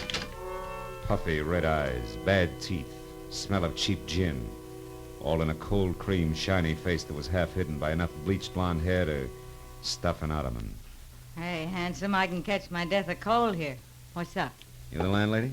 No, she passed out, but I was drinking with her, so I'll do. What do you want? An old man named John Cooper. Is he in? The skinny duffer? Mm-hmm. Yeah, I guess so. I seen him earlier. It's that door back there, the one on the right. Hey! Hey, Chalky! What do you want back there? Where are you going? What's the use? This way, mister. Hey, was that Cooper's room the fella just came out of, last on the right? Yeah, that's it. That louse probably swiped your friend's bottle. He's the kind. Empty. Too bad. You know, he drinks you under the table and then takes what's left. Which in this case would be ginger ale. Cooper doesn't drink. Yeah? Oh, what do you know about that? Hey! Hey, you got company? Hey, Cooper! Lights on. Try the knob, huh? Hey, you're kind of anxious. Yeah. It's your game, mister. He doesn't drink, huh? What do you call that spread eagle position on the floor? Napping? No. Not with that knife in his chest. Huh? I call that murder.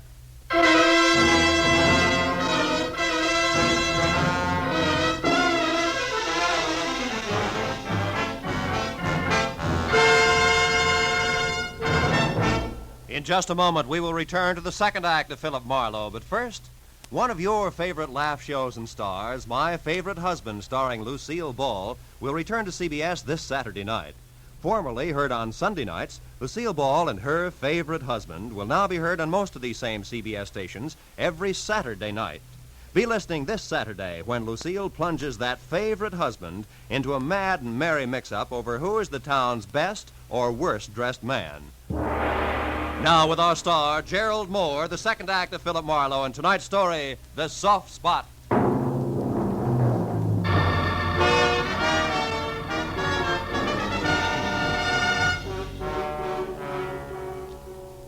The old man's body was rumpled in death like a discarded bundle of rags, loosely pinned at the center with a knife that had killed him. And as the frowsy blonde gradually realized he was dead, the look on her face was dumb, slack-mouthed revulsion. Gee, death's an awful-looking thing, ain't it? Ain't it? Hey, don't touch him, mister. It don't seem decent to... Decency is strictly relative, sister. There's a scratch here on his neck, like a woman's fingernail raked it. Huh? Where? Hey, his locket's gone. Locket? Yeah. This old guy wore a locket? Yeah, I seen it on him yesterday when the cops hauled off that redhead from upstairs. This old guy was shaving, and he came out in the hall without his shirt on to watch, and I seen the locket around his neck. What did it look like? It was a little square one on a gold chain. Now it ain't there. Ripped off and in a hurry. That much old gold's not worth murder, even in this backwash. Baby, what do you use for closets? Closets? Are you kidding? In this dump, you hang your stuff on the plumbing and like it. Why? Well, then there's no place here that 6 big silver goblets could be hiding, I guess. You couldn't hide a shot glass in this joint. Not for long, anyway. Well, the old boy traveled light. There's nothing here but... What? Hey, what'd you find? Hmm? What'd you find? Oh, this newspaper story on the table. Torn out of the day before yesterday's paper, it says. Nelson Root, wealthy Beverly Hills broker, dies in a freak car smash-up. Root is survived by his wife, former showgirl Evelyn Lansing Now, Root, what do you suppose that old guy was saving that for? To have sold his shoes with, maybe? Oh, sure. Now, look, as long as you get your brain in gear, tell me where I can find that guy who ran out of here. Chalky? Yeah. Hey, listen, mister, I don't want to get mixed up in this. I just live here and I'm back here. You're already mixed up in it. Yeah, but that Chalky's awful hard, mister. I wouldn't want to cross him. Now, listen, that old man there was murdered. Remember, it's for keeps. You tell me here and now, or the cops down at headquarters. Come on, where does he live? I don't know for sure. I think I heard once he's got a shack in the alley behind some warehouse over on San Pedro Street. Which warehouse? I don't know. Honest, I don't know. Hey, you might find out at Dooley's Diner. I think he shoots craps over there. Okay. Thanks, baby. And do yourself another favor before you cool off. Call the police.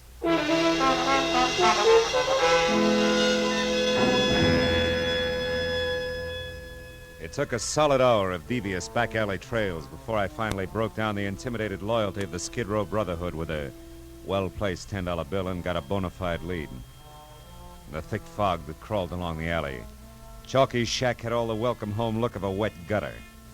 It was wedged in under the hulking concrete base of an overpass like dirt under a giant fingernail. Sick yellowish light oozed out through a single tiny window, too murky to see into. So I did the next best thing and hoped that he was alone inside. Who's there? Who is it? I got a tip for you, Chalky. Dooley sent me. It's about the Johns. They're after you. Cops. Hey, wait a minute. What's the tip, fella? What? Hey, where are you? Right here, Chalky. Now stay where you are, Buster. I'll kick your head off. Hey, what's the idea? I want fast answers, Chalky. Nice straight ones. Why'd you knife the old guy tonight? Knife the old... Hey, who are you? What's the idea? I want answers, not questions, Chalky. Why'd you do it? I didn't kill him. I never used the shiv. He was already dead when I went in there. I lifted that locket off to the old coot, that's all, so help me. Give me that locket. I ain't got it no more. Ma Murphy's got it now. I hocked it already. She gave me 3 1/4 on it. Look, I got a buck left. If you want that, you can have it. Lying grifter. You killed an old man to get the trinket for 2 cents. No, I didn't. I seen that guy with the big ears run out of the old coot's room, so I went up to take a look. Wait a minute. Guy with big ears? Yeah, he was a zoot suitor. I never seen him around before. I'd remember them flaps of his. Oh. He ran out of the old guy's joint in a big steam. What? Hey, now listen, buddy. He was the guy who done it honest. Ain't no doubt about it. He was the... Hey, now wait a minute. You ain't a friend of his, are you? Is again. No reason unless he was telling me. Oh, now listen, buddy, No I never reason. put the finger on the guy before in my life. But when it's protecting my own hide, I Finger? gotta... Yeah, I could have been the finger. So long, Chalky, and drop dead.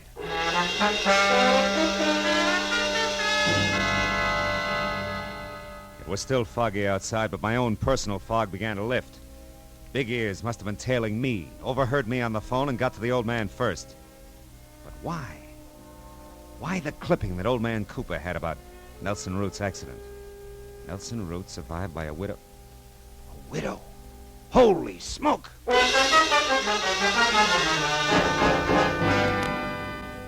Callahan of the Daily Star gave me half a dozen pictures of Evelyn Lansing Root, from her early cheesecake days right on up to the role of widow in mourning.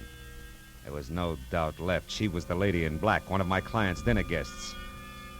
By the time I'd driven through the fog out to Los Feliz again and up to Hanley's sprawled-out house, I'd lined the whole business up to where it made a twisted kind of sense. There was nothing left to do but nub it in his lap. I'd found him in his study. Well, what's wrong, Marlowe? Maybe you better tell me. Tell you what. Did you find Cooper or didn't you? Sure. I found him. I found him dead. What?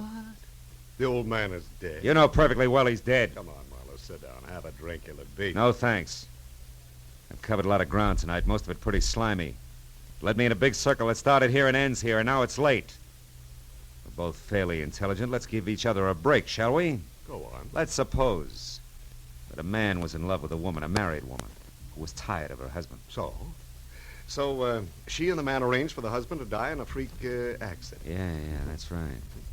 And let's suppose a strange old geezer overheard them plan it and then disappeared. Oh, that's rough. I imagine they'd have to find him and shut him up, wouldn't they? Or he'd blackmail him to death. Possibly. And how do you suppose they'd go about that, Hanley? Hire a private detective, maybe? Give him a song and a dance about a theft, a trumped-up story about some missing silver goblets, maybe? Maybe. Only, he'd be much too reputable to do their killing. Yeah, so they'd hire a professional killer, one with big ears, to follow the detective. And when the old man was located, the killer would step in and go to work with a knife. And then vanish completely, because he'd be a good professional man. Well, Hanley? Well, Marlowe? Oh, yes, that's a great yarn. Yeah, but a little fantastic, isn't it? Yeah, utterly.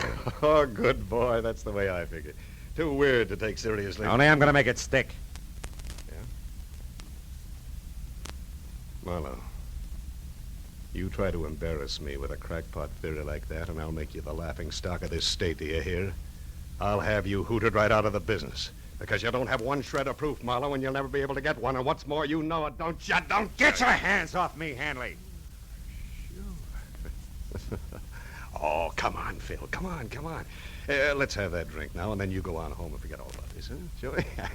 Oh, after all, the old jerk was just a skid row drifter. He didn't belong any place. Who'll ever miss him?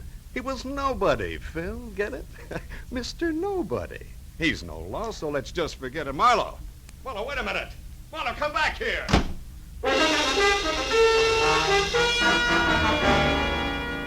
I had to get out.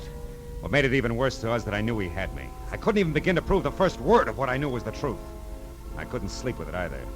That was why an hour later I leaned against a lamppost back on Skid Row again and looked across a lifeless intersection through the eddying fog at the gaunt flophouse where the old man had died. Well. A wayfaring stranger in the night. Hiya, pal. Beat it. Wait a minute, wayfaring stranger. Couldn't you accommodate me to the extent of a match, or would that break your back? Here. Keep him. Thanks. Why don't you go home, pal? Nothing happens here on Cooper Street after 2 in the a.m. As a matter of fact, nothing happens anywhere anymore. Cooper Street. Cooper? That's one right out of the book. I'll bet $50 on it. 9 out of 10, they'll take the name of a street. Huh? Who? Never mind. You live around here? You're kidding. Where's Ma Murphy's pawn shop? Hey, easy. Watch the lapels, pal. Well, come on. Where is it? Ma's joint is 3 blocks down on Filbert, downstairs, middle of the block. But there's no romance there, pal.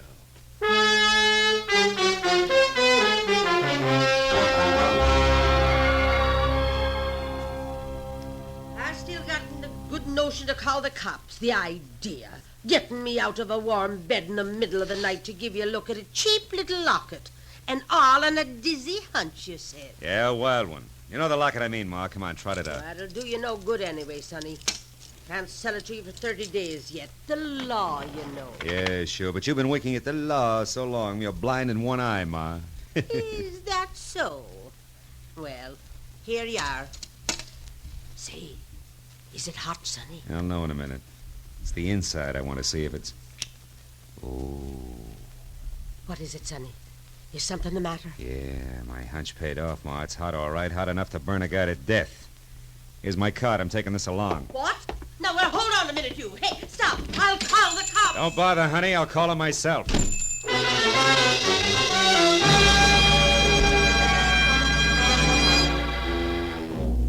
The lights were still on in Earl Hanley's study, so I pulled over and parked on the street and went up the walk on foot. And as I moved to the door, the fog slid around me in thick swirls. When Hanley answered, his face was hard and ugly. He had a gun in his hand. Our business is over with, Marlowe. Not quite, Hanley. What do you want? I got a tag for our fantastic little Just Suppose story. You're either drunk or stupid, Marlowe. I warned you once, now beat it. Not till you've heard my punchline, Hanley.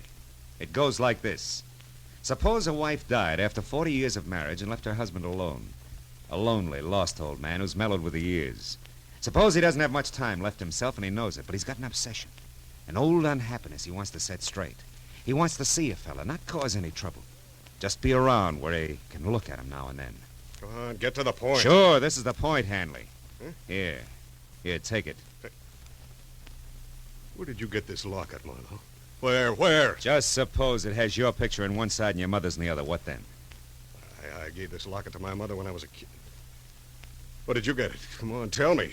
It came from around the neck of a harmless, sentimental old man who was stabbed to death tonight by a hired killer. He'd never have turned you in or blackmailed you, Hanley, because that old man was your father. I had my own father killed. I ordered my own father's death. I didn't know it. Yeah. Mr. Nobody, remember? Come on, Hanley, give me the gun. We can go now.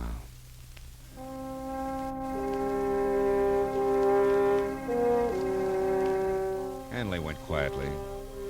All the way, he kept the little locket clenched in his fist. But as I led him up the stairs at police headquarters, he broke loose long enough to shatter both his hands against the marble pillar. He wound up in a straitjacket. But it didn't matter much because when they picked up Evelyn Root, the lady in too much black, she filled in the rest of the story, including a lead to Big Ears. When it was over and I was sitting outside in my car alone in the fog that pressed close against the windows, I could see nothing of the city. Nothing but the soft, swimming white mist which hid the black outlines of Skid Row. Funny thing, you know. Some people can get out of Skid Row, but Skid Row will never get out of some people.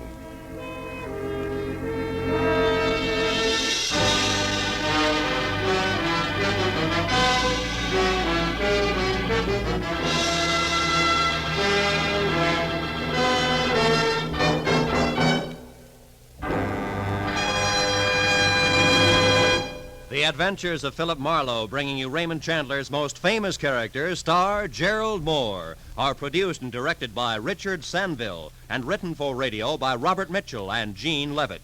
Featured in the cast were Bill Boucher, Vivi Janis, Verna Felton, Edgar Barrier, Peter Leeds, Nestor Paiva, and Paul Dubov. The special music is composed and conducted by Richard Arant. Be sure and be with us again next week when Philip Marlowe says... This time there were 5 masks. One for greed, one for cowardice, one for cruelty, and one for deceit. And they all covered a murder. But it was the 5th mask that really counted, because it uncovered the killer.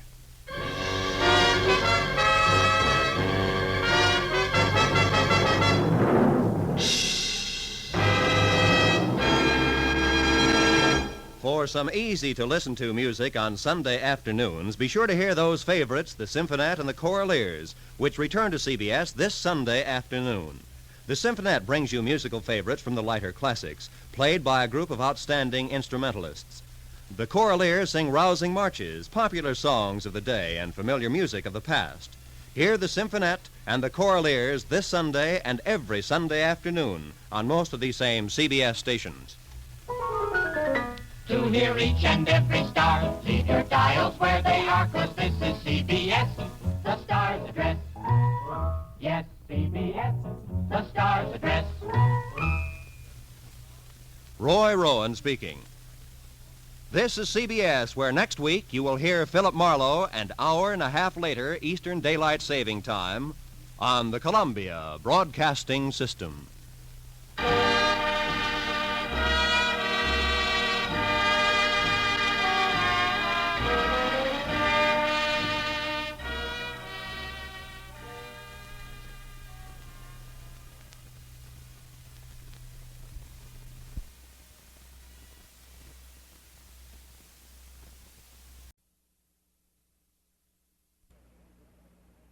Get this and get it straight.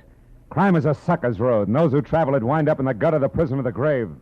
There's no other end, but they never learn. From the pen of Raymond Chandler, outstanding author of crime fiction, comes his most famous character in The Adventures of Philip Marlowe.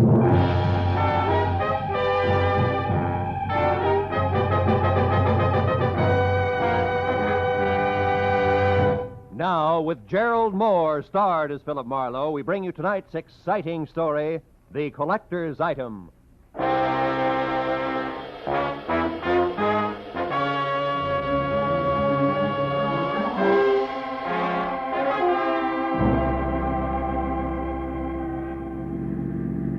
turn the corner, cabbie. Don't lose them. Don't worry, mister. There they are up ahead of that new Nash. Uh-huh. And a white Panama hat shows up through the back window of that cab like a signboard. Besides, I've been doing okay so far, ain't I? We stayed in this tail for 20 minutes now. Yeah, but I've been tagging the guy under that hat for 6 hours. 6 hours? For a movie, a Turkish bath, 3 bars, a restaurant, and 2 museums. Close the gap a little, huh? Whatever you say, mister. They're liable to spot us. How much longer you gonna keep this up? What difference does it make as long as your flag's down? Big difference. My old lady'd be awful sore if I don't get home tonight. And this follow-the-leader routine looks like an endurance contest. Take it easy, cabbie. At 10 o'clock tonight, a certain big deal will be closed, and then we can both forget about that guy up there and go home. Big deal? What kind of big deal? I ain't nosy. I just don't want no trouble. You'll get no trouble. It's approximately legal, ain't it? Legal is Confederate money. Nah, just a minute. I got a living story, I'm serious. So am I. Sirius is a rare coin dealer. Oh, a numismatist. Yeah, that's right. Well, what do you know? I collect Indian pennies myself. Small world. And the guy up there on the hat's trying to louse up for sale, huh? That it? Roughly, yeah. Keeping an eye on him till the deal goes through at 10. He's a screwball from the deep south. Hey, the light's changing. He's gonna be caught. You want I should slow down? No. Pull up behind him. It's okay. Right. Hey, mister, look. You see that? Yeah. Panama hat, it's gone. Yeah, when a driver hit his brakes, it disappeared. Pull up beside him, quick.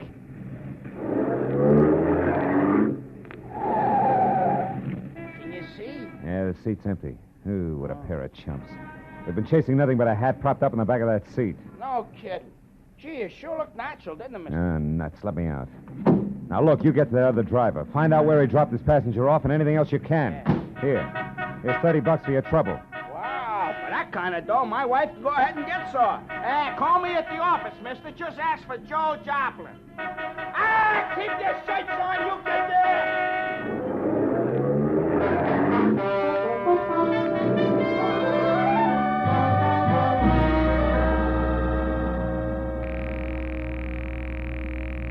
Come on, Rayardi, be there. Be there. You'll go off like a Roman candle. Come on, be there. Hello. Ah. Hello, Leon Rialdi speaking here. Marlowe, Rayardi, I got bad news for you. Huh? Our boy, Seth Appleboro, pulled a backwoods gag on me, and I fell for it, flat on my face. He shook me. I don't know how long it happened, but... But I do. Huh?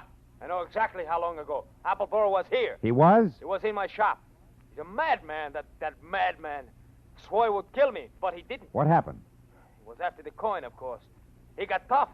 But I got more tough. I'm not born the day before yesterday. I was forced to ruin a beautiful Renaissance vase on his stupid skull, but at least I got rid of him. So I say phooey on Seth Appleboro. Oh. I beat him up myself, you hear? And I throw him out. It's finished. So at 10 I shall sell the coin to Pierre Bowman as arranged, and that will be that. Well, glad to hear it, Rayardi. To send the check to... Just a minute, Mr. Marlowe. Huh? Who's there? Who's back there? Who is it? Rayardi. Hey, Rayardi, what's the matter? No. No, wait. No, listen, dog! Good! Rayardi! Marlowe, you... Rayardi! Rayardi! Rayardi!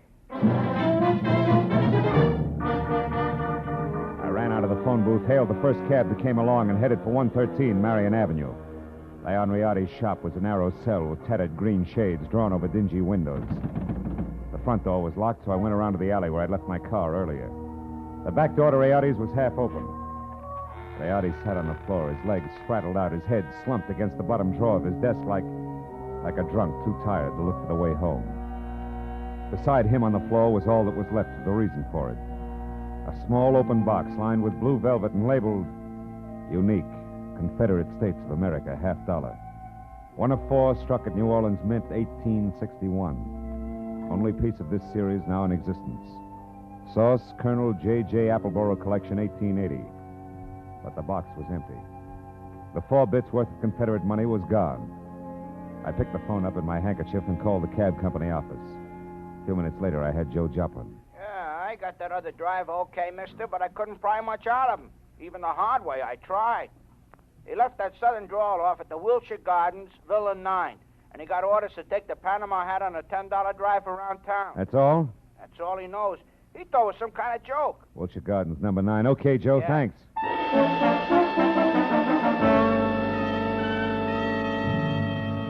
I called Homicide, told Lieutenant Matthews where he could pick up the body, and before he could order me to stick around, promised to fill in the details later and hung up.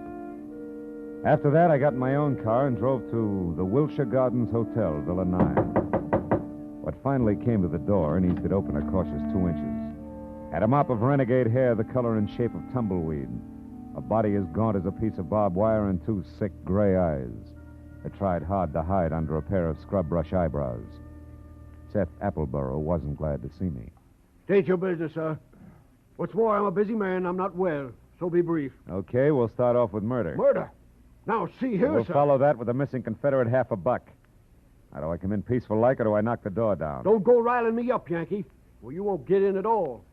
What's your name? Philip Marlowe. My business at the moment is trying to square things with a client I let down very badly. Client? Then you must be referring to that low-down, unscrupulous carpetbagger, Leon Rayardi. You're a little confused, aren't you? Rayardi's from Italy. From northern Italy, sir. And a crooked, unprincipled carpetbagger. You said that. The kind who strips the South of her treasures, who pillages and loots and... What? A gun? Well, what's the meaning of that firearm in your hand, sir? I haven't got time for another civil war. How Now dare get away you. from that door. I'm coming in. You carpetbagger. Now, let's knock off the nonsense, Appleboro. Where's the $50? Where, indeed? My poor old fool of a grandpappy, the colonel, sold it. Sold it for practically face value, sir. Just to keep body and soul together on the plantation back in 1880. And what he was give for it wasn't worth dirt compared to what that fine old piece of Confederate money's really worth. All right, all right. Where is it? Come on, hand it over. Oh, I don't have it, sir. Oh. Not yet. But by ginger, I'm going to get it. And when I do, it's going home where it belongs, you hear? To the South. Oh, You better go to the couch and take another pull on your mint julep, Buster. You look bad. my head. And then I want that coin. I'm not kidding. That Rayardi crowned me with an iron pot.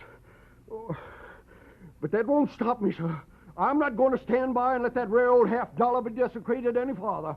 I'll prevent it being sold to any rich, dawdling oaf of a collector who has the audacity to live in Sherman Oaks, if it's the last thing I do. And you, sir, you won't stop me either. Sit down, I told you. You crackpot. Oh, my head. I should have known. Win, lose, or draw, I'm turning you over to the police right now, Appleboro.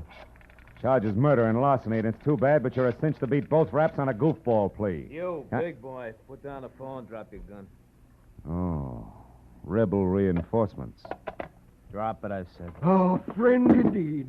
Providence is still smiling, sir. Yeah, sure. She's hilarious, Mr. Appleboro. Right, big boy? Or don't you see the humor of the situation? Oh!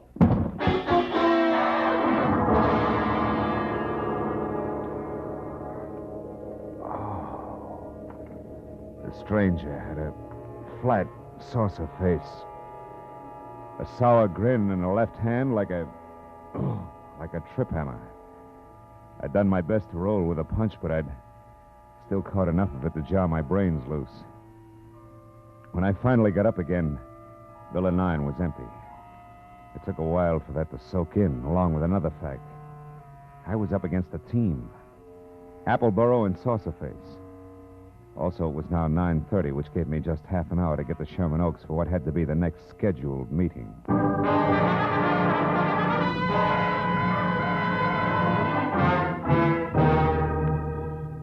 The Boneman Mansion on Clooney Drive, from giant iron gate out front through overgrown grounds and up to the entrance, looked a lot more like the prop room at the Metropolitan Opera than anybody's residence.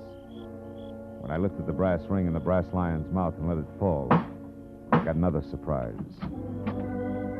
She had deep hazel eyes with long lashes, close-cropped copper-colored hair, and packed full green suede dress that put no strain on the imagination. Her bare shoulders made you think of toasted marshmallows. Hello. Hello. You wouldn't be Pierpont Bowman, huh? And you must have had some reason for knocking, other than window shopping. Yeah. My name's Marlowe.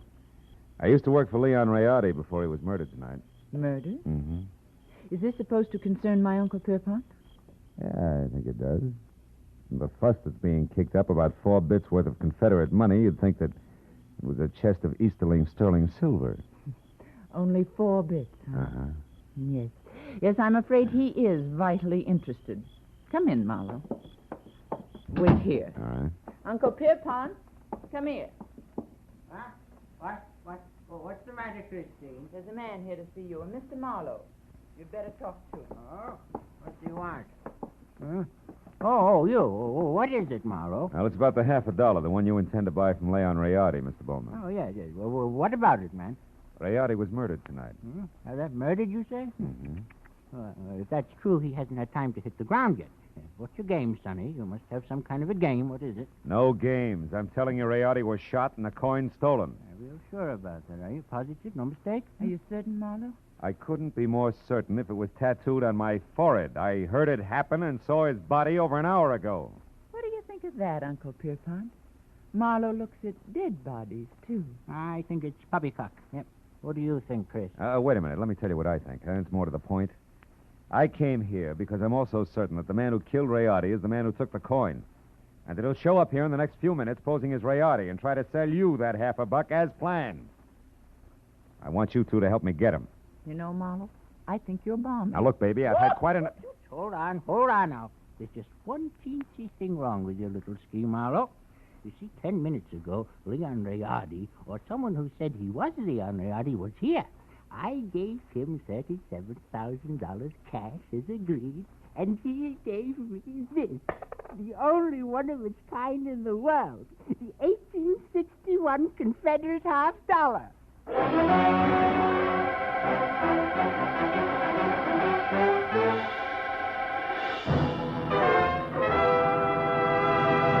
In just a moment, we will return to the second act of Philip Marlowe. But first, there are songs for sale, and one of them may turn into the nation's newest hit as you listen in to CBS on Friday nights. This hour-long program of melody is called Songs for Sale, and during the hour, you hear 4 songwriters with unpublished music as they present their tunes to a panel of veteran, top-flight songwriters. At the end, the panel picks out one song to be published and plugged, and you'll hear the reasons they give for their choice. Be listening to Songs for Sale tonight on most of these same CBS stations. Now with our star, Gerald Mohr, the second act of Philip Marlowe, and tonight's story, The Collector's Item.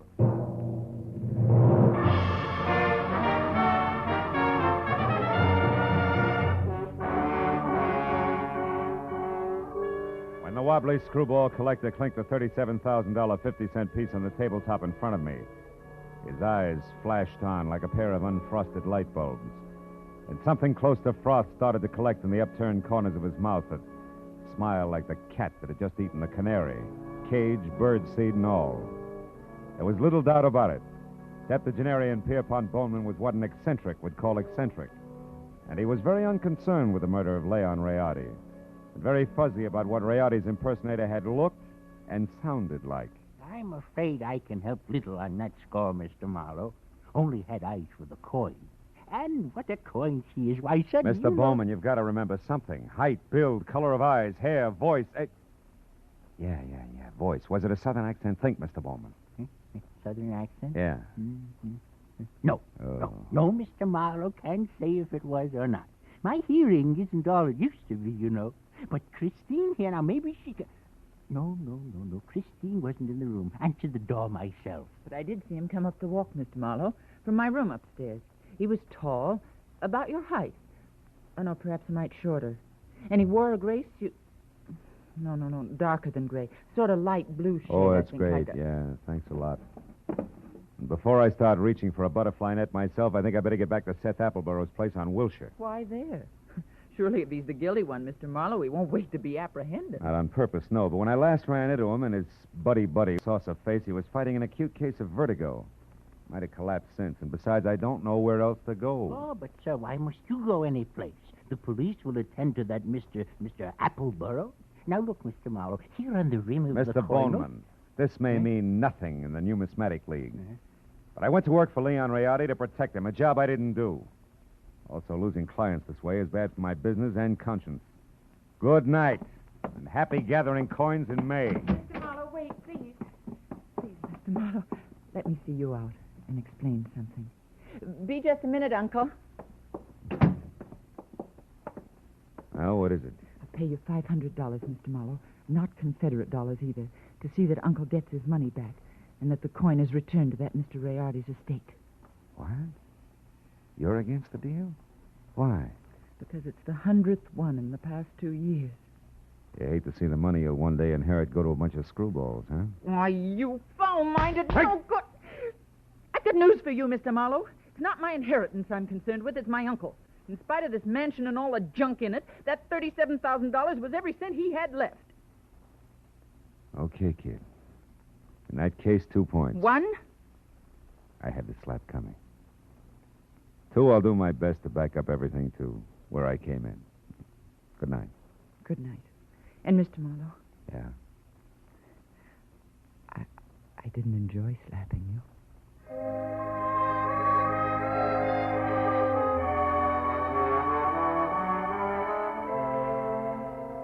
She said it like she meant it. 20 minutes later, I was back at the Wilshire Gardens, where I found Villa 9 as dark and quiet as the bottom of a well. I had just about decided to quit playing long shots labeled I Hope He Passed Out on his front doorstep when, from a nearby clump of pepper trees, I caught a glimpse of a shadowed figure moving toward me, one slow step at a time. I knew that I was spotted and strictly sitting duck, so I tried the only possible out. General nonchalance, my back to the pepper trees long enough for the not-so-stealthy hunter to get within hunting distance. And a good evening to you, Brother Appleborough. Now, sir, get up and start talking. What? Well, saucer face. Thought I had your partner. Hey, you got wrong, Hasty, and you're still doing it. Appleborough's my partner like you look good in tights. The name is Locke, Fred Locke, Treasury Department. Treasure. You mean you're after Appleborough? Uh-huh. I sapped you because from the gab I overheard, I figured you were nothing but a lone wolf shooting with a coin. Oh. Appleborough, friend, is big game. He's wanted on half a dozen counts, a lot more important than this Confederate $50. Yeah, but he must have gotten away from you because He did.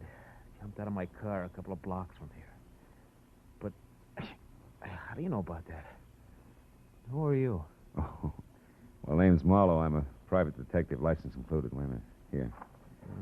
I know that Appleborough got away because he's already been up to the Boneman place where he posed as my client, Leon Rayardi, who, incidentally, he killed so he could sell the Confederate lucky piece up there for $37,000.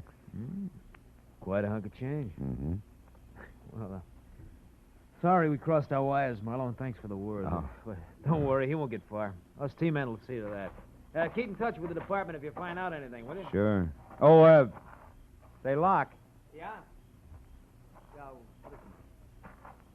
Just a hunch. Oh, like what? Like you're a cockeyed liar. Like Treasury men don't call themselves T-men. Any more than private detectives call themselves private eyes. Now, Locke, let's try inside your jacket. One, get rid of this non-Treasury Department Luger. And two, check the wallet and see if at least Fred Locke is your real name. All right, it's my name. It's my name. Yeah, surprised it is. Not of imagination, T-Man. Come on, get up and start working on a few other questions like where Seth Appleboro is at the moment and exactly which that guy in is who was boss. Well, do we keep this up all night? No. I'll tell you everything. Okay. Now, first the setup. Come on. Yeah. There were two of us. Me and... No! It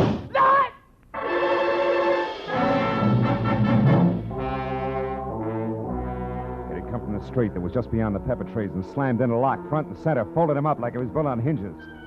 By the time I was out of the impact area and had my .38 in hand, the only target I had was a pair of taillights blinking out of sight in a funnel of dust. Fred Locke was blood-smeared, dead, and made an ugly centerpiece for the little ring of startled faces that began to converge. I stepped back and became just another sightseer, when a small, bald man with a large white eyebrow and lots of worry stamped on his face began to do his lamenting out loud. He was the Wilshire Gardens hotel manager and didn't care much for public spectacles on the home grounds. Oh, my goodness. 1 minute that Mr. Appleboro unconscious in his car, and the next this man is shot to death. Hey, wait a minute. Appleboro's unconscious in his car? Where? At the other end of the grounds. There's a nasty cut in his forehead. One of the guests just found him there. I was just about to call a doctor. Never mind the doctor. Show me the way. Come on.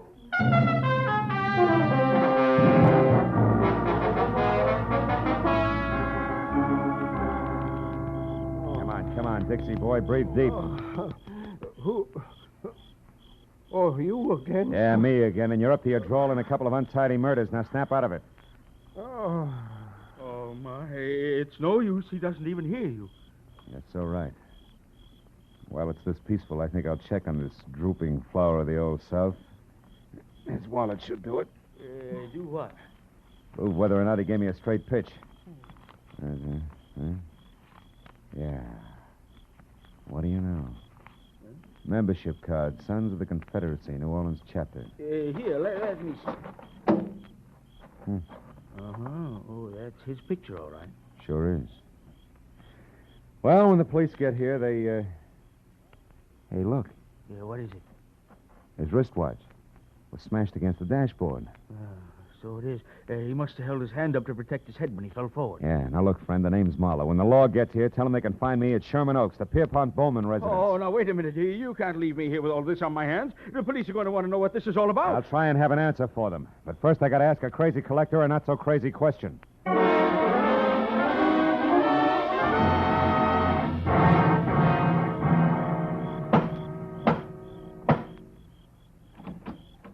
Well, hello, Mr. Marlowe. I was hoping you'd come back. No flowers and candy, honey. This isn't a social call. Then what brings you here? Your uncle, is he still up? Yes, but he asked not to be disturbed. Why? I got a picture I want him to look at. What kind of a picture? A man. Possibly the man who sold him the coin tonight. Now, where is he? In the gun room. Oh, but he'll scream bloody murder if we bother him. That's the subject on hand. You mean you found out who killed Leon Riardi? No. I found out someone else has been killed. Come on, huh? Over that coin? Who was it, Marlowe? Guy named Locke. We'll get to the fine print later. Is this the room? Yes, but It's just the man I want to see. Oh, Mr. Bowman, I hear you. Well, it's quite a blunderbuss. Look, point that somewhere else. So it is.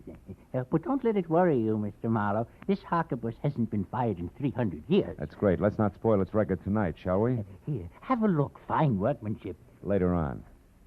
Right now, Mr. Bowman, I want you to have a look. This picture, it's Seth Appleboro. Huh? Is this the man who sold you the coin, the one you couldn't remember? No, not the party.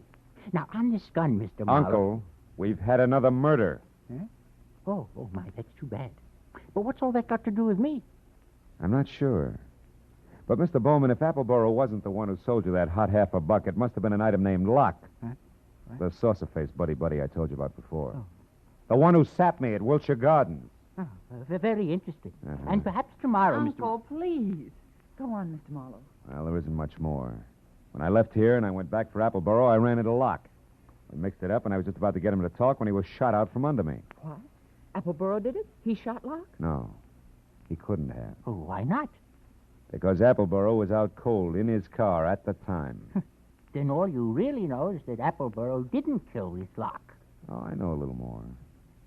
I also know now that there's a third interested party mixed in. Who? You, maybe. Uncle? What? Me? Sure.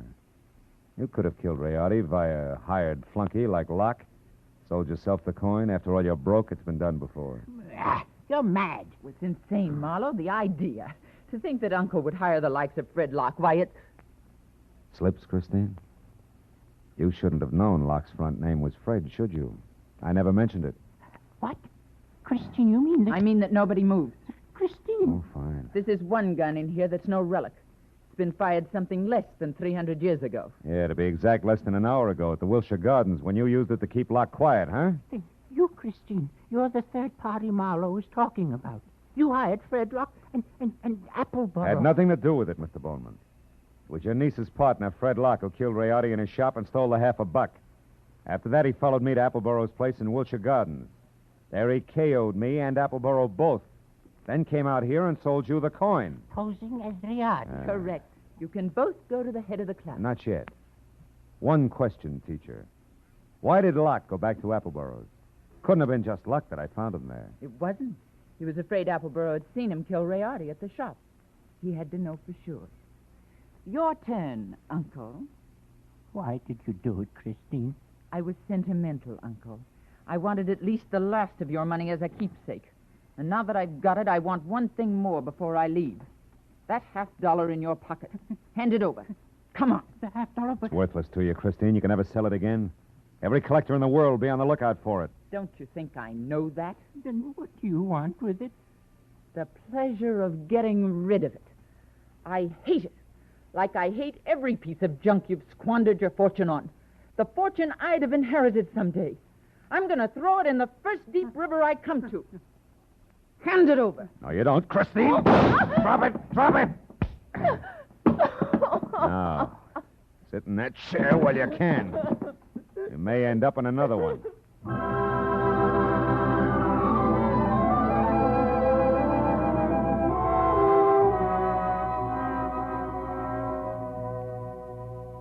The police arrived.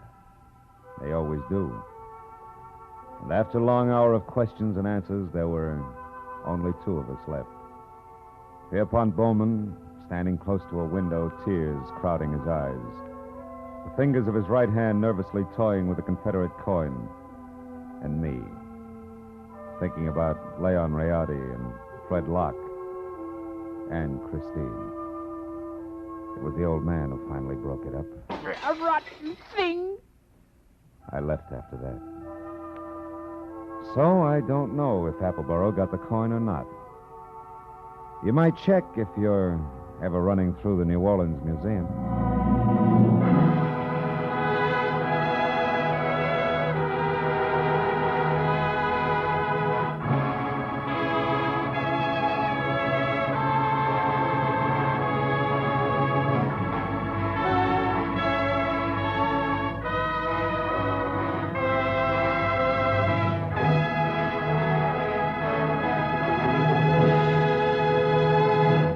Adventures of Philip Marlowe, bringing you Raymond Chandler's most famous character, star Gerald Mohr, are produced and directed by Richard Sanville and written for radio by Robert Mitchell and Gene Levitt. Featured in the cast were D.J. Thompson, Anthony Barrett, Shepard Menken, Tom Tully, and Jack Crucian. The special music is composed and conducted by Richard Arant.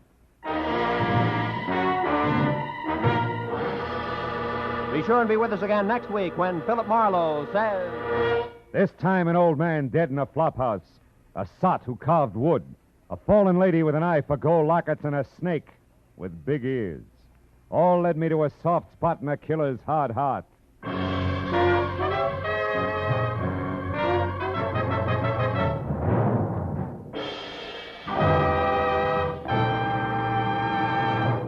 Every Friday night, CBS brings you stories taken from the files of parole boards of the 48 states. With only the names changed, these stories give and detail the events of a criminal's life up to the time he is up for parole. Then, before you hear the board's decision, you can make up your mind. Is this man ready to be set free? It's been hailed by press and public alike as an outstanding anti-crime show. And you can hear it now by staying tuned, because Up for Parole follows immediately on most of these same CBS stations. Roy Rowan speaking. This is CBS, where you play Sing It Again every Saturday night, the Columbia Broadcasting System.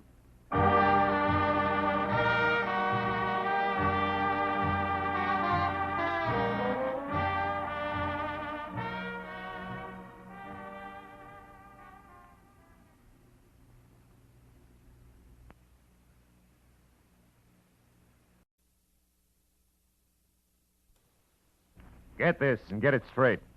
Crime is a sucker's road. And those who travel it wind up in the gut of the prison of the grave. There's no other end. But they never learn. From the pen of Raymond Chandler, outstanding author of crime fiction, comes his most famous character in The Adventures of Philip Marlowe.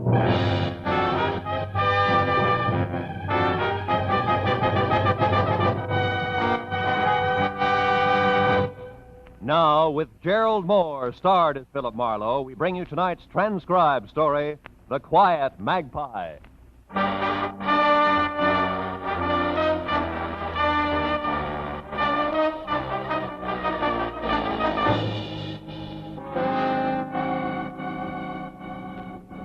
That's a lie. A deliberate, dirty lie. Counsel, will you restrain the defendant, Mr. Calloway, from making another such outburst? Proceed, Mr. Deaty. Thank you, Your Honor. As I was saying, ladies and gentlemen, in further proof that Vincent Calloway murdered his father, Homer Calloway, in cold blood, the state has established that a violent hatred existed between them. A hatred that crystallized through the years as Vincent Calloway grew from a pampered, coddled, only child into an indolent wastrel of a man, content to lavish on himself the profits from the Calloway Oil Company, his father's business, without once lifting so much as a finger in the firm's behalf. That's not true. I worked in the...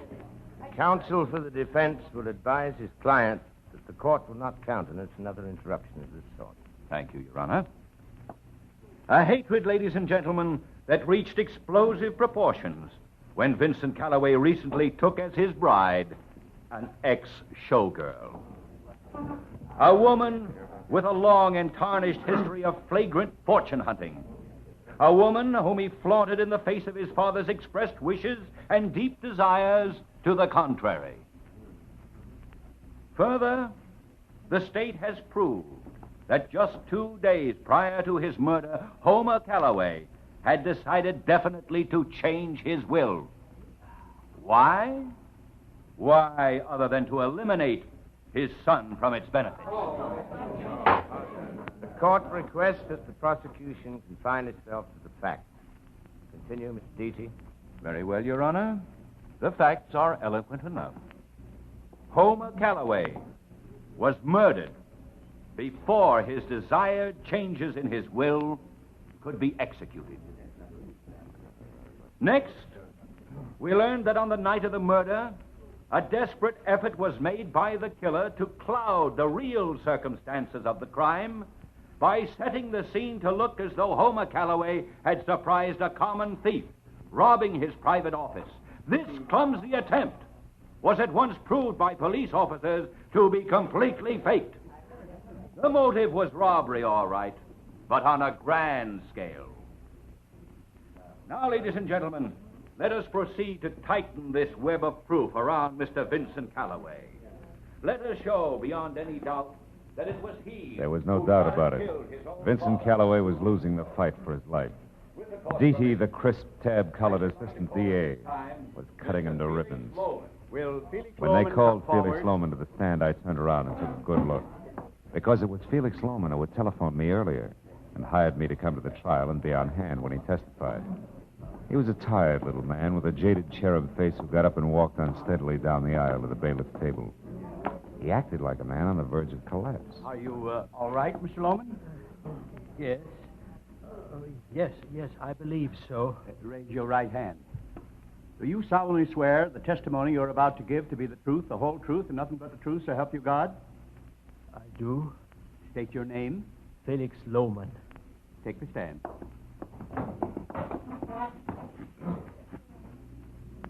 Now, Mr. Lohman, Will you please tell this court what your association with the late Homer Calloway was? Why, yes, sir.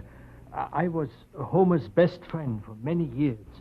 I was his personal advisor and confidant until I... Mr. Loman, the man's ill. Get a doctor. No, that won't be necessary, sir. It's nothing. Really, I have a friend here. Mr. Marlowe. Philip Marlowe. He'll help me. Is there Mr. Marlowe here?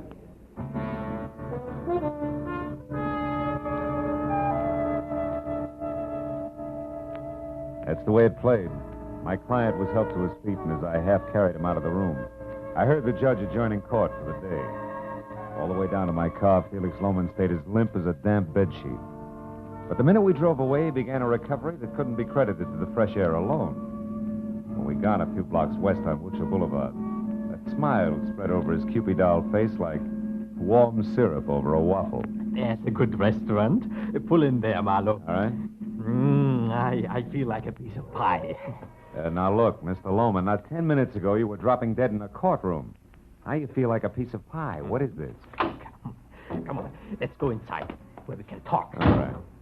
My performance at the trial was a fake, a delaying action, Marlowe. A bit for time. Oh? And believe me, we need all the time we can get.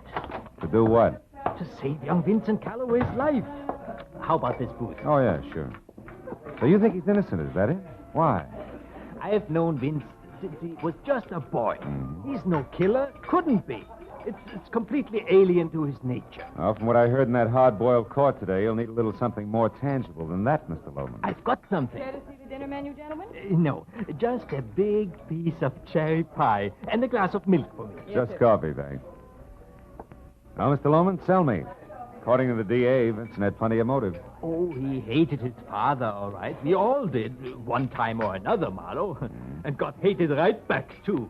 Homer was that kind. Dry, hard, lonely, lived on work and nothing else. But the rest of that motive stuff... You mean about the will? Exactly. Vince expected several years ago to be cut out of his father's will. He was resigned to it. So that's out as a motive for Vince. Well, aren't you forgetting that was before Vince married a very expensive little plaything? Here. Maybe she changed his economic philosophy. Now you're getting warm, Marlowe. But you're still a little off. How do you mean? The girl's name is Joyce. Yeah. I'm sure she couldn't change Vince that much, not drive him to murder. But I'm also sure that Joyce herself would try anything. Well, that's where you come in, Marlowe. Something's fishy, my boy. Extremely fishy. Yeah, well...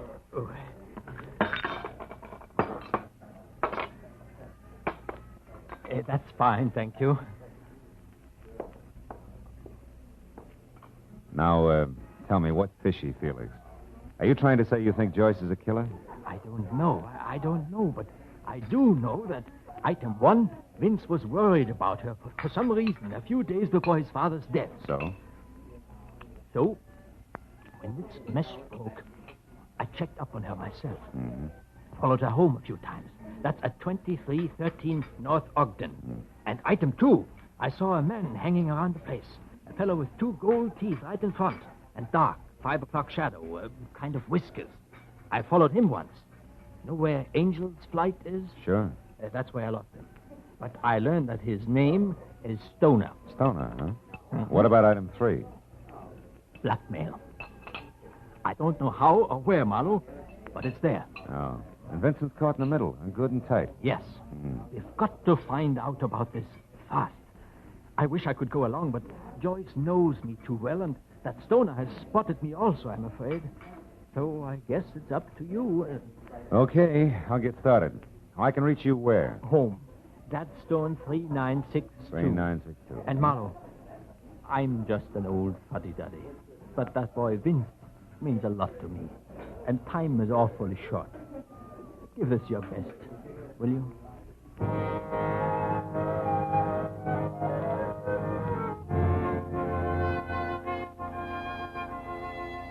I left little Felix Loman ordering a big piece of cherry pie and went outside. It was almost dark. I decided to try Joyce Calloway on the North Ogden Drive sector first. I finally located number 2313, which was neatly hidden in a series of obtuse redwood angles surrounding the rose-tinted glass front door to an extravagant duplex. I was about to push the buzzer when the door closed at the side of the house. So instead, I stepped back into a dense clump of handy landscaping and waited. It was a man, and enough light filtered along the walk from the street lamp to show his heavy dark beard even after a fresh shave. The light also glittered off a pair of gold teeth front and center that he whistled through as he passed. Whatever had happened inside obviously hadn't worried Mr. Stoner much, but it began to worry me. I decided to take my chances on picking him up later. After he'd gone, I went up to the door again, and the girl who walked through the entrance hall and taught me looked as soft and as glossy as a well-brushed kitten. Maybe it was her yellow shoulder-length hair or the flowing folds of the black velvet hostess gown. In either case, it was even better with the rose-colored glass door out of the way and the unmistakable scent of taboo in its place. Yes? What do you want? You're Joyce Calloway? That's right. I'm Marlowe, Mrs. Calloway, Phil Marlowe. I'd like to come in and talk to you a minute about your husband. Vince? What about him? Well, it'll keep long enough for us to go inside, huh? Well, all right. Come on in.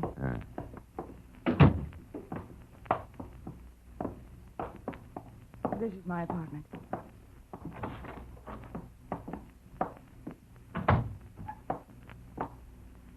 Now, what is it? Well, first, I'd like to congratulate you.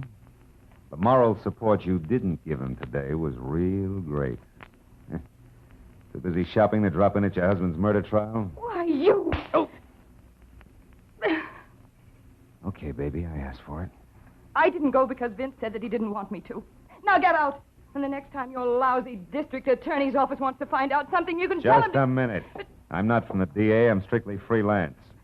At the moment, I'm interested in a small matter of blackmail and how a man named Stoner ties in. I don't know what you're talking about. You'd better get out of here. Now, listen, baby. I'm tired and it's late. I want to know about Stoner. I don't know any Stoner. Okay, let's make it easy. He's a bird with a heavy beard and 2 gold choppers, and I just saw him leave by your side door about 5 minutes ago. Does that help? You're crazy. There's been nobody else in here tonight. Now, get out of here. Sure. You know, Joyce, you're either awfully dumb or awfully scared. I don't know which. But neither one is going to pay off for you. I promised.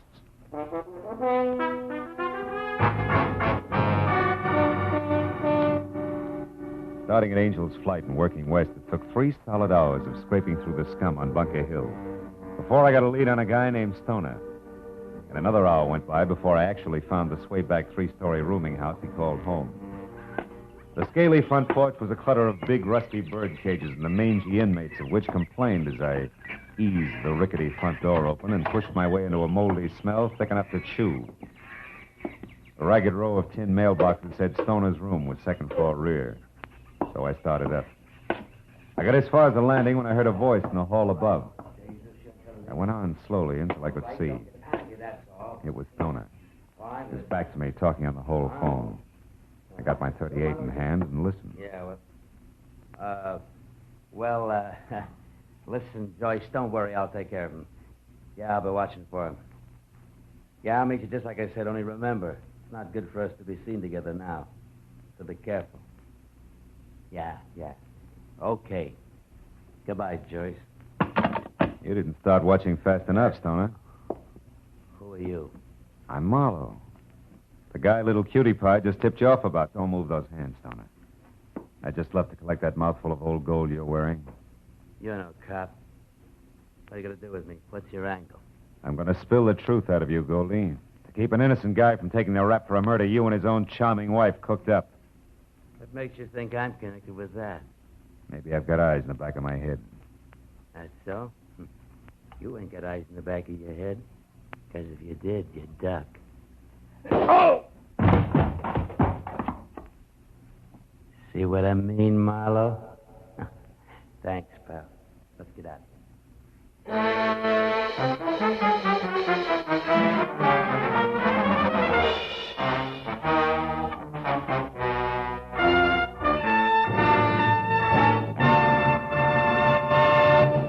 In just a moment, the second act of Philip Marlowe. But first, although the intention of the entire world is now focused on the critical situation in the Far East, there are still tragic remnants of another war in Europe. There are still hungry people, children who need clothes. There's still sickness and the ever-present misery and poverty. Now as before, it is your job to help these people. Help them through your generosity, through care. One $10 care package can feed and clothe an entire family in France, in Italy, in Germany.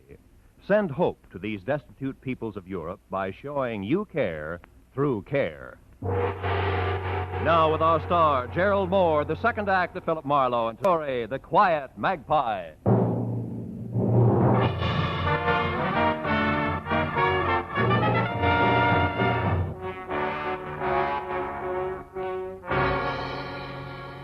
The feeling of being hit from behind becomes more or less routine. There's an explosion against the back of your head. Your backbone is suddenly electrified and your legs melt. And a chunk of the floor rushes at you from a cockeyed angle. Where it connects, there's a second explosion, and you start down that long black corridor. Very sick to your stomach. Yeah, it's routine, all right. But that doesn't make it any easier every time it happens. I rolled over onto my back in that musty hallway at Stoner's rooming house and forced my eyes open. As I did, I felt a stinging pain like a pinprick in the center of my spine. Then as things started back into focus, I saw a beer bottle gripped in a fat, freckled hand that belonged to a fat, freckled face that peered into mine.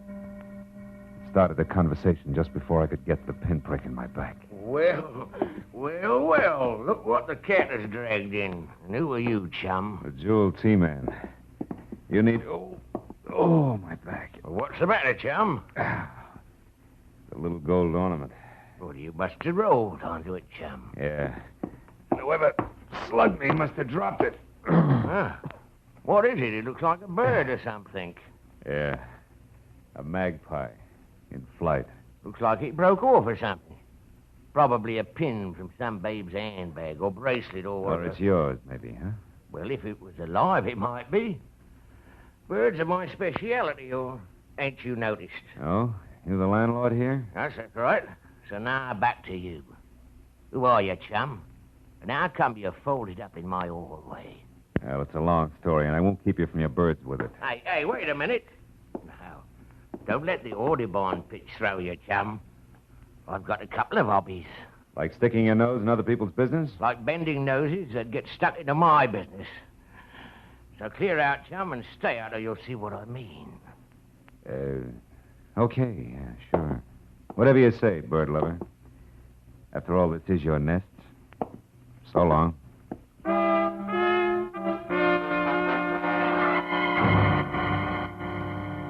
I figured it would play smoother if I left my tail between my legs and waited for him to return to his birds and beer. So outside, I let 10 precious minutes go by before I made my move. Then it was around to the back up a lopsided, rusted fire escape and in through an open window to Stoner's room. There I hoped something would tell me where he was going to meet Joyce Calloway.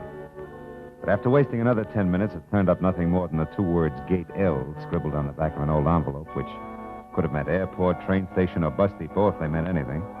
I went for the hall phone I'd overheard Stoner use and put through a call to my client, Felix Lohman, to bring him up to date. Marlowe, this is splendid. Why, from what you say, Vincent Calloway is practically a free man. Now, so I understand. Stoner and Joyce Calloway, who are going to blackmail Vincent, kill Vincent's father so that Vincent would inherit a fortune and thus be a more profitable target for blackmail. Is that it? Yeah, more or less, with, of course, everything backfiring when Vincent was arrested for the murder.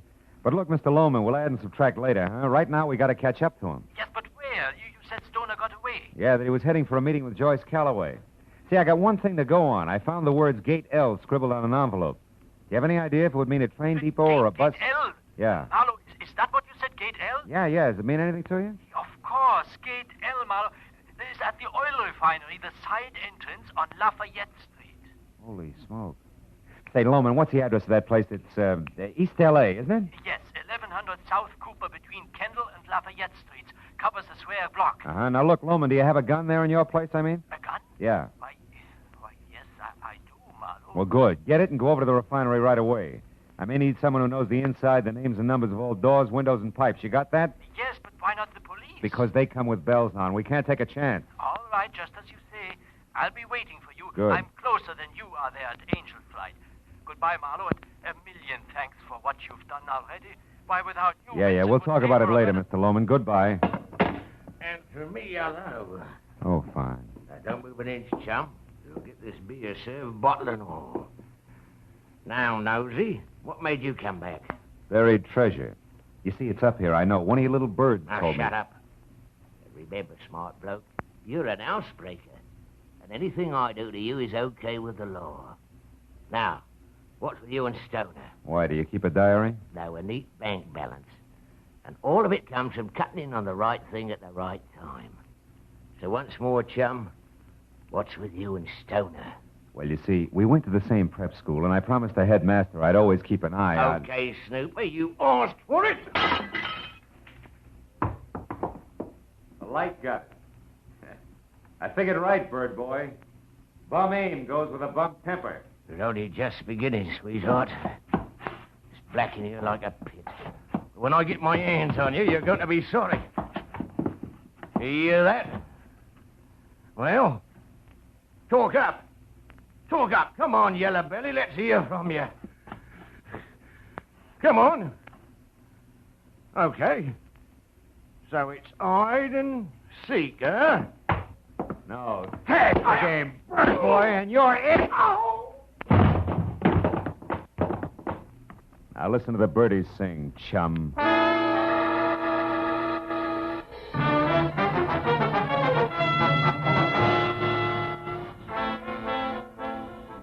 It was a 20-minute drive from Angel's Flight to the Callaway Oil Refinery in East L.A. and all the way through the wide, deserted streets of the city's heavy industries called home. After 3 tries, I found the sliding gate marked L. On one side of it, and folded up like a marionette on his day off, was the night watchman, unconscious, blood oozing from a small cut on the side of his head. And inside, thousands of square feet of pavement dotted with a dozen different kinds of massive black metal oil tanks that were ringed with fat pipes and skinny ladders. And in the pale glow of a half moon looked like the kind of distorted stuff bad dreams are made of. I slipped my .38 out of its shoulder holster, moved into the narrow shadow of a long, low building, and slid a careful step at a time toward a center structure.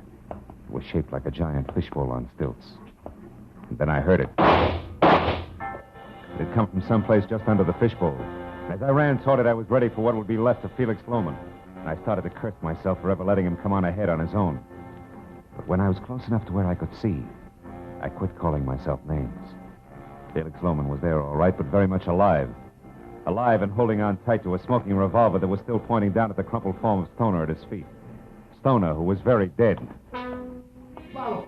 Marlowe! She's up there. She has a gun, Marlowe. Look, up on that platform behind those pipes. Hold it, Loman. Get down. But, Marlowe, you must... Get down. She's got cover up there. We haven't. I don't care. You rotten, scheming woman. You are going to pay for all this. You're going to die even as you killed Vincent's father. No, Felix, I didn't. Yes, Mrs. Calloway. There's no other way out for you. It's too late for you and your lies. It's your end, Joyce Calloway, an end you deserve. Loman, you fool. She'll get you, Loman. You louse. My shoulder. It'll be your life, Loman, if you don't drop that gun. Well, dear client, what's your answer? Do you drop it or do I shoot again? No. I'll drop it. I do as you say. Okay, Joyce, come on down. Get a good look at your husband's benefactor. Who incidentally murdered Homer Calloway, murdered his accomplice Stoner here, and tried to murder you. My shoulder. You know, for a smart guy, you're pretty stupid, Loman. You should take better care of your cufflinks. That gold magpie shines in the moonlight, especially when you extend your arm to shoot people. Marlowe. Here, Loman's the mate, the one that broke off in the hallway at Stoner's place. That much of you can still be patched up.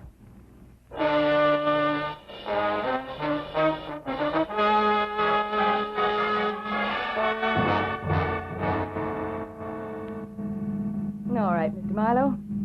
Now that Vincent's lawyer has heard it and the police have written it down, the press have printed it, how about me? I don't follow it. For instance? Well, Felix Loman killed Homer because Homer no longer had any use for him. But with Homer out of the way... And Vincent in his place, Felix would be set. Your husband he could fool.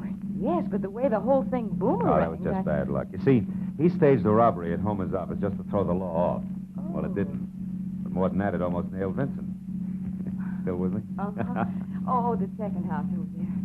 Oh, I see. Mm-hmm. Oh, what was the blackmail? How come? Well, that was Felix again. And out of whole cloth. You see, if Vincent lost his trial, Felix lost everything he killed for. So using Stoner, he had me playing follow the leader. Like Stoner pretending to have just left my place when you arrived. That's right. Oh. That and Stoner setting everything up nice and neat.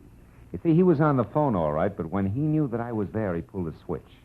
And very carefully planted the name Joyce. He did? Uh-huh. And last of all, Stoner being killed by Felix, who no longer had any use for him and had a lot of reasons to fear him, in what was supposed to be self-defense. Get it? Get it. Ah. He gives you a little to go on and then a lot more each time you get there. Yeah. At the right moment, he brings you in with a phone call that tells you to come at once to the refinery. Oh, if you want to help Vincent. Ooh, how close I came. Yeah. Well, thank you, Mr. Marlowe. Correction. Thank Mr. Magpie. It told me that Felix was the one who dropped me in the hallway at Stoner's, remember? Oh, yes. That made adding the rest easy. Yes, but how fast you add when it counts. Well, good night, Mr. Marlowe. Thanks again.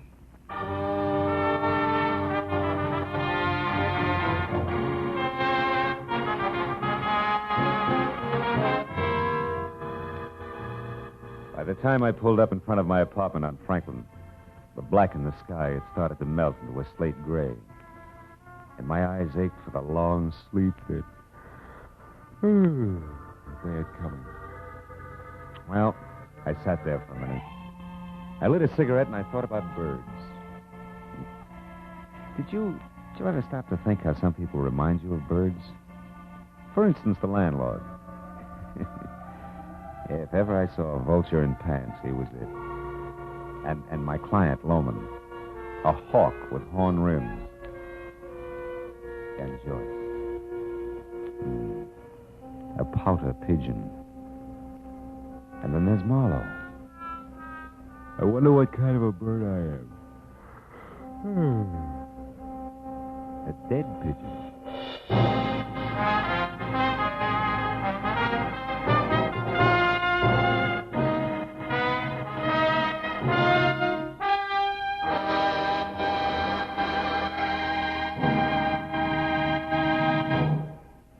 The Adventures of Philip Marlowe, bringing you Raymond Chandler's most famous character, star Gerald Mohr, are produced and directed by Norman MacDonald and written for radio by Robert Mitchell and Gene Levitt. Featured in the transcribed cast were Harold Deerenforth, Lynn Allen, Wilms Herbert, Charles Lung, Bill Johnstone, and Ralph Moody. The special music is composed and conducted by Richard Arant. Be sure and be with us again next week when Philip Marlowe says... This time, an eager young kid took a beating in an alley. A lobster face began to boil, and a pair of month-old corpses got together.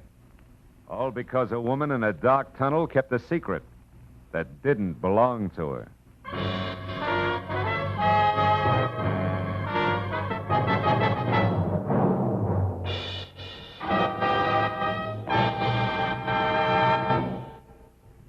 Most of us approve of saving for a rainy day, but these days it's hard to have enough left over to save. It's easy to put off the saving until tomorrow, and that tomorrow never seems to come. The best way to make yourself save a little every payday is to join the payroll savings plan where you work or the bond-a-month plan where you bank. Money invested in United States savings bonds today will make possible many dreams for tomorrow. So arrange to save with United States savings bonds. Remember, automatic saving is sure saving. Every Friday night, CBS brings you stories taken from the files of parole boards of the 48 states with only the names changed. These stories give in detail the events of a criminal's life up to the time he is up for parole. Then, before you hear the board's decision, you can make up your mind. Is this man ready to be set free? It's been hailed by press and public alike as an outstanding anti-crime show, and you can hear it now by staying tuned, because Up for Parole follows immediately on most of these same CBS stations. This is Roy Rowan speaking.